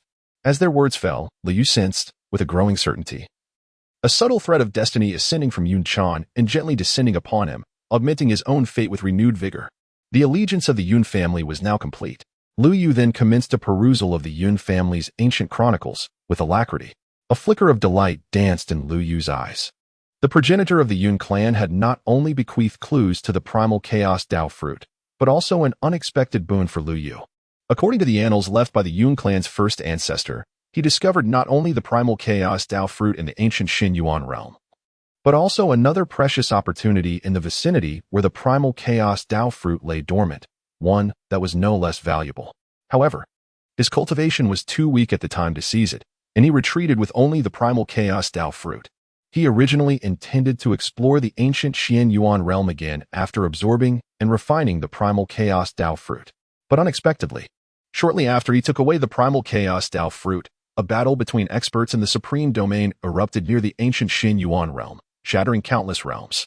The ancient Xian Yuan realm was also exiled into the void, disappearing without a trace. The Yun clan's first ancestor regretted this for the rest of his life. He entered the chaos void many times, trying to find the lost ancient Xin Yuan realm, but to no avail. Until his death, he did not forget to leave the coordinates of that great opportunity in the family genealogy, hoping that a sufficiently outstanding member of the Yun family could find the whereabouts of the ancient Xin Yuan realm, bring out that opportunity, and use it as a guide to lead the Yun family to create new glories. Unfortunately, after the Yun clan's first ancestor, for 3 consecutive generations, no new alternatively enlightened experts emerged. The entire family declined day by day, and now it has fallen to the point where there is not even a quasi-king. Naturally, there was no need to think about finding the whereabouts of the ancient Xin Yuan realm. Gently closing the ancient history, Liu felt a mix of emotions, but his eyes revealed an undisguised joy. The ancient Xian Yuan realm that the Yun clan's first ancestor could not find. Lu Yu could return to the past through the gate of eternity. Before the ancient Xian Yuan realm was lost in the void, he would collect all the opportunities within it. Just as Lu Yu was feeling delighted, Qiu Xian's respectful voice came from outside the ancestral hall. Is young master Lu Yu present? Qiu Xian has important matters to report. Elder Qiu, please come in, Lu Yu inquired. Only then did Qiu Xian enter the ancestral hall. Bowing respectfully to Lu Yu and expressing her apologies, Qiu Xian had originally intended to invite you to visit my illusory spirit sect after you had perused the Yun family history. However, a message has just arrived from the sect, indicating a change within its ranks, and Qiu Xian must return at once. Indeed? May I inquire as to the nature of the matter afflicting your esteemed sect? Lu Yu perceived a change in Qiu Xian's countenance and inquired about it. Qiu Xian responded with a shake of her head, her eyes reflecting a similar bewilderment. The transmitted message was exceedingly terse, merely stating that a significant upheaval had occurred within the sect, compelling even the reclusive elders, long sequestered in solitary practice, to emerge from their seclusion. It mandated the prompt return of all disciples and elders of the illusory spirit sect who were currently abroad. Lu Yu's brow furrowed slightly. Now that he had perused the ancient chronicles of the Yun family, he was preparing to leverage the preeminent influence of the illusory spirit sect in Qing province to relocate the Yun family to the northern frontier of the Great Zhou dynasty. If the illusory spirit sect were to encounter tribulations, it would inconvenience him, compelling him to seek alternative avenues. In light of this, Lu Yu was on the verge of speaking, intending to have Qiu Xian lead the way. The two set off together to explore the illusory spirit sect. However, Before he could utter a word, a tremendous pressure suddenly descended from above Nali City. In an instant, it enveloped the entirety of Nali City. Upon sensing this overwhelming force, Qiu Xian's pupils widened in disbelief as she gazed skyward, astonishment flickering in her eyes. Was this the aura of the ancestor? Oh, Lu Yu, Qiu Xian. Along with a multitude of martial artists from Nanli City and numerous experts from the Yun family, promptly emerged from their respective residences, their gazes drawn to the sky. Suspended in midair, an elderly man adorned in a resplendent silver robe stood with a deeply furrowed brow, perched upon the clouds. A golden sect seal, etched with the characters Illusory Spirit, proclaimed his identity. The Illusory Spirit ancestor, the most formidable figure of the Illusory Spirit sect, whose cultivation had reached the pinnacle of the Heavenly King realm. Beside him, Li Wu, the second elder of the Illusory Spirit sect, a mid-stage King realm cultivator, wore an expression of profound gloom. However, upon witnessing Lu Yu and Qiu Xian emerging side by side from the ancestral hall, a subtle, almost imperceptible, glee flickered across Li Wu's face. Despite the disappointment and indignation he displayed, this fleeting emotion was keenly observed by Lu Yu, who couldn't help but curve his lips into a knowing smile, unaware that his thoughts had been deciphered by Lu Yu. Li Wu pointed at Qiu Xian and rebuked her in a frigid tone. Great Elder, you wield quite the authority. Do you comprehend the magnitude of the calamity you've brought upon our sect? Have you been so addled by this paramour that you disregard the grand enterprise of the Illusory Spirit sect? Are you even worthy of being the great elder of our sect? Li Wu, you dare to speak disrespectfully to the young master. Upon hearing Li Wu's words, Qiu Xian's countenance changed abruptly. Disregarding the presence of the ancestor, she immediately retorted. While scolding, she couldn't help but glance at Lu Yu, fearing that he might be angered. Even the Illusory Spirit ancestor couldn't help but feel a tinge of disappointment upon seeing Qiu Xian's reaction.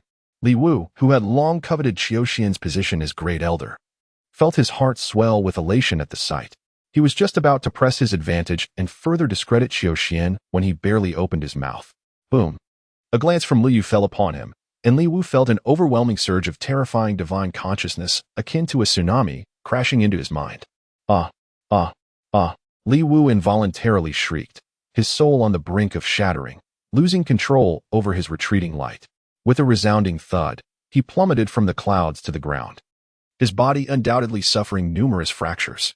However, he could not afford to assess his injuries. His gaze remained fixed on Lu Yu, filled with sheer terror. Within the city of Nanli, countless martial artists, particularly those from the Yun family, including Yun Chuan and Yun Chan, were equally astonished. They had previously witnessed Qiu Xian's reverence towards Lu Yu, which led them to suspect his extraordinary prowess. Yet, none could have anticipated the sheer might Lu Yu possessed.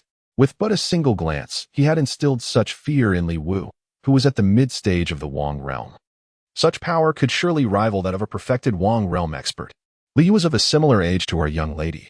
To possess such formidable strength at such a youthful age is indeed remarkable. We, the Yun family, have latched onto a golden opportunity. The members of the Yun family whispered among themselves, their eyes alight with barely contained excitement.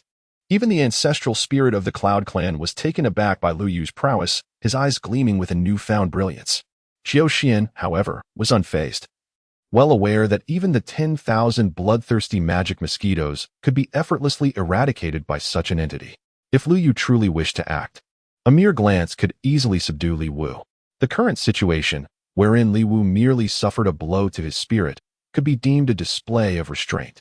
With this thought, Qiu Xian, fearing that her esteemed ancestor might further offend Lu Yu, hastily interjected before the illusionary spirit ancestor could speak. Master. Young Master Lu Yu is a prodigy of unparalleled prowess. You must not show him any disrespect. Before she could finish her words, a terrifying pressure descended from the clouds. One by one, formidable warriors clad in the robes of the Zhanyu sect appeared above Nanli City, confronting the illusionary spirit sect from a distance. At the forefront stood an elder draped in a grand robe, adorned with the golden seal of the ancestor. As his aura surged, he captured the attention of all present the moment he arrived. A prodigy? Unparalleled strength?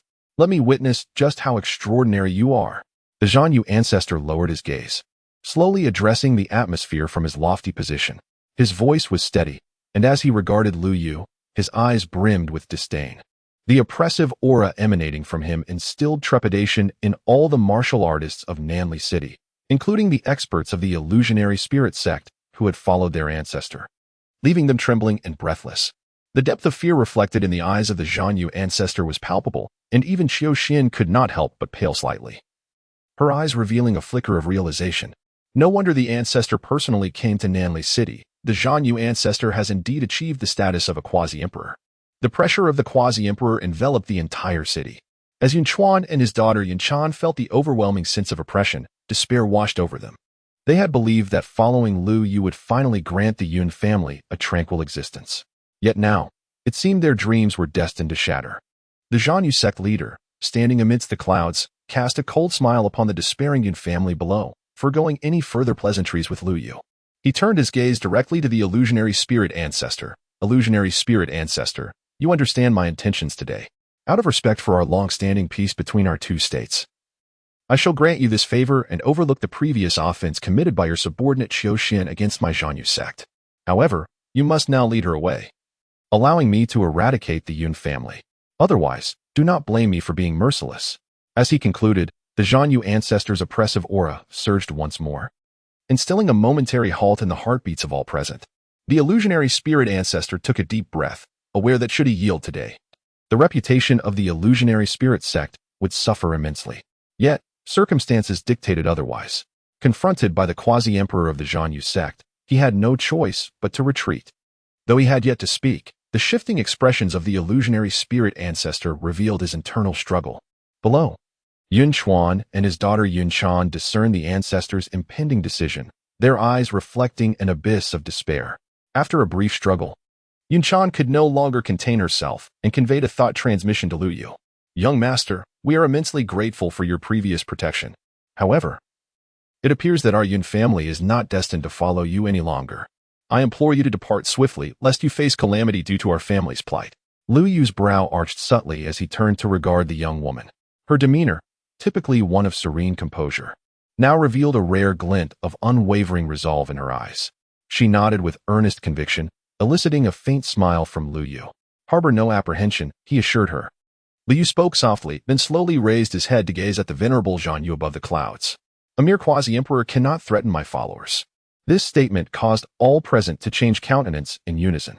Zhanyu was momentarily taken aback, but soon a sinister smile crept across his face. Little brat, I initially intended to save you for last, but I see you have the audacity to step forward. Since you so eagerly seek death, I shall graciously oblige.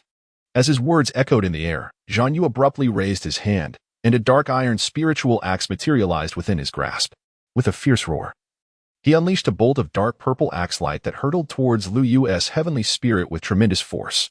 Upon impact, a surge of divine radiance erupted, accompanied by an overwhelming pressure that compelled the surrounding warriors to stagger backward. The divine light poured forth, rendering the center of the battlefield nearly indecipherable. Yet, it did not deter the onlookers from forming their judgments. What a pity for this young man.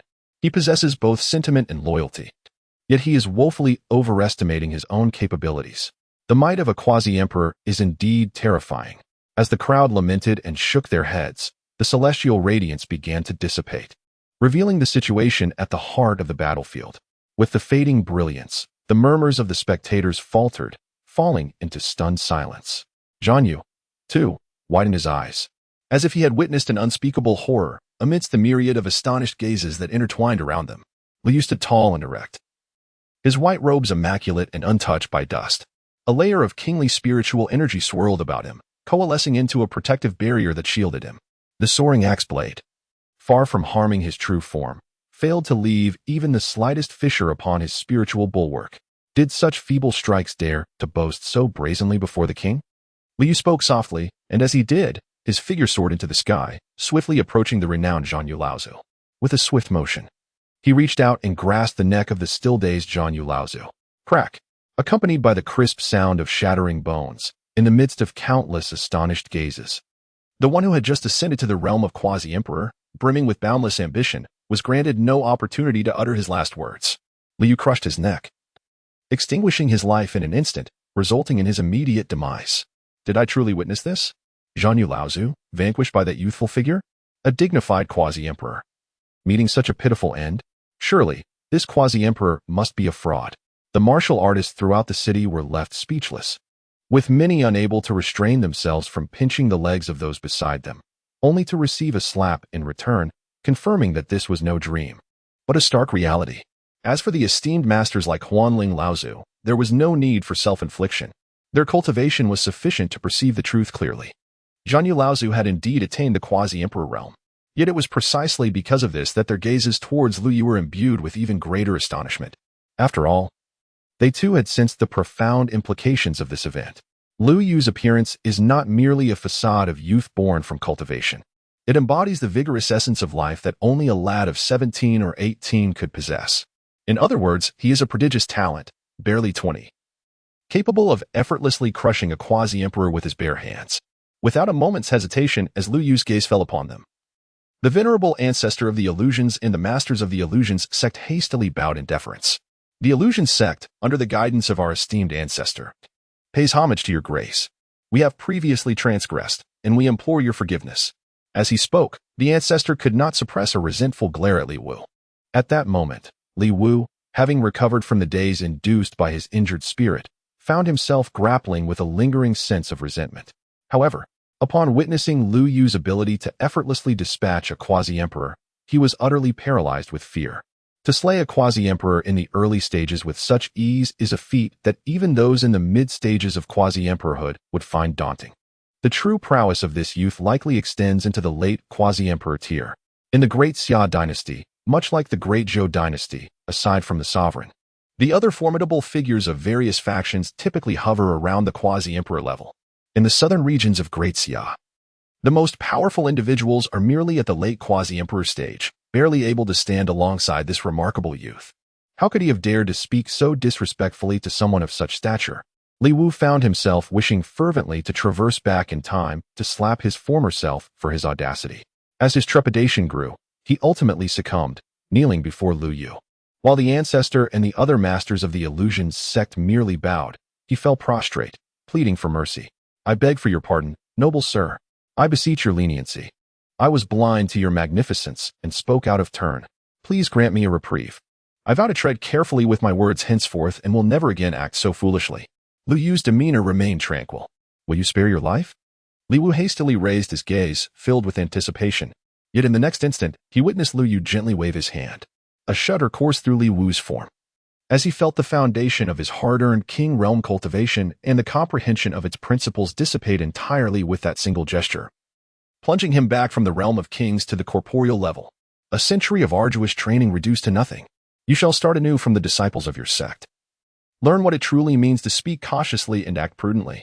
Overwhelmed by an unprecedented weakness within, Li Wu's heart brimmed with despair and anguish. However, upon hearing Lu Yu's final words, akin to a decree of mercy, he could not help but feel a sense of relief.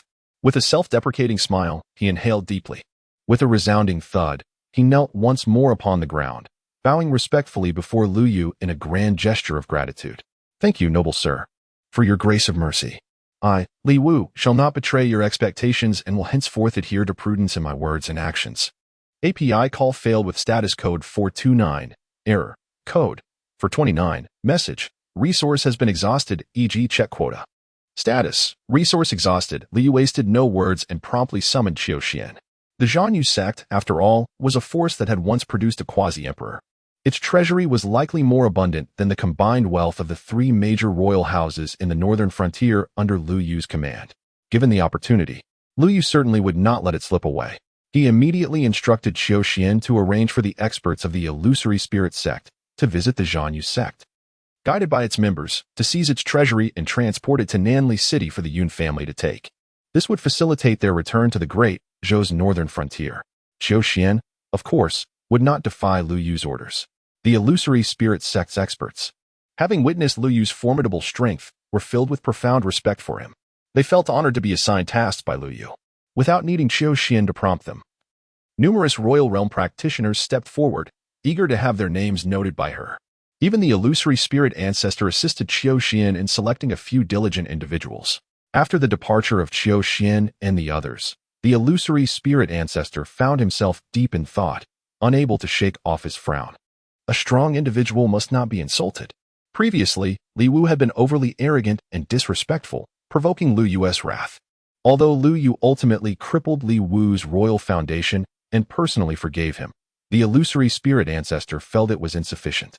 It was rare to encounter such a golden opportunity. One must ensure that this nobleman harbored no grievances. After much contemplation, the illusory spirit ancestor finally recalled a piece of valuable information. He approached Lu Yu, bowing respectfully as he spoke.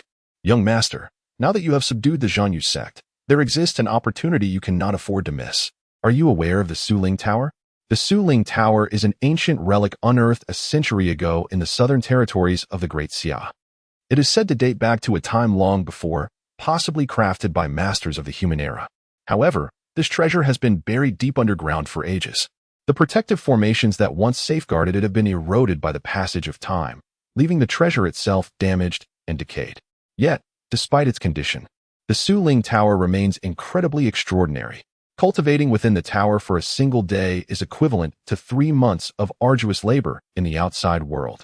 A century ago, when the Suling Tower first emerged, the major factions of our southern territories fought countless bloody battles to claim this relic, eventually establishing a rule.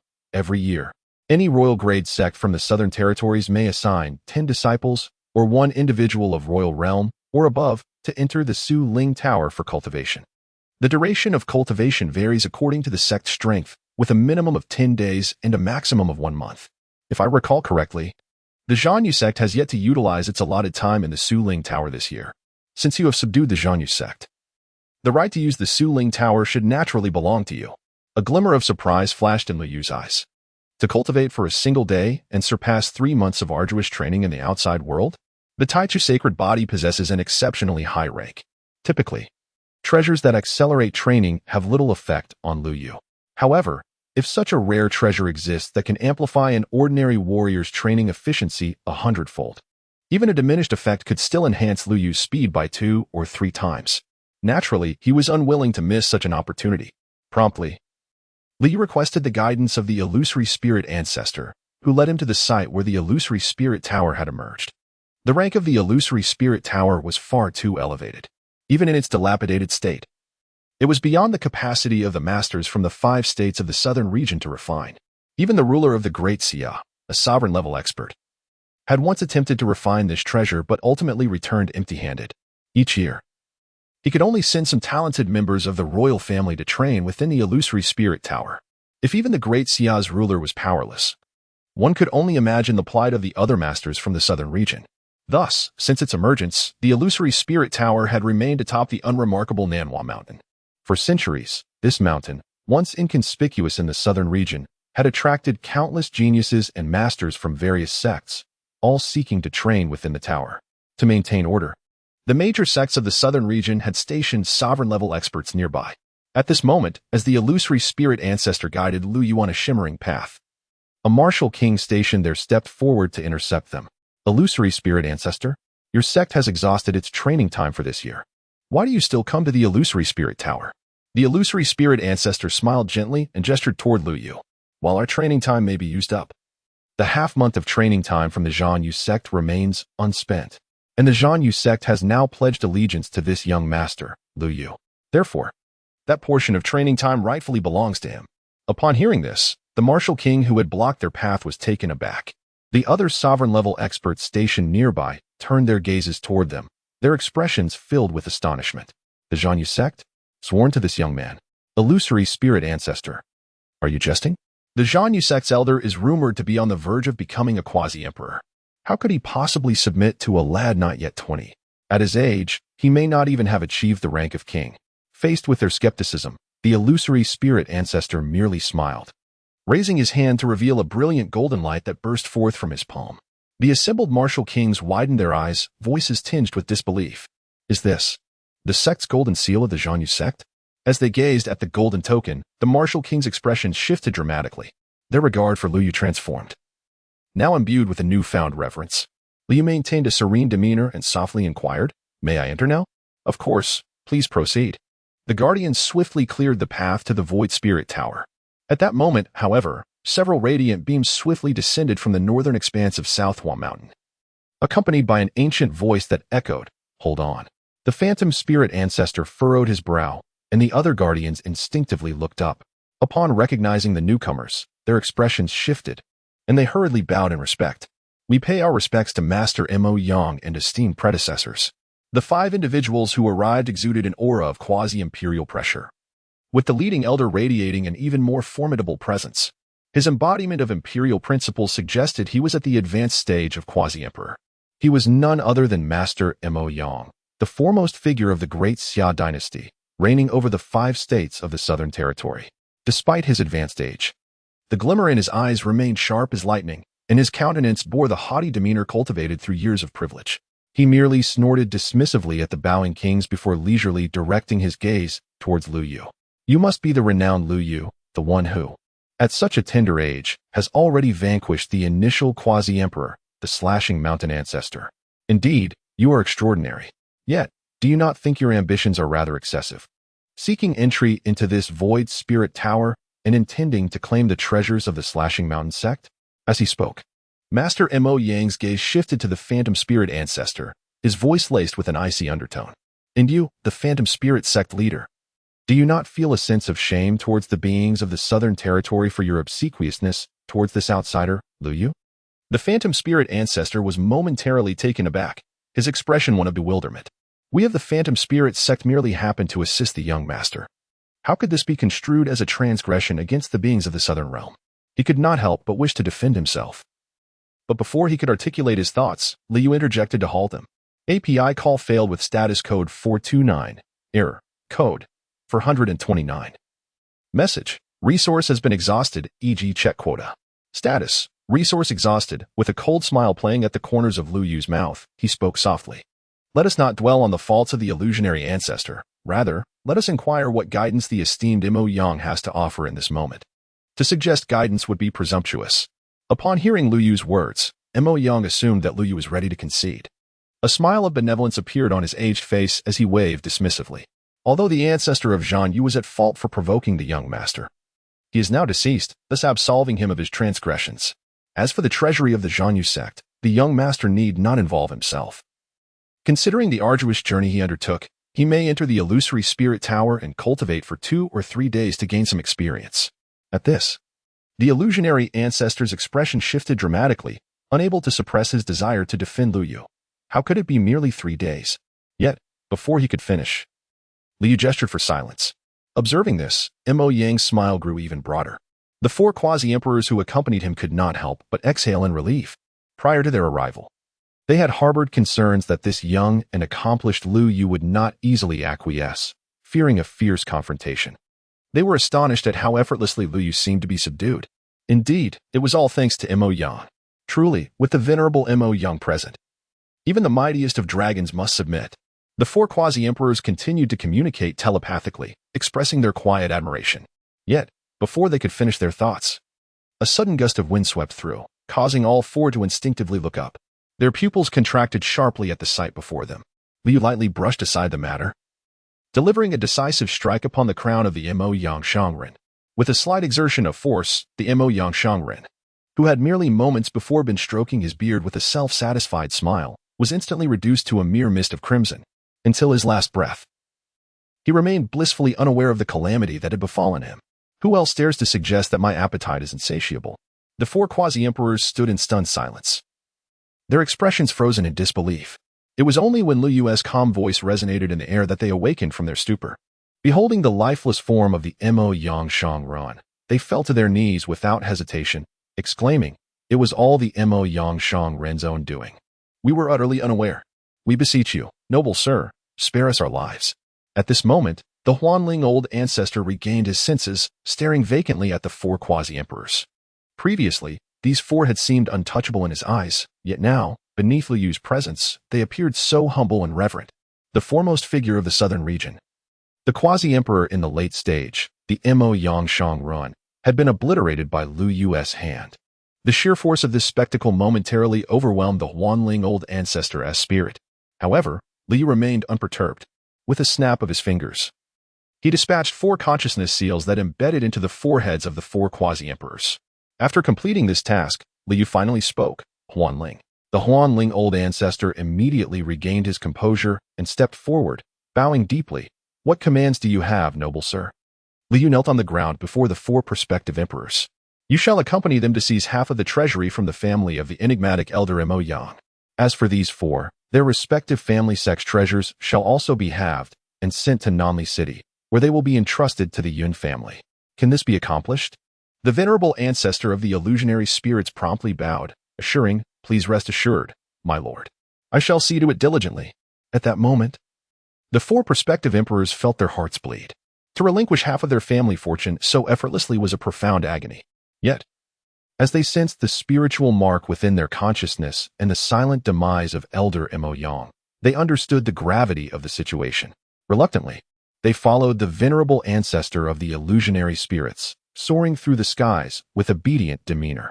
After arranging matters for the illusionary spirits and their companions, the scene unfolded with an air of solemnity. API call failed with status code 429. Error. Code. For 29. Message. Resource has been exhausted, e.g. check quota. Status. Resource exhausted. A glimmer of surprise flickered in Lu Yu's eyes. The ethereal spirit tower comprises 10 levels, yet only the first 3 remain accessible at present.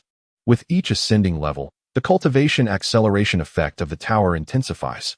However, correspondingly, the pressure experienced during cultivation within the tower escalates. Yet, for Lu Yu, whose strength is already on par with the Emperor, such pressure is trivial. He immediately proceeded towards the entrance of the second level of the tower.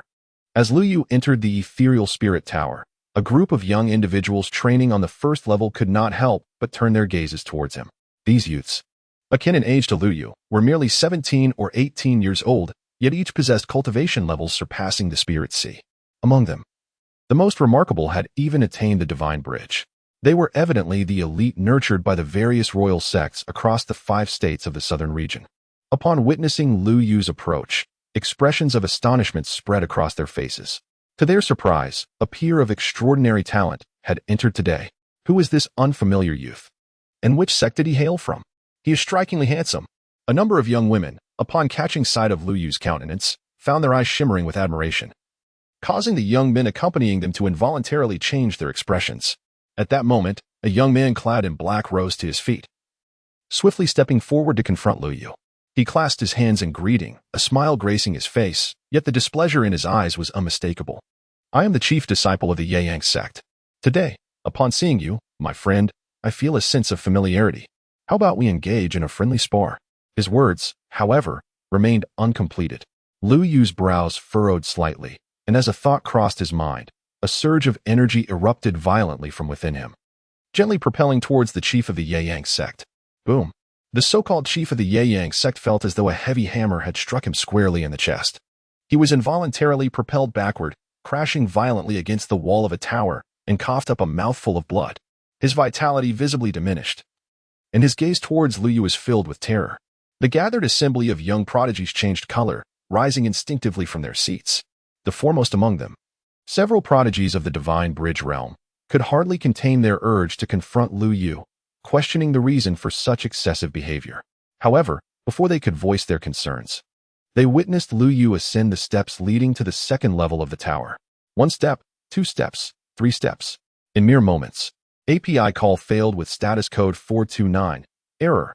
Code. For 29. Message. Resource has been exhausted, e.g. check quota. Status. Resource exhausted. Lu Yu ascended directly to the second level of the Void Spirit Tower. In comparison to the first level, the cultivation environment on the second was notably superior, and the number of practitioners present was significantly reduced, with only a handful of experts above the king level engaged in their training. Upon noticing Lu Yu's arrival, these seasoned masters from the 5 states of the southern region were visibly moved, although Lu Yu had yet to display his prowess. His youth alone commanded a sense of reverence among them. To possess king-level strength at such a tender age, one could only wonder which esteemed lineage had nurtured such a prodigy. Could he be a genius secretly guided by the sovereign? The masters exchanged astonished glances, their surprise barely concealed. Paying no heed to their scrutiny, Lu Yu pressed on. Despite the already commendable cultivation conditions here, he remained unsatisfied and continued his ascent towards the third level. Witnessing Lu Yu's determination, the masters grew increasingly agitated. Was he truly intending to venture to the third level? The third level of the Void Spirit Tower was a realm that even the esteemed Mo Yang could not tread. Over the years, only the sovereign had managed to enter. It was a domain reserved for those of the martial emperor realm.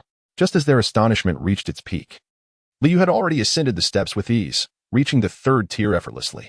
The oppressive pressure of the staircase leading to the third level was formidable enough to make even seasoned experts of the imperial realm recoil in agony. Yet for him, it appeared to be non-existent. Observing this scene, the elder experts present were utterly stupefied. It was not until Lu Yu's figure vanished at the end of the third tier that they gradually regained their composure. Each of them swallowed hard, their eyes wide with disbelief. A king under 20 years of age was already astonishing enough. To discover that he was yet another prodigy of the imperial realm at such a tender age left them in utter shock. When had the great Xia ever produced such an extraordinary talent? Meanwhile, on the third tier of the illusory spirit tower, the group of experts on the second tier remained in stunned silence. API call failed with status code 429. Error. Code. For 29. Message. Resource has been exhausted. E.g. Check quota. Status. Resource exhausted. API call failed with status code 429. Error. Code. For 29. Message. Resource has been exhausted. E.g. check quota. Status. Resource exhausted. A glimmer of astonishment flickered in Lu Yu's eyes. Undoubtedly, this ethereal tower, in its complete form, would be an unparalleled treasure of the quasi-emperor level, capable of assisting one in comprehending the laws of enlightenment. Its worth surpasses that of 10 quasi-emperor weapons, and it stands in comparison to certain slightly inferior imperial artifacts. Such a treasure, if intact, would indeed be an extraordinary boon, even for someone of my status as the imperial heir of the Lu family from millennia ago. Alas, it remains shattered, does it not? API call failed with status code 429. Error. Code.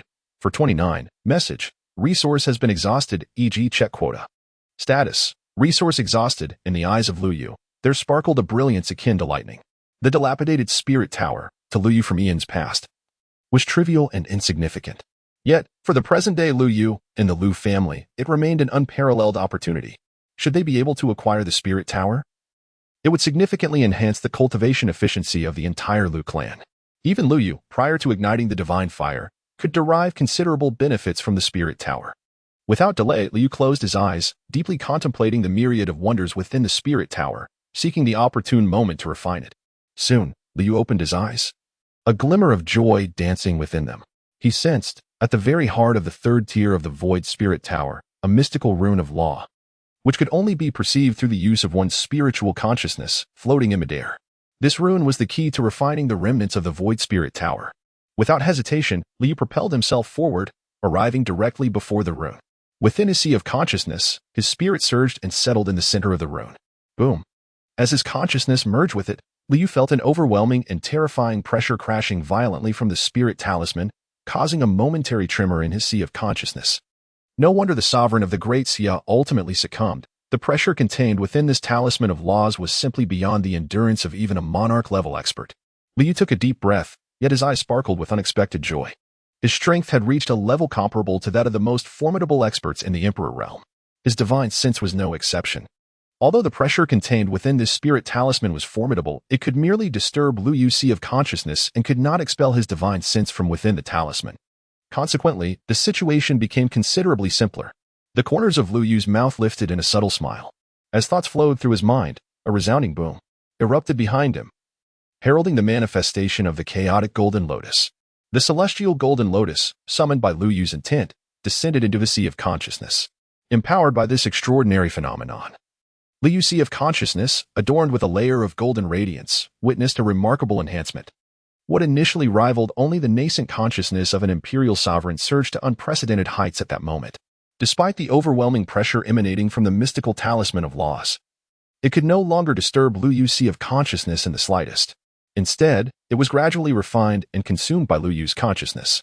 Ultimately, after 3 days, API call failed with status code 429. Error. Code. For 29. Message. Resource has been exhausted, e.g. check quota. Status. Resource exhausted, Lu Yu whispered softly, his eyes reflecting a profound astonishment. The Void Tao body is one of the 72 Tao bodies of the human race. Although it does not compare to the 10 sacred bodies, it remains an exceptionally remarkable physique. Throughout history, the Void Tao body has made significant contributions to humanity. The first-generation Void Tao body is renowned and has echoed through the ages. Even in the later era of humanity, many noble families continue to honor this initial incarnation, venerating him with an imperial title, placing him alongside the illustrious emperors of the human race. This reverence stems from the cataclysmic events during the twilight of the primordial era. The three clans of the primordial world, dragons, phoenixes, and Sheelants, suffered tremendous losses due to the tribulations, yet retained a faction of powerful beings unwilling to concede defeat, determined to uphold their dominion over all races. Consequently, they allied with other races of the primordial world to launch an assault against the burgeoning dominance of humanity. In this tumultuous context, the first-generation Void Tao body, alongside 8 other formidable human champions of his era, resolutely took up the mantle of leadership. With their quasi-emperor cultivation, they led 300 supreme beings of humanity into the outer void to confront the united forces of the three clans. A decade of relentless bloodshed ensued, during which the 9 quasi-emperors vanquished over 100 quasi-emperors from other races and tens of thousands of supreme beings. They utterly annihilated the last remaining emperor of the three clans, instilling profound terror in all other races and ensuring that humanity would no longer be regarded as mere prey. Thus, the era of humanity truly commenced. However, the 9 quasi-emperors, including the first-generation Void Tao body, along with the 300 supreme beings, all met their heroic demise. Their remains interred in the outer realms. The Spirit Tower, a legacy sealed by the first-generation Void Tao body before his departure, was intended as a bequest for his disciples to inherit his teachings, yet API call failed with status code 429, error, code 429. Message: resource has been exhausted, e.g. check quota. Status: resource exhausted, API call failed with status code 429, error, code 429. Message: resource has been exhausted, e.g. check quota. Status: resource exhausted, API call failed with status code 429, error, code 429. Message: resource has been exhausted, e.g. check quota. Status: resource exhausted, you can bind additional timelines and traverse other parallel universes. Before unlocking the ability to rewrite the ancient epics at the Gate of Eternity, he can at least alleviate the burdens of the human history in those parallel realms. He seeks to ensure that the sages who led humanity through trials during the primordial era can attain a more favorable conclusion. Taking a deep breath, Liu calmed the tumult within his heart. Although the scene was enchanting to contemplate, one must take life one bite at a time. First, he needed to thoroughly digest the inheritance messages. Taking a deep breath, Liu summoned his consciousness and continued to peruse the inheritance messages. Gradually, a hint of melancholy crept into his eyes. The Void Spirit Tower not only served to assist in cultivation and comprehend the laws, but also housed the ancient scrolls left by the first generation of the Void. While the Void Scrolls, akin to the Primordial Scrolls, were merely at the quasi-empirical level, it was not difficult for Liu to deduce that a complete Void Scroll undoubtedly possessed the potential to become an imperial scripture, and a first-rate one at that. Unfortunately, the inheritance of the Void Scrolls resided on the 7th level of the Void Spirit Tower, which now stood diminished to merely 3 levels. Naturally, the transmission of the Void Scrolls had long since perished and faded away with the passage of eons. Wait a moment, Liu mused, momentarily distracted from his gloom. After finishing the final inheritance message, a thought struck him. It seemed that since the first generation of the Void had buried the tower, it had not resurfaced. Did this imply that if he were to return to the ancient times and find the right location, he could indeed reclaim the Void Spirit Tower before the ages? API call failed with status code 429, error, code 429. Message: resource has been exhausted, e.g. check quota. Status: resource exhausted. Liu could undoubtedly leverage the Eternal Gate to acquire a complete Taoist treasure upon his next return. Moreover, it comes with the legacy of the Primordial Void. This event is a momentous occasion for Liu, and indeed for the illustrious Liu family of the ancient times, surpassing even the preciousness of the true Phoenix Nirvana fruit. Contemplating this, Liu felt a surge of emotions within his heart.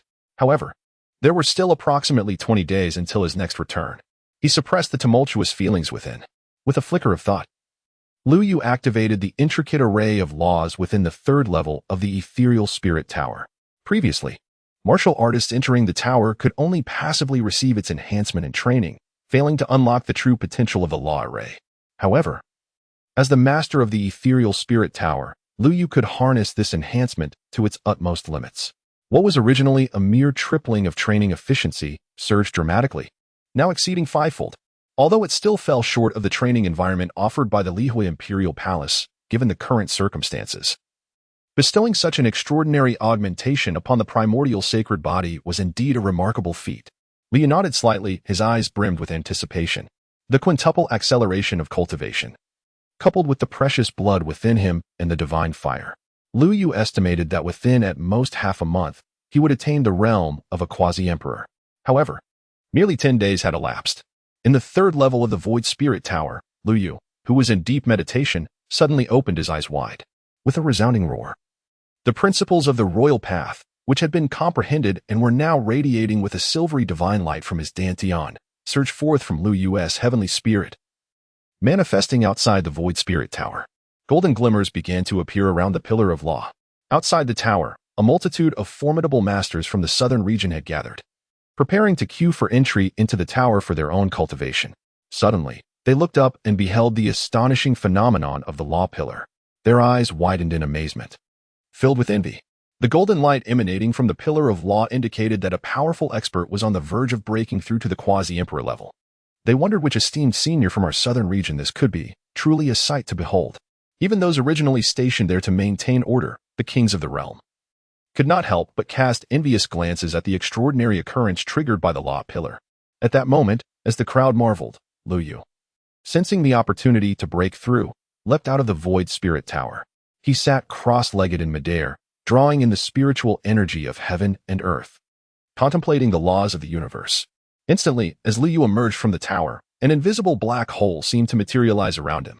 The spiritual energy from 1,000 miles began to surge forth, propelled by the ancient scroll of primordial beginnings, continuously flowing into Liu Yu's body. This influx not only strengthened his aura but also enriched the golden divine light of the Law Pillar behind him. Ultimately, with an explosive sound, amidst countless gazes filled with either envy or reverence, the scene unfolded.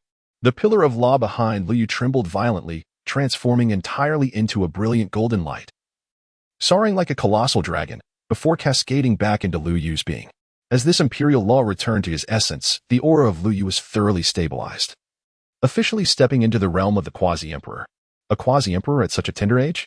This individual, having just broken through, displayed the laws of the quasi-emperor, making it difficult to ascertain his age.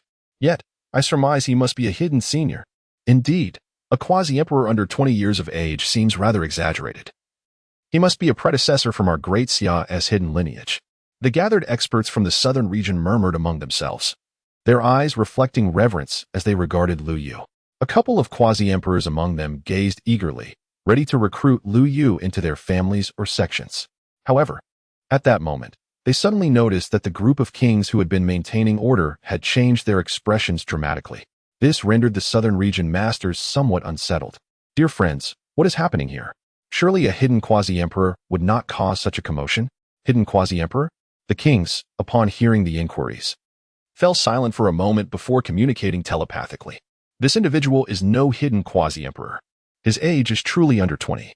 Moreover, just before entering the tower, he single-handedly dispatched the provocateur, the unfathomable master. These three statements caused the group of experts to turn pale, looking at Liu Yu. Their expressions were akin to seeing a ghost. Yet, Liu Yu had no time to concern himself with their reactions. After breaking through to the quasi-emperor realm, he was not inclined to linger further.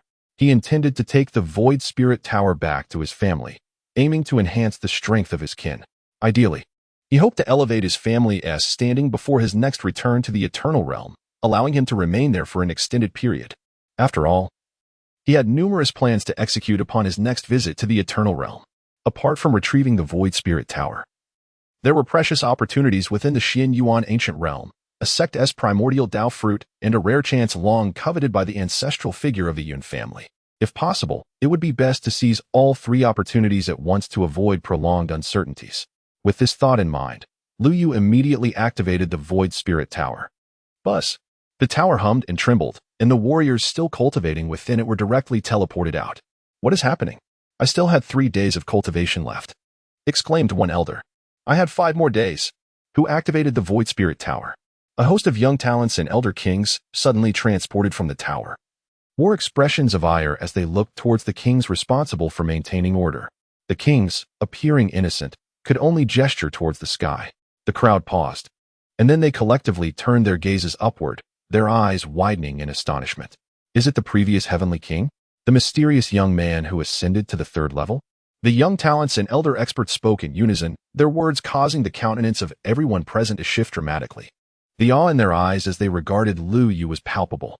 They were all well aware of the challenges presented at the third level of the Void Spirit Tower. To reach such a height signified that Lu Yu's strength was at least on par with that of the monarch of Great Xia. Yet, the concern lingered. He had only just broken into the quasi-emperor realm. The assembly exchanged glances, their eyes filled with reverence. A quasi-emperor under 20 was already terrifying enough. But the current circumstances suggested this individual's talent was far beyond what they could fathom.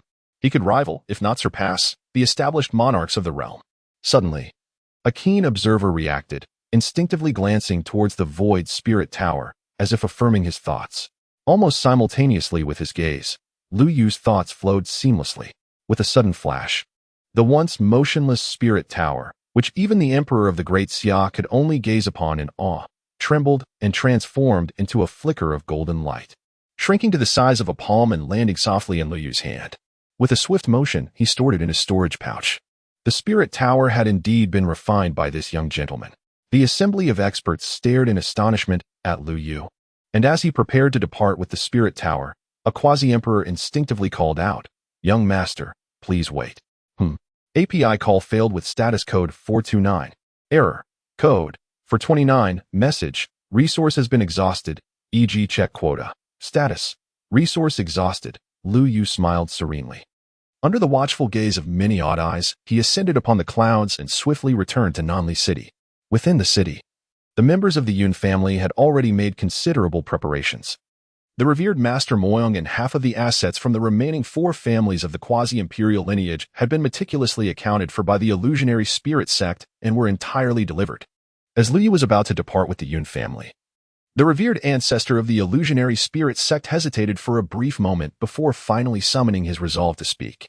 "Might I inquire if you would grant me, in the illusionary spirit sect, an opportunity to follow you? Should you consent, the sect is willing to relocate entirely and accompany you to the Great Zhou." The relocation of an entire sect is a monumental endeavor for any lineage, necessitating immense resources. The Yun family had no choice but to undertake such a move. However, the illusionary spirit sect, at the zenith of its power in this region, demonstrated remarkable determination in its desire to accompany Lu Yu, underscoring their unwavering resolve. Lu Yu would certainly not refuse this request. He nodded immediately and led the members of the illusory spirit sect and the Yun family back toward the Great Zhou. This time, their speed was significantly increased, for they possessed a quasi-imperial spirit vessel obtained from the sect of Mo Yang, along with spirit stones generously supplied by several other quasi-imperial factions. Lu Yu pushed the spirit vessel to its utmost limits, and within 2 days, they arrived at the borders of Great Zhou. As they approached the borders, in the same moment, in the royal city of Great Zhou, at the residence of the Crown Prince, a tremendous roar echoed. A pillar of light surged upward like a dragon, the golden imperial law radiating with the brilliance of the sun, casting a terrifying pressure that enveloped the area for hundreds of feet. The experts within the royal city could not help but look up. It was the Crown Prince, Shouyi, who soared into the air and absorbed the imperial law into his being, his aura surging as he fully stepped into the quasi-imperial realm. Feeling the disturbance, the various experts in the royal city could not help but gasp in astonishment. They swiftly prepared carriages and gifts, rushing to the Crown Prince's residence. At that moment, those loyal to the Crown Prince were all smiles, rejoicing that he had attained the quasi-imperial realm, and the position of Crown Prince would be undisputed. "We, too, shall reap the rewards and ascend alongside the Crown Prince." Just as they were celebrating, a palace eunuch from the Forbidden Palace arrived. "His Majesty has decreed that Crown Prince Zhou Yi must promptly enter the palace for an audience." Upon hearing the eunuch's sharp voice, the experts at the Crown Prince's residence felt their joy intensify. Clearly, this eunuch was summoned to inform their prince of his impending ascension to the position of Crown Prince. Zhou Yi also wore an impatient expression. He followed the eunuch swiftly into the Forbidden Palace. However, upon entering the Forbidden Palace, Zhou Yi's eyes widened in surprise. Years ago, he had personally escorted his father, the sovereign of Great Zhou, into seclusion. At that time, the aura of decay surrounding the sovereign was unmistakable, not something that could be feigned.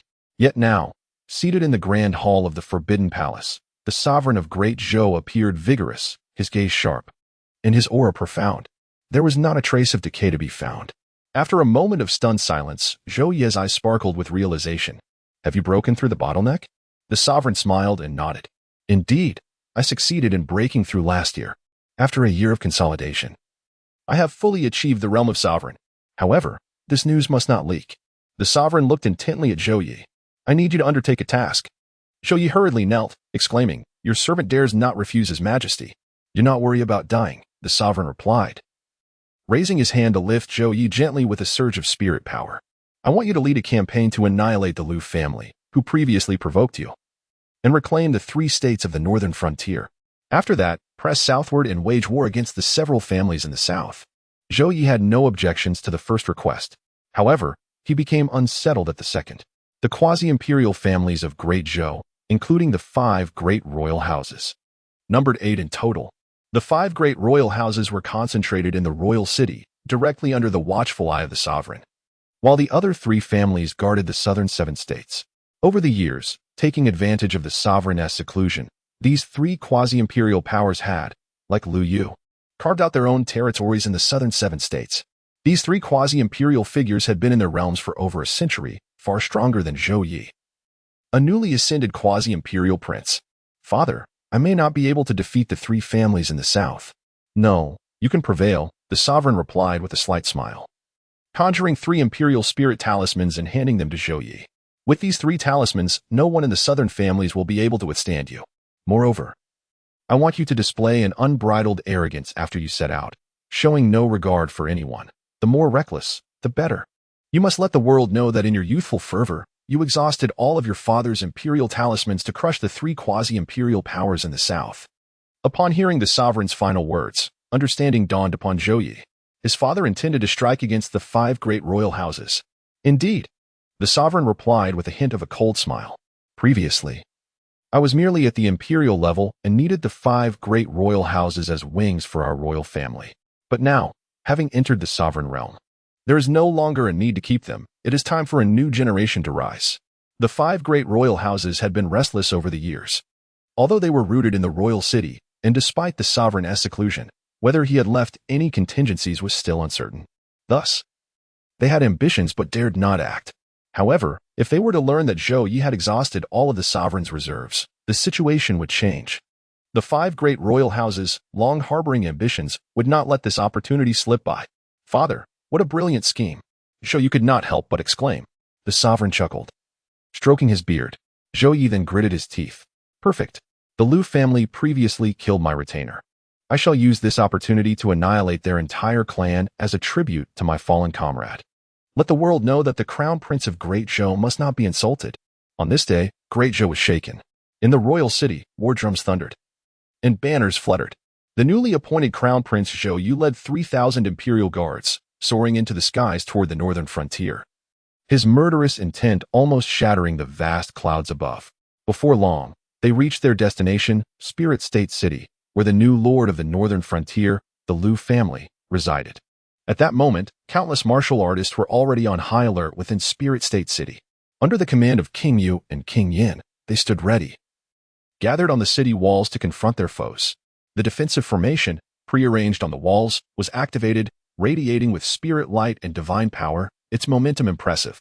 However, compared to the 3,000 imperial guards now hovering above, led by the newly ascended crown prince Zhou Yi, the aura of the spirit formation was evidently lacking.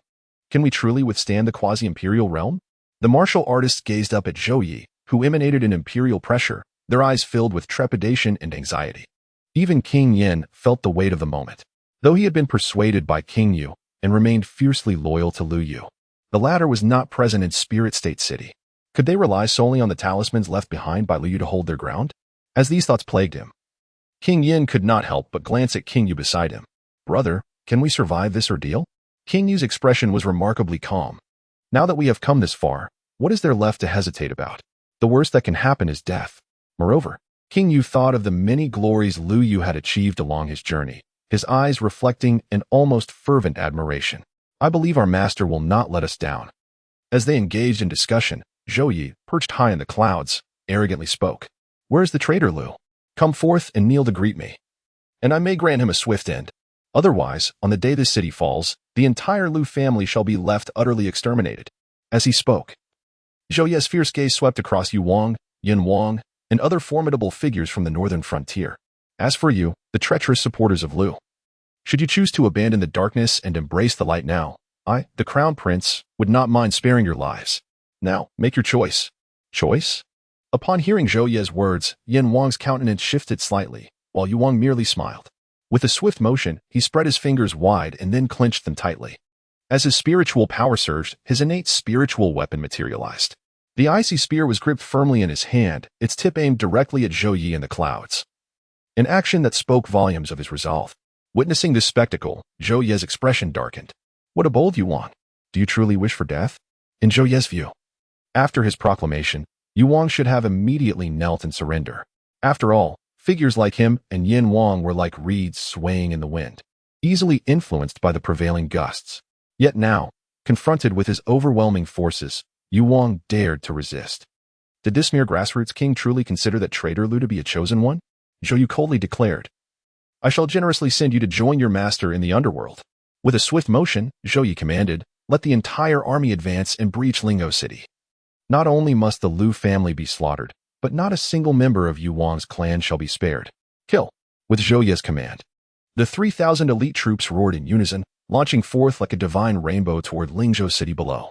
Unbeknownst to them, they were merely pawns in the grand scheme of the Lord of the Great Zhou. In their eyes, it was only a matter of time before Zhou Yi ascended to the throne. They believed they needed to seize this moment to display their loyalty before him. The 3,000 imperial guards boasted cultivation levels no lower than the Spirit Sea realm, with a significant number of experts at the Divine Bridge and Quasi-King levels among them. The formation they created surged forth with the might of thunder, rivaling that of a quasi-emperor's strike. Seeing such an offensive, both Yu Wang and Yin Wang gritted their teeth and raised their spiritual weapons, uttering low incantations. All gathered their spiritual power into the formation, poised to meet the impending assault. Just as their voices fell, a graceful figure swiftly darted past them, appearing outside the spiritual formation. Third miss? Yu Wang and Yin Wang's expressions changed in unison. The girl standing before the 3,000 imperial guards was none other than Lu Linger. Third miss, do not act rashly. Yu Wang implored, instinctively reaching out to pull Lu Lingo back into the formation. Although he suspected that Lu Lingo might possess spiritual talismans left by Lu Yu, he was uncertain of their quantity. Regardless of how many she held, such precious talismans ought to be reserved for critical moments, meant for decisive actions. Using them prematurely could allow Zhou Yi to evade, thus complicating any further attempts to deal with him and resolve the crisis in Lingzhou City. However, before Yu Wang could extend his hand, Lu Linger elegantly raised her delicate hand, channeling her spirit energy. Crack! The spirit talisman left by Lu Yu in her grasp shattered explosively. A spirit talisman? Upon witnessing its destruction, Zhou Ye's brow twitched, a sense of unease washing over him. After a brief moment of hesitation, he resolutely clenched his teeth and crushed her royal-grade spirit talisman. Boom. In an instant, a torrent of spirit energy surged forth from Zhou Ye's hand, empowering the 3,000 elite soldiers of the royal city, amplifying their momentum dramatically. Royal-grade spirit talisman. Zhou Yi actually possessed such a treasure? How can we possibly withstand this? Observing the enhancement of the talisman, countless warriors within Lingzhou City turned pale. Even the King of Shadows and the King of Yin felt a sudden tremor in their hearts, a flicker of despair manifesting in their eyes. Meanwhile, Zhou Yi, invigorated by the royal-grade talisman, could not suppress a smirk, his gaze toward Lu Lingo brimming with derision. The metaphor of a frog at the bottom of a well, gazing at the sky, and a firefly daring to compare itself to the bright moon, aptly described the arrogance of the Lu family. In another life, may they abandon such hubris. Boom. Before Zhou Yi could finish his taunt, a radiant sword light, as resplendent as the sun, filled his vision. Under the astonished gaze of Zhou Yi, that beam of sword light, guided by Lu Linger, struck fiercely before her. Thus, the 3,000 elite soldiers, momentarily bolstered by the royal-grade talisman, were swept away into nothingness, their screams silenced before they could escape their lips. At this point, Lu Lingo spoke softly, her gaze icy as she regarded Zhou Yi, who had dared to insult her brother as a bandit. Did a firefly dare to compare itself to the moon? Is this your self-introduction? Gulp. Feeling the frigid tone of Lu Linger's words and witnessing the instantaneous annihilation of the 3,000 soldiers, Zhou Yi involuntarily swallowed hard, his body trembling slightly, as he watched Lu Linger raise her hand once more, even though he still had 2 royal-grade spirit talismans left unutilized. Zhou Yi found no courage to continue the fight. With a swift turn, he fled in the direction he had come from. Curse it! Curse it! How could the talisman left by that bandit be so powerful? Even the royal-grade talismans bestowed by Father Emperor could not withstand it. Does this mean that the bandit's cultivation has surpassed the royal realm, reaching the level of a monarch? The more Zhou Yi pondered, the more frantic and fearful he became. A singular thought consumed his mind, to escape and urgently report this intelligence to Father Emperor. However, as he fled, Lu Ling'o merely smiled coldly. Her temperament was typically gentle, but that was solely for her brother. Toward Zhou Yi, who dared to refer to her brother as a bandit, she harbored no kind thoughts, only a desire to reduce him to ashes. Without a moment's hesitation, Lu Ling'o raised her hand once more, activating a talisman. A magnificent beam of sword light surged forth, swiftly catching up to Zhou Yi's figure in an instant. "Ah, please don't come any closer." Zhou Yi, devoid of any semblance of a princely demeanor, cried out in terror, simultaneously shattering the 2 imperial-grade talismans in his grasp. He hoped that these talismans might offer some semblance of defense. However, the lethal force contained within that beam of sword light was overwhelmingly terrifying. In but a moment, it obliterated the potency of the 2 imperial-grade talismans. Without mercy, it struck Zhou Yi down. Within the walls of Ling'o City, countless martial artists watched in astonishment as this newly appointed prince of the Great Zhou was reduced to ashes, following in the footsteps of his 3,000 subordinates. Is this truly the end? On the city walls, King Yin and a multitude of Lingzhou warriors gazed out at the now tranquil exterior, unable to regain their senses for a long while. Even King Yu was momentarily stunned. It was only upon Lu Ling'o's return that he snapped back to reality, his eyes reflecting an overwhelming shock. He held immense confidence and unwavering loyalty towards Lu Yu, yet even he had not anticipated such an outcome. The prowess of Lu Yu has reached an astonishing level. With but a single stroke of his sword, he has the power to obliterate 3,000 elite troops, along with 3 imperial spirit talismans. The speed at which his strength has progressed is truly terrifying. Just as the warriors of Lingzhou, including King Yu, were struck with awe, a resounding roar echoed from the northern region, near the Tsongyan Mountains. A golden spirit vessel, exuding the pressure of a quasi-emperor, sliced through the sea of clouds, gliding towards them. Wherever it passed, an overwhelming divine might resonated, compelling the warriors of the 3 northern states to instinctively look up. Upon discerning the direction from which the spirit vessel approached, the warriors who had just begun to relax felt their hearts sink once more. An agreement existed between the Great Zhou and the Great Xia. Masters beneath the imperial realm could traverse freely. However, crossing the boundaries of the imperial domain, be it by warriors, spirit vessels, or magical artifacts, was strictly prohibited. Yet now, a quasi-emperor spirit vessel was advancing from the direction of the Great Xia dynasty, inciting panic among the northern warriors. Could it be that the Great Xia dynasty has become aware of the situation in the northern territories and seeks to exploit the opportunity to invade our 3 states? Many northern warriors held their breath, and a wave of agitation swept through the martial artists within Lingzhou City. Although Lu Yu had left behind spirit talismans, these talismans, after all, would eventually be depleted in the event of a full-scale invasion by the Great Xia dynasty. How long could they withstand the onslaught without Lu Yu personally present to defend them? Just as their worries mounted, a thunderous sound erupted from the quasi-emperor's spirit vessel. Lu Yu rose slowly, releasing his aura, which momentarily stunned the warriors of the 3 northern provinces. Subsequently, delight flickered in their eyes. This aura belonged to His Highness, the Prince of Feathers. It became evident that those on the spirit vessel were not individuals from the Great Xia dynasty, but rather their sovereign had returned. The warriors of the north, including King Yu and King Yin, could not help but lift their gazes. As the spirit vessel drew nearer, they were able to discern the figures aboard. Leading the way was Lu Yu, clad in snow-white garments, exuding an extraordinary demeanor. Behind him stood the revered ancestor of illusory spirit, along with the many from the Great Xia royal realm whom Lu Yu had subdued, all bowing respectfully in his wake. Following closely were the disciples of the Yun family and the illusory spirit sect, all glancing anxiously at the northern land below. Although they had resolved to follow Lu Yu, the abrupt departure from their homeland to this unfamiliar territory left them feeling somewhat apprehensive.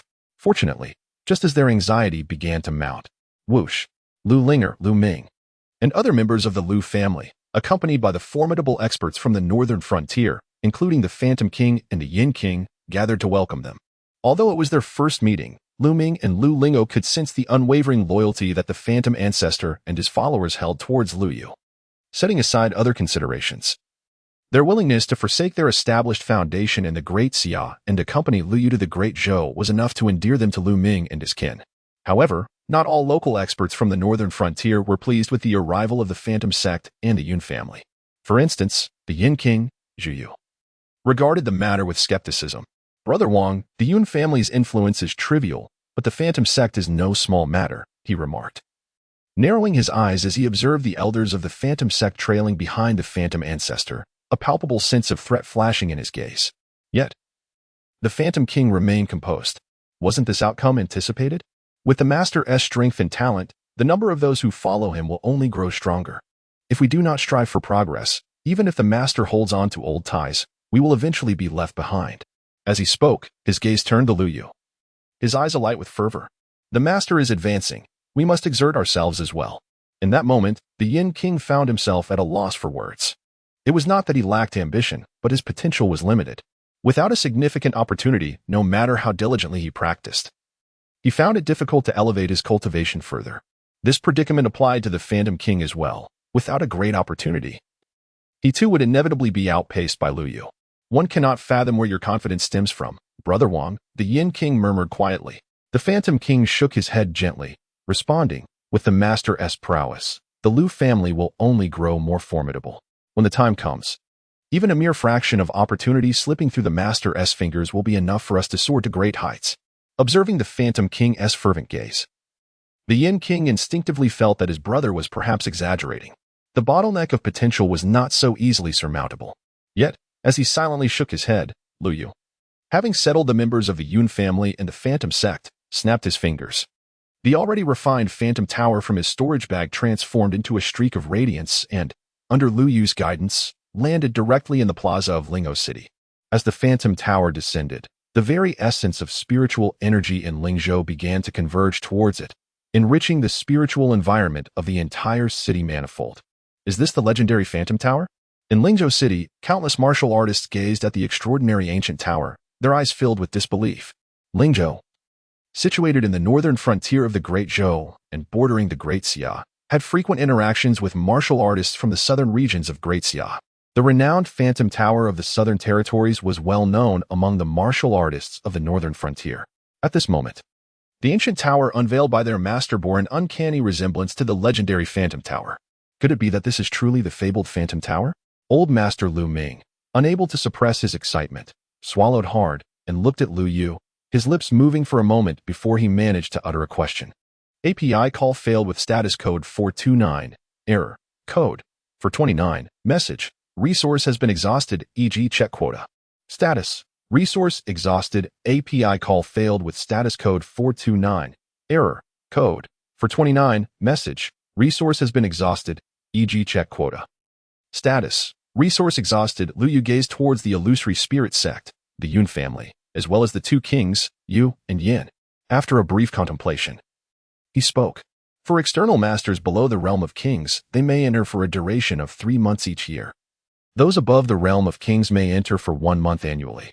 Furthermore, I would kindly request my grandfather to establish a merit system for external masters of the Lu family. Individuals such as King Yu and King Yin, who dedicate themselves to the Lu family by eliminating dissent and maintaining peace across the various states, should be rewarded with significant merits. These merits can be exchanged for additional time to cultivate within the ethereal spirit tower. In the future, they may also be utilized to redeem some of the precious cultivation resources stored in the Lu family treasury. Lu Yu smiled and spoke. During the time when the illusory spirit tower was situated in the southern realm of the Great Xia, the number of individuals from various royal factions who could enter for cultivation was severely limited. However, now that they were home, such stringent restrictions were unnecessary. After all, in the southern region of Great Xia, all forces above the royal level had access to the illusory spirit tower, but here, only the Lu family and their loyal vassals could utilize it. Naturally, the conditions could be relaxed. Upon hearing Lu Yu's words, the likes of King Yin and other external experts gasped in astonishment. The ancestor of illusions, Qiu Xian, and the father-daughter duo of Yun Chuan and Yun Chan widened their eyes in disbelief. Among them, some had personally experienced the wonders of the illusory spirit tower, while others, though they had not, had heard tales of its remarkable effects on cultivation. A single day within the tower equated to 3 months of arduous training outside. Such terrifying acceleration in cultivation meant that even if they reached their limits, the extraordinary enhancement could help them break through their bottlenecks and comprehend higher laws. regaining their composure. King Yin and the others promptly bowed and knelt before Lu Yu, their voices trembling with excitement. "We are immensely grateful for your kindness, my lord," King Yin exclaimed. Glancing at his elder brother, his admiration for King Yu was profound, yet he found himself startled to see King Yu still standing, not kneeling in reverence. Panic-stricken, King Yin quickly conveyed telepathically, "Brother, do not be dazed, express your gratitude at once." Only then did King Yu awaken from his reverie. The fervor in his gaze towards Lu Yu intensified. Previously, despite his high expectations of Lu Yu, he never anticipated that Lu Yu could continually surpass his understanding of extraordinary geniuses. His heart surged with emotion, and after several deep breaths, he finally managed to suppress his excitement, nodding in gratitude towards King Yin. He then knelt deeply, his forehead touching the ground. "Thank you, my lord, for granting this opportunity. I vow to never disappoint your expectations in this life. I shall serve you through fire and water across generations." Ding! A system notification chimed in his ears, indicating that the external expert MOU, under Lu Yu's command, had reached the maximum loyalty of 100 points and had thus been accepted as a member of Lu Yu's family. His strength would be factored into the family's tier evaluation, and any future enhancements in his power would elevate the family's standing as well. Startled by the system prompt, Lu Yu was momentarily taken aback, but a smile soon graced his lips. His gaze towards King Yu and MOU softened. He truly had not anticipated that bringing back the illusory spirit tower would yield such unexpected delight. With King Yu's cultivation having already reached the celestial king level, and with the aid of the illusory spirit tower, it would not be long before he broke through to the quasi-emperor tier. The Lu family has now ascended to a 5th-tier family. To elevate to the quasi-king level, they require 1 individual of quasi-king status, 3 experts of the divine bridge level, and 5 masters of the spiritual sea level. Among these, Lu Yu undoubtedly qualifies as the quasi-king. In terms of spiritual sea experts, the Lu family has cultivated a considerable number of talents through the resources acquired during Lu Yu's unification of the northern frontier, alleviating any concerns in that regard. The challenge lies solely in gathering 3 experts of the divine bridge level, which proves to be a formidable task. However, with the presence of the enigmatic King MOU, 1 vacancy has already been filled, and with his prowess, he can assist the Lu family in addressing another stronghold vacancy until they advance to the divine fire tier. His support is undeniably invaluable. Moreover, Lu Yu cast his gaze upon the kneeling King of Yin and others behind King Yu. As King Yu's loyalty reached its zenith, the Eternal Gate of Lu Yu has also unlocked a new auxiliary ability, which allows the perception of the precise loyalty of the members under one's command. The members of the Lu family are beyond reproach, each achieving a perfect loyalty score of 100. Among the other esteemed outsiders, such as the ancestor of illusions and Yun Chuan, the head of the Yun family, their loyalty hovers around 90. What piques Lu Yu's curiosity is the young girl, Yun Chan. If Lu Yu's memory serves him correctly, his acquaintance with Yun Chan has not been long. Yet, this little girl boasts the highest loyalty score among the many outsiders, just behind the perfect score of MOU, having reached an impressive 98, seemingly on the verge of a breakthrough to perfection. Sensing Lu Yu's gaze, Yun Chan, who had been stealing glances at him, was suddenly startled and hurriedly lowered her head, her earlobes burning with an intense heat, as if they might bleed. Observing the little girl whose head seemed on the verge of emitting steam, Lu Yu couldn't help but smile at her flustered demeanor. Lu Yu could not help but chuckle softly as he faintly began to discern the source of this 98-point loyalty. Well, after all, it is indeed a good thing. Lu Yu touched his nose and smiled while shaking his head. Yun Chan had also reached the realm of the divine bridge. If she could swiftly elevate her loyalty to 100 points, the progression of the Lu family towards the quasi-king tier would accelerate significantly. Moreover, Yun Chan's innate talent was commendable, surpassing even that of his younger sister, Lu Linger, by a considerable margin. If nurtured properly, she could potentially contribute to the Lu family's ascendant status, akin to the illustrious King Yu, thereby filling a crucial vacancy for a formidable warrior in the future. However, Lu Yu found himself at a loss as to how to bridge the final 2 points of loyalty. Bestowing favors? But how could he possibly extend kindness to this young girl? Lu Yu hesitated for a moment, casting a tentative glance at Yun Chan. You should diligently pursue your cultivation. If you require any resources for your training, feel free to seek out your sister Linger. Your talent is exceptional, and you must not let it go to waste. I have considerable expectations for you. In just a few short sentences, Yun Chan, who had been shy, suddenly looked up in a fluster, her eyes filled with surprise and anxiety. Master, do you truly believe I will be able to assist you in the future? Since you are accustomed to it, you may continue to call me master henceforth. Observing Yun Chan's nervousness, which rendered her speech incoherent, Liu couldn't help but smile, gently patting her little head. With your innate talent, as long as you devote yourself to your training, it is merely a matter of time before you can assist me. This is not mere flattery. It is a heartfelt truth. Ding.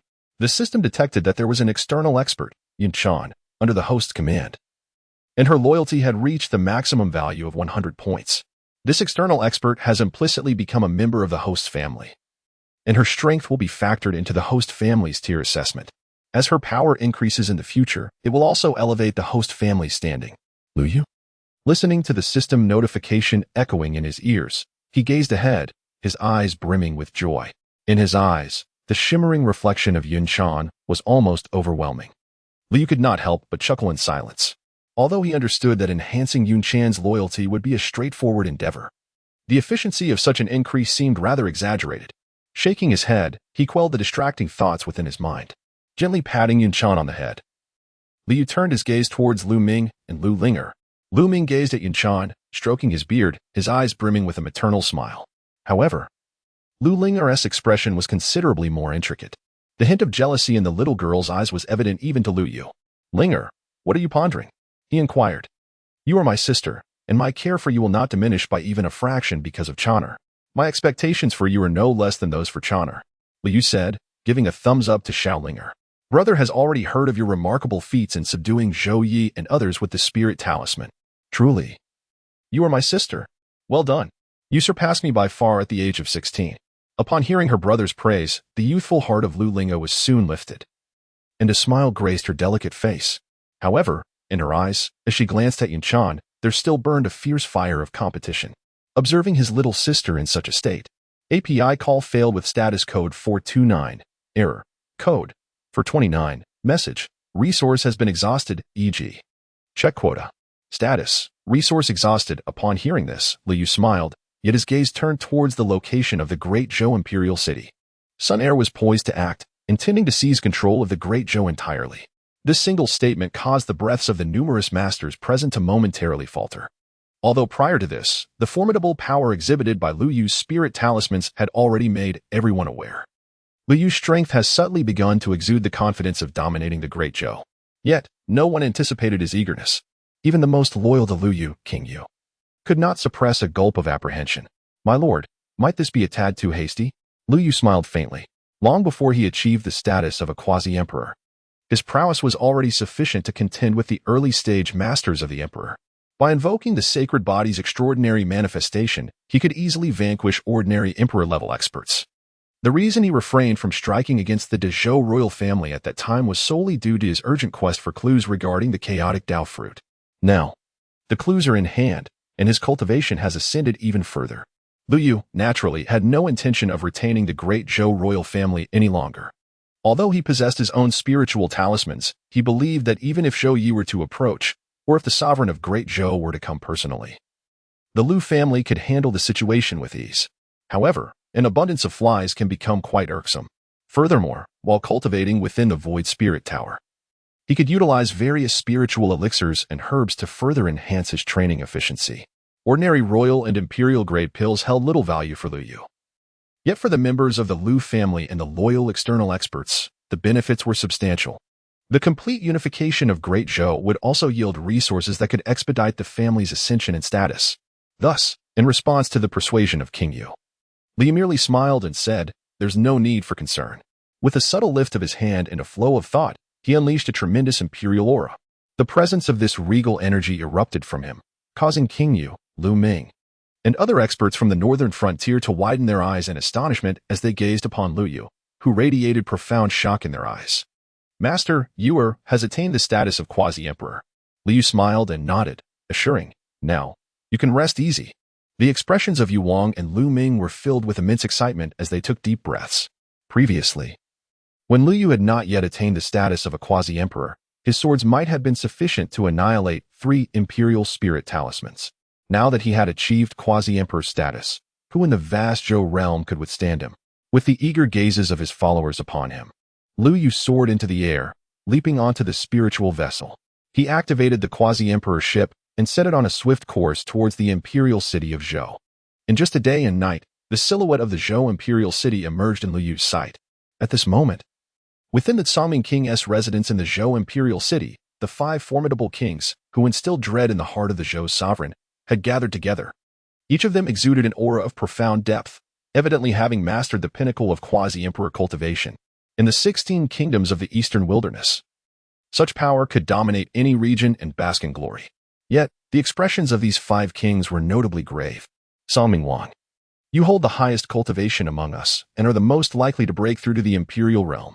Speak up, should we not take action? A restless king addressed Songming. If we delay any longer, Zhou Yu will ascend to the throne, with the support of the national fortune. Even if his cultivation remains at quasi-emperor, he will wield the strength of an emperor. We may have our thoughts, but we can only passively endure as he uses the national fortune to strip away our territories. The other 3 kings could not help but glance at Songming. Awaiting his decision, Songming furrowed his brows. Over the years, they had all witnessed the oppressive measures taken by the old Zhou sovereign against the 5 kingly residences. Had it not been for the old sovereign's injuries from an external expedition, which hastened his retreat into seclusion, the blade of territorial stripping would have long since fallen upon them.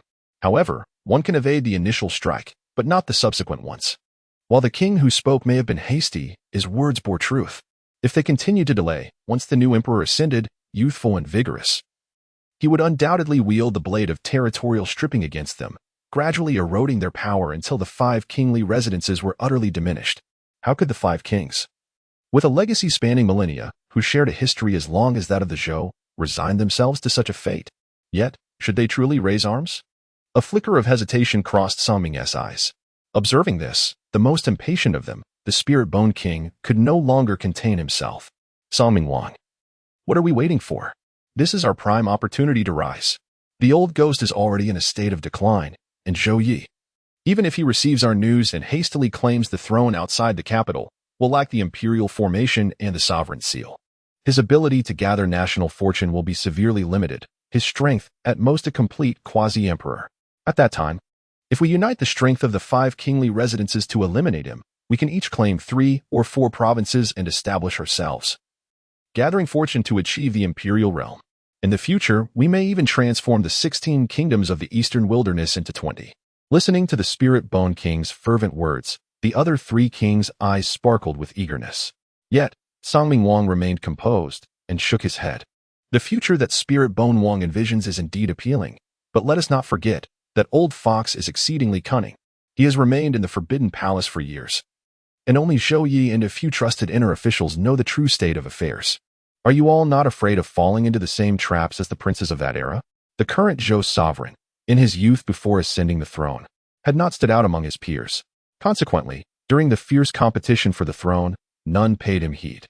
Who would have anticipated that as the other princes bled each other dry, the current Zhou sovereign would rise unexpectedly, leading a hidden army of 3,000 loyalists to obliterate his severely weakened brothers, ultimately becoming the sole candidate for the Zhou's first emperor? Recalling that past, even the usually impetuous Spirit Bone King shuddered, becoming calm. Yet, a hint of reluctance lingered in his eyes. Shall we simply watch this opportunity slip away? Let us not rush. We can wait and arrange for some personnel to monitor the Forbidden Palace, to see if we can capture an inner official to extract information about that old dog. Songming Wang pondered, devising his plan. As the 5 kings conspired, a thunderous sound erupted. Liu deftly maneuvered the majestic royal spirit vessel, soaring through the thick sea of clouds and directly into the skies above the great Zhou imperial city. As the vessel approached the city, a resonant hum echoed, and the formidable protective array of the city was instantly activated. Hundreds of streams of spiritual light surged up from various corners of the city walls, weaving together to form an immense net of spiritual energy poised to intercept Liu Yu. This grand formation was of an exceptionally high grade. Even a fully realized quasi-imperial might find it insurmountable. Yet, Liu Yu remained unfazed, casually raising his hand and delivering a seemingly ordinary punch. With a thunderous roar, the overwhelming force of his blow tore through the vast net of spiritual energy with ease. The sound of shattering array patterns echoed continuously against the city walls, sending shockwaves through the hearts of the city's martial artists. Who dares to forcefully breach the city? My heavens, what do I see? A mere youth, perhaps 17 or 18, has shattered the imperial city's protective array with a single punch? Could he be the legendary ruler of the Liu family who has seized control over the 3 states of the northern frontier, Liu Tianwang? But he was supposed to have been slain by Prince Zhou. Countless martial artists in the imperial city looked up toward the walls, their eyes filled with profound astonishment at Liu Yu. Even within the Songming Tianwang mansion, where the five great kings were plotting, they could not help but leap out, gazing at Liu Yu with incredulity. The might of the imperial city's protective array was terrifying. Even their combined strength would struggle to breach it. Yet, this formidable array was easily dismantled by Liu Yu's singular punch. What level of power does this young man possess? Is he truly only 17 or 18? The five kings exchanged glances, suddenly feeling as though they had squandered their years. At that moment, within the imperial palace, over 10,000 elite guards surged forth under the command of two quasi-imperial inner monitors, confronting Liu Yu in the clouds. The combined might of these 10,000 guards and their commanders was enough to stir the very sea of clouds, causing the countless martial artists below to struggle for breath. However, Li remained remarkably composed. Addressing the encroaching guards, he spoke calmly. Zhou Yi is dead, and the 3,000 guards he brought have followed him to the afterlife. Step aside now, and I shall spare your lives. But should you remain obstinate, you will join Zhou Yi on his journey. What did you say? Upon hearing Liu Yu's calm declaration, the five great kings remained relatively unfazed, for they knew that if Liu Yu could shatter the city's protective array, dispatching a newly ascended quasi-imperial like Zhou Yi would be trivial. However, the two inner monitors felt differently. They were acutely aware of Zhou Yi's capabilities. While Zhou Yi himself may have lacked strength, he possessed 3 imperial-grade spiritual talismans bestowed by their sovereign. If even these talismans could not secure Liu Yu's demise, could they truly save Zhou Yi? A shiver ran down their spines as they regarded Liu Yu, their eyes betraying an undeniable sense of trepidation. Just then, a formidable aura erupted from the imperial palace, shaking the very foundations of the great Zhou imperial city. The 5 great kings, along with countless martial artists within the city, felt the shift in energy and turned their gazes away from Liu Yu, their eyes wide with astonishment. This aura is the sovereign realm.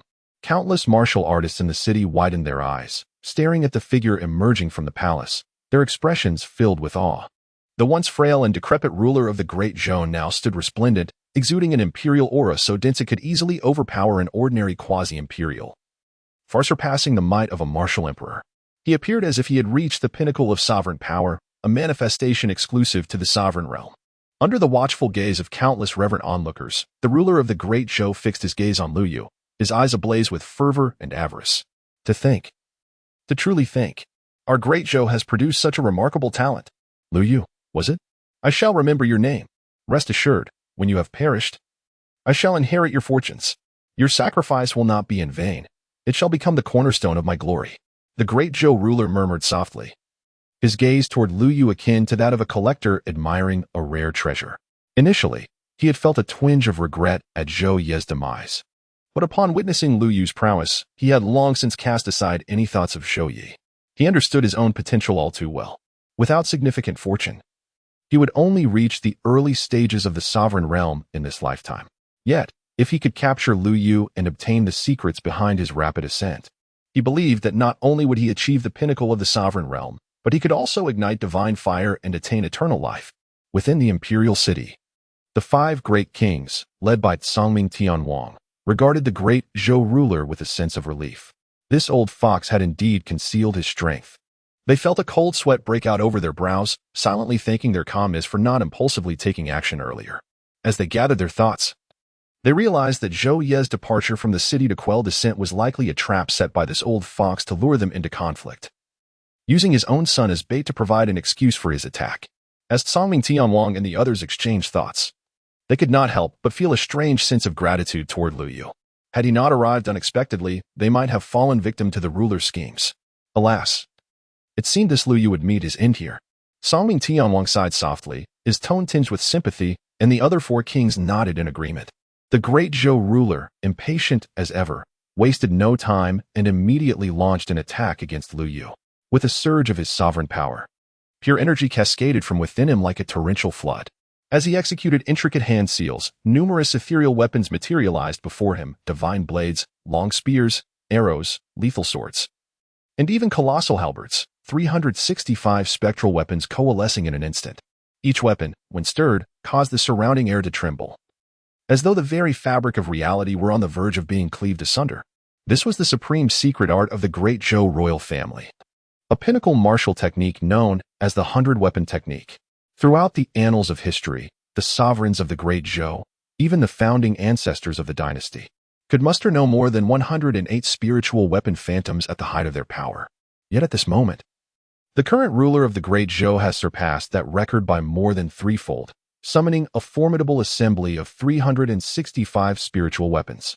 Even before they are unleashed, their mere presence in the air exudes a magnificent pressure that causes countless martial artists within the imperial city to tremble uncontrollably. Young one, surrender at once. With a resonant roar, the Great Zhou sovereign executed the final seal of his incantation and thrust his hands forward with great force. The 365 spiritual weapon phantoms quivered in unison, tracing divine radiance across the sky as they surged towards Liu with a deafening rush. As the spiritual weapons surged forth, the very air vibrated with a piercing shriek. Many martial artists in the imperial city were caught unawares, some even succumbing to the overwhelming sound, blood streaming from their noses and mouths, teetering on the brink of unconsciousness. Such terrifying might serves as a testament to the formidable power of the 100 weapons technique. The initial prowess of the sovereign is truly astonishing. It is likely that even a single spiritual weapon possesses enough strength to severely injure an expert at the pinnacle of the royal realm. The city's martial artists gazed at the phantoms of the spiritual weapons, their eyes filled with palpable dread. When they turned their gaze to Liu Yu, it was suffused with sympathy. If they could scarcely endure the ominous sound of the 100 weapons technique piercing the air, they could scarcely fathom the dire fate that awaited Liu Yu when confronted with its full force. Yet, in the face of the approaching tempest of weapons, in the eyes of Liu Yu, there was no trace of fear. As the ancient scroll of the primordial era was activated, a surge of vitality coursed through his body. The golden holy blood transformed into a mighty divine force, intertwining with the spiritual energy within his dantian, creating a radiant golden barrier. The 365 spiritual weapons struck against this luminous shield, sending ripples cascading outward, yet they could not advance even a single step further. What? The gaze of the sovereign of the Great Zhou narrowed sharply, instinctively sensing a wave of unease within. He retreated a step, channeling his spiritual energy once more. And with a shift of his hand seals, another round of spiritual weapon apparitions emerged. However, before he could unleash the myriad of spiritual weapon phantoms, Liu Yu had already made his move. Is this the prowess of the newly ascended sovereign? How utterly uninteresting. As he whispered softly, Liu Yu suddenly raised his hand. The spiritual sword at his waist soared into the air, gripped tightly in his grasp, and with a gentle slash towards the front, a soft sound echoed. The sovereign of the Great Zhou felt a chill at his throat. When he regained his senses, he found his perspective soaring skyward, piercing through the clouds. Below him, a rather familiar headless corpse was swaying precariously. Who could that be?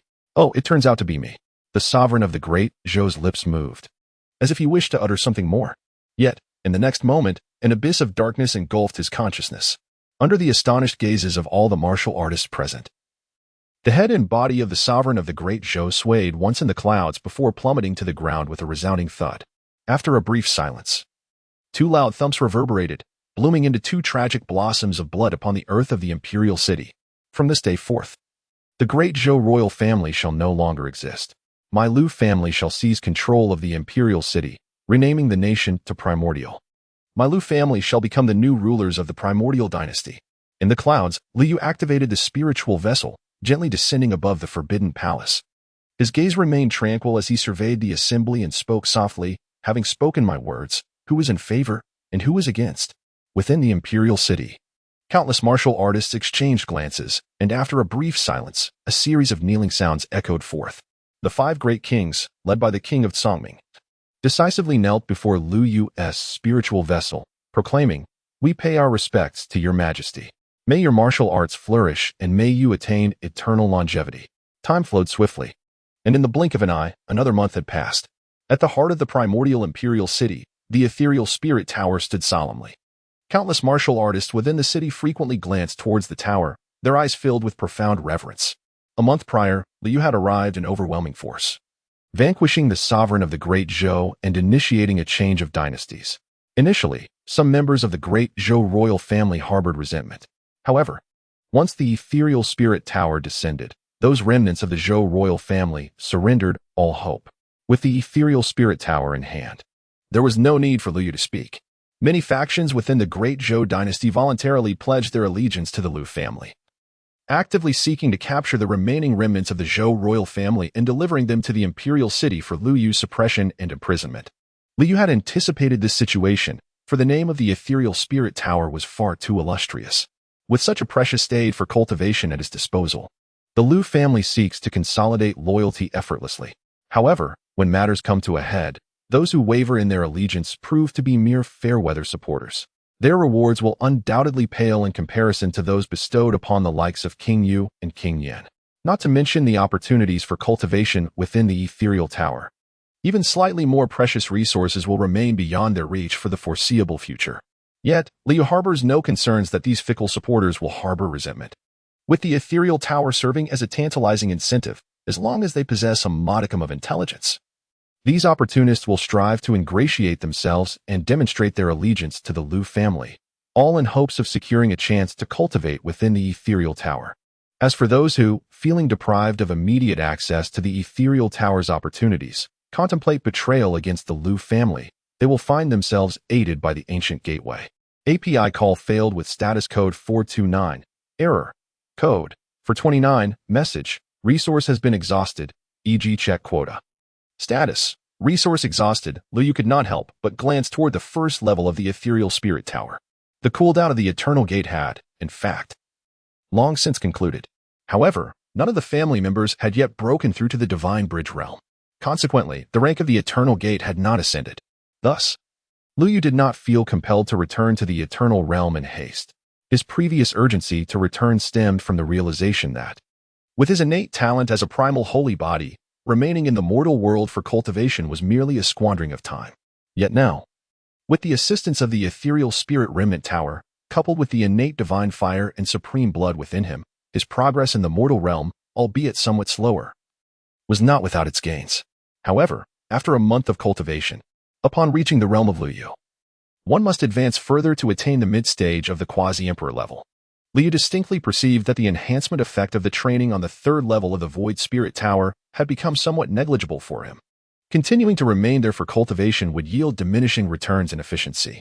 As Liu contemplated, he gazed at the first level of the Void Spirit Tower, his brow furrowing slightly, although he understood that as long as he did not return, the flow of time from eons past would continue to remain at an exceedingly languid pace. He was reluctant to squander time idly. Just as Liu found himself in a state of mild vexation, a notification chimed. Ding. Detection indicates that family member Liu Lingo has successfully cultivated the divine bridge and ascended to the fifth realm. Another notification followed. Ding. The host's family now possesses 1 warrior of quasi-king status, 3 warriors above the divine bridge, and 5 warriors above the spirit sea, along with martial inheritances suitable for the majority of family members. The conditions for family promotion have been met. The family tier is elevated. The tier of the Eternal Gate is upgraded. Current tier of the Eternal Gate, Quasi-King. Current maximum duration for residing in parallel time and space, 20 days. Detection confirms that the host has successfully elevated the tier of the Eternal Gate, granting an upgrade package. Would you like to open it? A series of system notifications filled Liu Yu's eyes with uncontainable joy. However, he truly did not expect that this time it was his younger sister who had made the significant breakthrough, being the first to attain the divine bridge realm. Was she perhaps inspired by Chana? Liu chuckled softly and commanded with his mind, "Open the gift." Ding. Congratulations to the host for acquiring a 1-star mythical level reward. The formation character secret. In the ancient era, when the heavenly heart seal first awakened, profound laws of the universe began to evolve, solidifying into 9 great legacies known as the 9 secrets. To possess one secret is to have a glimmer of hope for enlightenment. To obtain all 9 secrets is to attain invincibility in the realm of emperors. The formation character secret, one of the 9 secrets, bestows upon its master unparalleled mastery of formation arts. In their eyes, countless grand formations appear as mere wisps of smoke, transforming dire situations into fortuitous outcomes and turning death's door into a path of rebirth. There exists no formation they cannot enter, nor any formation they cannot decipher. Do you wish to accept the reward? Accept. In Liu Yu's eyes, there was a profound surprise. He had not anticipated that he would directly obtain a mythic-level reward this time. Although it could not compare to the primordial sacred body, a 1-star myth was indeed rare. With a mere command of his will, Liu felt an overwhelming torrent of ancestral memories surging into his mind. It was as if an unparalleled sovereign of battle techniques were imparting their lifetime of insights to him. An entire day and night passed.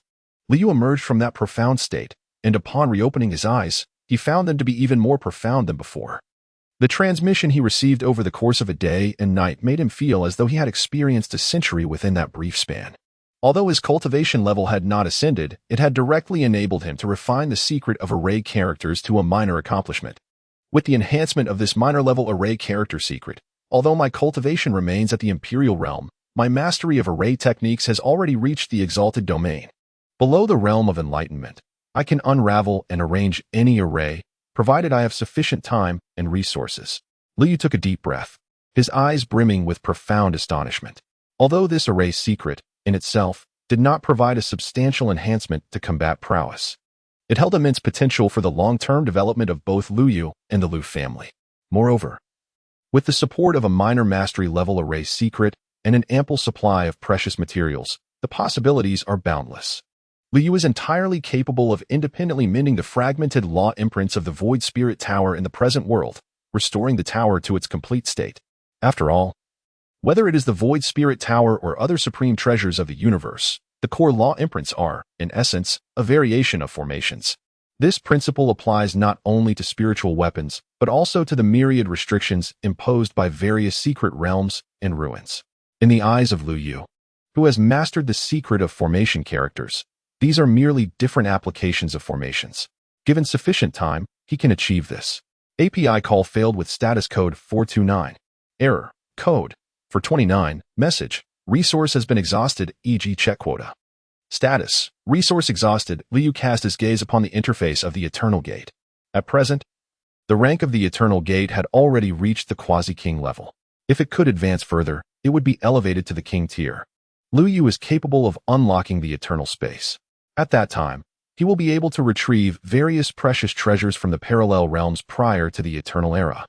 With the assistance of those ancient relics, not only can the strength and rank of the contemporary family be swiftly elevated, but also the restoration and perfection of the current Spirit Tower will surely be a matter of time. The Gate of Eternity shall be opened. Liu gently clenched his fist, and at his command, the golden gates thunderously swung open before him. The world from eons past unfolded before Liu's eyes. Liu took a deep breath, with a fierce determination gleaming in his eyes. This time, upon his return to the Eternal Realm, he aspired to enhance his strength to the greatest extent possible. At the very least, he aimed to elevate himself to a level capable of subduing ordinary masters of divine fire.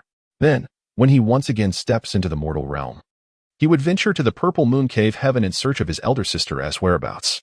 As for the trace of his parents, there were still no leads. However, Liu had already discerned a direction regarding Lu Mingwei's location. Yet, approaching the Purple Moon Cave heaven without employing the Edict of the Emperor left him feeling somewhat insufficient in confidence. Therefore, he resolved to return to the Eternal Realm and further augment his strength. Currently, the Liu family aspires to ascend to a royal tier family, necessitating 1 royal realm expert, 3 quasi-kings, and 5 divine bridges. Above the royal realm, there exists Liu. Among the 3 quasi-kings, the enigmatic King Imo can account for 1. In the near future, it is anticipated that the loyalty of King Yin will reach its zenith under the influence of King Imo. As for the 5 divine bridges, there remain 2 gaps. However, with the presence of the Ethereal Spirit Tower, these deficiencies can be rectified within a month or 2. Thus, it can be concluded that only 1 additional quasi-king powerhouse is required. API call failed with status code 429. Error. Code. For 29. Message. Resource has been exhausted. E.g. check quota.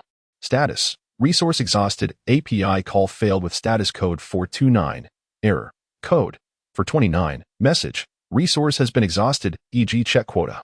Status. Resource exhausted. Liu was eager to promptly visit the Zua cave heaven to ascertain the whereabouts of his elder sister. He exhaled a deep breath, expelling the lingering anxiety, and gathered his thoughts. With distractions cast aside, Liu strode forward, stepping into the Eternal Gate.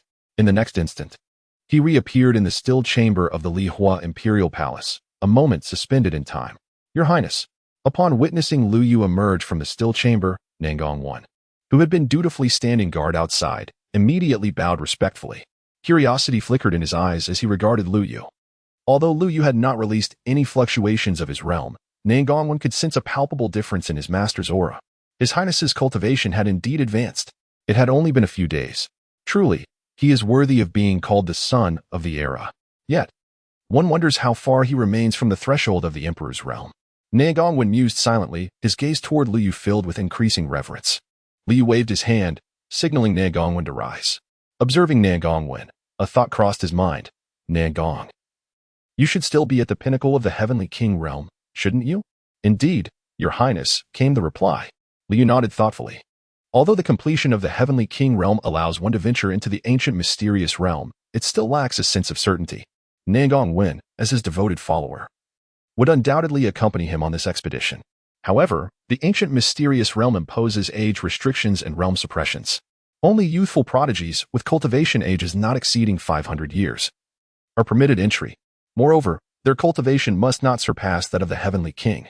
Should one exceed this threshold, they would be subject to the formidable restrictions of the grand formation left by the supreme of the ancient mysterious realm, thus only able to manifest the full prowess of a completed heavenly king. There exists a stark contrast between a normally completed heavenly king and one who has been subdued from the quasi-emperor realm. Their combat strengths are not to be compared. Rest assured, your highness, since you have given the command, I shall break through to the quasi-emperor today. Nangongwen immediately bowed in response.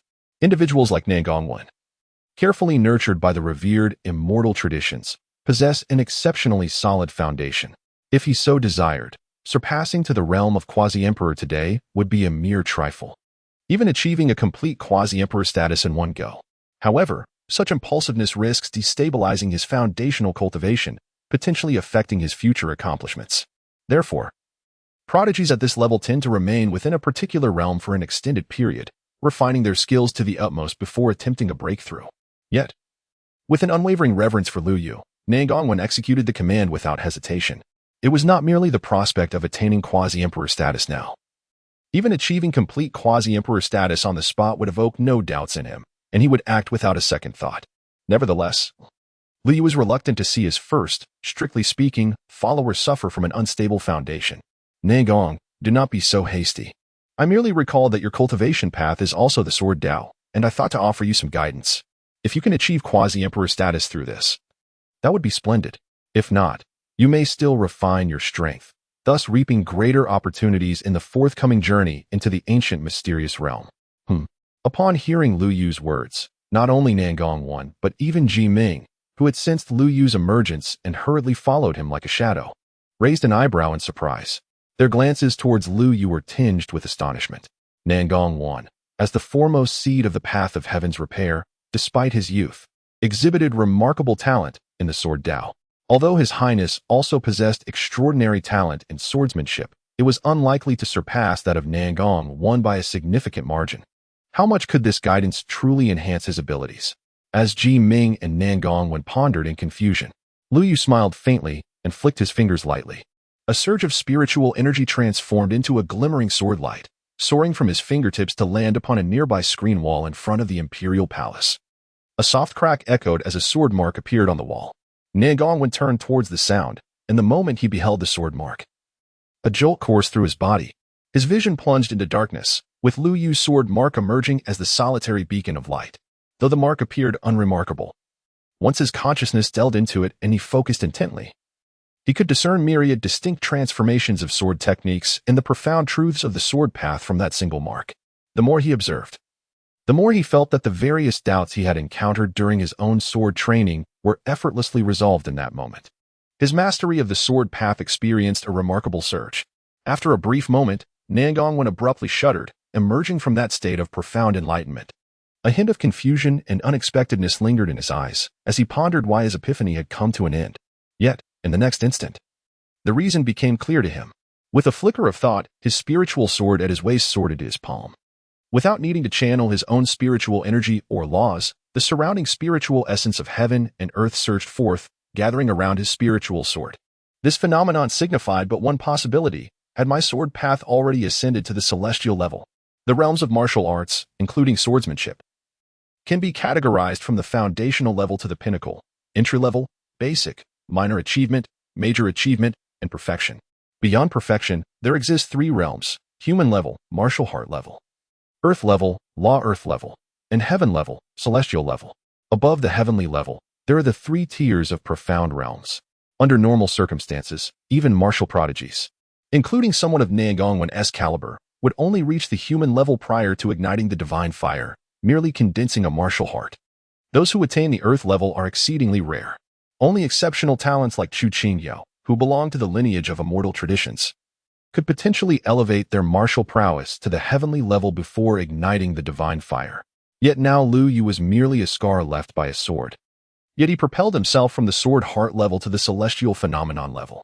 To what extraordinary heights has His Highness's mastery of the sword reached?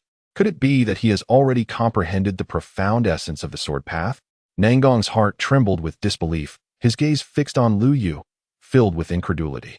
Beside him, Ji Ming was equally astounded. Though he had not practiced the sword path, his own expertise in the art of spear had reached remarkable profundity. With a single glance, he discerned that Lu Yu's swordsmanship had undoubtedly transcended the ordinary realm of comprehension. Could it be the second or even third layer of comprehension? Yet, how young is His Highness? Under normal circumstances, achieving such an understanding of martial arts, even if it were merely the first layer, would require igniting divine fire and centuries of diligent cultivation. Even among the other prodigious scions of the Lu family, it was only after the age of 30 that they elevated their martial prowess to the realm of comprehension. But how old is Lu Yu? Not even 20. Lu Yu smiled faintly, refraining from elaboration. Ever since he attained the status of a quasi-emperor and deepened his comprehension of the principles governing the universe, his understanding of the grand laws of nature had reached new heights. With the augmentation of the eternal sword embryo, his mastery of the swordsmanship has once again ascended. The essence of swordsmanship? He had grasped it long before reaching the realm of kings. Now, his swordsmanship has transcended the third level of comprehension, attaining a domain-level mastery beyond mere understanding. With merely a thought, the surrounding spiritual essence would transform into an ethereal sword domain, aiding him in vanquishing foes. Within this sword domain, Lu Yu's combat prowess would surge dramatically. Furthermore, this ability could synergize with the manifestation of his sacred body, each enhancing the other. However, Lu Yu would naturally choose not to disclose this. It serves as one of his trump cards. While the sacred body manifestation may be inferred by anyone, the sword domain could serve as his ace in the hole, capable of astonishing others when deployed at a critical moment. Lu Yu maintained a serene demeanor. Yet Nangongwen was overwhelmed with excitement. Regaining his composure, he disregarded the bustling attendants around the imperial palace. With a resounding thud, he knelt before Lu Yu, bowing deeply in gratitude. I am eternally grateful for the teachings bestowed by the son of the emperor. This kindness shall never be forgotten. During the journey to the ancient realm of Xin Yuan, should anyone dare to provoke the son of the emperor, I shall wield my sword against them. Observing Nangongwen's fervent display, many of the Lu family attendants surrounding the Lihua imperial palace were taken aback. Even those distant masters residing in the palaces of potential sons of the emperor and extraordinary prodigies turned their astonished gazes in this direction. They were all followers and guardians of the Lu family's potential sons of the emperor and extraordinary prodigies, thus familiar with Nangongwen's esteemed reputation. As the foremost disciple of the path of mending heaven, he had the backing of a third of the powerful figures within that realm. It was already astonishing that such a prodigy would choose to follow the remarkably youthful Lu Yu, but to witness such a grand display of reverence was truly unexpected. They were unaware of the breakthroughs in Nangong's swordsmanship, yet this did not diminish the awe in their eyes when they regarded Lu Yu. This ninth son of the emperor exhibited remarkable prowess and an unparalleled ability to gather loyalty. One could only wonder at the cultivation of such a talent. Perhaps it would be wise to speak to my lord about fostering a closer relationship with this esteemed son of the emperor. For we are all of one family after all. The group of followers exchanged knowing glances among themselves. Lu Yu, however, remained remarkably composed, gently assisting Nangongwen to his feet. There is no need for such agitation. How far do you believe you are from the threshold of becoming a quasi-emperor? Not far at all, Nangongwen replied, his excitement palpable. Each time a martial artist transcends the realm of laws, their affinity with the celestial principles significantly enhances. Although the duration of advancement in the realm of laws is fleeting, that brief moment is sufficient to elevate a martial artist's mastery of their craft considerably. Nangongwen was determined not to let this opportunity slip away. He aspired to deepen his understanding of the sword path as much as possible before breaking into the imperial realm. In doing so, he hoped to elevate his swordsmanship to a greater height during the advancement in his domain.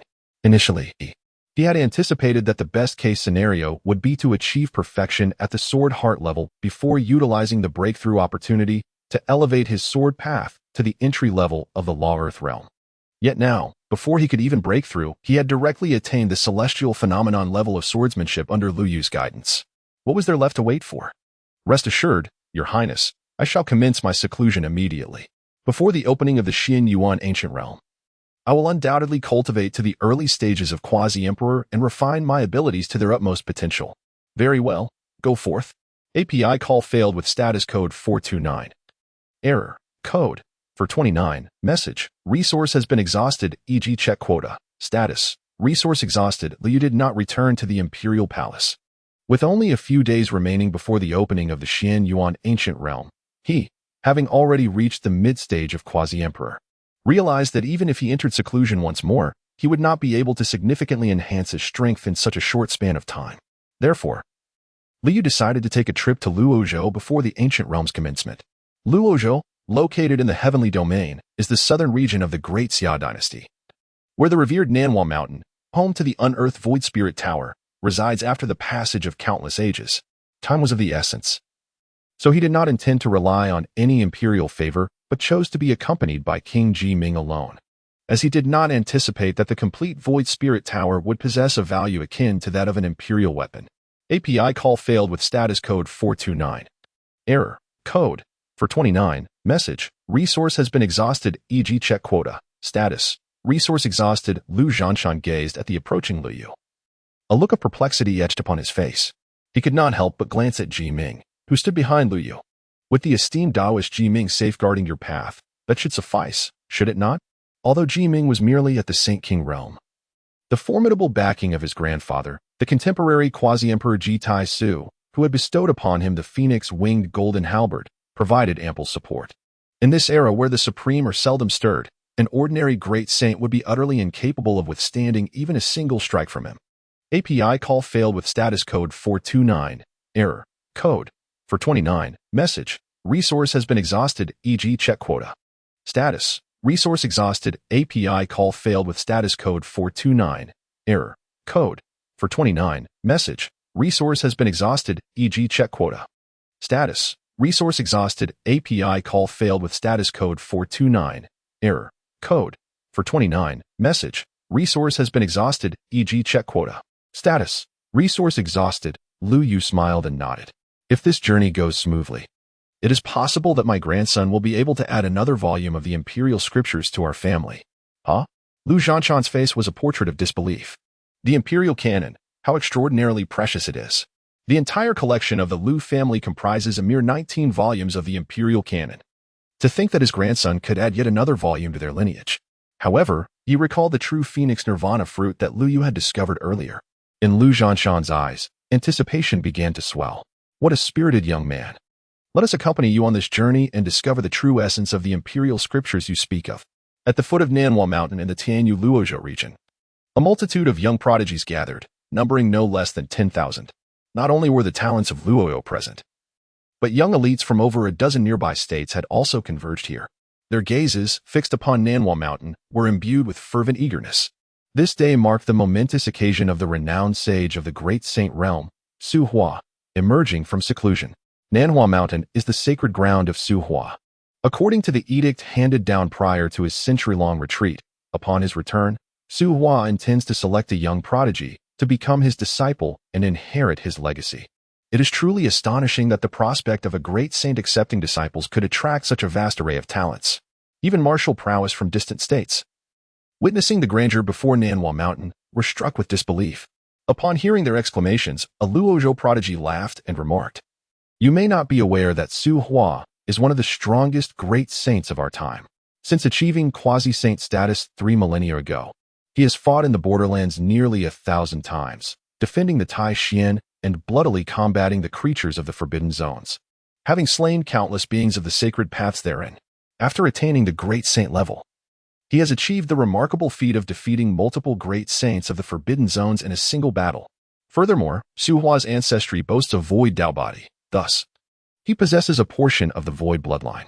Not only does he cultivate the exceedingly rare space Dao, but he has also mastered 2 legendary spatial supreme techniques, Void Escape and Void Annihilation, which promise to lead one towards enlightenment.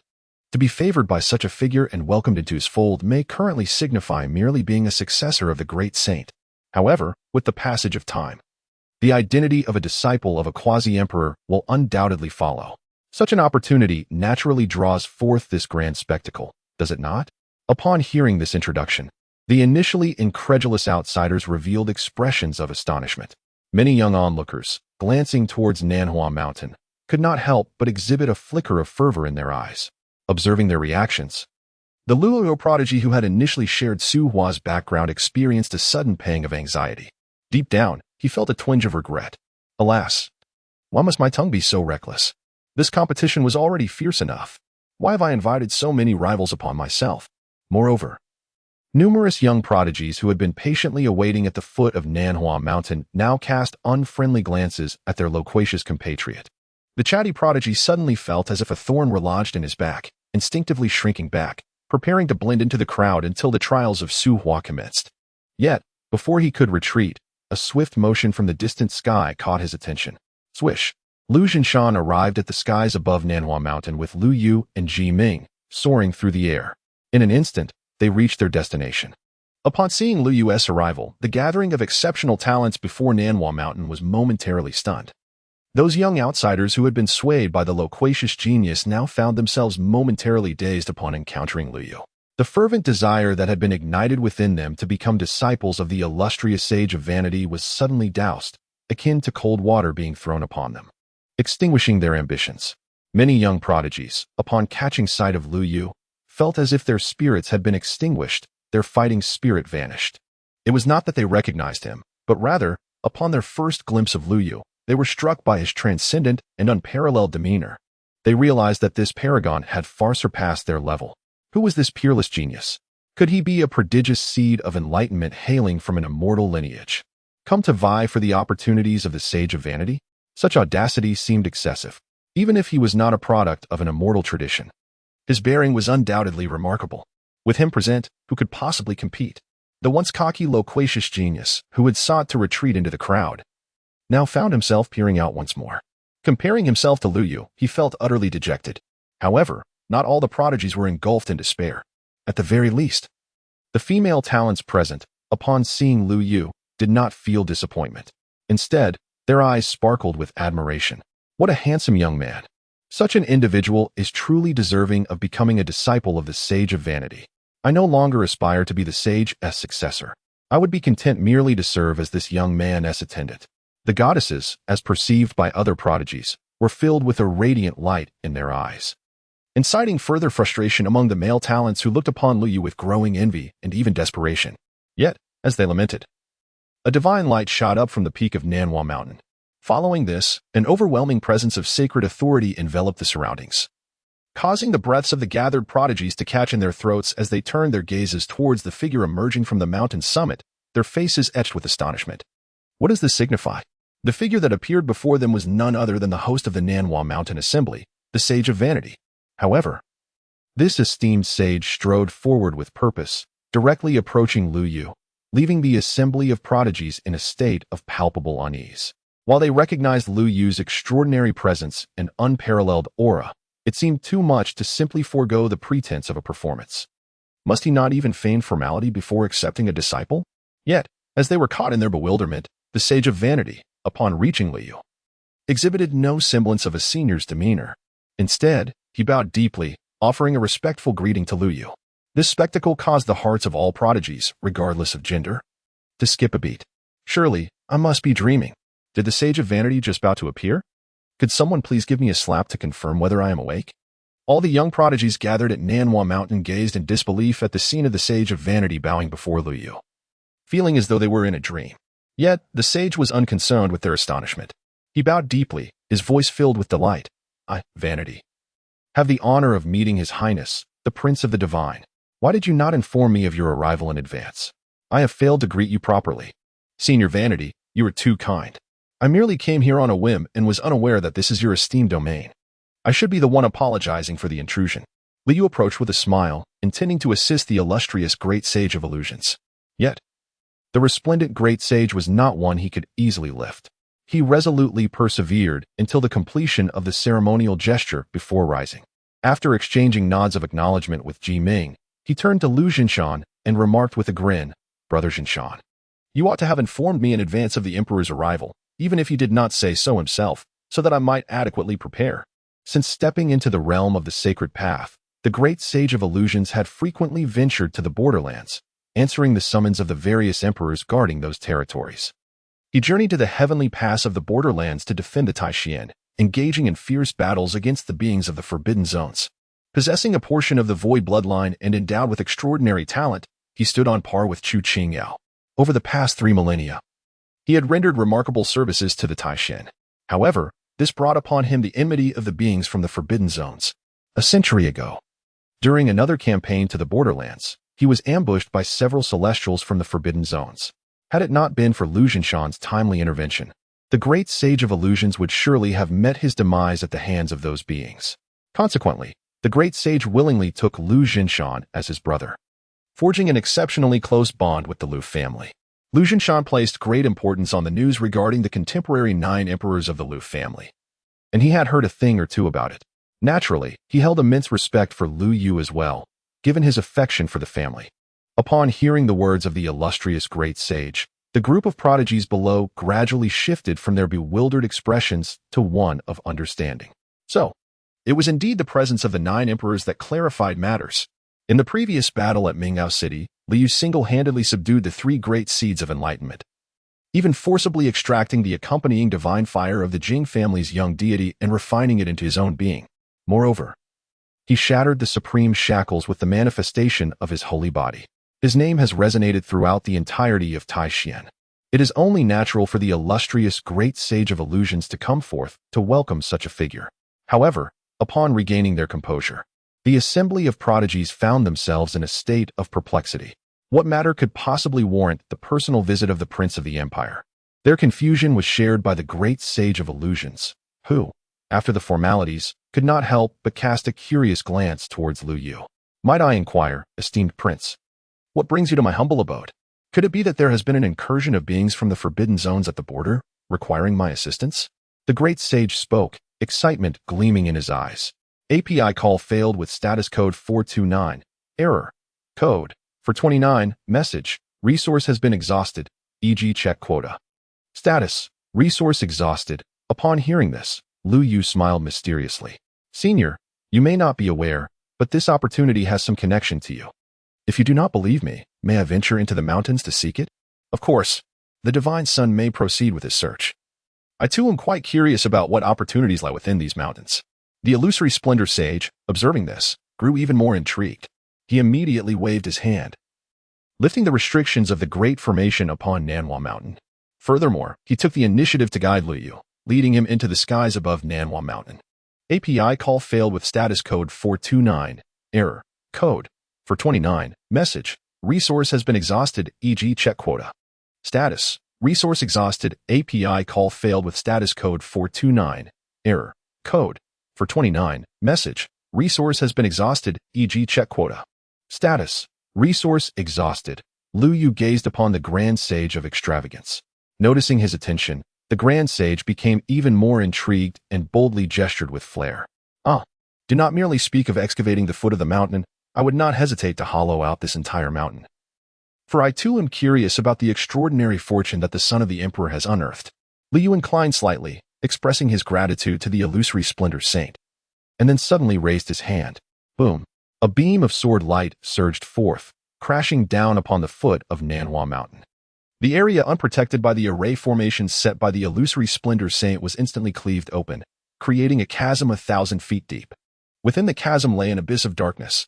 The assembled prodigies, including the illusory splendor saint in the sky, Lu Jinshan, Ji Ming, and others, could not help but direct their consciousness into that void.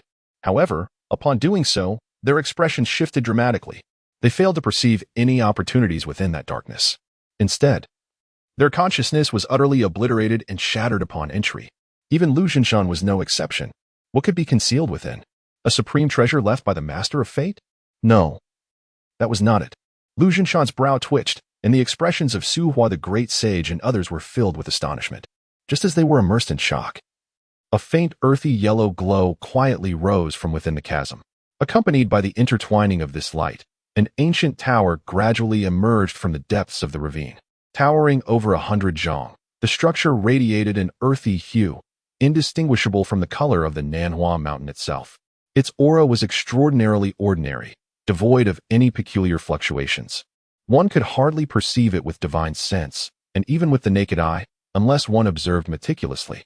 The ancient tower could easily be mistaken as merely a part of the mountain, a mere handful of loss. However, as the ancient tower slowly ascended, liberating itself from the constraints of Nanhua Mountain, a resonance echoed. The tower emitted a low hum, and its earthy camouflage instantaneously faded away. A magnificent golden light burst forth from within the tower, accompanied by swirling, dragon-like and phoenix-like divine runes intricately inscribed upon its surface.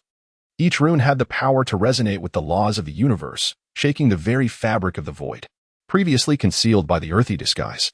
These divine symbols now revealed themselves, intertwining with the cosmos in that instant. With a resounding rumble, the entire celestial domain, nay, all beings across the Tianxin Dao continent, felt a tremor in their consciousness, instinctively raising their heads towards the direction of Nanhua Mountain and Luozhou. Above the mountain, boundless auspicious lights cascaded from the heavens, while beneath the earth, golden lotuses surged forth, encircling the resplendent ancient tower.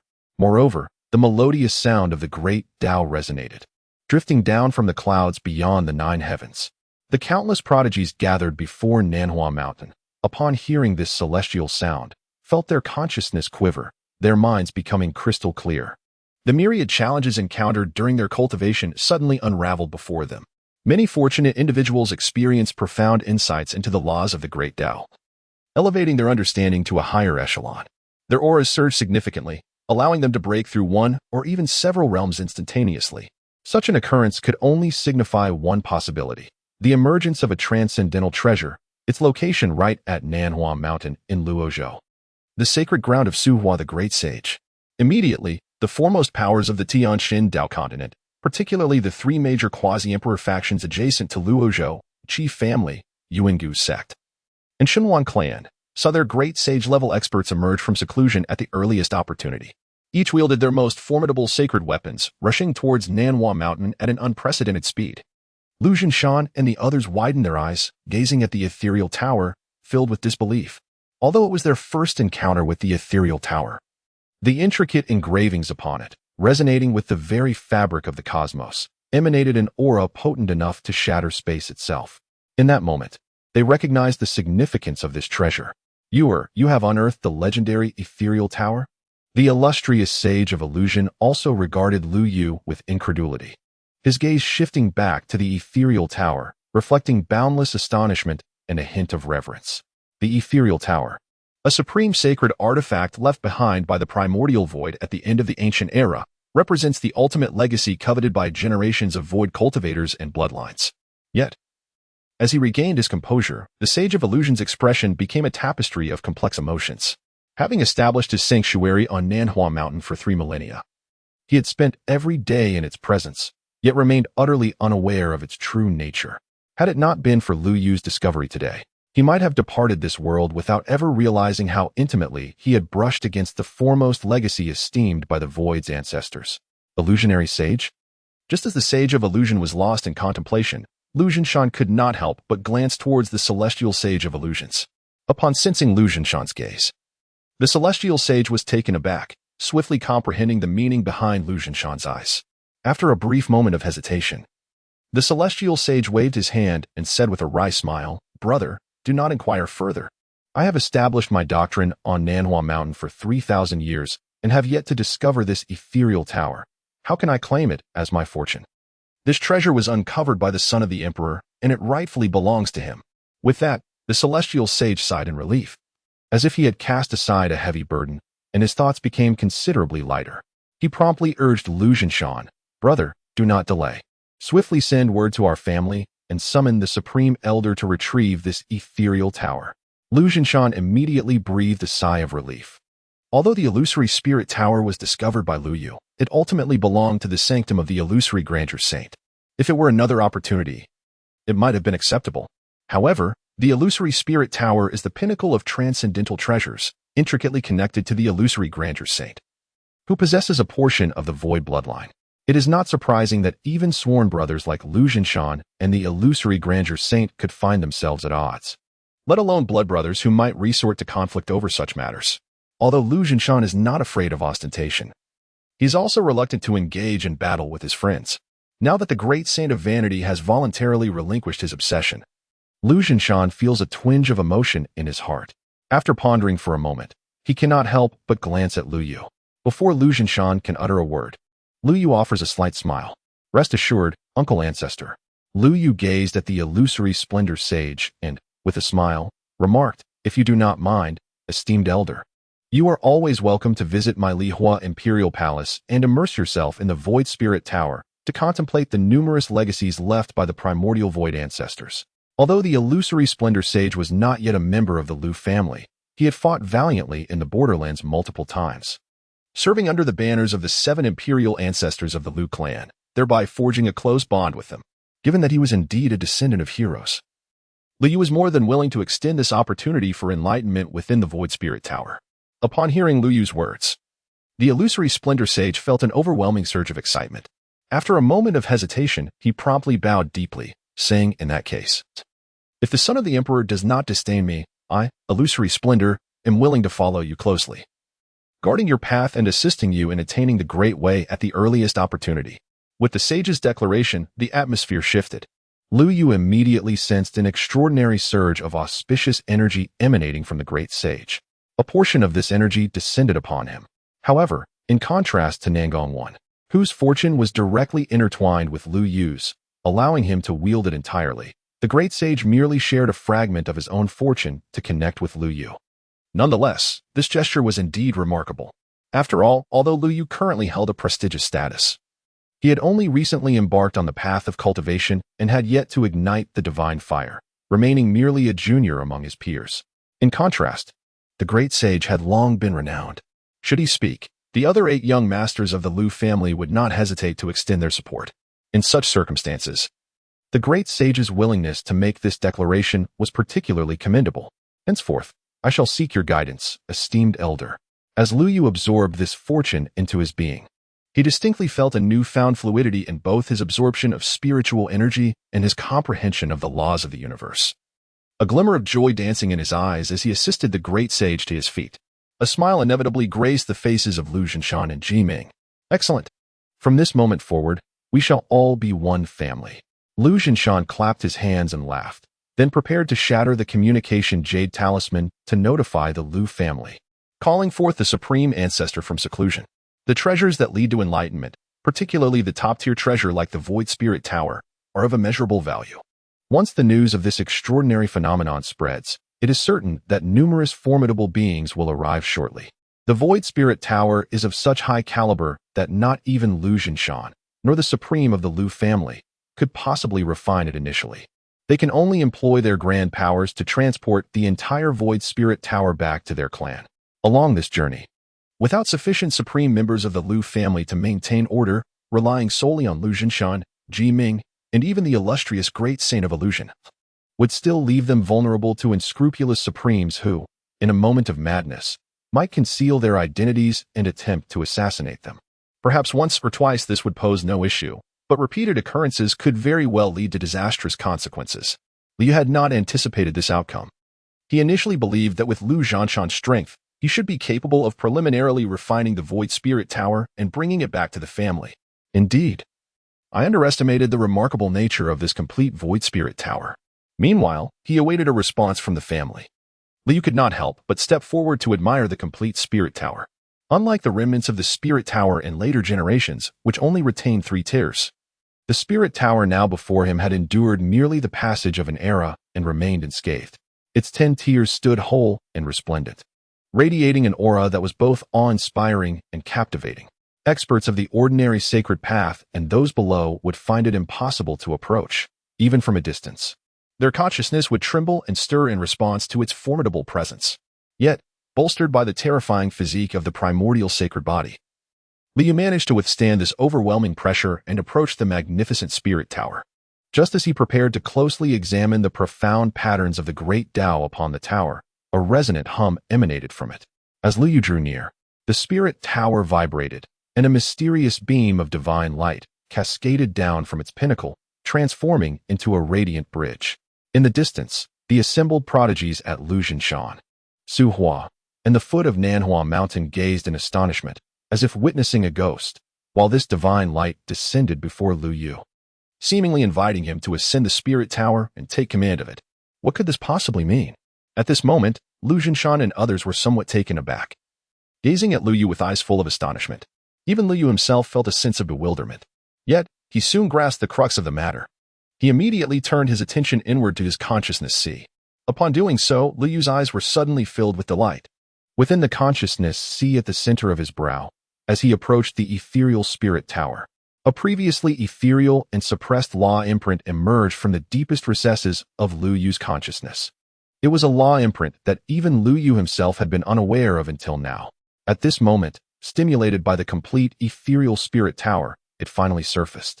Although the aura emanating from this law imprint was faint compared to that of the complete ethereal spirit tower, akin to a firefly in the presence of the full moon, the fluctuations bore no difference from the energy of the ethereal spirit tower, originating from the same source. It was indeed the law imprint that Lu Yu had mastered when he refined the remnants of the ethereal spirit tower in the present world. I had initially believed that this law imprint could not be brought back to the ancient times, but that was not the case. This law imprint had retraced back to the ancient era alongside Lu Yu. However, during that time, the remnants of the ethereal spirit tower did not exist, which is why this law imprint lay dormant in the deepest part of Lu Yu's consciousness. Now, as Lu Yu approached the ethereal spirit tower, the imprint re-emerged, allowing the tower to sense Lu Yu's identity. Although the ethereal spirit tower could not comprehend why Lu Yu was its master or why the imprint was so incomplete, the imprint could not be falsified. Thus, it actively released a rainbow bridge, enabling Lu Yu to ascend to the tower's summit, completing the fragmented law imprint and thoroughly fulfilling the recognition of the master. With a deep exhale, Lu Yu suppressed his excitement and addressed Lu Jinshan, Su Hua, and the two esteemed elders behind him, Uncle Zong, Su Hua, and Elder Ji Ming. I am grateful for your protection along my path. Although Lu Yu held the law imprint of the remnants of the ethereal spirit tower, and his ascension to the tower's peak should pose no risks, the absence of danger within did not imply that troubles did not lurk outside. Lu Yu estimated that it would not be long before the immortal powers and the quasi-imperial lineage near Luozhou would gather formidable warriors. Although the initial wave of visitors assessing the situation would likely not include those from the Supreme Domain, the mighty beings of the Great Sage Realm could certainly resort to covert maneuvers, while they might not disrupt the process of the Void Spirit Tower recognizing its master. Interfering with Lu Yu, a mere quasi-emperor, in completing the imprint of the laws would undoubtedly be within their capabilities. Upon hearing Lu Yu's words, API call failed with status code 429, error, code, 429, message, resource has been exhausted, e.g. check quota. Status, resource exhausted. Lu Jinshan spoke with a solemn demeanor. Although he was uncertain how his grandson had managed to establish dominion over the illusory spirit tower, he recognized that this development would undoubtedly benefit the Lu family, and he would not allow anyone to disrupt it. As for Ji Ming and Su Hua, their intentions were even more evident. Ji Ming brandished the phoenix-winged golden halberd, and with a gentle flourish, it expanded 100-fold, manifesting an overwhelming aura of quasi-emperor might that loomed over the peak of Nanhua Mountain. It resembled a resplendent sun, illuminating all directions and rendering any nefarious individuals completely exposed. Meanwhile, the great sage Su Hua swiftly returned to the summit of Nanhua Mountain. With a single thought, a series of restrictive formations began to rise throughout Nanhua Mountain, intertwining beams of light that enveloped the entire mountain in an impenetrable barrier. Even the mightiest beings from the Supreme Realm would find it impossible to breach this sanctum. Not only could they not intrude, but their divine senses would also be incapable of perceiving the specific circumstances within Nanhua Mountain, thus preventing any incursion. The formidable arrangements laid out by these three pinnacle masters of the sacred path were unmistakably felt. Lu Yu felt a profound sense of relief in his heart. A faint smile graced his lips as he stepped onto the ethereal bridge, ascending to the pinnacle of the Void Spirit Tower. Boom. The moment he set foot on the 10th level of the Void Spirit Tower, API call failed with status code 429, error, code, 429. Message, resource has been exhausted, e.g. check quota. Status, resource exhausted. Lu Yu meticulously contemplated the ethereal divine light, his eyes filled with boundless astonishment. In the estate of the Liu family, there exists the unparalleled treasure, the Great Emperor Tower, which not only alters the flow of time compared to the outside world, but also aids individuals in comprehending various cultivation methods. Even the imperial scriptures can swiftly guide disciples within the clan towards enlightenment. However, the amplifying effects of the Great Emperor Tower are comprehensive when it comes to assisting in the understanding of the spatial path. The Great Emperor Tower pales in comparison to the profound enhancements offered by the 10 levels of the Ethereal Spirit Tower and its miniature realm. With the support of this Ethereal Spirit Tower, I can not only advance in the sword path but also concurrently cultivate the spatial avenue. Both the sword path and the spatial avenue are widely acknowledged as the most formidable among the 3,000 paths. Furthermore, the spatial avenue possesses an additional advantage. When cultivated to a profound level, it allows for both offensive and defensive maneuvers, enabling one to traverse the void, journeying through vast oceans by day and into the twilight of distant mountains by night, covering 3,000 continents in a single day. This will immensely augment Liu Yu's overall prowess. Taking a deep breath, Liu Yu calmed the tumult within his heart, focusing his attention on the law imprint at the center of the miniature realm within the 10th level of the Ethereal Spirit Tower.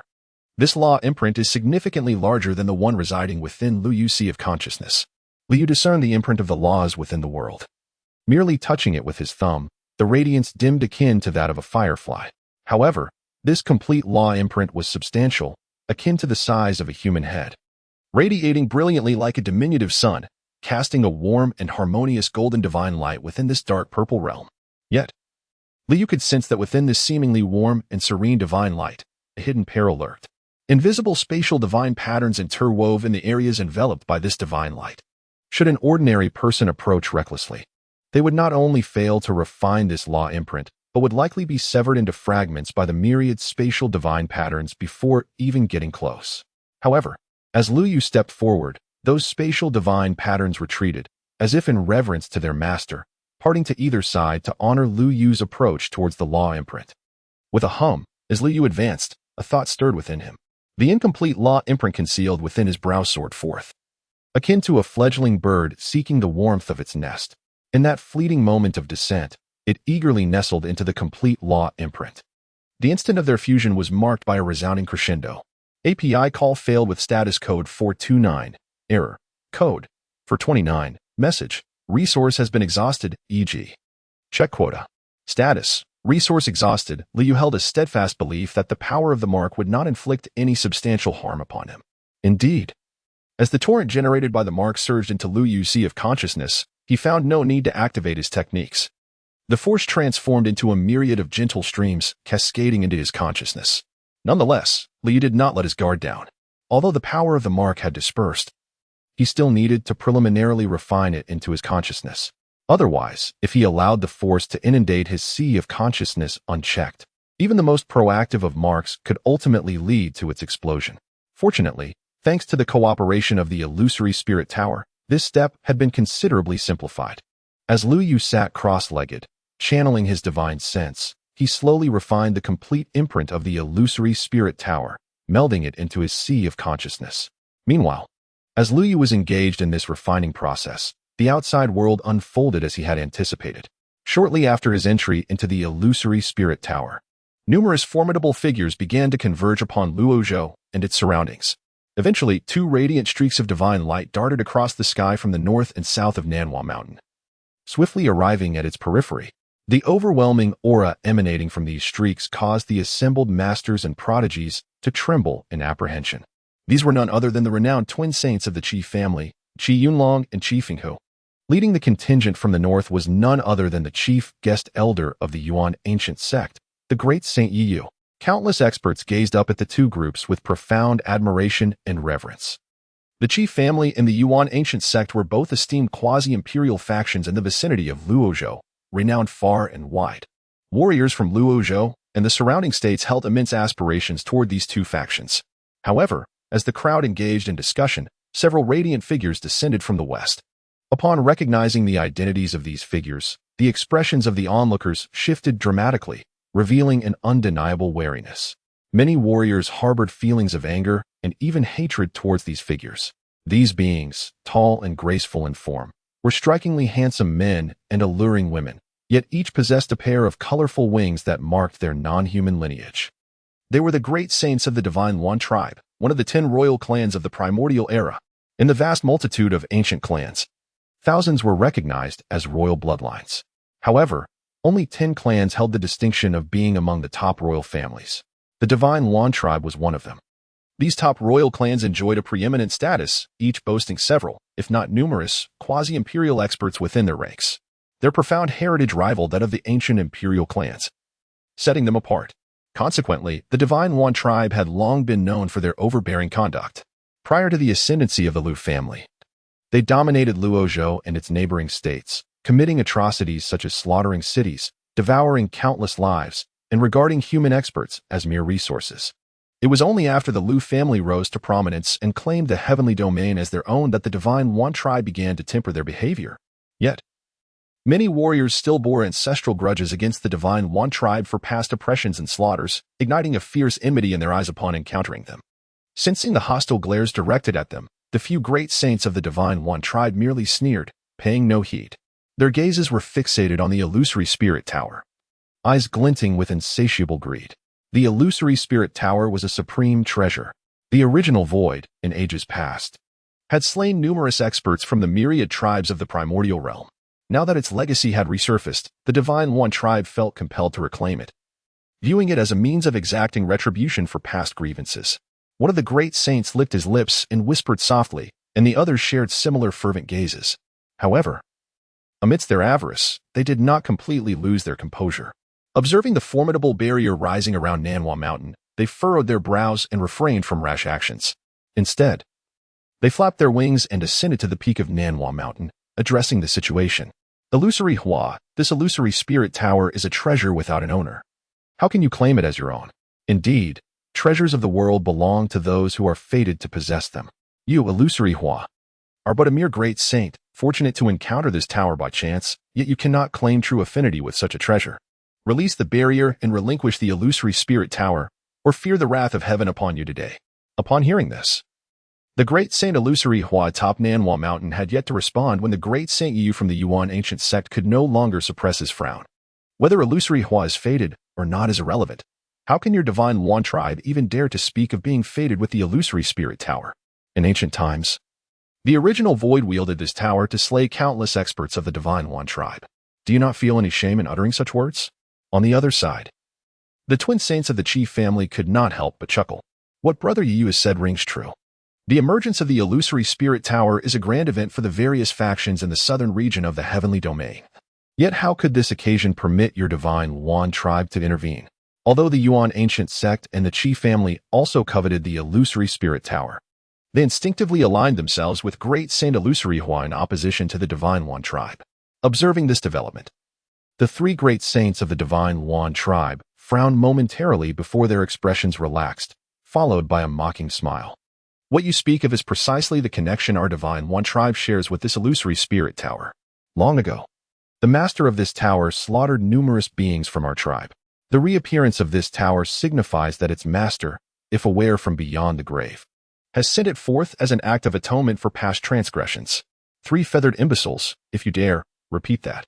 Upon hearing the shameless words of the three great saints of the Divine One tribe, great Saint Illusory Hua could no longer restrain himself and roared. As his voice fell, boom, the myriad formations of Nanhua Mountain erupted, intertwining to form a dark purple divine light that coalesced into a blade, hurtling towards the three great saints of the Divine One tribe with ferocity. This was a pinnacle technique of spatial mastery, known as void annihilation. Recognizing this move, the spectators could not help but gasp in astonishment. The blade forged from void annihilation cleaved through the heavens, creating a black rift in its wake. In the blink of an eye, it bore down upon the three great saints of the Divine One tribe. Their expressions changed instantly.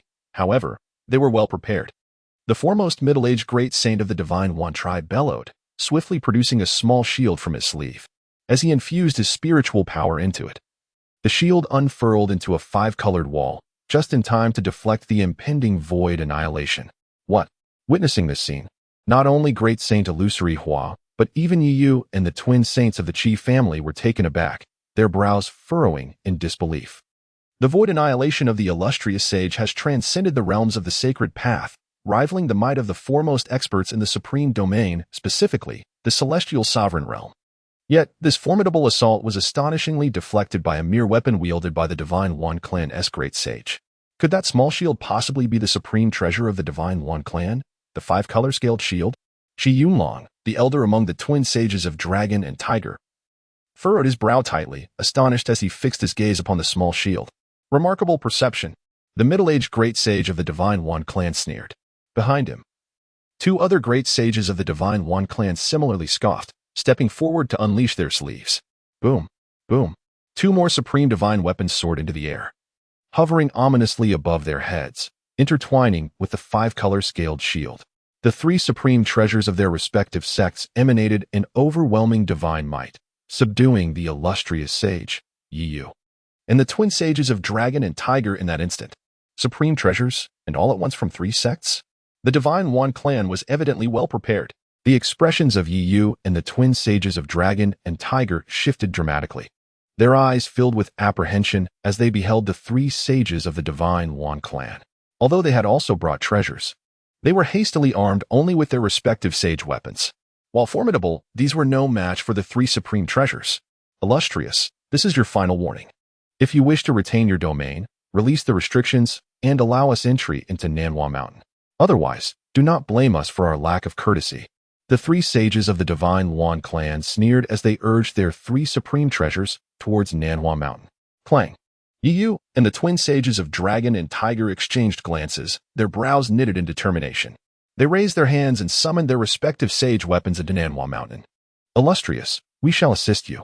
However, as their sage weapons entered Nanhua Mountain, eager to reinforce its grand formation, the three human great sages were taken aback, a look of surprise flashing in their eyes.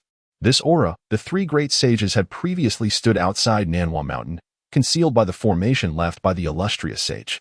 Neither they nor the three sages of the Divine One Clan could discern the specifics within Nanhua Mountain. Yet, upon the entry of their sage weapons, they instantly perceived the true situation inside Nanhua Mountain. The three great sages of the Divine One Clan were momentarily stunned, but soon could not suppress their cold laughter. On the brink of death, yet still attempting to feign mystery, they scoffed, raising their hands to waste no time, urging their three supreme treasures to crash into the peak of Nanhua Mountain. With a thunderous crash, the three supreme treasures collided with the protective formation of Nanhua Mountain. However, contrary to the expectations of the three sages of the Divine One Clan, the anticipated collapse of the formation did not occur. Instead, after a brief stalemate, the three supreme treasures were sent flying back, propelled by a divine force, while the three wielders were equally affected, turning pale and spitting blood. Their eyes, now filled with horror, were fixed upon the summit of Nanhua Mountain. What is that? A weapon of the semi-imperial level? Under the terrified gaze of the three sages of the Divine One Clan, the protective formation set by the illustrious sage dissipated. A golden halberd with phoenix wings, radiant as the sun, finally came into view, leaving the previously arrogant sages of the Divine One Clan in shock, their pupils dilating in fear and disbelief. How could Ji Ming, the protector of the ninth prince of the Liu family, be here? The three sages of the Divine One Clan were engulfed in both astonishment and fury. Yet, Ji Ming remained composed, gazing down at the three great sages of the Divine One Clan while wielding the golden halberd. Though he was merely a sage king, a tier below the three great sages at this moment, he seemed to embody an existence that transcended all realms. With a swift motion, he swept the golden halberd, causing the previously repelled supreme treasures to emit a mournful hum before obediently returning to his presence. A mere sweep of his consciousness erased the marks of the Divine One Clan upon them. Witnessing this scene, the three great sages of the Divine One Clan felt as if their hearts were bleeding. While the Divine One Clan was one of the 10 royal families, they could not afford to disregard the supreme weapons from three sects so easily. We can depart, but should not these three weapons be returned to us? The leading middle-aged great sage could not restrain himself from speaking. Delay any longer, and we shall suppress you all. My prince is in need of 3 steeds to pull his chariot. Ji Ming, with lowered eyelids, spoke coldly. How can you be so tyrannical? The three sages of the Divine One Clan could not help but voice their indignation, completely forgetting their previous shameless demeanor. As they spoke, one of the female great sages could not resist glancing at Yi Yu and the twin sages of Dragon and Tiger. This spirit tower, having emerged in Luozhou, should rightfully belong to the opportunities of our southern domain, comprising the Dao traditions of the 365 states. Even if the Liu family is domineering, They should not so brazenly seize our opportunities, should they? Will you three just stand by idly? Yi Yu and the twin sages of Dragon and Tiger were unperturbed by such crude attempts at sowing discord. The trio merely scoffed, too disinterested even to cast a glance at the great sages of the Divine One clan. Seeing this, the three sages of the Divine One clan felt utterly despondent. The middle-aged leader could only force a smile through gritted teeth. Very well. Today, I have witnessed the tyranny of the Liu family's imperial clan, such brazenly snatching of others' opportunities. Truly the first imperial clan lives up to its reputation. Tyranny? The actions of my Liu family are indeed forceful, but seizing others' opportunities? Who informed you that this spirit tower is your fortune? Just as the great sage of the Divine One clan finished his threat, a youthful voice quietly emerged from within the spirit tower, causing the three sages of the Divine One clan, as well as Yi Yu and the twin sages of Dragon and Tiger, to fix their eyes in astonishment. The figure of Lu Yu gracefully emerged from the pinnacle of the ethereal tower, casting his indifferent gaze upon the three saints of the Divine One clan, a sardonic smile gracing his lips. The ethereal tower is a boon bestowed upon this prince. It is not your Divine One clans to squawk about. Is this ethereal tower truly your fortune? Youngster, are you jesting? Do you fancy yourself the embodiment of the Void Tao? Initially, the three saints of the Divine One clan were already intimidated by the name of the Liu family, merely wishing to utter a harsh retort before retreating. However, upon hearing Lu Yu's words, they could no longer refrain from responding. Yet, before their words could fully escape, Liu had already raised his hand, beckoning lightly. Buzz. Before the incredulous gazes of the three Divine One saints, alongside Yi Yu and the two saints of the Dragon and Tiger, as well as the myriad of experts gathered beneath Nanhua Mountain, the complete ethereal tower trembled with a resonant hum. With a mere gesture from Lu Yu, it shrank from its towering height of 100 feet to a mere size that could fit in the palm of his hand, obediently flying into the folds of his sleeve. Such a spectacle could signify but one possibility. This young scion of the Liu family had indeed refined the ethereal tower. Before Nanhua Mountain, the experts who had converged stood in stunned silence, gazes fixed upon the ethereal tower now nestled within Lu Yu's sleeve, their mouths agape, struggling to close. The three great saints of the Divine One clan stared with wide eyes, their expressions akin to those who had witnessed a ghost. That was the ethereal tower, a top-tier treasure of enlightenment, one which even the most supreme beings would find arduous to subdue. Yet, Lu Yu, a mere quasi-imperial figure, had managed to refine and command it. Was this not a surreal dream? Could it be that this youth was not merely the rumored primordial saint body, but rather the embodiment of the Void Tao? The hearts of the three Divine One saints trembled. Even the illustrious Saint of Splendor could not help but exhale a breath of disbelief. Were it not for his own partial bloodline of the Void Tao, allowing him to sense that Lu Yu bore no trace of void blood, he would have doubted whether Lu Yu possessed the Void Tao within him. Moreover, as the Saint of Splendor regarded Lu Yu, he felt the royal laws emanating from him, his admiration growing ever more profound. Unable to contain himself, he turned to Lu Jinshan and whispered, "Brother Jinshan, the prince's talent is truly terrifying. At such a tender age, he has achieved the status of quasi-imperial. It utterly contradicts the tales of the primordial saint body's arduous cultivation." However, as soon as the words left the lips of the Saint of Splendor, he became acutely aware of API call failed with status code 429. Error. Code 429. Message. Resource has been exhausted, e.g. check quota. Status. Resource exhausted. API call failed with status code 429. Error. Code 429. Message. Resource has been exhausted, e.g. check quota. Status. Resource exhausted. Liu turned around with a smile. Upon my return from seclusion and before heading to Nanhua Mountain, I experienced an epiphany, which led me to effortlessly break into the realm of the Quasi-Emperor. Both Lu Zhanshan and Ji Ming could not help but twitch their lips. An epiphany? A seamless breakthrough? Was it truly so nonchalant? Was the Taichu's sacred body that formidable? Ji Ming murmured to himself. Throughout history, apart from the inaugural Taichu, who achieved enlightenment at a mere 100 years of age, the other Taichu sacred bodies had all toiled for over 100,000 years before they painstakingly attained their status as quasi-emperors. Could it be possible that the imperial son might replicate the extraordinary feats of the first Taichu? Ji Ming envisioned such a scene, his eyes brimming with excitement. Even Lu Zhanshan felt an unrest within his heart that lingered for quite some time. However, at that moment, Lu Zhanshan noticed that the three saints of the Divine One clan had, unbeknownst to him, quietly retreated several thousand zhang away. As Lu Zhanshan turned his gaze toward them, the three saints of the Divine One clan were preparing to spread their wings and take flight. Wait a moment. Lu Yu also took note of this scene and coldly spoke. He harbored no fondness for the Shenluan clan. Having not encountered them would have sufficed. But now that he had, Li was not one to let them escape easily. Do you think you can leave just like that? GODZ. What further schemes do you contemplate? The expressions of the three holy beings of the Shenluan clan shifted slightly. Yet they did not dare to speak with the same arrogance as before. Although their tone remained domineering, the underlying timidity was palpable to anyone who listened. What do you intend to do? API call failed with status code 429. Error. Code. For 29. Message. Resource has been exhausted, e.g. check quota. Status. Resource exhausted, Liu spoke lightly. Jiming smiled even more, remaining silent as he stepped forward, wielding his golden-winged halberd to manifest his stance. You. The three saints of the Shenluan clan nearly choked on their breath. The leading middle-aged divine, Shenluan, gritted his teeth and said, very well. Even if compensation is to be considered, it is not for you, the 9 emperors, to speak. This is a matter between us and the illustrious great saint. Unrelated to the 9 emperors. How is it unrelated? Upon hearing this, Lu Yu's smile grew even more radiant. The illustrious saint of vanity had already pledged allegiance to this emperor. His affairs were now my own. The saint of vanity stepped forward, respectfully standing behind Lu Yu, embodying the demeanor of a devoted follower. He even released his own aura of fortune, causing the three saints of the Shenluan clan to widen their eyes in astonishment. What now? Do you have anything further to say? Lu Yu spoke softly. Fortunately, I am not a malevolent individual. In consideration of the fact that you three have not caused any substantial damage, I shall impose a lighter punishment. You shall remain here to serve as my charioteers. Serve as your charioteers? What nonsense is this?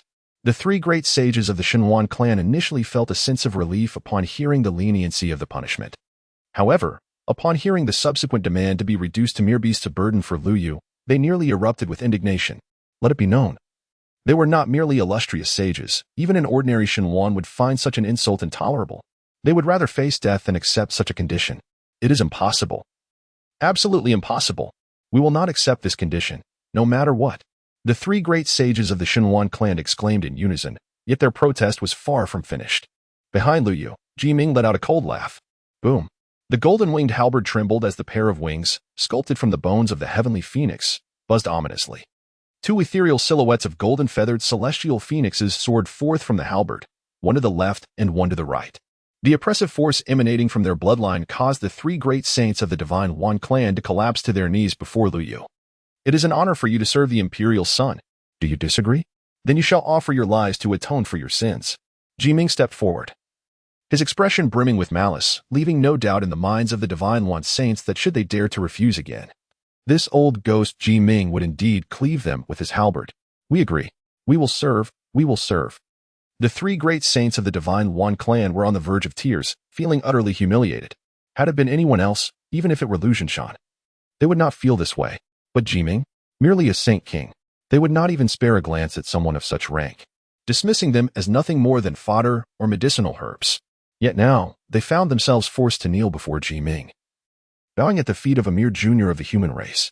They allowed this junior's other follower to inscribe a slave mark upon them, binding their fates to Lu Yu's consciousness.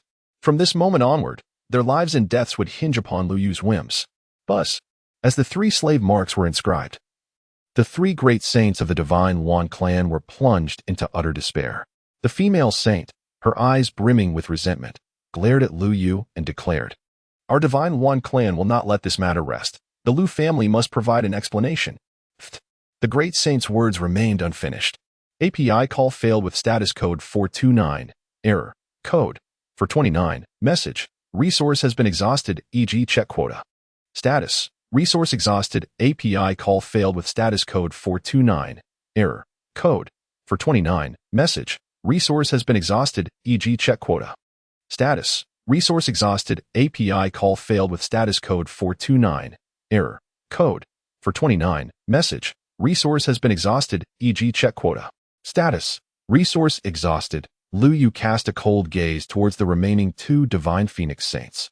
Sensing the chill in Lu Yu's eyes and the slight sting emanating from the slave mark in his consciousness, coupled with the pitiable state of the female divine phoenix, the 2 divine phoenix saints finally dared not resist. They obediently revealed their true forms and willingly tethered themselves to Lu Yu's chariot. "Uncle, do you see? The Divine Phoenix clan is in such a wretched state today. Ancestor, Your Highness, the Prince, seeks vengeance for you. We have severely humiliated that Divine Phoenix clan. With the Lu family's imperial lineage present, the vile creatures of the Divine Phoenix clan no longer dare to act recklessly. At the foot of Nanhua Mountain, countless formidable warriors from the southern human clans gathered. At this moment, they looked up at the three Divine Phoenix saints, subdued and restrained by Lu Yu. Their eyes filled with palpable satisfaction. The way they regarded Lu Yu had transformed. This time, it was not just the women. All the men now looked at Lu Yu with immense fervor, especially the young prodigies, whose gazes were imbued with almost fanatical admiration. API call failed with status code 429. Error. Code. For 29. Message. Resource has been exhausted, e.g. check quota. Status. Resource exhausted. Lu Yu's gaze shifted towards the imposing figure of Ji Ming, whose aura of ferocity had yet to dissipate. A flicker of surprise gleamed in his eyes. Was the esteemed elder Ji Ming truly this fierce? While he understood that their protector harbored a profound disdain for the malevolent, showing an unwavering aversion to the parasites within the human race, he had not anticipated such an overwhelming display of dominance against the foreign adversaries. It was rather unexpected for Lu Yu, especially considering that many elders of their clan had perished in the battles against the ancient extraterrestrial beings. Today, it seemed that his subordinate had seized the opportunity to settle old scores, while also seeking the Emperor's judgment. Sensing Lu Yu's scrutiny, Ji Ming regained his composure, hastily tempering his fierce demeanor, and spoke with a tone of apology. This hardly constituted a personal vendetta. It was merely a matter of reason. And to speak of punishment seemed overly formal. Lu Yu waved his hand with a smile, a glimmer of understanding appearing in his eyes. The illustrious great sage beside him stepped forward, chuckling as he spoke. It is said that in the early years of humanity, our race was graced by the presence of a supreme being who subdued 5 unparalleled divine birds to pull his chariot. The majesty he exuded during his journeys was nothing short of magnificent. Many ancient beings quailed in his presence, intimidated by the mere aura of his divine aviance, their courage faltering before a battle commenced. Today, young emperor, you bear a striking resemblance to that esteemed supreme. Upon hearing the great sage's praise, Lu Yu could not help but smile modestly, waving his hand in dismissal. Senior, your words are overly grand. That supreme personally engaged in battle. I am merely borrowing the grandeur of a few esteemed predecessors. API call failed with status code 429. Error. Code. For 29. Message. Resource has been exhausted, e.g. check quota. Status. Resource exhausted. Lu Yu murmured to himself, his gaze filled with anticipation, just as he resolved in his heart. The two saints of the chief family and the great Saint Yu of the Yuan Gu sect stepped forward, facing Lu Yu, and respectfully bowed. We pay our respects to His Highness, the Imperial Son. Congratulations on acquiring your divine avian steed. These three great saints possessed considerable strength. Although they fell short of the illustrious great saint, their prowess was not far behind. All were paragons within the realm of the sacred path, having ascended to the pinnacle of existence. Yet, before Lu Yu, they dared not assume the airs of their seniority, not merely due to Lu Yu's status, but also because of the formidable influence wielded by the illustrious great saint. The name of the illustrious great saint resonated powerfully, and their strength was sufficient to rank among the 10 most powerful saints of the heavenly Xian Dao continent. Though they could not rival the legendary Lu Zhenshan, their reputation was still formidable. To speak of the chief family in the Yuan Gu sect, nearly every few years, an ancestor from the supreme realm would visit Nanhua Mountain, hoping to entice the illustrious great saint to emerge and serve as a guest elder or a venerated patron.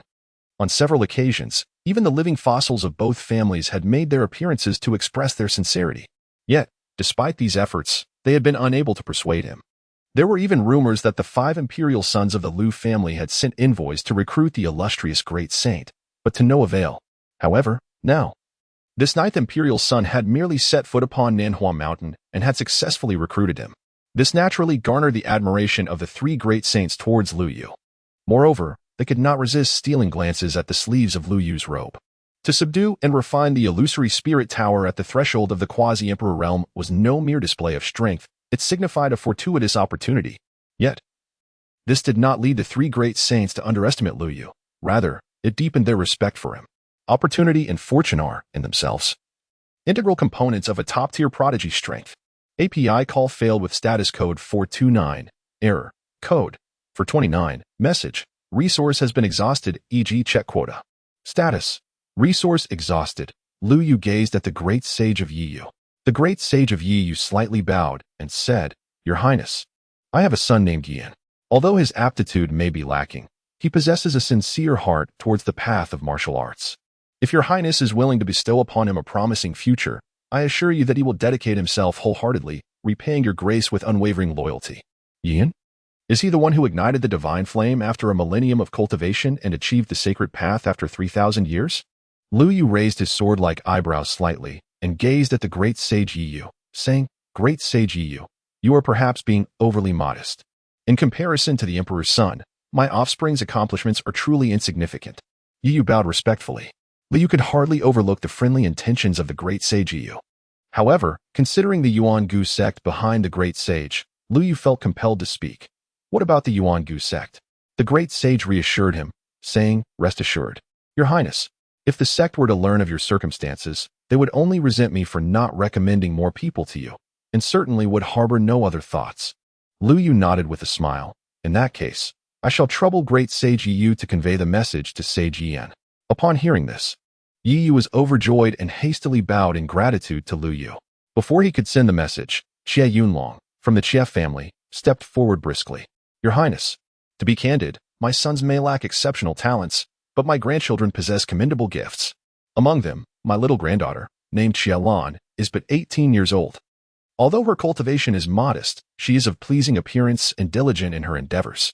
If your Highness does not mind, I shall send word for her to visit the imperial palace and remain in your Highness's service, sweeping and tending to the court." "Xie Lan? Is she the illustrious beauty from the Chia family?" The onlookers gasped in disbelief. "The Chia family is willing to offer such a gem to the crown prince as a maidservant? She is one of the most exquisite beauties in the southern region of the heavenly domain, and word has it that her talents are not to be underestimated. She possesses the potential to attain enlightenment."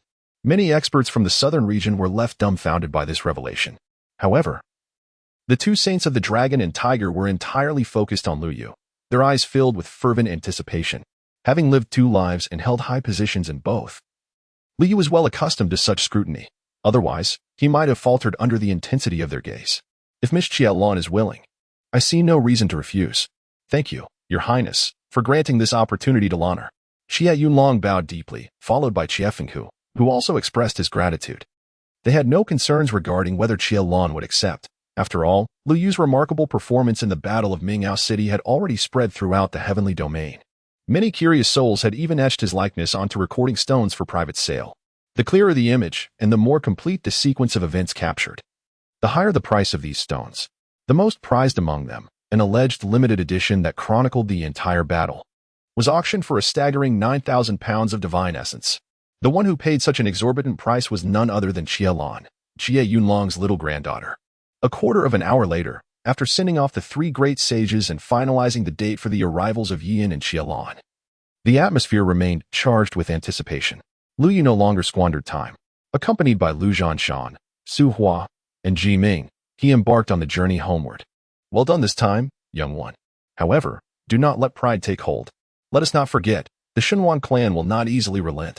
API call failed with status code 429, error, code, for 29, message, resource has been exhausted, e.g. check quota.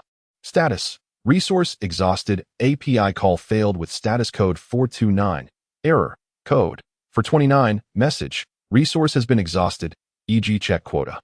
Status, resource exhausted. Lu Zhanshan chuckled. "Of course, my great-uncle is aware, but the Shenwan clan has been boasting these past years. Let us assume they truly possess the stature of 2 great emperors." Beside him, Xu Hua spoke with solemnity. "Indeed, the imperial son must not be taken lightly. It remains uncertain whether the 2 prodigies of the Shenwan clan genuinely embody the essence of great emperors. Yet, one of them has certainly surpassed the typical path of enlightenment by a significant margin. This generation of the Shenwan clan boasts 2 exceptional talents. One remains shrouded in mystery, having never revealed himself, while concealed by the clan. However, some of their adept practitioners, while traversing the world, have sung his praises. It is said that he has cultivated for over 500 years, contemporaneous with the 8 imperial sons of the Lu family. The other prodigy, as mentioned by the great Saint Xu Hua, is somewhat younger, having cultivated for just over a century, barely a peer of Lu Yu. This individual is rumored to have awakened the unique bloodline of the Shenwan clan. Unlike ordinary Shinluans, his bloodline power is fierce and intimately connected to the path of fire, known as the Burning Heaven Shinwan. According to the proclamations of the Shinwan clan's experts, when this Burning Heaven Shinwan reaches full maturity, he could sweep through quasi-emperors, subduing even those at the 10th level of quasi-emperor status, an alternative path to enlightenment. Whether this is truth or fiction remains unknown. Yet the achievements of this burning prince during his appearances have been remarkable.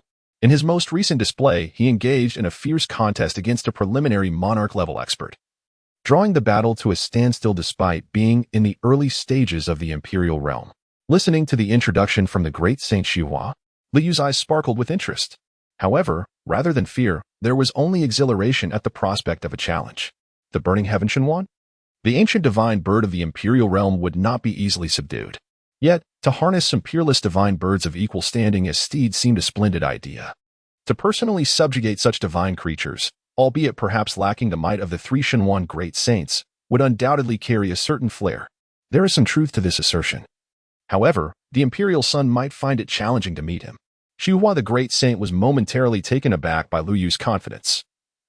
Clearly unprepared for such audacity from his imperial son, who sought to tame the Burning Heaven Shinwan as a mount. Assisting the imperial son in capturing these 3 Shinluans, did it imply a budding new interest for him? Challenging. Recently, the Xianyuan ancient realm is set to open. Given the resources of the Shinwan clan and their emphasis on the so-called Burning Prince, they surely cannot lack even a single Xianyuan token for his entry into the ancient realm. Xihua the great saint shook his head. That is certainly not the case. However, the Burning Prince is currently in seclusion, striving to attain the realm of the monarch. While the Xianyuan ancient realm offers myriad opportunities, it does not possess sufficient allure for a figure of his stature among the 10 royal families to abandon his breakthrough. The 10 royal families represent the pinnacle of quasi-emperor lineage.